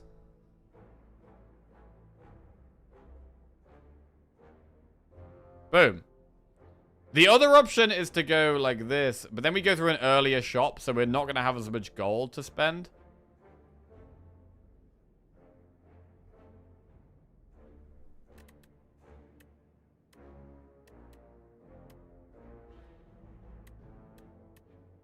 You could skip the shop. I want to go through a shop, man. Right, I'm going to do these events. Let's go. Here we go. What is this? Sapphire Seed. You narrowly avoid stepping on a bright, sharp seed. Its unmistakable color gives away that it's a sapphire seed. Weren't these incredible seeds supposed to be extinct? Legends say that consuming one could greatly amplify your endurance. But what if you plant and nourish it instead? Okay. Consume. Heal 9 HP. Upgrade a card in your deck. We do get to pick the upgrade. Or plant and nourish. Enchant a card with Sown. The first time you play this card, each combat gain 1 energy. Ah. Bro, that's really good after Bash. We could really improve Bash. You get to play Bash, and then actually you have 2 energy afterwards. That's quite good. However, what upgrades do we have here? Can we upgrade? Okay, I don't think we can upgrade the egg. We can't upgrade the egg. Upgrading Breakthrough is 13 damage. I mean, Breakthrough is a really good card to upgrade. Dismantle, 10 damage. Okay, I think Breakthrough would be the upgrade. But I'm intrigued by Sown here. It's only the first time each combat, but it makes Bash a stronger card. So let's buff Bash. Deal 8 damage, apply 2 vulnerable, gain 1 energy. Enchant. Ah! You scour the overgrowth and find a pot with good aeration. Then, you trek around, searching for an untouched spot where light peeks through a cracked wall. Carefully, you reinforce the pot with bark and vine to camouflage it. Fill it with loamy, nutrient-rich soil, and nestle the seed just beneath the surface. Finally, you gather dew from nearby plants and pour it over the soil. Grow big, little seed. Unknowingly, the sapphire seed attaches to you spiritually, thankful of your hard work. Bro, I'm having a lot of fun, man. I'm having a lot of fun. This is great. Oh, this is a big boy. 72 health? I need that Bash. I need my buffed Bash. Unknown enemy. A previously unknown room containing hostile enemies. Okay.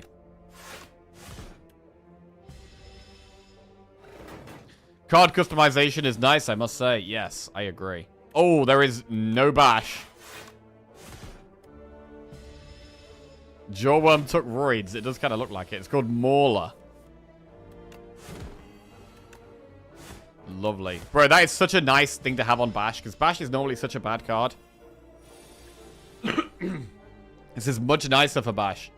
Dismantle activated. 12 damage twice. Huge. Shrug and strike. Nicely executed fight right there.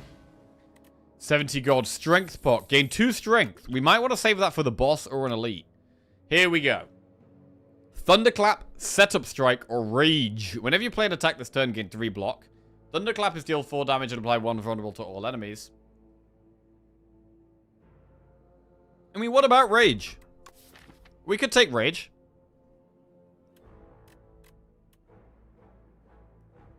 Good with the attacks. I'm gonna take Rage. What does Setup Strike upgrade to? Wasn't Thunderclap your favorite card? It was not my favorite card, no. Although, Thunderclap could work with Breakthrough, right? We make everything vulnerable, and then we break through. Also, Thunderclap does actually activate Dismantle. If the enemy is vulnerable, hits twice. So there is more reasons to take Thunderclap now. Should we try it? Let's take it. Right. I think it's time to go through a campfire. And hatch our egg, right? First campfire. Rest. Heal for 30% of your max HP. Smith. Upgrade a card in your deck. So campfires can still upgrade. Or hatch. Hatch your Birdonis egg. Here we go. Ooh. I love a good egg, bro. Bird Swoop. Whoa. A 0 cost attack that deals 14 damage. That's a strong card. Bro, it's like Clash, but with no downside, almost. What a powerful card. 14 damage for 0 energy. That is powerful. That is very powerful. Can it be upgraded? It upgrades to 18 damage. Nice. I mean, I wonder if it always hatches into the same thing, or if it can hatch into different things. What's the new relic icon? Upon pickup, gain the card Bird Swoop. A bird pip will accompany you in battles. Oh. So we get our little bird fighting by us as well as the card? Whoa, what is that, bro? Luminous Choir. You stumble upon a clearing bathed in an unnatural blue glow. Towering mushrooms pulse with bioluminescence, their caps swollen and glistening. As you approach, the fungi begin to emit haunting melodic tones that reverberate throughout your chest. You notice something gleaming, embedded within the largest mushroom's flesh, pulsing in rhythm with fungal song. Reach into the flesh. Remove 2 cards from your deck, but add Spore Mind into your deck. So we could get rid of 2 strikes for a Spore Mind, or offer tribute. Pay 140 gold, obtain a random relic. I mean, we were about to go to a shop. We could not go to the shop and spend the gold, or we could just get the Spore Mind. It does just exhaust, so it does just remove itself. I think we can do that. Let's reach into the flesh. And we'll remove... We've added some good damage. We've added mostly damage here. Bird Swoop, Breakthrough, Dismantle, Thunderclap. So we're going to remove 2 strikes. Okay, it's done. The exchange is made. You plunge your hand directly into the spongy tissue of the dominant mushroom to extract the relic within. The fungal network shudders at your intrusion, and your mind quivers in response. Cool. Proceed. This is going to be our first chest. Into the chest we go. It's a big green chest. I wonder if we have... I don't know if we have similar thing to... Slay the Spire 1, where you have 3 different types of chests. Is that the case in Slay the Spire 2? I don't know. Maybe there's you'd get a different type of chest each act. Maybe there's different types of chests per Act A, 1A, and 1B. I don't know. Oh, we got a bunch of gold there. How much gold was that? I don't know. A new thing. Gorget. Gorget? Gorget. At the start of each combat, gain 4 plating. Bro, this is free block. Can't complain about free block. At the end of your turn, gain block. Plating is reduced by 1 at the start of your turn. There we go. 4 block at the start, and then it goes down to 3 block, and then 2, and then 1. We can also top it up, potentially, with other cards that give plating. Can't skip it. We cannot skip it. By the looks of things. No. Alright, we now have it. 4 plating. That's great. Gotta be happy with that. And we are going to head towards this shop. We got a little green bird. Oh. Oh, we got a little pet. What on earth are these enemies? Bro, there's so many new enemies to try and learn here. Which is the deadliest? I don't know. I mean, a lot of the time, maybe the one in the least health. This one, Crossbow Raider, Assassin Raider, Tracker Raider. This guy's going to apply a debuff to us. I mean, Thunderclap Breakthrough is a good combo, right? 4 damage to all enemies, and then Breakthrough. And then we can strike as well. Clearly, the one with the cool sword is the scariest. I mean, I'm generally scared of debuffs. This thing's blocking, so I'm not so worried about that. So we're going to Thunderclap Breakthrough. And we should probably kill the one that's about to do 11 damage to us. So we'll do that. Right, this thing only gained 3 block. Frail. Okay, this enemy has made me frail. For a few turns. Spore Mine. Bird Swoop is OP 1 times 8 and 14. Okay, that is significant amounts of damage here. But we can deal with that. Oh man, the quests look good. The quests look good. Give me more quests, bro. Oh, more quests. 10 gold, add a card to your deck. Battle Trance. True Grit or Uppercut. Okay, Battle Trance is still in the game. Wasn't sure if Battle Trance would still be in the game here. We know we like True Grit and Uppercut and Battle Trance. I like all of these guys. I think I'm just going to take Battle Trance here. I think when we've got a 0 cost 14 damage card, I want to draw that. When we've got Bash with giving us more energy, I want to draw that. I'm going to take Battle Trance. Okay, and now we will enter our first shop. Let's have a look. We've got 233 gold. Hey, bro. He's got like an orb. He's got an orb. There's a horn over there. Skull over there. Axe. I'd like the axe, please. Oh, there's a little... Look at that little money bag. I've got one of those right here. I got one of those right here. I see mummified hand in that jar. Right, let's have a look. Can we click anything else? No. There's some swinging things. Okay. Setup strike, spiked, true grit, armaments, stone armor. So stone armor adds to our plating. Oh, bro, there's a membership card. There's a membership card right there. We can't buy anything else if we do the membership card, though. There's bronze scales. It still exists. Star Age combat with 3 thorns. Shackles is still in the game. There's a fancy hat. Bowler hat. Gain 20% additional gold. Ooh. We're 1 gold off that. Oh, man. Literally 1 gold off. In terms of pots, there's a fire pot. There's a block pot. Gain 12 potion. Okay, it's in the shape of a shield. I like that. It still gained 12 block. And there's speed pot. Gain 5 dexterity. At the end of your turn, lose 5 dexterity. Okay, so that's not too dissimilar. And this is remove a card. Wait, is it? Yes. Card removal service. Remove a card from your deck. The cost of this service increases by 25 for the rest of this run. So that is the same. There is Spite. Deal 6 damage. If you lost HP this turn, draw 1 card. I do like the look of Spite. And it's on sale as well. We have a couple of things that damage ourselves, right? Blood Whale damages us and Breakthrough damages us. But it's really hard to not just take membership card. I feel like we just take membership card. We're going to take the membership card here. And now our next shop is going to be very cheap. What does the bird do? Upon pickup, gain the card Bird Swoop. So we have 0 energy, 14 damage in our deck. And we have a little bird that helps us out. Right, we're going to go through a campfire. We get to upgrade a card here. What do we upgrade? I'm leaning towards upgrading the Breakthrough, the AoE damage card.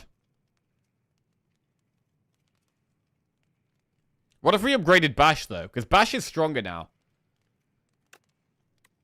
So actually, we could upgrade Bash. Now that Bash gives us energy when we play it. Breakthrough upgrade is 13 damage. It's quite a nice upgrade. 4 extra damage for an AoE card is quite nice. I like the Breakthrough upgrade and I like the Bash upgrade.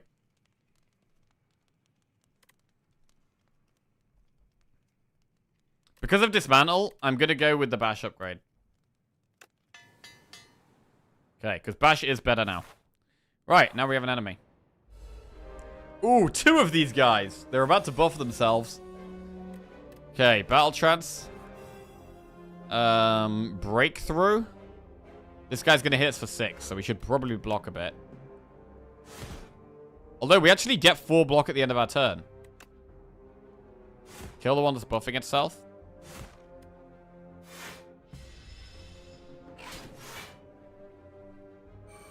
It's gaining strength. So that is now the scarier one. Bird Swoop. Thunderclap deals with these nicely. Dead. This is going pretty well. So we're losing this plating each turn. We're down to now 2 plating. That's 2 block at the end of the turn. But it's a huge bash. Oh, it's incredible damage. Bash, dismantle, bird swoop. Massive damage. Energy pot. Hey, which we have right here. Look at that. Look at that. 13 gold, energy pot. Add a card to your deck. Bloodletting, Whirlwind, or Tremble. Whirlwind is the same. Is its upgrade the same? Its upgrade is the same. Bloodletting is also the same. Tremble gets buffed to 3 vulnerable. I mean, Whirlwind is good. We have 1 AoE card in the deck, but I think we could still take Whirlwind here and have a second AoE card. We're going to take Whirlwind. Right. First elite. Are we ready for an elite here? I feel like we're pretty strong. I feel like we're pretty strong. Let's go. Elite number 1. Of course it's the bird, bro. Of course it's the bird. I knew this thing was going to be an elite. At the end of its turn, gains 1 strength. There it is. It's the new knob. It's the new knob. Right, we could use a pot here. Do we want to use a pot? I would like to save strength pot for the boss. I would maybe use fire pot here.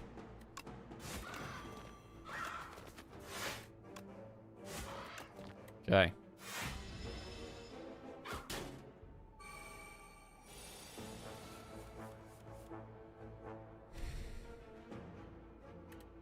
Shrug battle trance.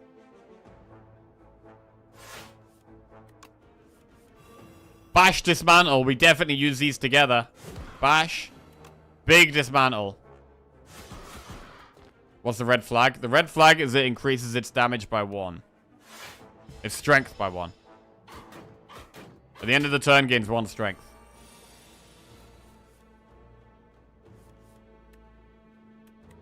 Nine.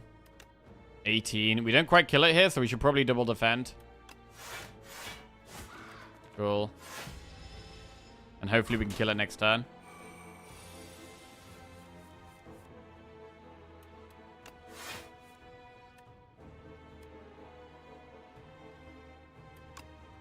Can't kill it yet. Ah, because this doesn't... This only gave us energy for 1 turn. So we'll just block this turn out. So it does gain strength and it has a multi-attack. That's very relevant. That's very relevant. The fact it's got a multi-attack and gains strength. It can be scary. Oh, look at the bird, bro. Look at the bird running around. Oh, do we just kill its dad, though? Right, do we want to block pot? Vajra. Start each combat with 1 strength. I'm going to take the block pot over the energy pot for now. Add a card to our deck. Whoa! Pyre! Gain 1 energy at the start of each turn. Damn! A rare power. It's also shiny, which makes me want to click it. Bludgeon, deal 32 damage for 3 energy. Or Evil Eye. Gain 8 block and gain another 8 block if you've exhausted a card this turn. Whoa. I kind of want to go Pyre. Should we look at the upgrades? Bludgeon upgrade is 42 damage. Evil Eye upgrade is 11 block and another 11 if you exhausted this turn. Bro, that's a lot of block if you've exhausted this turn. Pyre is gain 2 energy at the start of each turn. Damn. Right, I'm just going to close my curtain. Bro, do we take Pyre?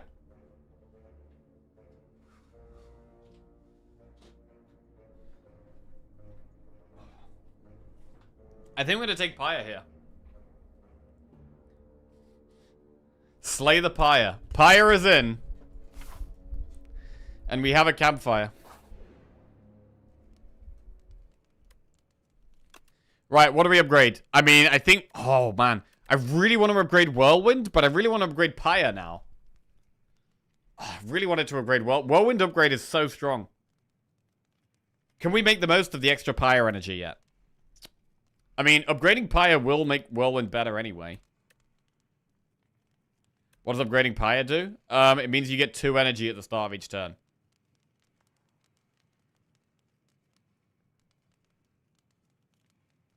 Let's go with the Pyre.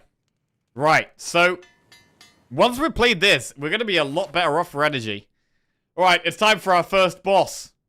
Are we ready? What is this thing? I think it's from the trailer. Whoa, what is that? Vantum. The next 9 times Vantum loses HP, it only loses 1 HP. Oh, it's a bigger version of one of those little black things. Okay. Oh, man. Pyre turn 1 is huge. Pyre turn 1 is huge, bro. So I've got to do loads of small attacks, really. The thing that hits twice is going to be big.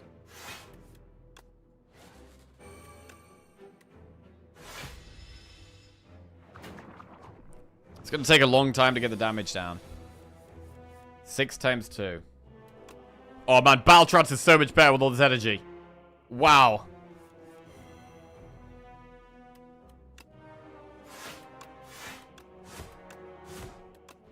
There's no point damaging ourselves. There we go.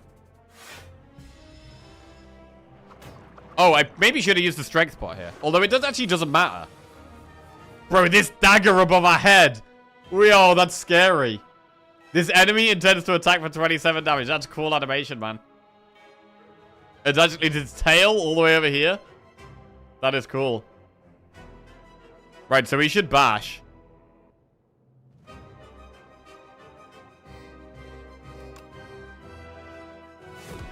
We don't need the energy from bash as much anymore. Let's play Thunderclap. Very nice info on the screen. Yeah, and it's... Oh! Puts 3 wounds in our deck. That's never good. That is never good.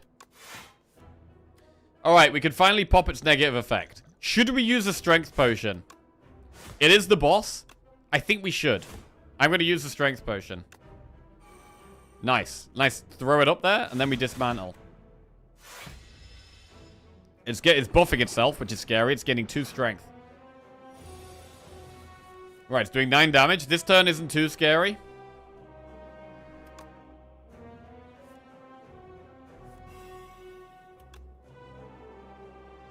Big damage. Breakthrough. I'm going to defend. I'm going to get rid of the Spore Mine so we can't draw that again. Okay, going pretty good. How's the new game going? It's going great, man. Oh, it's so exciting. And it seems really nice so far. Shrug it off. Massive dismantle draw. Loving dismantle as a card at the moment. And we've already had a way of making bash more playable, which is really nice, because I normally hate bash. That is lethal. Boss destroyed. Whoa, Epoch discovered. Epoch, is that Act 2? Is that what Epoch is? We get 100 gold, and we get to add a card to our deck. So we still get a rare card. Here we go. Demon form is there. At the start of your turn, gain 2 strength. We have Primal Force. Transform all attacks in your hand into Giant Rock. It costs 0. Giant Rock costs 1 and does 16 damage. So this looks like it's good if our attacks aren't great. The problem is, I feel like our attacks are quite strong right now. I'm not sure if I want to do Primal Force because I really like Bird Swoop. And I really like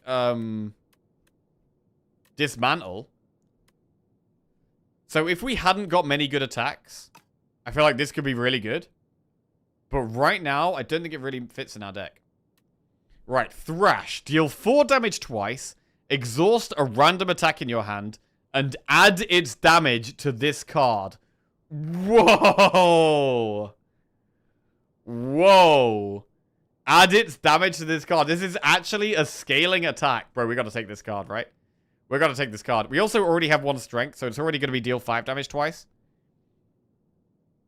This seems nuts. Let's take Thrash. So any card, we're going to want to play Bash first, and then if we want to keep Dismantle or whatever, we play that first. I mean, it could exhaust Whirlwind. It's going to be interesting, actually. But the higher attack card we have in our hand, the bigger, the more value we can get out of that. Right, Act 2, Hive. And I think we're about to see one of the Ancients. Here we go. Ancient time, let's go. Who is this? Pael. Melting Dragon. Hey, Pael. How we doing, bro? Oh, Puppet has arrived. Can you check on Father? I'm too tired. Okay. Pael's Flesh. Gain an additional energy at the start of your 3rd turn, and every turn after that. Okay. So that's more energy later on. We're actually doing okay on energy at the moment, right? Because we've added energy to Bash, and we've added the Pyre, which gives us energy permanently once we've played it. Remove 5 cards from your deck. After each combat, randomly add 1 back upgraded. Wow. Okay. That's really interesting. That's really interesting. We gradually get them back, and they all get... That's 5 upgrades. That's quite... But we have to go without those cards for a while, which could be sketchy. Pael's Eye. The first time each combat you end your turn without playing cards, exhaust your hand and take an extra turn. What? don't play any cards, but you exhaust your whole hand, and then you get another turn. Huh. I mean, I kind of want to do the upgrades. 5 upgrades sounds really good. But the question is, do we remove cards that are strong? Because then we're going to be really weak right now. Just resubscribed for 51 months. Hype. Hey. Kawasi, welcome back to the Jackoffs. Thank you very much. Cheers, mate. I mean, we've got 2 potions, right? So this could help us. We could use our potions for strength in the start of the next act and go for the upgrades. I mean, Whirlwind becomes a lot better upgraded. So this is one we could remove to get back. We could remove, like, a defend to get back. We also don't want to remove too much damage. I want to maybe remove a bit of damage and a bit of block. This guy offered me different options, so there were more than 3 available. Okay, that's good to know. That's good to know. Right, I'm going to remove 5 cards from our deck. After each combat, randomly add back 1 upgraded. This is kind of nuts. But we're going to remove Whirlwind. What else do we remove? What about Thrash? I think I'm going to keep Bird Swoop because it's one of my best tempo cards to help us right now. We should probably keep 1 AoE card, so we'll keep Breakthrough. But then I also want to do things that are actually going to be really good upgrades. I'm concerned about removing all of our AoE cards. I'm concerned about removing all of our AoE cards. Oh, man. You okay? Oh. Oh!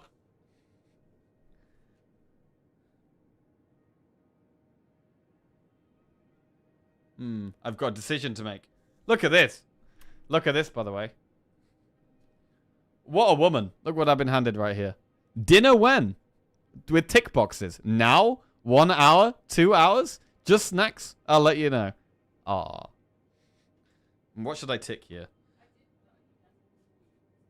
Well, I'm very excitable right now, so I think we're gonna have to have a very late dinner. I think it's gonna be. I'm gonna click the tick the 2 hours box. Yeah, maybe the 1.5 hour box it would be there would maybe be ticked. You gave me that half an hour ago. You gave me that before I started. How did I not see that? Well, thank you very much. Tick all the boxes. Yes, dinner in 1 hour and now and in 2 hours. Shit, bro, I'm so engrossed in the game. Totally missed that. Right, I mean, this is a really tough decision. Oh, it's a really interesting decision. It's not really a decision you've had to make in Slay the Spire 1. I think we should hold on to Breakthrough. And I think we should hold on to Bird Swoop. I think our strongest tempo damage card and an AoE card is going to be good. I really like upgrading Battle Trance. Shrug It Off is one of our best block cards right now. So I'm going to remove a Defend. We might get some Defends back upgraded here. Let's remove 2 Defends and Whirlwind. Also, getting Defends back upgraded is quite good. Right? I'm pretty happy to get Defends back upgraded. We could even remove 3 Defends. The second boss is crazy. Blood Whale gets a lot of extra block as well. Okay. We're going to remove 2 Defends. Oh, I'm going to want to draw Blood Whale, though, to block, though. I'm a bit scared not having this. I think we need to... So far, we've clicked 1 damage card and 2 block cards. I think I should click definitely at least another damage card. I don't really want to use it on strikes. I really don't want to use it on strikes. I'm going to try and use it on Thrash. So we get this back later. And then I am going to do Blood Wall. Right, 2 Defends, Whirlwind, Thrash, and Blood Wall. Wow. This is going to be weird. This is going to be weird. Not to brag, but I beat the first boss in like 5 minutes on second attempt. Nice. Second attempt, though. Right. Second boss is crazy. What have we got here? I don't know what that thing is. This is the Hive, though. This is where we're going to get the bee enemies. Right, what do we think about elites? I think I'm going to adopt a similar approach to elites, where we're not going to dive into one head first, straight away, but we could look to we could potentially do 2 elites at the end of the act here. I quite like this elite, so we have the option. I don't know if this is like Slay the Spire 1, where Act 2 is actually really hard. I like getting to this campfire, and then that elite, and then that elite. So, to get there, I'm probably going to have to do 4 enemies, which is a bit scary. We're not going to go through... Wait, we need to see a shop. Hang on a second. We've got membership card. We really want to be going through a shop with membership card. The problem with that is that we're going to be going through quite an early elite. Right. It could be enemy, event, shop, enemy, elite. It's quite scary to take an elite on here. But we're going to have some upgraded cards by the time we get there. I think we're going to do it. We need to get ourselves to a shop. Let's go. Draw path. Oh, yeah, draw path. Okay. So this is the path I'm thinking of here. We get to go through 2 campfires, and then we can maybe do 2 elites there. That's what I'm thinking of doing. Enemy, event, shop. And it's a bit scary at the start, though. I don't know if I want a scary start. Oh, God. But, I mean, the other paths we have to do enemies anyway.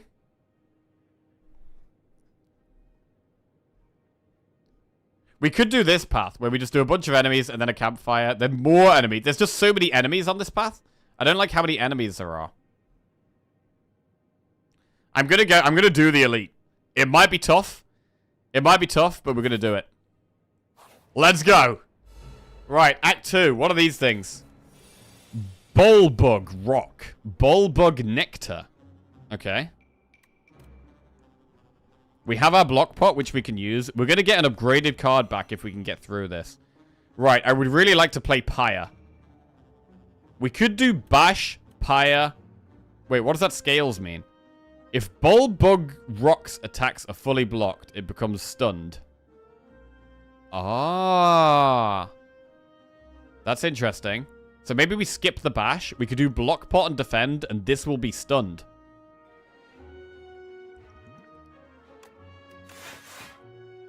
Oh, wait, I didn't need to use Defend. That was silly. We've got our... I forgot about our plating. Okay. No one saw that. Forgot about the plating. Okay, it gets stunned.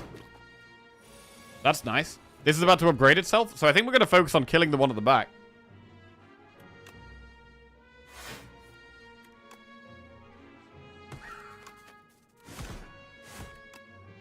Down it goes. Nice. Okay, it's doing a similar thing. Big attack.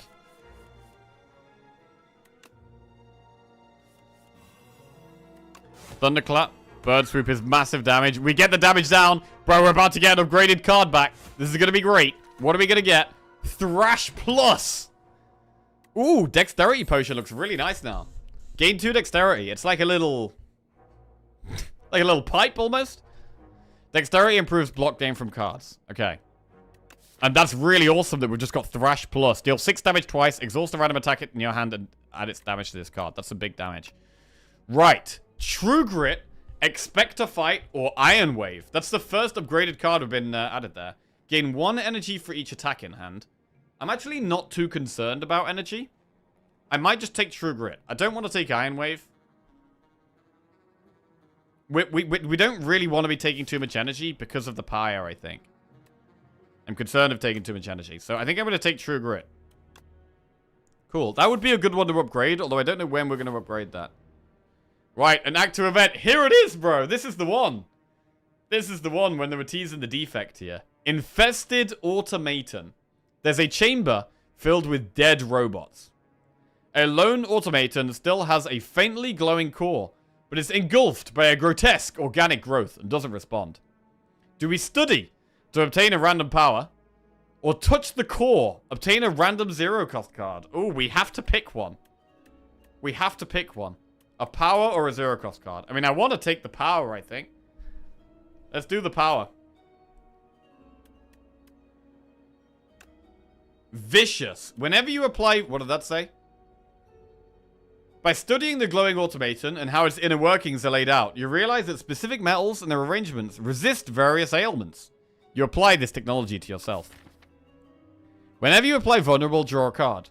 Okay. I mean, with us having Pyre for energy, card draw is good. We do have 2 cards that apply vulnerable. We might even want another one. Not bad. And now we have a shop with 166 gold. Let's go. Right. Oh, what do we have here? Another dismantle. Sword boomerang. Armaments, tremble, stampede. What is that? At the end of your turn, 1 random attack in your hand is played against a random enemy. Okay, it does cost 2. It's a power. I don't love that. Jack of all trades. Add 1 random colorless card to your hand. Secret weapon. Draw an attack from your draw pile. What do we have here? Warpaint. Upon pickup, upgrade 2 random skills. That's more upgrades, potentially. I like that. Bag of Marbles applies vulnerable at the start, which is really good in a deck that has synergies with vulnerable, right? When we've got Dismantle that hits twice, it's going to be quite nice to have Bag of Marbles. Or we have this. Royal Stamp. Upon pickup, choose an attack or skill in your deck to enchant with Royally Approved. Royal Approved means the card has Innate and Retain. Innate means we start with it in our starting hand, right? Bro, that is going to be pretty insane to put on Pyre. Having an innate Pyre is pretty strong. Also, what are these potions? What is that? Colorless potion. Choose 1 of 3 random colorless cards to add to your hand. It's free to play this turn. Or vulnerable potion. Apply 3 vulnerable. Okay. Right. I really want all of these relics. Upgrading skills is fantastic. Vulnerable works really well with our deck. But starting with... Oh, it says not a power. Oh, it says attack or skill. You're right. Okay. So that would mean we'd put it on Battle Trance instead. Which is still good. It's still definitely good to put it on Battle Trance. But we could just remove a card and take Bag of Marbles.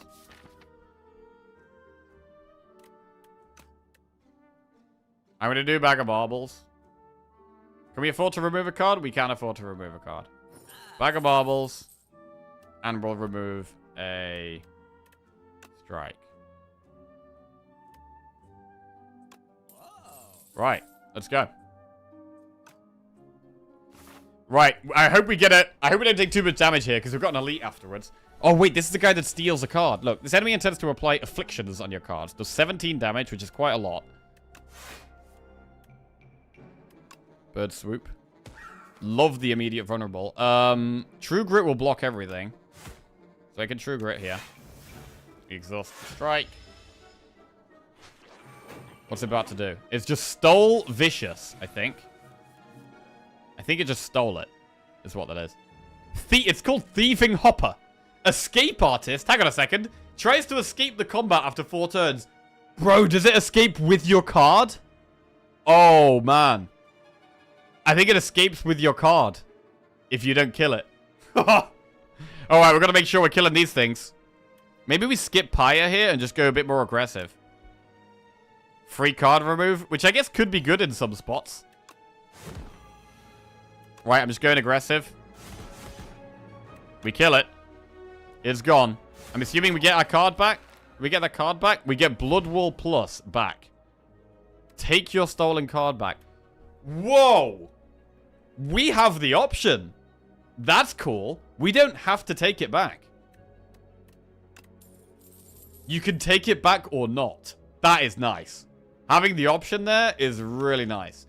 I mean, we do have a couple of cards that apply vulnerable, so... I don't mind this. And I do like card draw, so... I think I probably want it.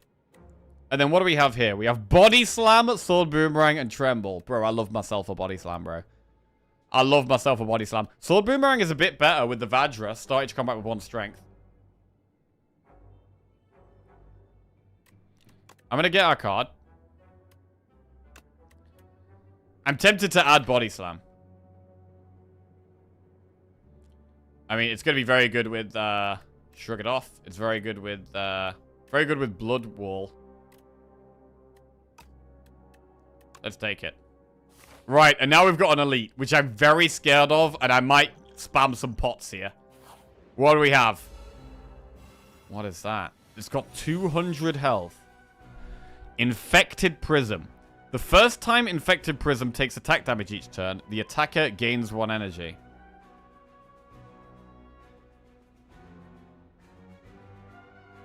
I gain energy when I attack it? That's good for me.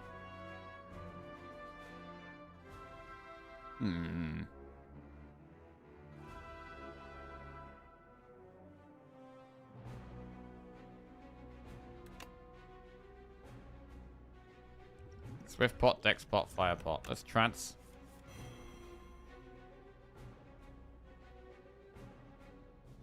Tank you with a debuff, potentially. It's about to do a big attack, to be fair. 22 damage is quite a lot. It's hard to get Pyre in here. I really want to play Pyre, but it's quite tough.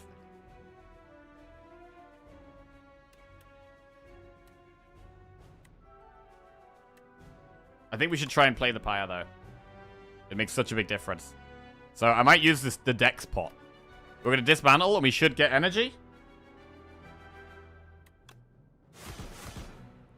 We get energy, and then we Pyre, so we get energy for the future, and then we're going to dex pot. And we're going to play True Grit. Ooh, we lost our Blood Wall there. That's our big block card. Okay, that's maybe a little scary. We need to be very aggressive here. Bash. Shrug. Bird Swoop. Bro, I need some of these... honestly, this is quite a good Swift pot. I'm wasting quite a lot of energy here. So I'm going to use the Swift pot now. Here we go. Deal 7 damage twice. Exhaust a random attack in your hand and add its damage to this card. So, the play is defend, defend, body slam, thrash. Defend. Defend. Wait, do we have a thrash first? Hang on a second. Do we actually want thrash to add body slam's damage? Wait, is that insane? Or do we just... But we do a lot less damage with body slam if we don't do it now. I mean, I like exhausting strike more than I like exhausting body slam.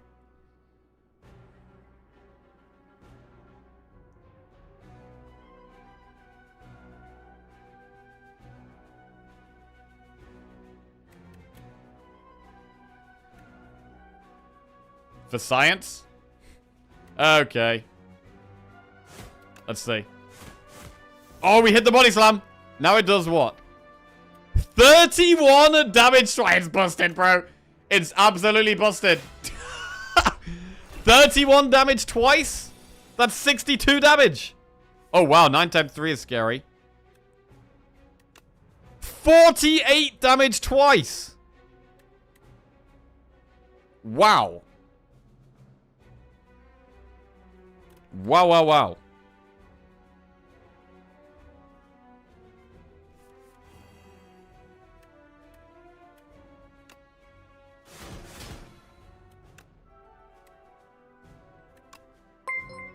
Okay. Burzon29 just resubscribed for 15 months. That's Looks huge. Balanced. We've just got Whirlwind Plus back in the deck as well. That's awesome. Bosun29, welcome back to the Jackoffs. Thank you very much, mate.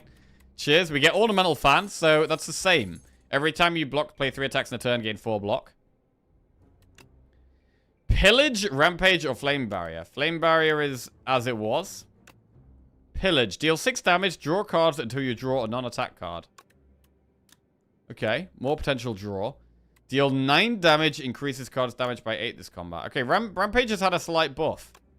Rampage has had a slight buff. I don't mind Flame Barrier here. I like the sound of some more block. Let's take Flame Barrier.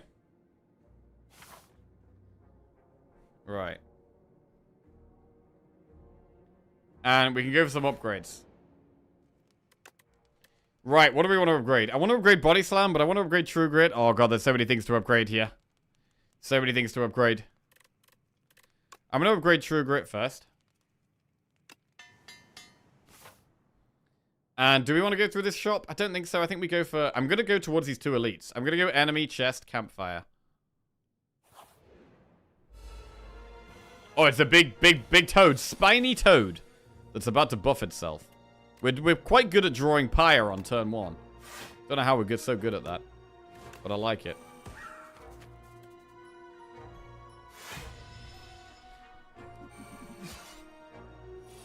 It gains thorns. Okay. When hit by an attack, deal 5 damage back. Okay. That's sketchy. So, Whirlwind is going to be really bad against thorns, right? It's going to be really bad. So we're going to not want to do that. To the point where we might even want a True Grit Whirlwind. Let's True Grit Whirlwind.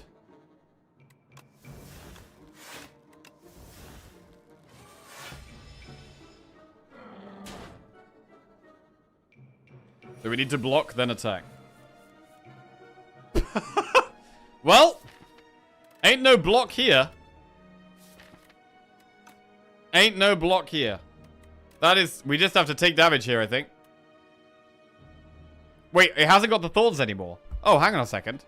So the thorns is only for 1 turn. Okay, so we can gain block from Ornamental Fan. Okay. Wait, why did we just draw? Oh, whenever you apply vulnerable, draw a card. Yeah, nice.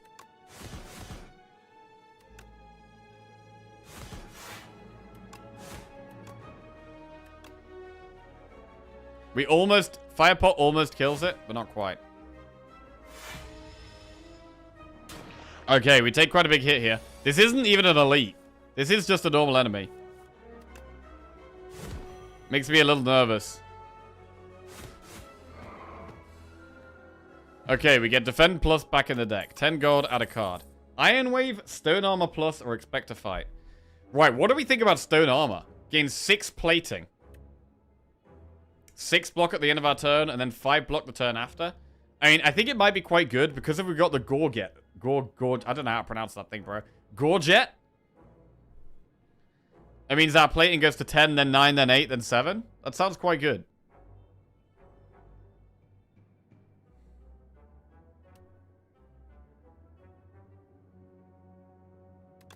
We'll get the courgette. No, we'll take that. Right, we get a chest here. Ooh, it's a different type of chest. Okay. So, I mean, I don't know if it's just that the art style is different or that it actually does something different, but it's definitely a different chest here. We get coins, and we get Centennial Puzzle. The first time you lose HP to combat, draw 3 cards. That is really good with our cards that damage ourselves. We actually really like that. Right, how do we feel about going towards an elite? I think we should at least head towards the elite. Let's see how we go. Campfire, what should we upgrade here? Battle Trance, Flame Barrier, Body Slam, Vicious. What's the Vicious upgrade? Whenever you apply Vulnerable, draw 2 cards. Ooh, that's good, bro.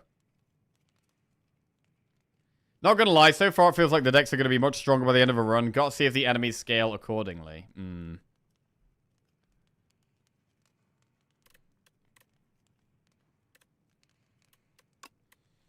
Right, I'm gonna buff Vicious. How does Body Slam upgrade? Okay, it still upgrades to costing 0. It's a good upgrade. One we were gonna want to look for. Hey! Okay, we need AoE for this fight. Exoskeleton. Oh, look at that whirlwind right there. Reduce all damage taken and HP lost by Exoskeleton to 9. Reduce all damage taken and HP lost by Exoskeleton. So that means it can only take 9 damage a pop. That does mean that whirlwind still kills it though, right?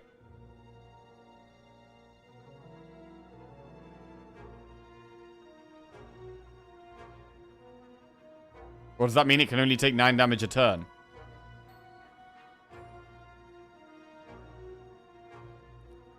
I guess we gotta find out. Nice. Nice. Very nice.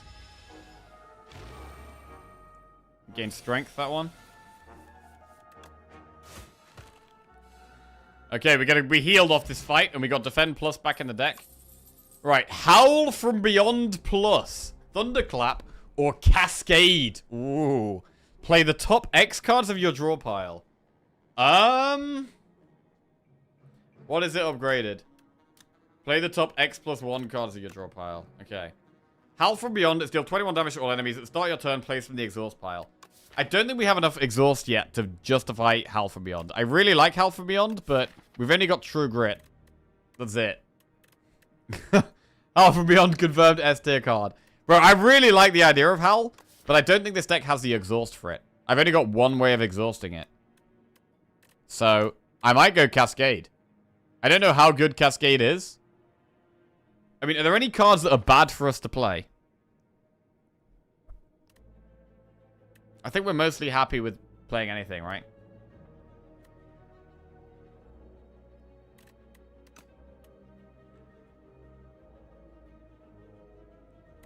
Thrash exhausts. Thrash does exhaust. Oh!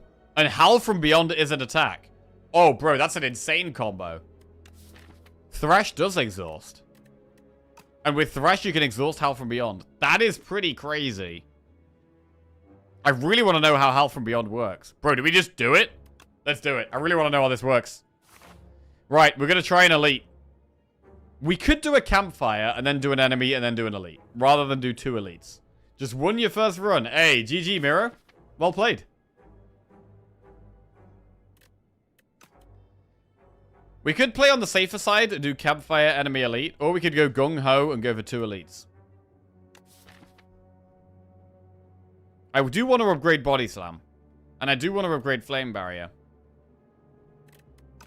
I'm going to go slightly safer here. And I'm going to go with the campfire. And I'm going to upgrade Body Slam.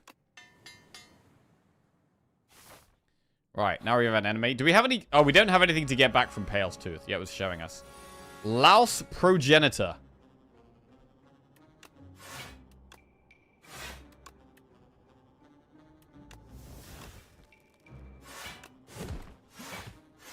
It flips onto its back. Okay. It's about to buff and block. Not the best hand here. Thunderclap Thrash. So Thrash... I mean, Thrash is much better than... Thrash seems like a way better Rampage, right? It's an attack that gets stronger the more times you play it. But it can exhaust bad cards, which is fantastic. And it can get do more damage than Rampage, I think, generally.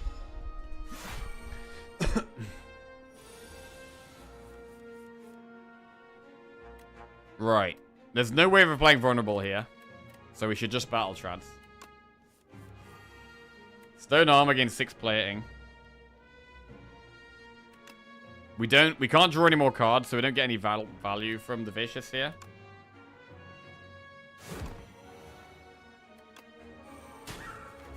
Do we play Vicious, though? I mean, I think we do the damage, because I think we've nearly got lethal. And we get blocked from this as well. We have tons of cards left to even unlock. Yeah, that's probably true. There is probably a lot to unlock. Alright, Howl is lethal. Cool. I'd love a pot here. Block pot. Very happy to see a pot right now. Shrug It Off Plus, Body Slam Plus, or Anger. I'm leaning towards Shrug It Off Plus here. We've already got a Body Slam in the deck. I like block and draw, and it already being upgraded is great. Right, now we're going to do an elite. Act 2 elite. Let's go. What is it? Whoa. Okay. Decimillipede.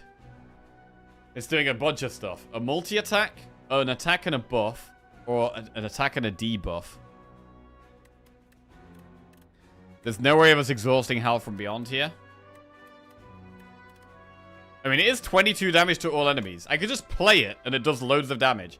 This is the thing about Howl from Beyond. You can just play it, and then we could use Fire Pot as well. Or we could Blood Whale, block a lot, and break through. I quite like killing the one that's going to debuff us, to be honest.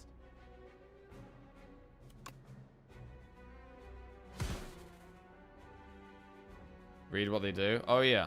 If other segments are still alive, revive in 2 turns with 25 HP. Oh, God! I should have read this first. I should have read this first. If other segments are still alive, revive in 2 turns with 25 HP. Okay. I'm still going to throw this. Nice Fire Pot. Ooh, that's cool. So it's still there. It's just burnt out. It's just a dead part, but it regrows.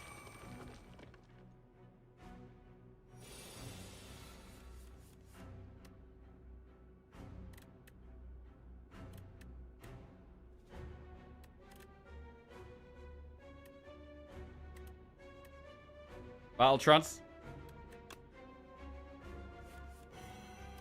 Ooh, not much damage here. Bash. Strike, Dismantle is lethal. Alright, that is an Act 2 Elite killed. Very good. And what do we get? Fairy in a bottle. When you would die, instead this potion is discarded and you heal to 30% of your max HP. Nice. And we know this relic. Bag of Preparation. At the start of each combat, draw 2 additional cards. Very happy with that. Lovely. Right. Add a card to your deck. Pillage, Howl from Beyond, or Grapple. Deal 7 damage. Whenever you gain block this turn, deal 5 damage to the enemy. I don't want that. I don't think I want Pillage either.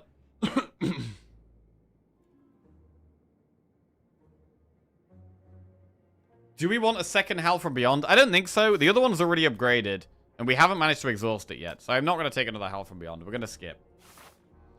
And we can either rest or upgrade here. We've got 63 health. What would we upgrade? We'd upgrade either Flame Barrier or Battle Trance, probably. I mean, Battle Trance is a good upgrade. More draw. But Flame Barrier is more block. I think I'm going to upgrade Battle Trance. Battle Trance Plus. Right. Act 2 boss. Let's see what we got here. What is this? Oh, it's this thing. The Insatiable. This enemy intends to give you 6 status cards. Well, that's not very nice.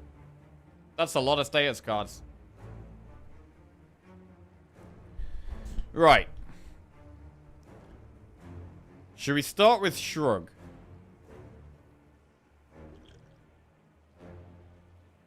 I really want to find Pyre. I want to increase our chance of finding Pyre here. Battle Trance.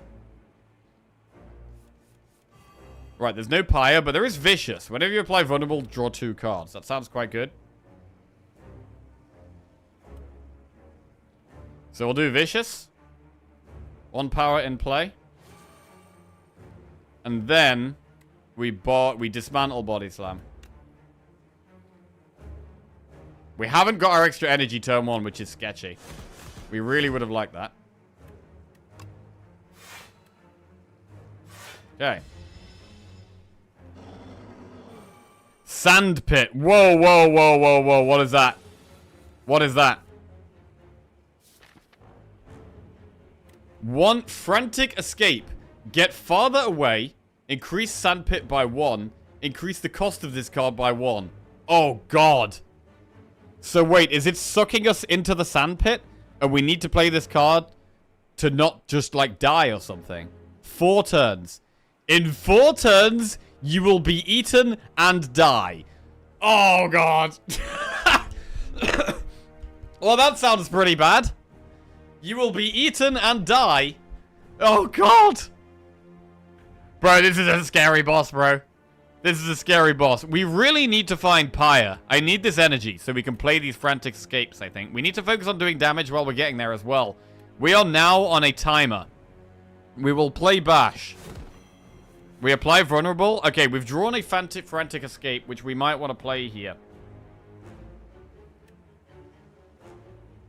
We Bird Swoop. Yeah, I'm leaning towards Shrug and Frantic here. Or we could break through Frantic. I'm going to do Shrug, Frantic.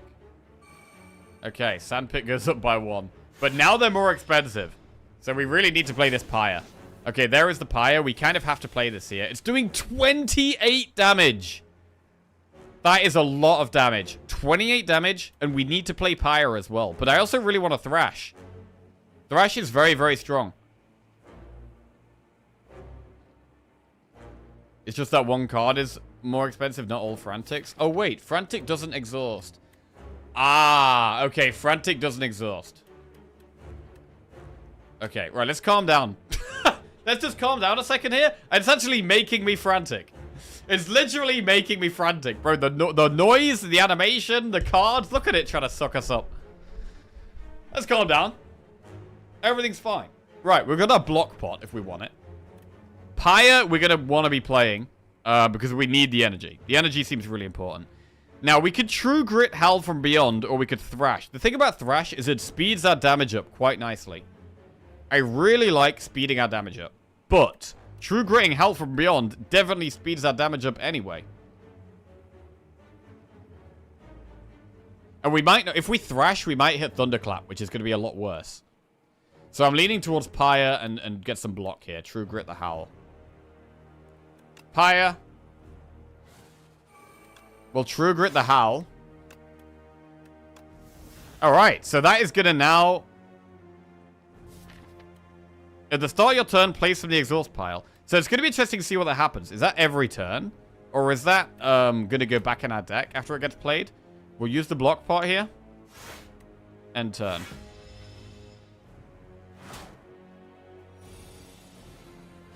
Boom! Okay, it goes back into our deck. So the downside there is that we have to exhaust it again. We exhaust it again. This is a really bad draw. This is a terrible draw. Oh, man. In 3 turns, you will be eaten and die. We don't have an attack to get rid of here. Oh, man. This is getting scary. This is such a bad draw. End turn 4. Bro, we die in 2 turns. We haven't managed to scale our attack up once. Bash, apply 3 vulnerable. We get to dismantle. 10 times 2 is quite scary. Frantic Escape will increase it by 1, so that is good.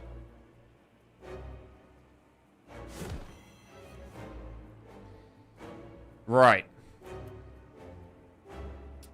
Now we're torn between blocking, damaging, and playing Frantic Escape.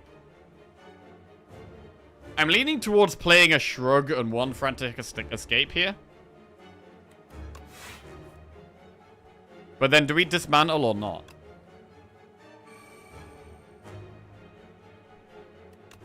$13 damage twice is 26 damage, which is quite nice. Wow. There's so many things to think about now. Damage, block, Frantic Escape. We really are in a race. But playing... Our other Frantic Escapes, we might have to play for 2, which is bad. Like, this one costs 2 now.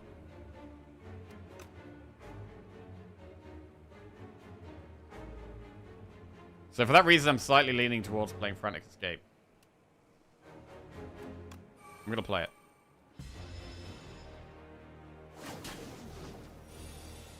$10 times 2. Okay, Flame Barrier is quite nice here. This is a better turn. We get some good block. We can play a Frantic Escape. Some plating is quite nice. Flame Barrier is quite nice. Flame Barrier does actually do damage. I love this boss already. Might be tough in High Ascensions. Bro, I already feel like this boss is going to be a tough one on High Ascensions. Definitely.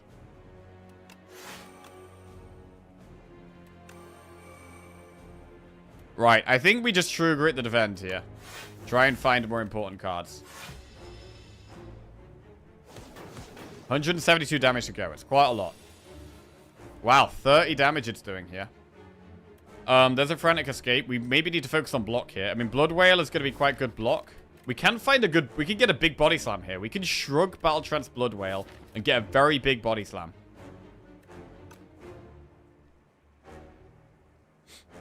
Fewer Frantics on High Ascension. Or you just start on... The Sandpit starts on a lower number, maybe.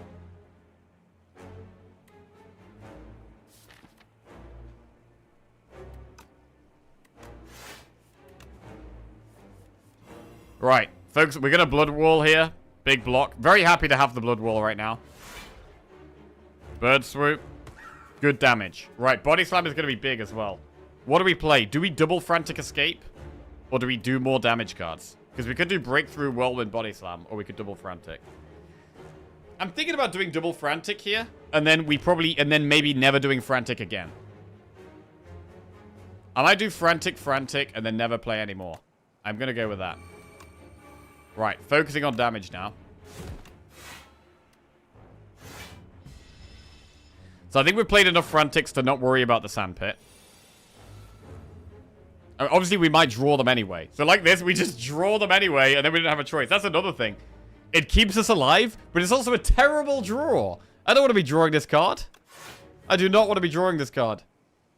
I don't think we play any more Frantic Escapes now. I think we just go for the damage.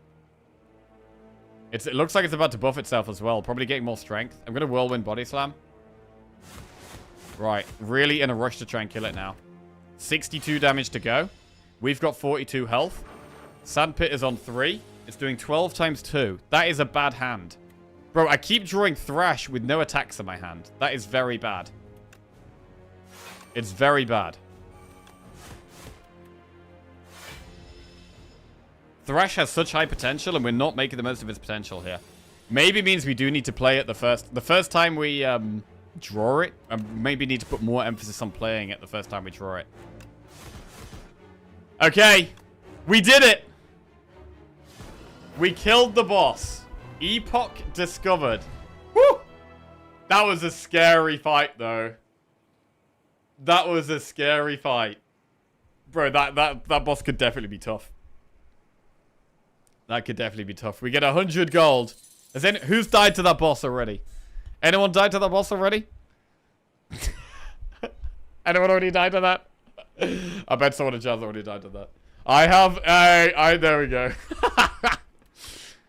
Okay, unmovable, primal force, or mangle. Just beat him same time as you did. Nice. Right. Unmovable. 2 cost power. The first time you gain block from a card each turn, double the amount gained. Oh! It's beautiful. Look at that. Double block from the first card we play. That is really nice. Primal Force we've decided we don't really want in this deck. And Mangle, deal 50 damage, enemy loses 15 strength. I mean, with us having lots of energy, that might actually not be that bad. But I think I'm going to go unmovable here. Let's go. Get that block. And we've made it to Act 3. Whew! Didn't die in Act 2 on our first run. Nice. Act 3, Glory. Whoa. What is that thing? Right, so far our strategy has been working of doing an elite at the end of the act. Did we do 2 there? No, I think we did 1. We've got a load of gold. 294 gold, a membership card. We definitely want to see a shop. So I'm leaning towards going to this shop down here straight away. And then we could do, like, we could do campfire, elite, campfire, elite. We could do, like, 2 elites on that path, maybe. We could also do 2 shops. Oh, we might want to do 2 shops. Right, I'm going to go to this. I'm going to go to this shop here. Right. Here we go. Right, I haven't had a visitor in a millennia. You're looking quite drab here. Let's find something delightful for you to wear. This is non-new pipe. Non-new pipe? Non-new pipe. Oh, did we do 2 elites in Act 2? We did the worm.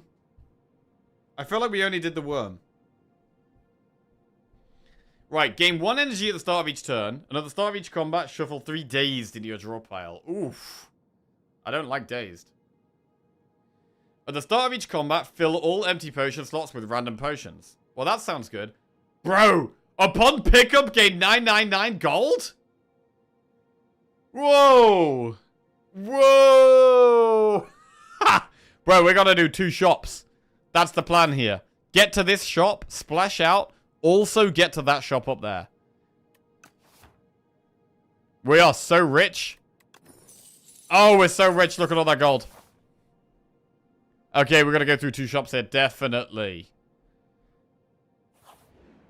Gonna go straight to this shop. We might be wait. Devoted Sculptor. It's about to buff itself. Vicious, when you apply vulnerable, draw 2 cards. I mean, we are still starting with 3 energy. Energy is becoming a bit more of a problem.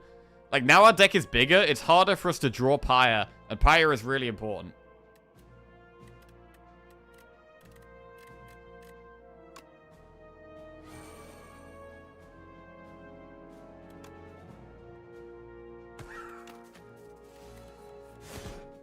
Thrash. I might play Thrash here.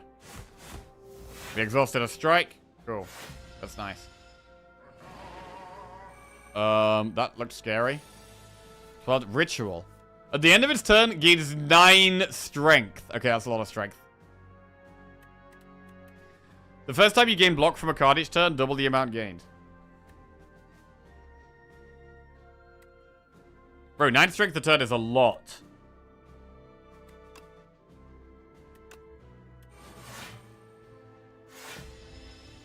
Wait, what's this I've got? The first time you gain block double. Oh, yeah, that's that. Nice. It's going to work really well with Body Slam. Defend twice, Body Slam, Pyre.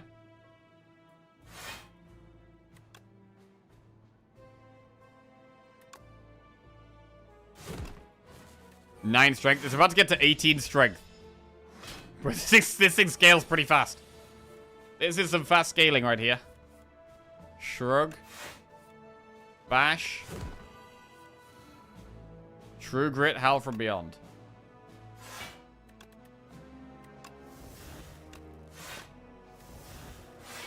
Hey, Howl from Beyond is going to get played. It is interesting that it goes back into your deck. Nice damage there.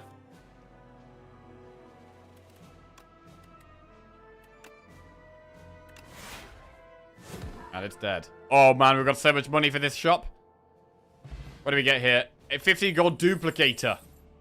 This turn, your next card is played an extra time. Okay, nice. That's a much nicer name. Much nicer name. Pommel Strike Plus. Sword Boomerang Plus or Breakthrough. Well, I'm going to take a Pommel Strike Plus. I like that. I like that card. And now we have a shop with 1,308 gold. Let's go. Feel No Pain. Whenever a card is exhausted, gain 3 block. That's got to be good. Strike Dummy. Cards containing Strike deal 3 additional damage. Permafrost. The first time you play a power each combat, gains 6 block. Gnarled Hammer. Upon pickup, enchant up to 3 attacks with Sharp 3. Sharp increases the damage on the card by 3. Oh, nice. Oh, what is this potion? Regen potion. Gave 5 regen. Okay. Stable Serum. Here we go. Retain your hand for 2 turns. It's a pyramid pot.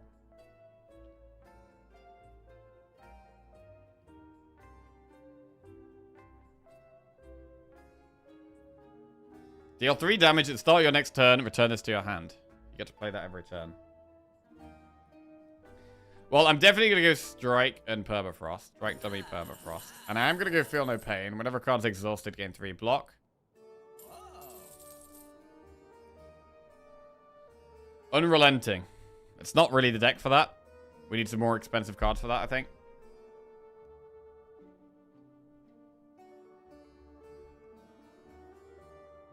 Your work for Slade's Part 2 is so much nicer than it was in 1. Yeah, it is. It is really nice. What do we remove? Remove Curse? I mean, the Curse does exhaust itself. Part of me is thinking about removing a Strike or a Defend instead. We could remove a Strike before we take the Gnarled Hammer. That sounds good. Remove a Strike. Get the X cost card for Thrash. 10 damage to a random enemy X times.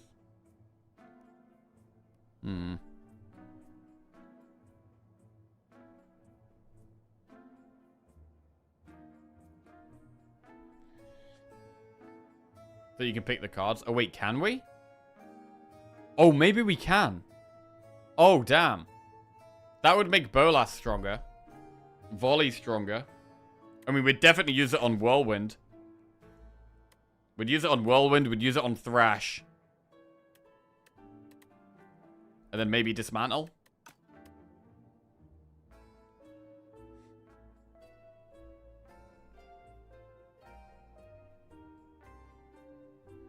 I'm going to get Bolas. This looks pretty cool.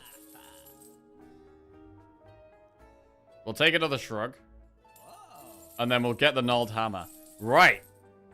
Increase damage on this card by 3. I mean, we've got to use it on Whirlwind, right? Definitely Whirlwind. And then the Bolas we've just added because it costs 0. And then we either do Thrash or Dismantle. I think Thrash makes more sense because we're going to play it more often. Boom. Oh, man, enchanting cards is sick. It's great. Right. Stable Serum. I just gotta go to the bathroom. 1 second. Stable Serum. Do we buy a potion? We probably should.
Right.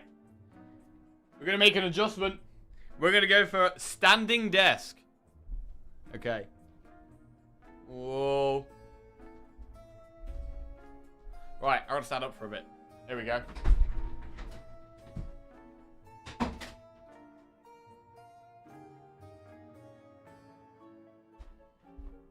I haven't done this in a while. Alright.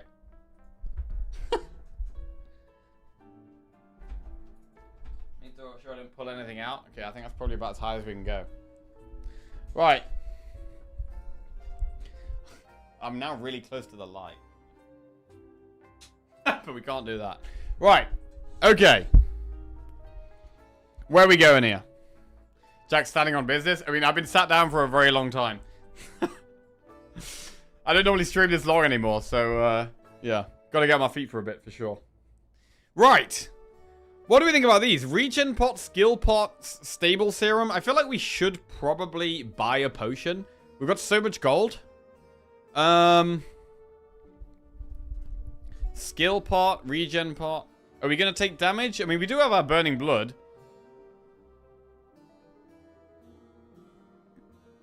Retainer hand. I'm going to take the retain hand potion.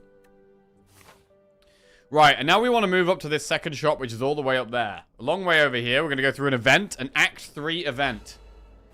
Whoa, these are enemies. Okay. What does that say? At the start of the player's turn, turret operator gains 25 block. Okay. Thresh.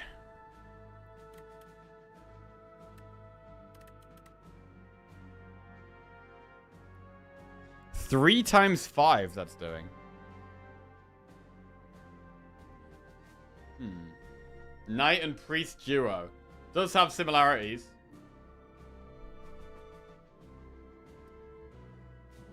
Let's start with battle trance and go from there. Bash does gain us 1 energy. But I really want to thrash here, to be honest. Thrash is just so strong. Let's thrash.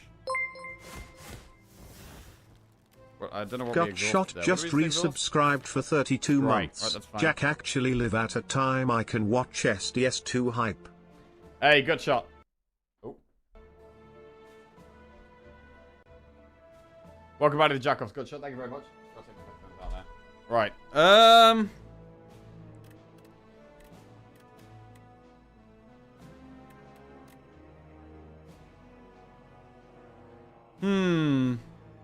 I might just block the rest. Let's do Shrug It Off Stone Armor. 10 plating. Plating seems good here. 10 block at the end of this turn, 9 block at the end of next turn. Seems good.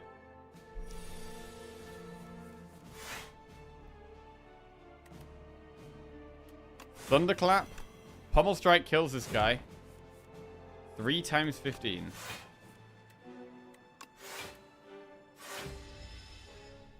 Three times 5 is 15. Okay, he buffs himself. Thought that was going to be coming. Bolas. I would still like one more way of playing, applying vulnerable, I think. 11 gold, add a card to your deck. Stone Armor, Pillage Plus, or Brand. Lose 1 HP, exhaust 1 card, gain 1 strength. Ah. That's interesting. It upgrades to gain 2 strength. This is a way you can play it multiple times a fight.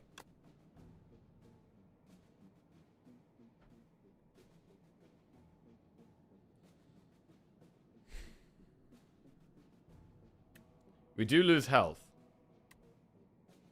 We don't draw from it either. It's 0 though. It costs 0, which is pretty nuts. It is scaling. Let's try it. Let's try Brand. Right, we gotta... Bro, we could go through 3 elites here. Is that too many? Is 3 elites gonna be too many? I mean, we really want to get to a shot, though.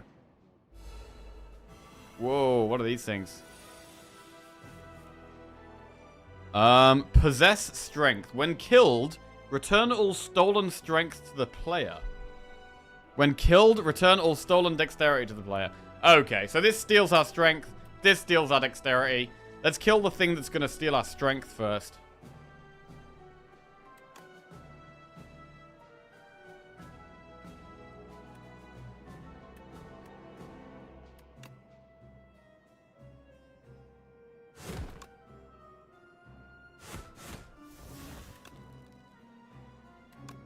Cool.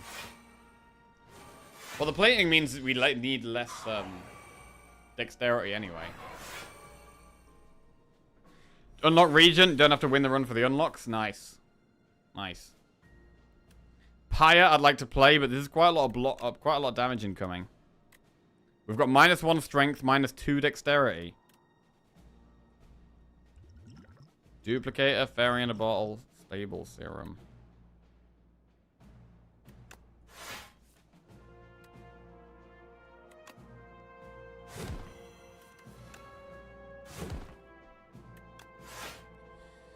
Okay.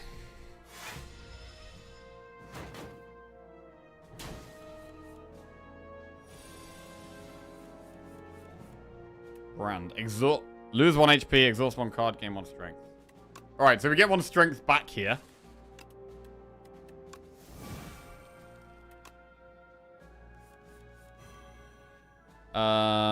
It makes sense to Whirlwind, I think. That one's dead, and then we can Bolas Body Slam. Cool. And we have -2 dex, but we've got our strength back. Kind of cool enemies.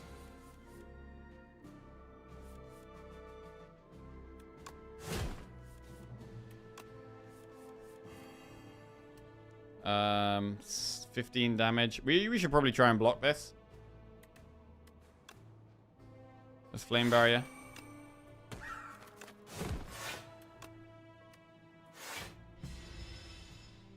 Are we gonna see all the characters tonight? I don't know. I don't want to rush it. I I just kind of want to enjoy the game and take it at my own pace. I'm not like rushing through to like spam everything as fast as possible. And I want to have a really, really big stream tomorrow as well. Right. Okay. Nice. 12 gold. Add a card to your deck. Shrug It Off Plus, Vicious Plus, or Rage. Right. We'll do Shrug It Off Plus. I think we're going to go for 2 elites. I'm a little nervous, but we're going to try and go for 3 elites in Act 3 here. I'm quite scared, but we're going to go for 3 elites. Oh my god, what is this? Slimed Berserker. This enemy intends to give you 10 status cards. Bro, that's so many. 10? 10 status cards?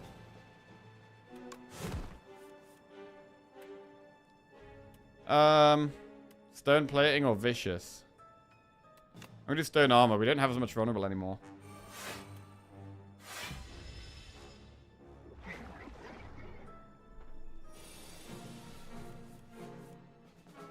Okay. Pyre.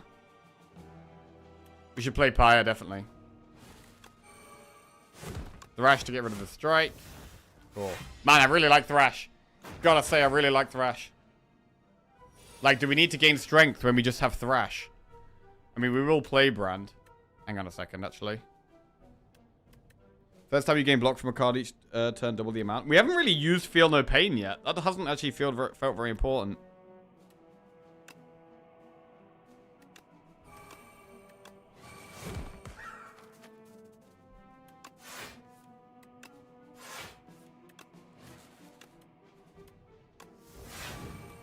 Okay.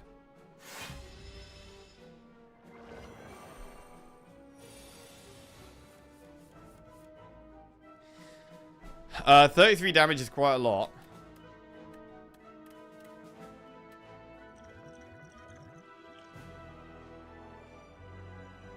I'm gonna start using pots. Okay, that did 10, then 5. Kind of what I was expecting there, really. Army of One just resubscribed for 6 months. Hey Jack, been a while. Take my Prime sub.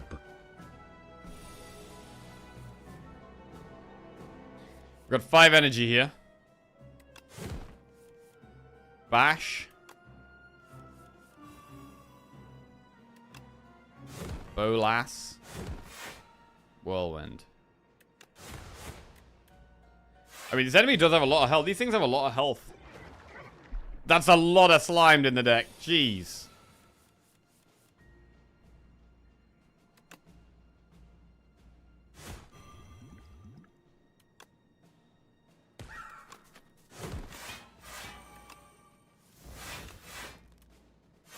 Flame barrier is pretty nice here. 39 damage to go. And Thrash is lethal. Okay. 15 gold. Speed pot. Dismantle plus pillage or anger. I mean, dismantle's been okay. I don't feel like the need to add another one. So I'm going to skip. I think we just want scaling now. Right. Act 3 elite. Ooh, what does this do? Soul Nexus. 29 damage turn 1. Bro, these turn 1 damage numbers are getting kind of scary now.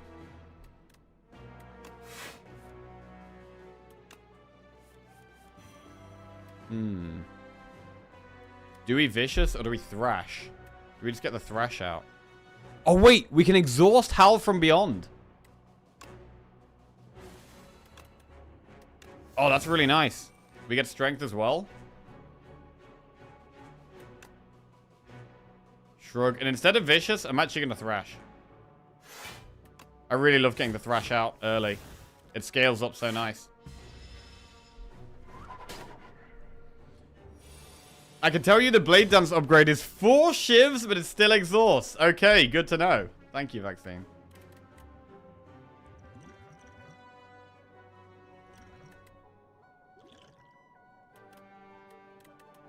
Right, I'm going to do speed pot here. Drink that. Feel no pain. Cool.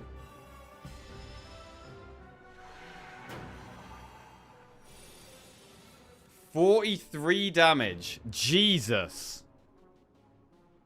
I mean, it's a scary looking enemy and it's doing scary amounts of damage. We have Fairy in a bottle, which can give us a second life. But we're actually kind of close to dying here. Energy is actually becoming a bit of a problem.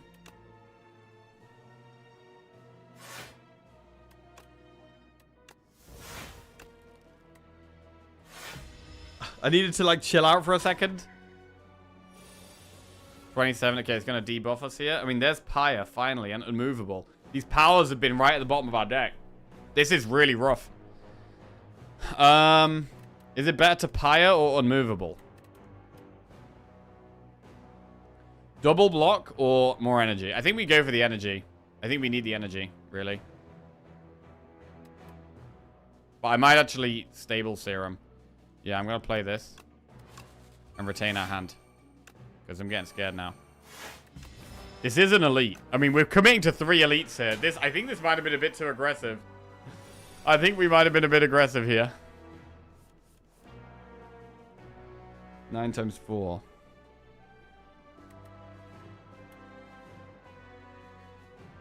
Shrug. Oh, Brand Hell from Beyond is good.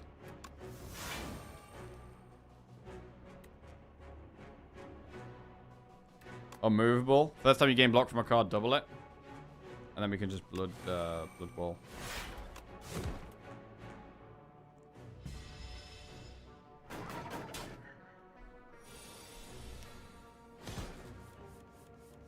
Okay, Thrash. 17 damage twice. I'd like to make it vulnerable, really. We could start with Flame Barrier, though. Start with Flame Barrier. Gives us a big body slam.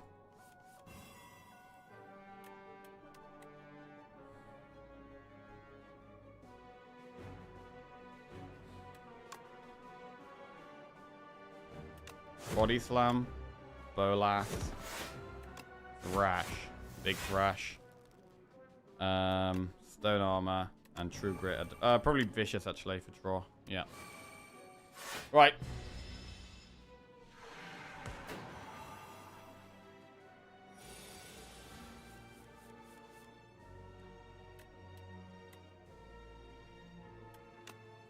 Shrug. Thunderclap for damage and vulnerable. Okay, is that lethal? Oh, bro, that was scary. That was really scary. I hope we get some good rewards here. We get Frozen Egg. Whenever you add a power card to your deck, upgrade it. It's a bit late for that, really. It's a bit late. What do we think about Tremble Plus? Apply 3 vulnerable. I mean, Bloodletting is energy. And honestly, we are a bit low on energy when we don't draw our Pyre. I think we should take Tremble or Bloodletting here. But which one? Which one? I'm getting really scared as well, because we've got another elite coming up very soon. After this chest, we have another elite. I'm thinking about Bloodletting here, but then we're just going to be doing more damage to ourselves.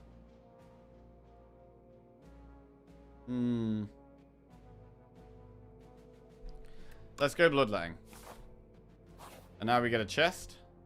Ooh, fancy chest. What is that? Vambrace. The first time you gain block from a card each combat, double the amount gained. Oh, that's nice. That's only each combat. So that's only once per combat. But that's still going to be really good. Oh, it's this thing. It's got 2 artifacts. It negates vulnerable twice. It's about to do 25 damage.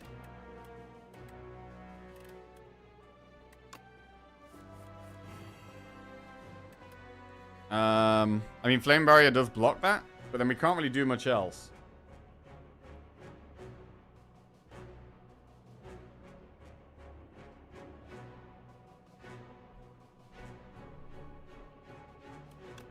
Okay, we'll Flame Barrier, and then we'll Thunderclap to just try and start stripping that artifact.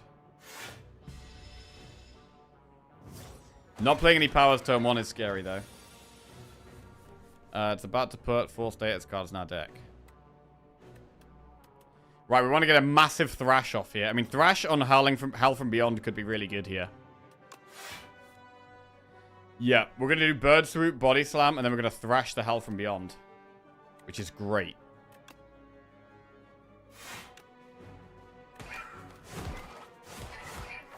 Also exhausts that. Burns.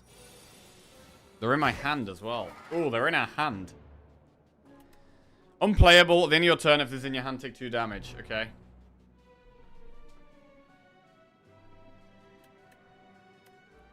I think we need to go unmovable here. First time you gain block from a card each turn, double the amount gained.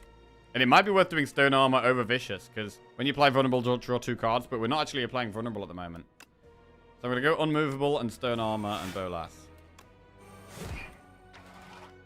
We have our Fairy in a bottle still. Bro, it feels hard, you know. It feels hard. 40 damage. Okay, so Shrug will gain 22 block here. Brand exhausts something. Bash doesn't actually get the vulnerable, but will exhaust something. Bash. True Grit a strike. We can also brand a defend and then Bolas, actually. Oh, wait. Wait, how did I draw loads of cards there? I don't know how that happened. Damn, we didn't get the Pyre. Oh, was it Centennial Puzzle? Oh my god, yeah. I actually forgot we had that. I totally forgot we had that. Right, Trance. It's not vulnerable. Yeah, bro, the lack of vulnerable is actually a problem. I think that is a problem.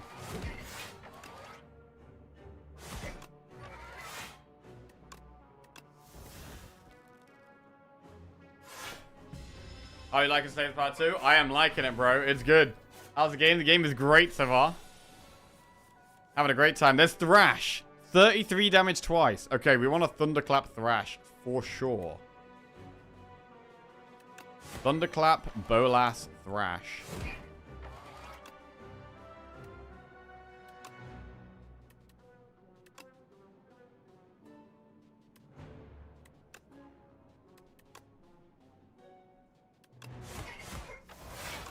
Alright.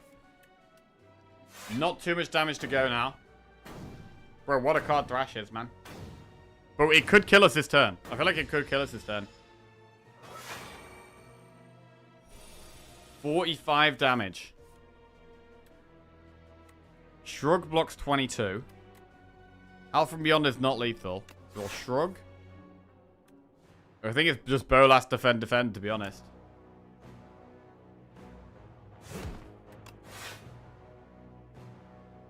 Yeah, we just got a full block this turn.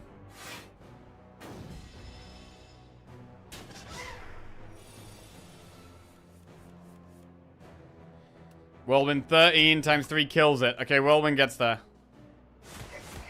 Oh, God. We're living... I feel like we're living on the edge right now. I feel like we're really living on the edge. 38 gold. Blood Vial at the start of each combat. Heal 2 HP. Rage plus, Fiend Fire, and Inflame plus. What about Rage? There's another way of getting more block.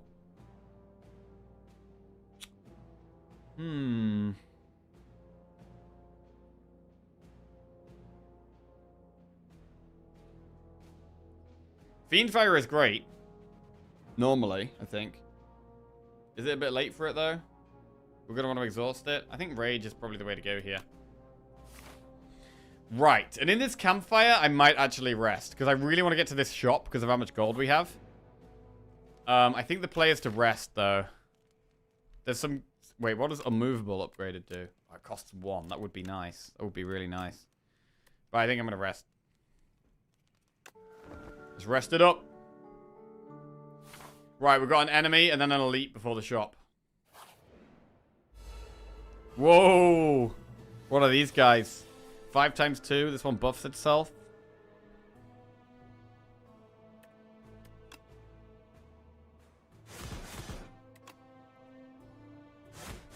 Very nice to just kill one. What does this do? When a... Wait, what?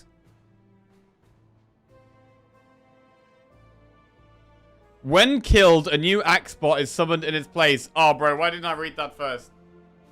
Oh my god, why did we read that first, bro? That seems kind of important.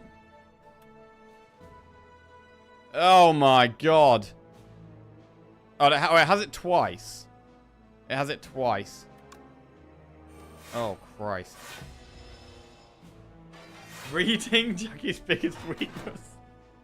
Oh my god. Right, I want to play Pyre, but can we really do that here? Can we really do that here? We've got quite a bit of damage incoming.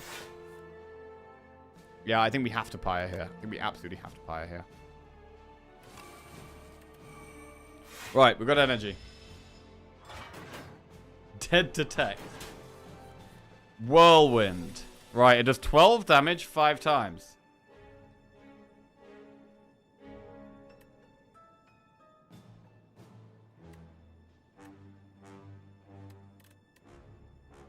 I mean, we should probably True Grit. Bolas this. I can True Grit the Howl from Beyond. Which is really strong. And then we Whirlwind.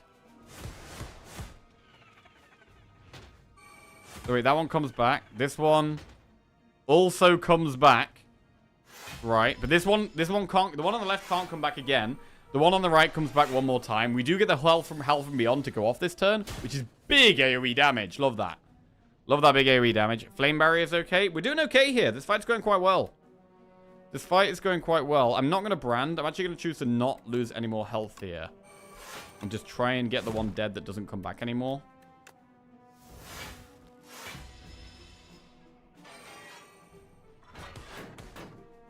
Yeah, them coming back multiple times is definitely annoying, for sure. Kind of a tricky one to deal with in some spots, I'd imagine.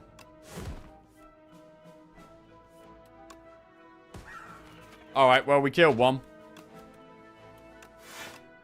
Does it come back right now?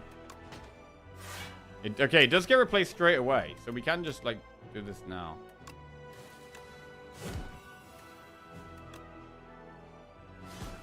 Big. They're dead. That wasn't an elite, though. The next fight is the elite. 16 gold, add a card to your deck. Burning Pack Plus, Iron Wave Plus, or Stomp. I like Burning Pack Plus. Let's do Burning Pack Plus. Exhaust and draw. Very good. Glad this is still in the game. And we do the elite so that we can get to the shop afterwards. Right, how hard is this Act 3 boss going to be? Oh, God, this looks like slavers. What is this? What is this? Flail Knight, Spectral Knight, Magi Knight. Okay, it's the Knights. Which is the scariest knight? You just died to these? Oh, don't say that. Don't say that. He doesn't know. Oh, God. Well, this thing debuffs. Bro, there's going to be a good order to kill them in. Bro, there's going to be a correct order to kill them in, and I have no idea what that is. I have no idea what the best order to kill them is. I think we need to just play our powers here. Pyre and Feel No Pain. This thing's going to debuff us. Oh, God. Right, which one do we kill first, though? Bloodletting. These kind of kick my ass. Oh, no. Right, it's just...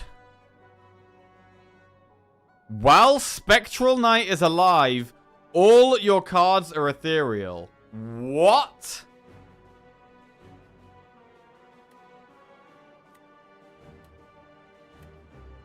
It's got an eye on it. That means... Wait, what does that mean? If this is in your hand at the end of your turn, it's exhausted. Okay. So I need to play the cards I want to play. That's fine. Right, I think Thunderclap looks fine here. We can use Bloodletting as well. Thunderclap? Shrug.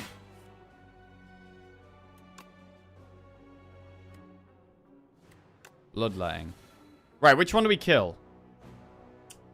While this is alive, our cards... I mean, do we care about our cards being ethereal when we've got quite a lot of energy?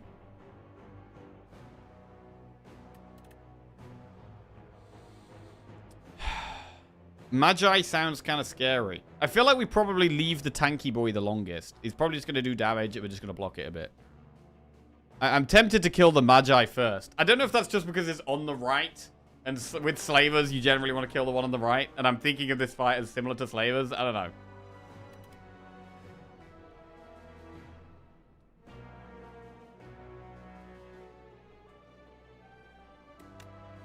But I want to kill the one on the right. For some reason. Brand Health from Beyond is great.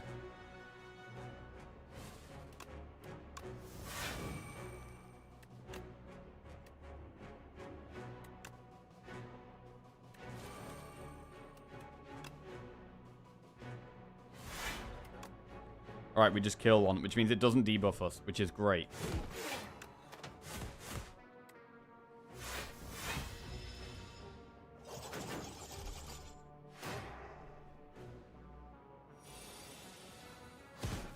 Owl from Beyond. Okay, now what? Whirlwind is 13 times 5. I mean, we can do 13 times 3 to kill that.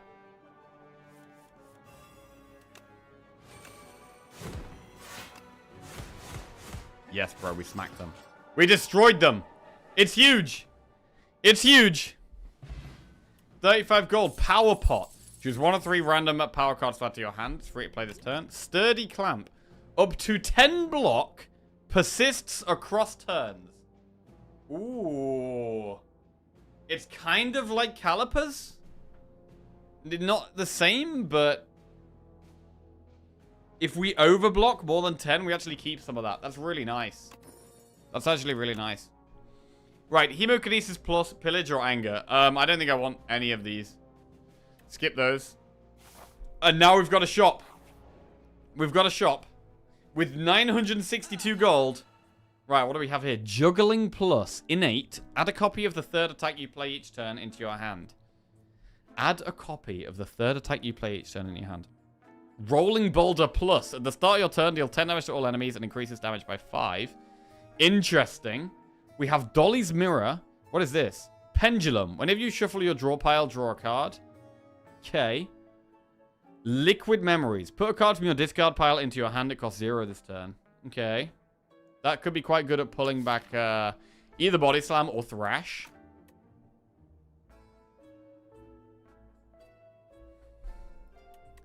I mean, I kind of want a Dolly's Mirror Thrash. These are just free, right? Should we just take those?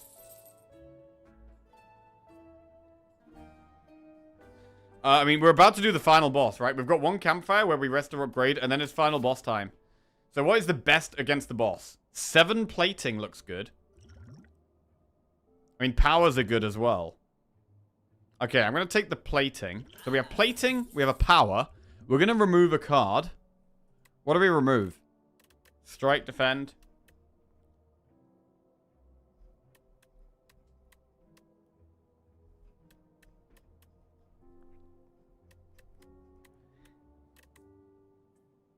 Let's remove the strike. And we should Dolly's Mirror something, definitely. Rolling Boulder Plus. I don't think this deck really needs that. But I mean, against the boss, it might be okay. If we ever get to play it. What's our best card to Dolly's Mirror? Pyre? Personally, I do quite like Thrash. Although I guess we do exhaust attacks. And Thrash could just exhaust the other Thrash. Pyre is an insane card. It is, yeah. 2 more energy. I think it is Thrash or Pyre. I like both of those. Wait, what happens if we play double unmovable? Is it going to be the first 2 times you gain block from a card that doubles the amount? Because that's also pretty strong.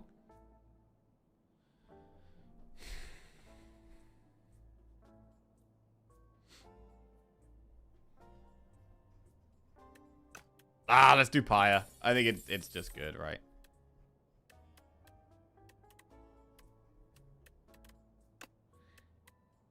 Okay, copy Pyre. I might just play Rolling Boulder. Now we've got more energy. Bro, let's just take the Rolling Boulder. At the start of your turn, deal 10 damage to all enemies, increase it by 5. Let's try it. Screw it. It's in. Right. Are we going to be able to beat the last boss here? I think we should probably rest. Let's rest. Okay. Act 3 boss. What weird niche OP thing is this going to have? Okay, looks like it's got flame in it. Okay, it's the Queen. Torch and Torch Head Amalgam. Okay, what does that say? This enemy intends to apply afflictions on your cards. That's very bad. Negative effects on my cards. That is bad. Minions abandon combat without their leader. I mean, does this get resummoned? I'm assuming we're going to want to kill the Amalgam first, but I don't really know. Thank you, that's lovely.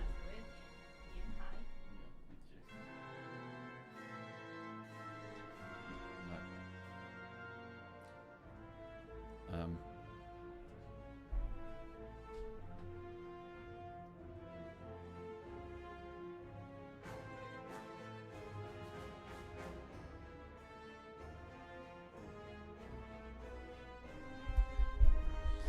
Right. I mean, you're definitely getting collector vibes from this, right? Definitely collector vibes. We're in the throne room as well. Throne room as well. A load of empty cages. Okay.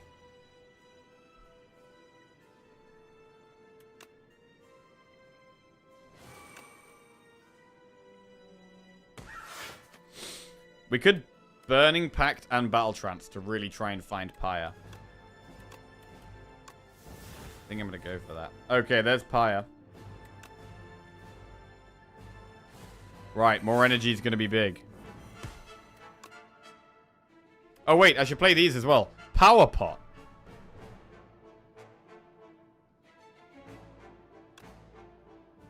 Demon Form. At the start of your turn, gain 2 strength. Well, that's got to be good. Let's take that. And plating. Let's just use it. Okay.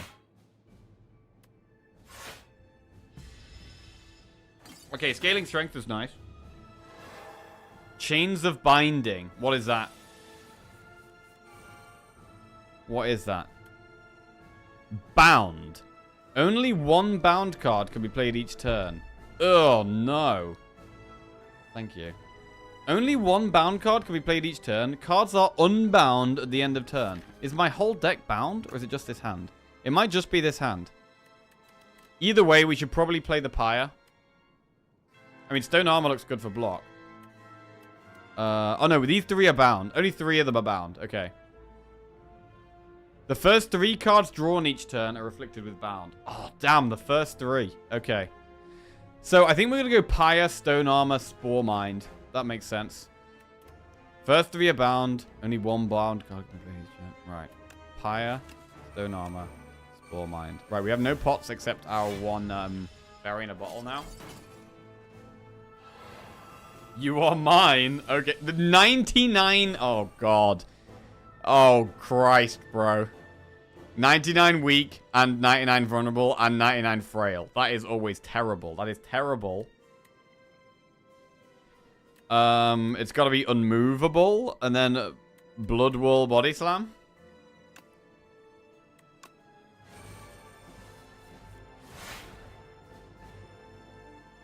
Okay. It's going to be a big Body Slam, though.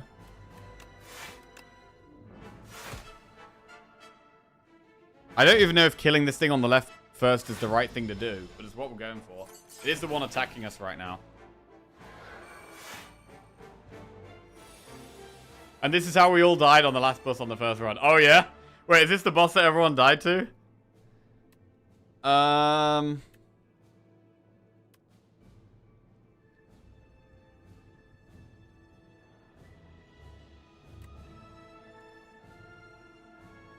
You just died to it? Oh, God. Oh, God.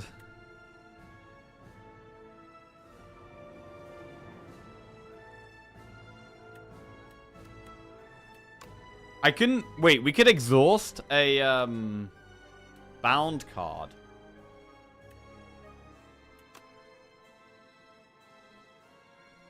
Let's do that. Exhausting bound card sounds good.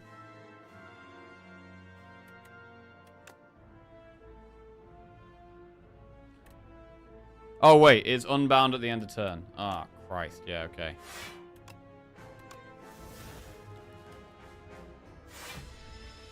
Oh, it's rough. I mean, when this thing attacks... Wait, she just keeps buffing it, I think. She keeps buffing it? What is that? Minions abandon combat without their leader. Please attack damage by 2. What is she doing? I don't actually know what she's doing.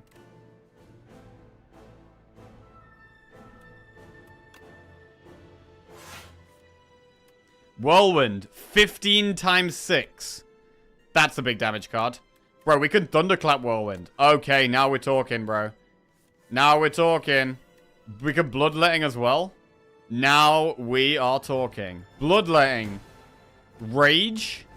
Thunderclap. Whirlwind.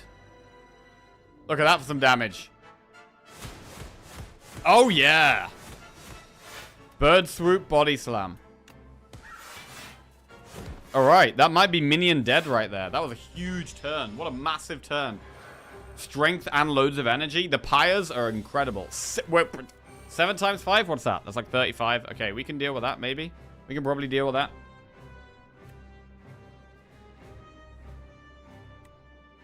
Needs a block here. Okay, we deal with that like this. All the powers in play. Okay. Bound is kind of nuts, bro. Bound means you want individual strong cards. You don't want to be having like a Shiv deck or something, right? Or lots of small cards. Wait, we haven't even played Rolling Boulder yet. Why have we not played this yet? Shrug. Rolling Boulder. Brand.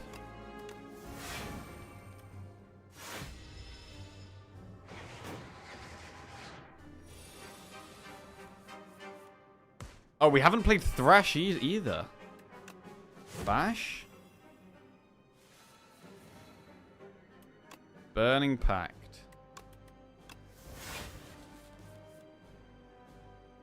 Can get a lot of block here.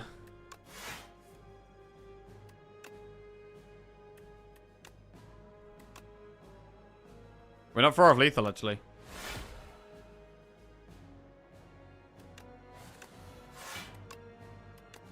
Is that lethal? Oh! Did we do it? Did we do it? Proceed Queen destroyed. I think we did it. I think we just did it. Bro, who the hell is that? So the Archdemon's Thrall has arrived. We won our first run, man. Feels good. Feels very good. Bro, there was a few things that were kind of scary. Actually, the thing I was the most scared of, bro, I was really scared of the Act 2 boss. The one that was, like, sucking us in. That was really scary. Is that the heart over there? Bro, that's the heart over there. What's the heart doing over there? There's loads of defect orbs on the wall. There's half of a sentry. That looks like an exploder. An exploder, half a sentry. Loads of orbs. Some construct stuff. The heart, which is... I don't know. Still going just about, I think. Trying to regrow the heart. The Archdemon's Thrall. And who is this? Enemy kill. Proceed. Big damage. Okay. And we get smited down. The Architect. Okay. You dealt 12,040 damage. No, 1,240 damage to the Architect, but it wasn't enough. You have dealt a total of 1,240 damage to the Architect. The Architect still stands, despite taking 51 million damage from all those that faced him. Wow. Bro, 51 mil already? People have been pumping. People have been pumping this game, bro. I did 1,000. It's already taken 51 mil. Jesus. GG everybody who's slain the Architect. Very happy to win our first run, man. What a game. What a run. That was awesome, man. That was awesome. Epoch unlocked. Unlocks remaining 17. Okay, what is Epoch? Discoveries? Discovered, oh my god. Discovered 63 cards, 3 relics, 37 enemies, and 5 epochs. You discovered 5 new epochs. What is an epoch, though?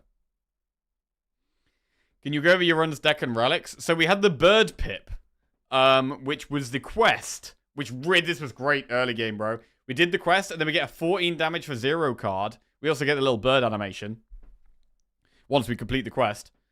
4 plating was nice. We got an early membership card.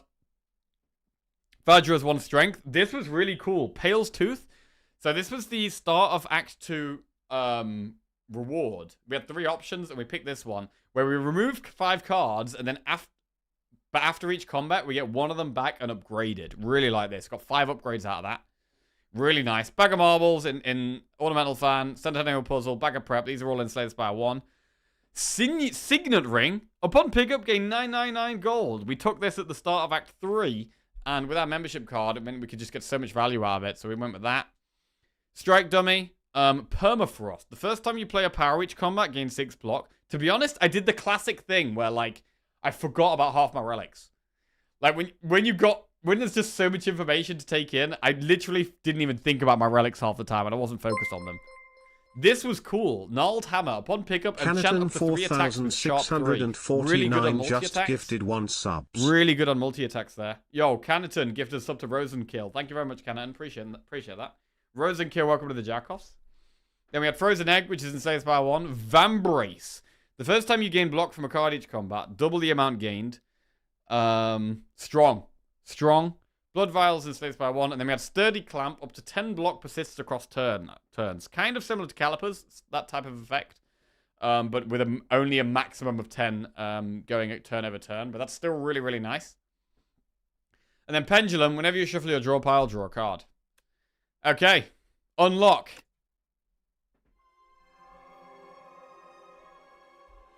In the timeline, reveal epochs to unlock cards, relics, and much more. The timeline. Okay.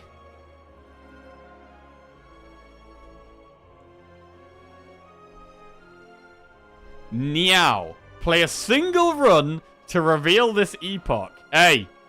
The reopening of the Spire. Mother of Resurrection, Meow, awakened from her slumber. Rise champion again. Nice. Meow will now greet you at the start of each run. Beautiful. Love to see that. Yeah, I was wondering where Meow was. 5 epochs are waiting to be revealed. Okay, let's have a look at... Beat Act 1 with the Ironclad to reveal this epoch. What is this? The Ironclad, a warrior from a faraway land, entered the Spire. Driven by pure instinct and accursed blood, he has lost all reason and identity. All who prevent his ascent shall perish. So is this like lore? Are we like discovering lore here? That might be what's happening. I mean, obviously with the with Niao, we've actually unlocked something in the game as well, like a gameplay thing. But it looks like... Oh, wait. Oh, okay. It's not just lore. The following cards will appear in future runs. Here we go. Molten Fist, Cruelty, and Dominate. Gain 1 strength for each vulnerable on the enemy. Oh, damn. Okay. Vulnerable enemies take an additional 25% damage. And deal 10 damage, double the enemy's vulnerable. Okay, all vulnerable synergy cards. Bro, no wonder we couldn't find vulnerable stuff. There's more vulnerable here. Right. Beat Act 2 with the Ironclad. The Ironclad's strength surges. The flames of the demonic pact course through his blood. Cuts and bruises heal rapidly. The Valley Guard are cleaved in two. The Desert Tribe are burnt to a crisp. Windwalkers smashed into the ground, and even a familiar horde of aggressive bronze-cladded warriors are set ablaze with these exciting new flames. All of the Ironclad's enemies are shown no mercy. All of the Ironclad's Ironclad. Where is everyone? Hey, there we go. Red Skull. Paper Frog. We know these. And what is this? Ruined Helmet. The first time you gain strength each combat, double the amount gained. Okay. Bro, I'm actually, so far, I'm really liking the way the Ironclad feels. I really like the way the Ironclad feels compared to, say, Spire 1 at the moment. Right, beat Act 3 with the Ironclad. Here we go. For centuries, war raged between the Ironclads and the Valley Guard. Okay. Driven by ambition, a young Ironclad ventures to the forbidden boundary and bargains with the sacred demon. Wow, what are those? The following potions will appear in future runs. Blood Pot. Heal for 20% of your max HP. Okay, nice. Soldier's Stew. All cards containing strike gain 1 replay this combat. Wow. Play this card an additional time. That's very aggressive. That's a really good card in the early game for doing damage. Each strike gets played twice. Ashwater. Exhaust any number of cards in your hand. Okay. The Ironclad's rage cannot be tamed. Ascension difficulties can be activated when starting a run. There we go. So, by beating Act 3, we've now unlocked Ascensions with Ironclad. And Fog rolls in. Play a run with the Ironclad to reveal this epoch. Right, let me just sit down 1 second.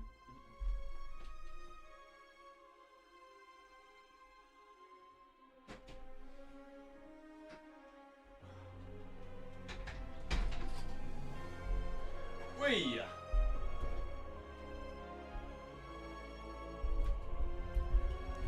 Right. Back down we go. Hey, Grummers, how we doing? How is everyone, by the way? I hope you're all enjoying the game, those of you who are playing. It's so exciting, man. I'm so excited. I'm going to be playing it all day tomorrow as well. Right, let's have a look at this last epoch. What is this? Chapter 6. The fog rolls in. The Silent. Here we go. Did you see player count? No, is it big? News of the Spire's reopening made its way to the Silent. She ferries a boat to the capital. Hey, here she comes. The Silent sneaks past the gatewards with ease and enters the Spire once more. Hey, nice. Unlocked the Silent as a playable character. That's awesome, man. Alright. 1 epoch is waiting to be revealed. Wait, what is this? Oh, beat Act 3 with the Ironclad. Yeah, okay. No, hang on. What is this? Unlock by accumulating score. Okay. Chapter 1, Prion. Magnum Opus. A void of nothingness. But then the world came into existence. It churned about and molded itself to that which tells stories. Along this journey lay a planet named Prion, a mere speck in this universe. They say that a great story about a spire took place there. Cards unlocked. Here we go. Automation, Entropy, Catastrophe. What is that? At start your turn, transform 1 card in your hand. Oh god, so much randomness. So much randomness. Play 2 random cards from your draw pile. Okay. I like this. I love that there's lore, man. There we go. We killed the Spire. We beat the Spire. Beautiful. And you know what that means?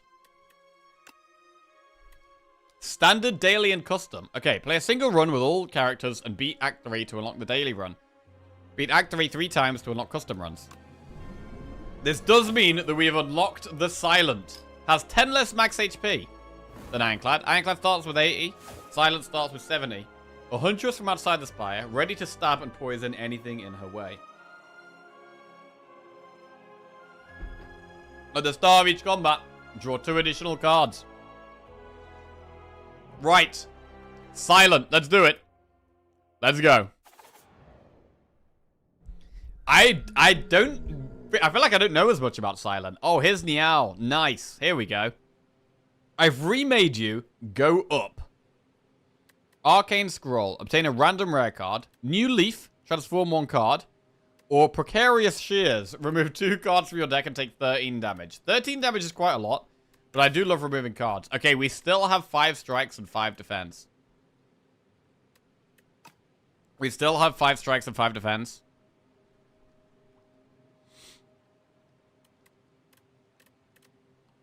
I think it's got to be removed too, right?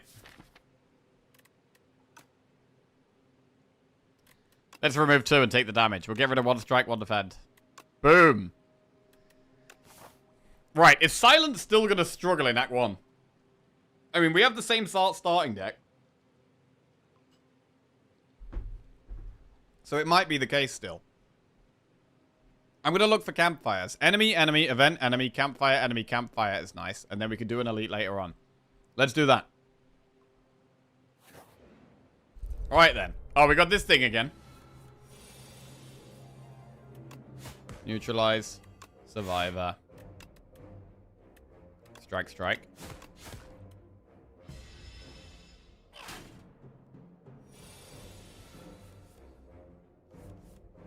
Defend, strike, strike.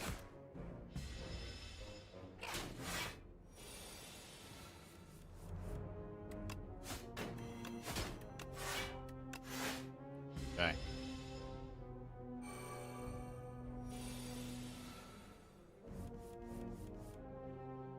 Triple defend. You get a backflip on backflip.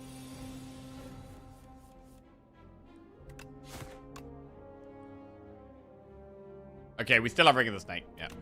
Cool. Right, what do we have here? Colorless pot. Add a card to your deck. Cloak and Dagger, Escape Plan, Well-Laid Plans. I'm near the end of Act 2. Have a deck stuffed with shivs and no buffs for them at all. I'm not going to make it. Let's take Escape Plan. Free to play.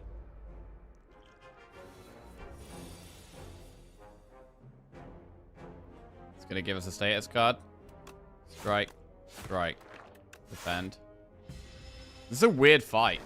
This is a weird fight.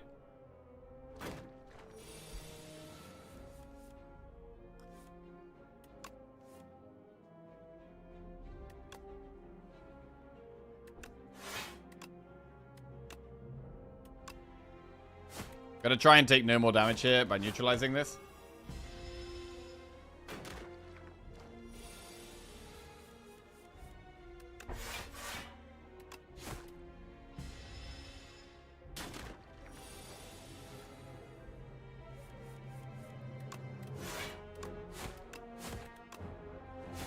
Cool.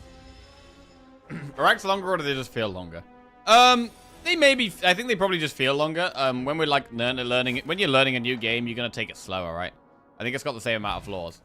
Fortifier, triple your block. Wow.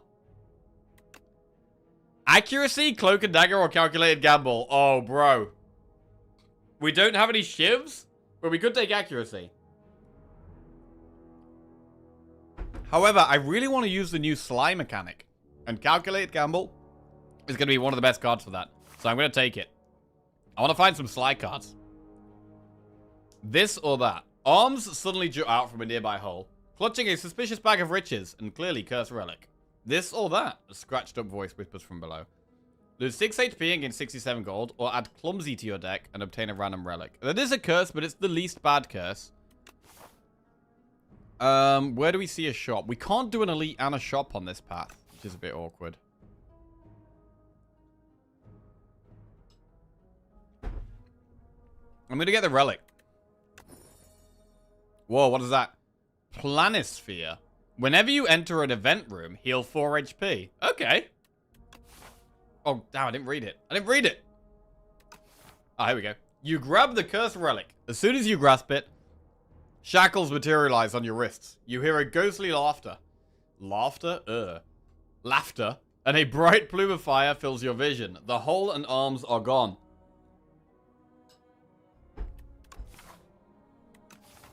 Right. Oh, that thing's kind of cute. Fuzzy worm crawler. Ah.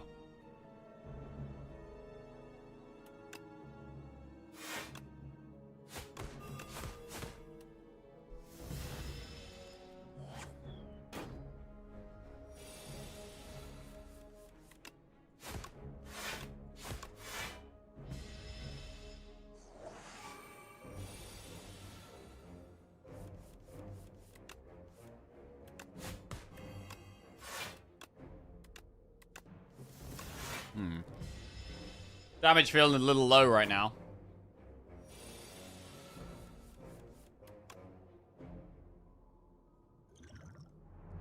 I'm gonna use a Colorless here.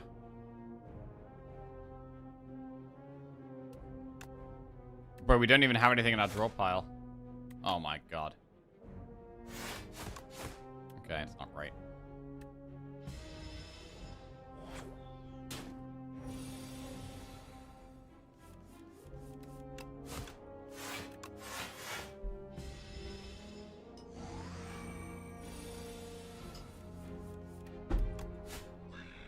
Okay. Add a card to your deck. Nightmare. Choose a card. Next turn, add 3 copies of that card to your hand. Haze. Sly. Apply 4 poison to all enemies. Bro, I really like Sly cards. I want to pick the new card here. Let's go with the new card. New card. Right, and we'll upgrade... We'll upgrade Gamble. Or should we upgrade Sly? No, let's upgrade Haze. Apply 6 poison to all enemies if we can discard this. So we really want to try and discard it. Fogmog, that's 74. Quite a lot. Summon. Okay, it's in summoning things. Right. It's really good that these Sly cards are expensive so that you can still actually play them. What on earth? When this dies, it revives next turn at full HP. Kind of awkward.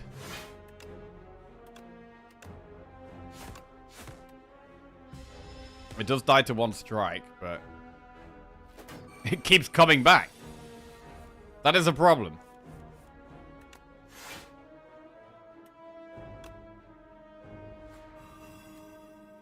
Haze.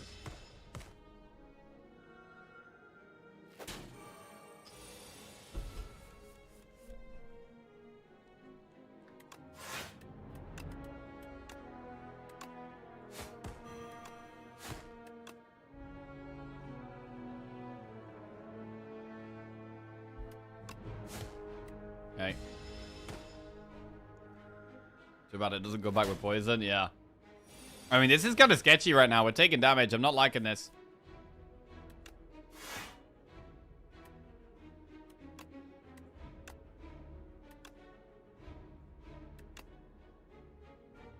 I'm just taking this really slow right now.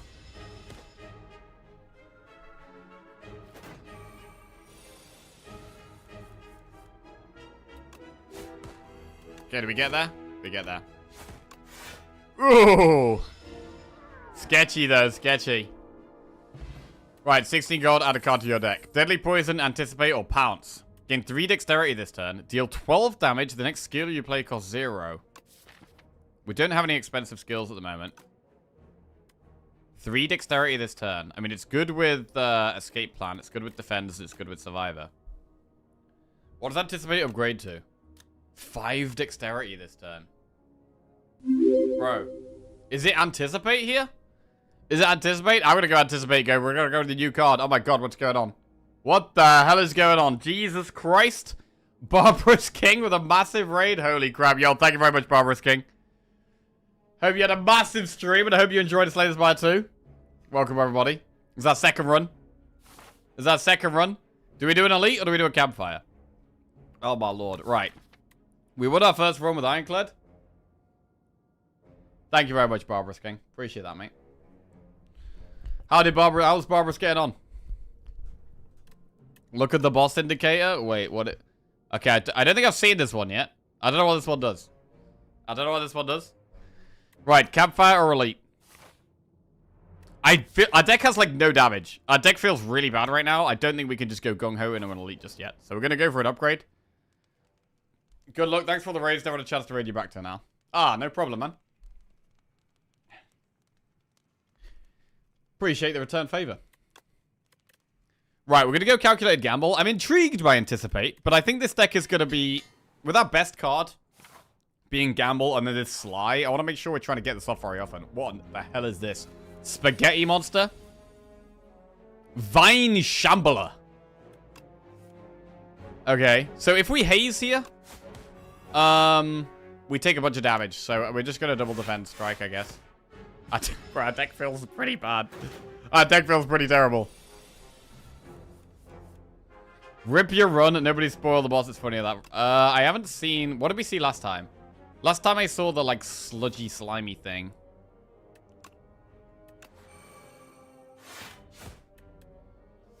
Okay. Did you win your first run? We did win our first run. Yeah, it was pretty cool. We had some cool stuff. We had some, like, block scaling, but we also had strength scaling. We had some vulnerable synergies. The best card I had, though, was... I felt like it was this attack that, well, we had Pyre that, like, gave us loads of energy every turn. And then we had this thing that, like, exhausted a card in our hand, and then it gained damage based on the damage it had. Like, I can't remember what it was called, but it was really cool. It felt really strong. Thrash. Yeah, I really liked Thrash. That felt like I bet... Wait, why is this cost 2? Wait, what's happened here? What's he just done to us? Bro, he's just ruined one of my cards. Entangled. Costs an additional energy. Oh my god. Show us the deck. It's pretty basic right now. We're only... Well, how far are we? We're kind of near the start. We've got... We removed a strike and a defend floor 1. We've added Calculated Gamble and Haze and Escape Plan and Anticipate. And we've got Clumsy, which we got for a relic, which is this Planisphere. Whenever you enter an event, room heal 4 HP.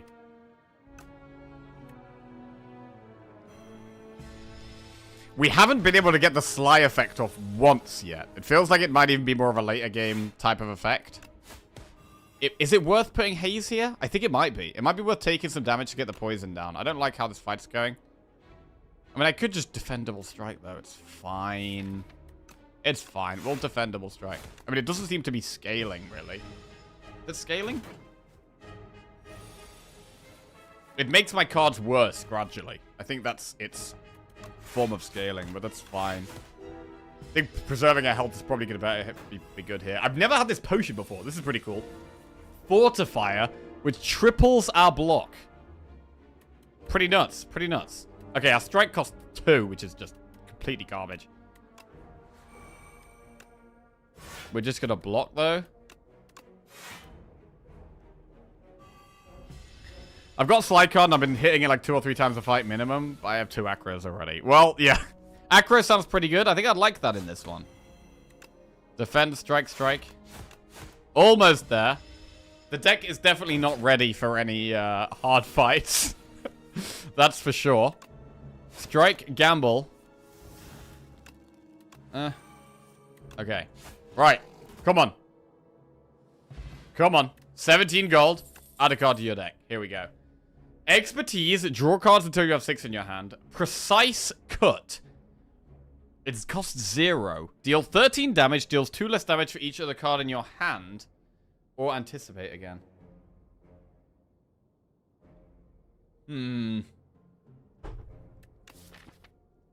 I mean, expertise seems maybe... I don't normally like expertise, but it might actually be pickable here with this exhausting cards.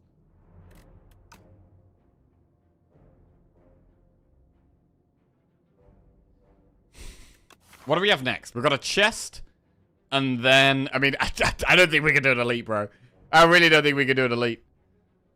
We might want to go with a shop. It might be a shop spot where we do an Act 1 shop.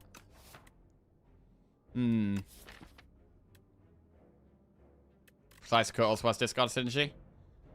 It's 2 less damage for other cards in your hand. I mean, at the moment, it's good. Later, it's going to be bad when we've got big hands. But actually, for now, it is an early game damage card. Which we need damage desperately right now. Let's just take it. Let's just take the damage card. See how it does. We get a relic. We get gold. Meal ticket. Heal in a shop. Well, that's another reason to head towards the shop. That's a further reason to go towards the shop here. I think we probably do it. I think we probably do it. Barb and Jackie, 2 of my worlds collide.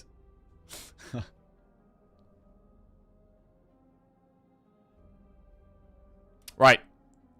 I think we go for the shop. Let's go to the shop.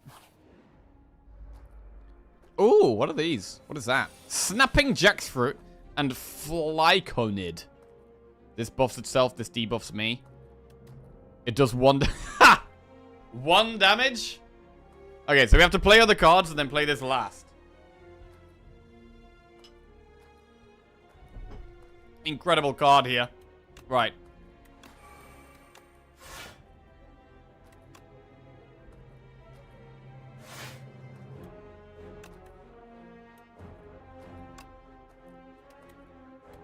Seven damage now? 9 damage now? I'm gonna kill the jackfruit first. 11 damage now. I mean, 11 damage for 0 energy is pretty damn good, man. I'm gonna take that. In a deck that's struggling for damage, I'm definitely gonna take that. What did it just do to me? Frail. Okay, it made us frail. Which is pretty bad right now, to be honest. I mean, we could defend, and then fortifier. We do get 4 healing in events. And we get healing in a shop. So, like, event shop does heal us. We can even then do another event.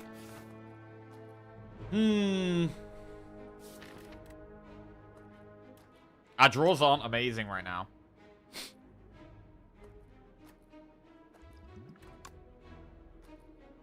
Right, I'm going to do this and fortifier and triple our block.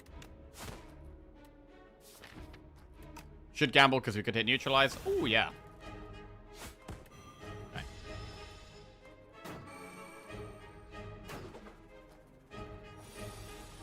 Gonna debuff us again. Okay, we can finally get haze value. It's about time. This is the first... I think this is the first time we've discarded it. Oh, yeah. 6 poison on both. Gets us a strike on that one as well. Nice. What's the second relic? This was a Niao bonus. Yeah, upon pickup, remove 2 cards from your deck and take 13 damage.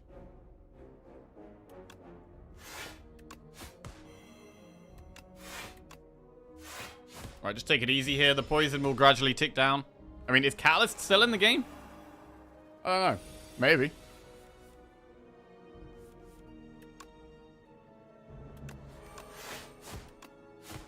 $13 damage for 0. You know what? Is Precise Cut a good card? Right now, it's feeling pretty good. It's feeling pretty good right now. Oh, Malaise, Cloak and Dagger, Footwork. Well, these are Slay the Spire 1 cards. Footwork is nice.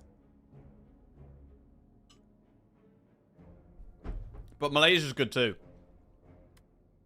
Not going to go Cloak and Dagger. We're either going to go Malaise or Footwork here. Footwork works nicely with the escape plan and with the multiple block cards we have.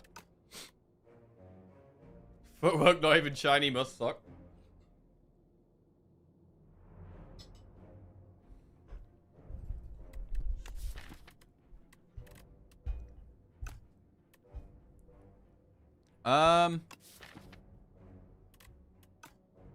Man, I don't know. This boss might multi-attack. Does it look like it multi-attacks? Yes. It's got, like, lots of arms. That means multi-attacks, right?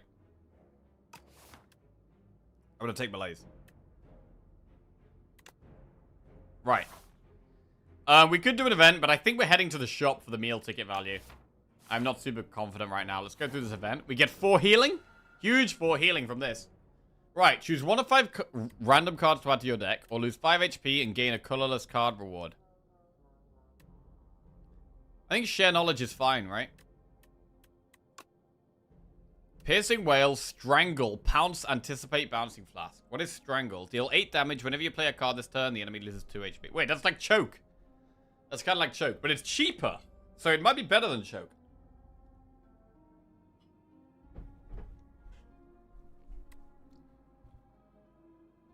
We could take Bouncing Flask.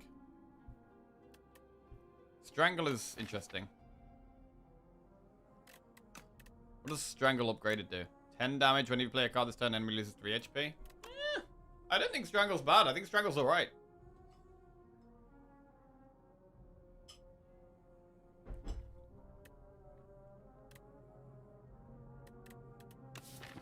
Piercing Wail's solid, though.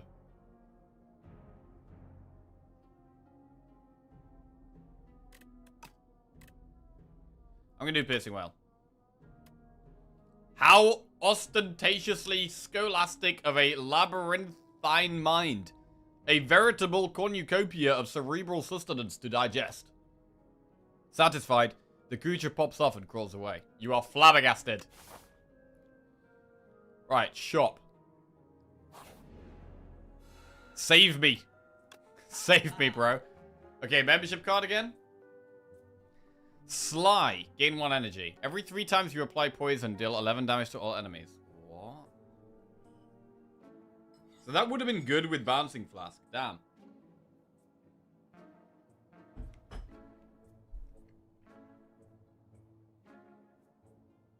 We could do Tactician and Bronze Scales. I'm not feeling confident right now at all. That's fruit juice. Not feeling confident at all. I'm gonna go Tactician and Bronze Scales. Okay. Event? The events are cool, man. I really like doing the events. Oh, wait, that's not an event. Slithering Strangler. Snapping Jackfruit.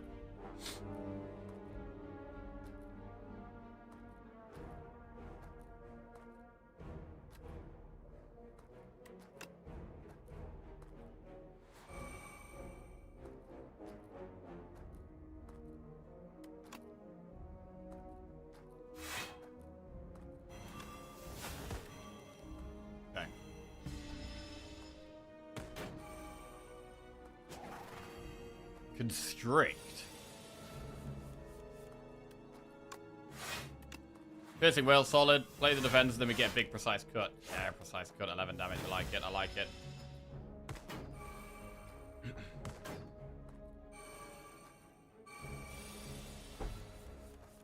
Ooh, calculated gamble for the haze is super nice. We also get energy. 6 poison on both. Yes. Love that.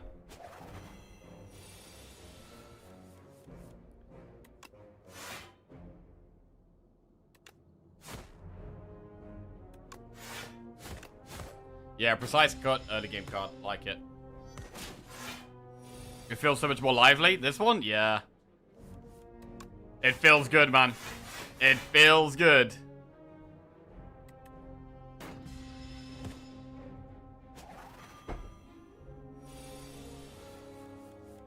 Strike, strike. 60 gold, add a card to your deck. Follow through, deflect, bouncing flask. Deal 6 damage to all enemies. If the last card you played this turn was a skill, apply 1 weak to all enemies. Huh. Honestly, it might be worth doing bouncing flask here. I'm gonna take it. We've got the boss coming up, and it could be a good anti-boss card. And we're a bit low on damage. Ooh, I don't like these. This is scary. It's a good calculated gamble, actually. Really good calculated gamble. To get poison on all of them. On the haze. Oh, that's nice. Right. So we can actually strike 2 of them to death. Let's do that. Leaf slime or twig slime? I'm gonna use the twig slime. I don't think any of them multi-attack, but that might be wrong. I mean, they are still kind of grey slime and green slime, really.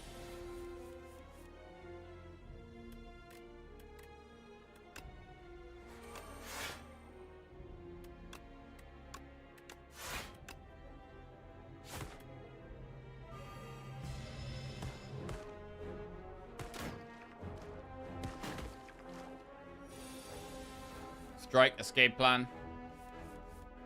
Fancy Flask looks really nice here. So, what's going to be the best way of playing Silent? I don't know. Like, we've seen that Blade Dance exhausts now, which is kind of crazy. Kind of crazy.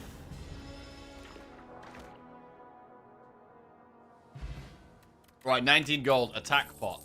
Flick Flack, Dagger Spray or Ricochet. Sly, deal 3 damage to a random enemy 4 times, or Sly, deal 7 damage to all enemies. I really like the look of Flick Flack here. Discard AoE, yes please. And we get a campfire, what do we upgrade? What does Flick Flack do upgraded? 9 damage to all enemies? Or we could upgrade Bouncing Flask. Or we could upgrade Malaise. Against the boss, it's tempting to just upgrade Bouncing Flask. Flick Flack already voted for best name in Slayer Spire 2. I think against the boss, Flask is going to be a good one. Right, what does this guy do? Oh, it's pretty boss. Bro, that's a lot of health. 252. Intends to use a buff. We can Bouncing Flask turn 1.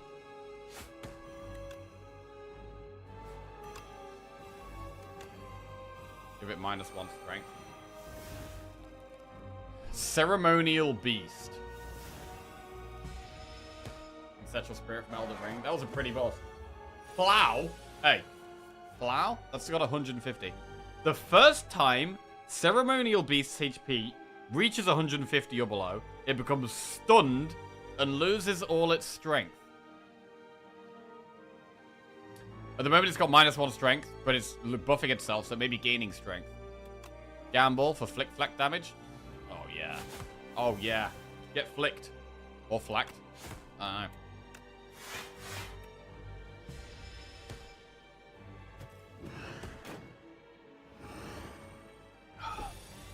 $19 damage? I mean, that's kind of a lot. These are some not small numbers right here. Neutralize is a huge draw there. I might even use the attack pot. I'm not confident. Let's use it. Right. Flechette's finisher, Pounce.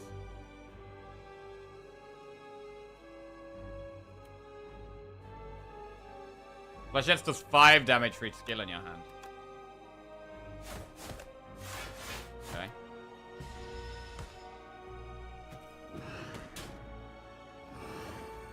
It's gaining strength more and more. We needed to get it to 150, really.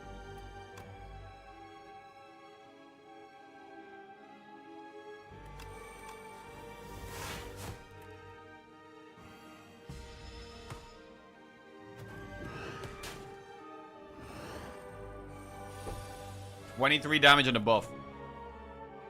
I mean, okay. It reads the first time Ceremonial Beast HP reaches 150 or below becomes stunned. Which suggests that it's going to take the poison damage and then become stunned and it's not going to attack us, right? That is what this suggests. I think. The rocks lighting up is beautiful. Love the design of the whole boss room. Yeah, it's nice. So I think we can do damage to it. And it's stunned. Yes, correct. Nice. It still has 19 poison on it. It's about to apply a debuff to us, though.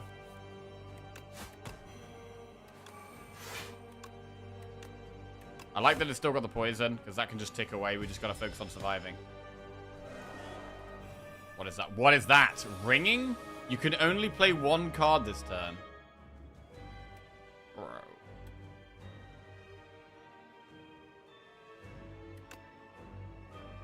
Oh, it's doing 15 damage, so we'll defend. Not great. There's a few effects like that I think actually encourage us to want to have expensive cards in our deck. There's a few things that make us only be able to play 1 card a turn throughout the game.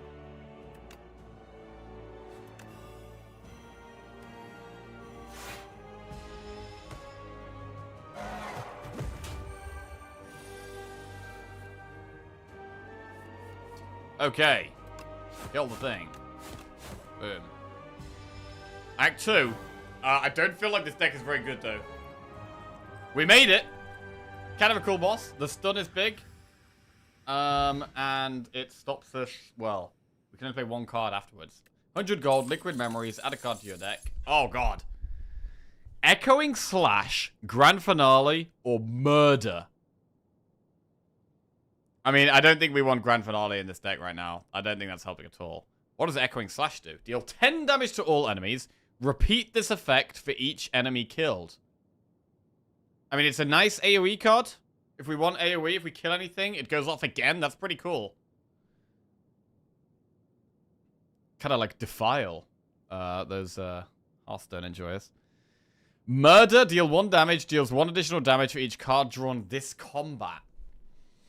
So it's quite good with Calculated Gamble, but we don't have much of the card draw at the moment. I think Echoing Slash is probably the best one to take right now.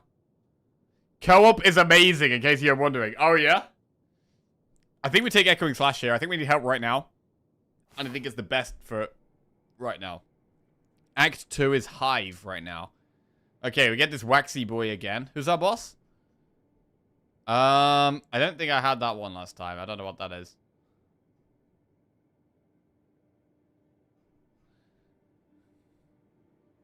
Right. Okay, we could get the Tooth again. I did like the Tooth. If you end your turn with unspent energy, gain additional 2 energy next turn. I don't like that, just because I don't like spending my turn with ending my turn with unspent energy. I'm tempted to just go with the Tooth and remove 5 cards to the deck, and after each combat, get them back upgraded. I like that one. Like, we did that last time, and I liked it.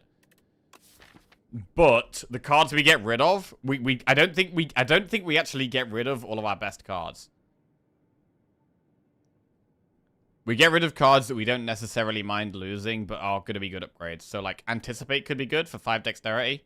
Anticipate hasn't been amazing so far. Also, Tactician doesn't feel like it's that good at the moment. So we could lose Tactician. Right, let's do this one. After each combat, we get them back. We're going to do... I think we need Precise Cut. Echoing Slash. That would be a good one to get upgraded. Stream has been great so far. Time for me to go to bed though. Yeah. No worries, man. Sleep well, friends. And yeah, I'm gonna be doing a big stream tomorrow as well. It is we have done a very, very, very big stream today. Right. I like Flick Flack. Let's get rid of Flick Flack. It comes back upgraded. We're gonna get rid of Anticipate. It comes back upgraded. Malaise. Malaise is a good one, yeah, because we don't need to play it. I feel like we need to keep most of the other cards. We can lose Tactician. And then maybe just to defend. If we're doing defend, should we just do Survivor, though? This is going to be tough. These next few fights are going to be pretty tough.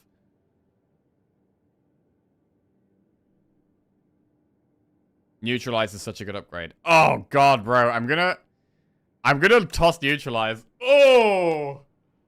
Right. This is a little scary. I feel like our deck is so garbage. We might want to Liquid Memories and just Liquid Memories with like a Bouncing Flask, right? A Bouncing Flask twice. We need some fights, and then we're going to need Campfires for upgrades and or rests or whatever. Like, I think we got to play this quite safe. We could just do 4 enemies. We get cards back, and then we do Campfire, and a bit of rest, and we could do a shop. I think we're going to do that. Let's go through enemies, get our upgraded cards back, and then do a shop. Right, this guy is, if his attack is fully blocked, he becomes stunned. So that's pretty good for us. Deal 10 damage to all enemies. Repeat this for each enemy killed.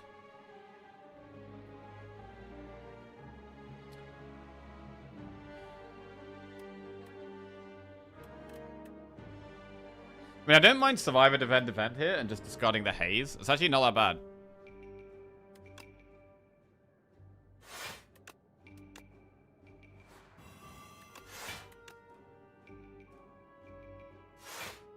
This guy's gonna get stunned. Oh, we cut this one.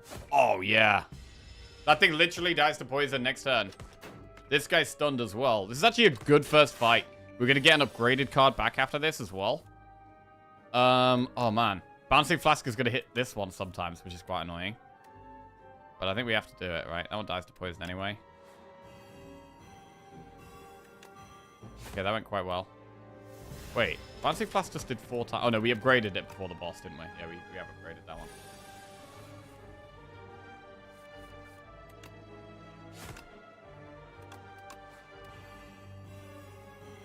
Okay. Neutralize Plus back in the deck. That is huge. That is a great card to have in the deck. Untouchable. Sly, gain 9 block. The problem with adding too many slide cards is that we don't have enough draw at the moment. But I like it. I'm taking it. We really want more card draw right now. Tunneler.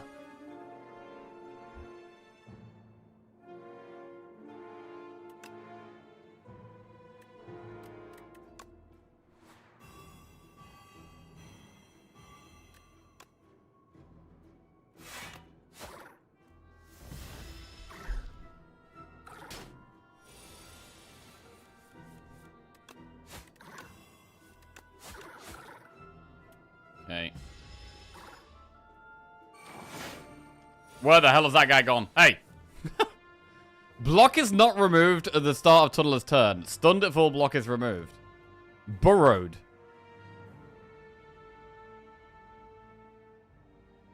Stunned if all block is removed. What? What does this do? It's about to do 17 damage, which is quite a lot.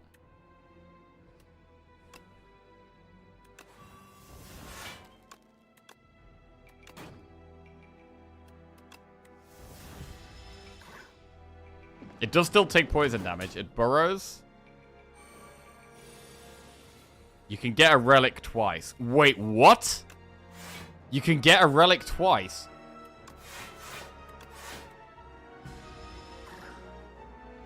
Okay, that's new.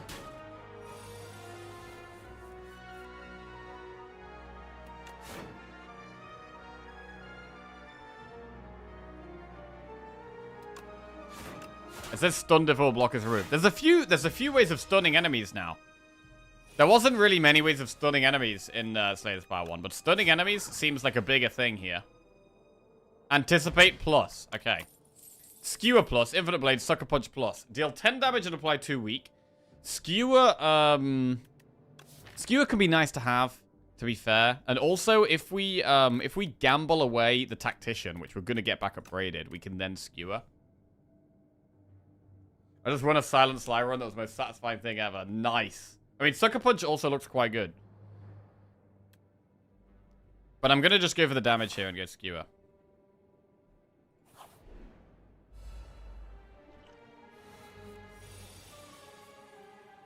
The Obscura. This enemy intends to summon monsters. Okay.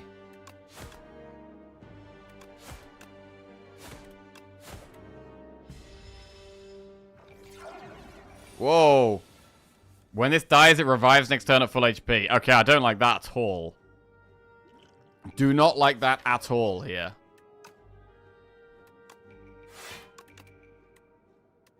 This feels like a hard enemy.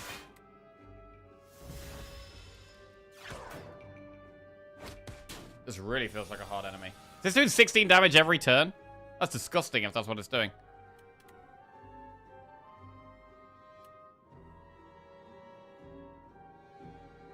Almost feels like we need to kill it. Holy crap.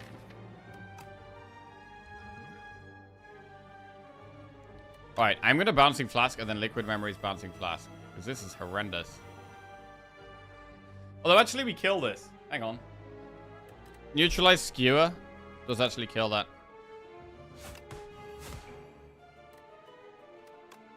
Okay.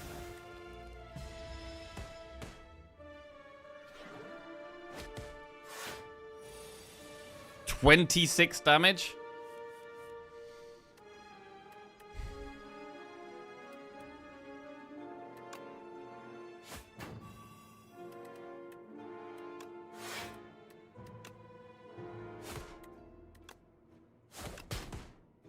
Okay. Echoing Slash was pretty good there. But the problem is that it keeps coming back, and that is a big problem.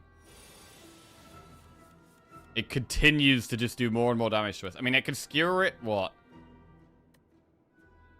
I've essentially got to triple skewer it. I've got to spend all my energy on this. Oh my god. It's horrible. Please read the upgraded gamble. Wait, what? Retain? Discard your hand, then draw that many cards. Oh my god, okay. It retains now? Wow, okay. That's pretty good. That is pretty good.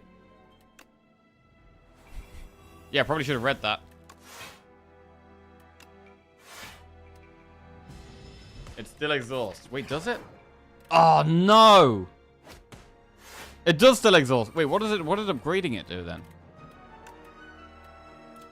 Oh, upgrading only added the retain. Okay.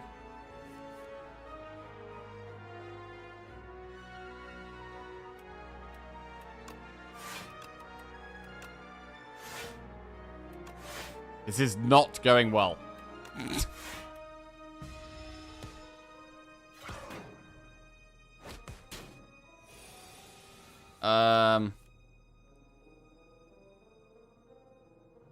I feel like we have to bounty flask. Right, strike kills it, right?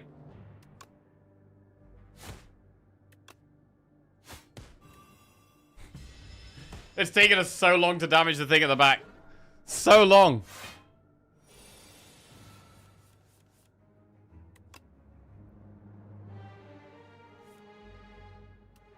$30 damage? Hang on. Hang on. 30 plus 3 is 33. Can we do 7 damage? Oh my god, I don't know anything that does 7 damage. Oh wait, we have precise cut. I think that does it.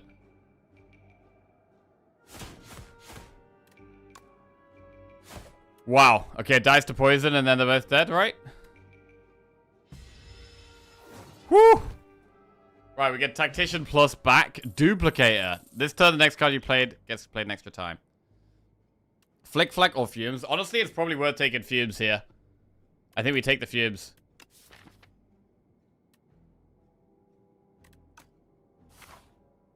And we need to get ourselves to this campfire. We've got one more enemy first. Oh god, 3 of these guys! Piercing Whale.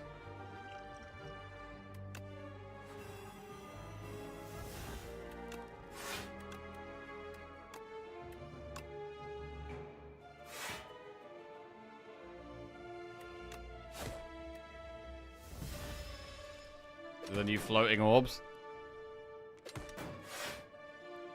So, because we reduced its strength, it still gets stunned. Blocking this one at the blocking the rock one is really nice. Pretty cool that you could do that.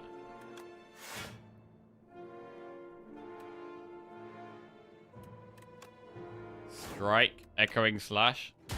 Oh yeah.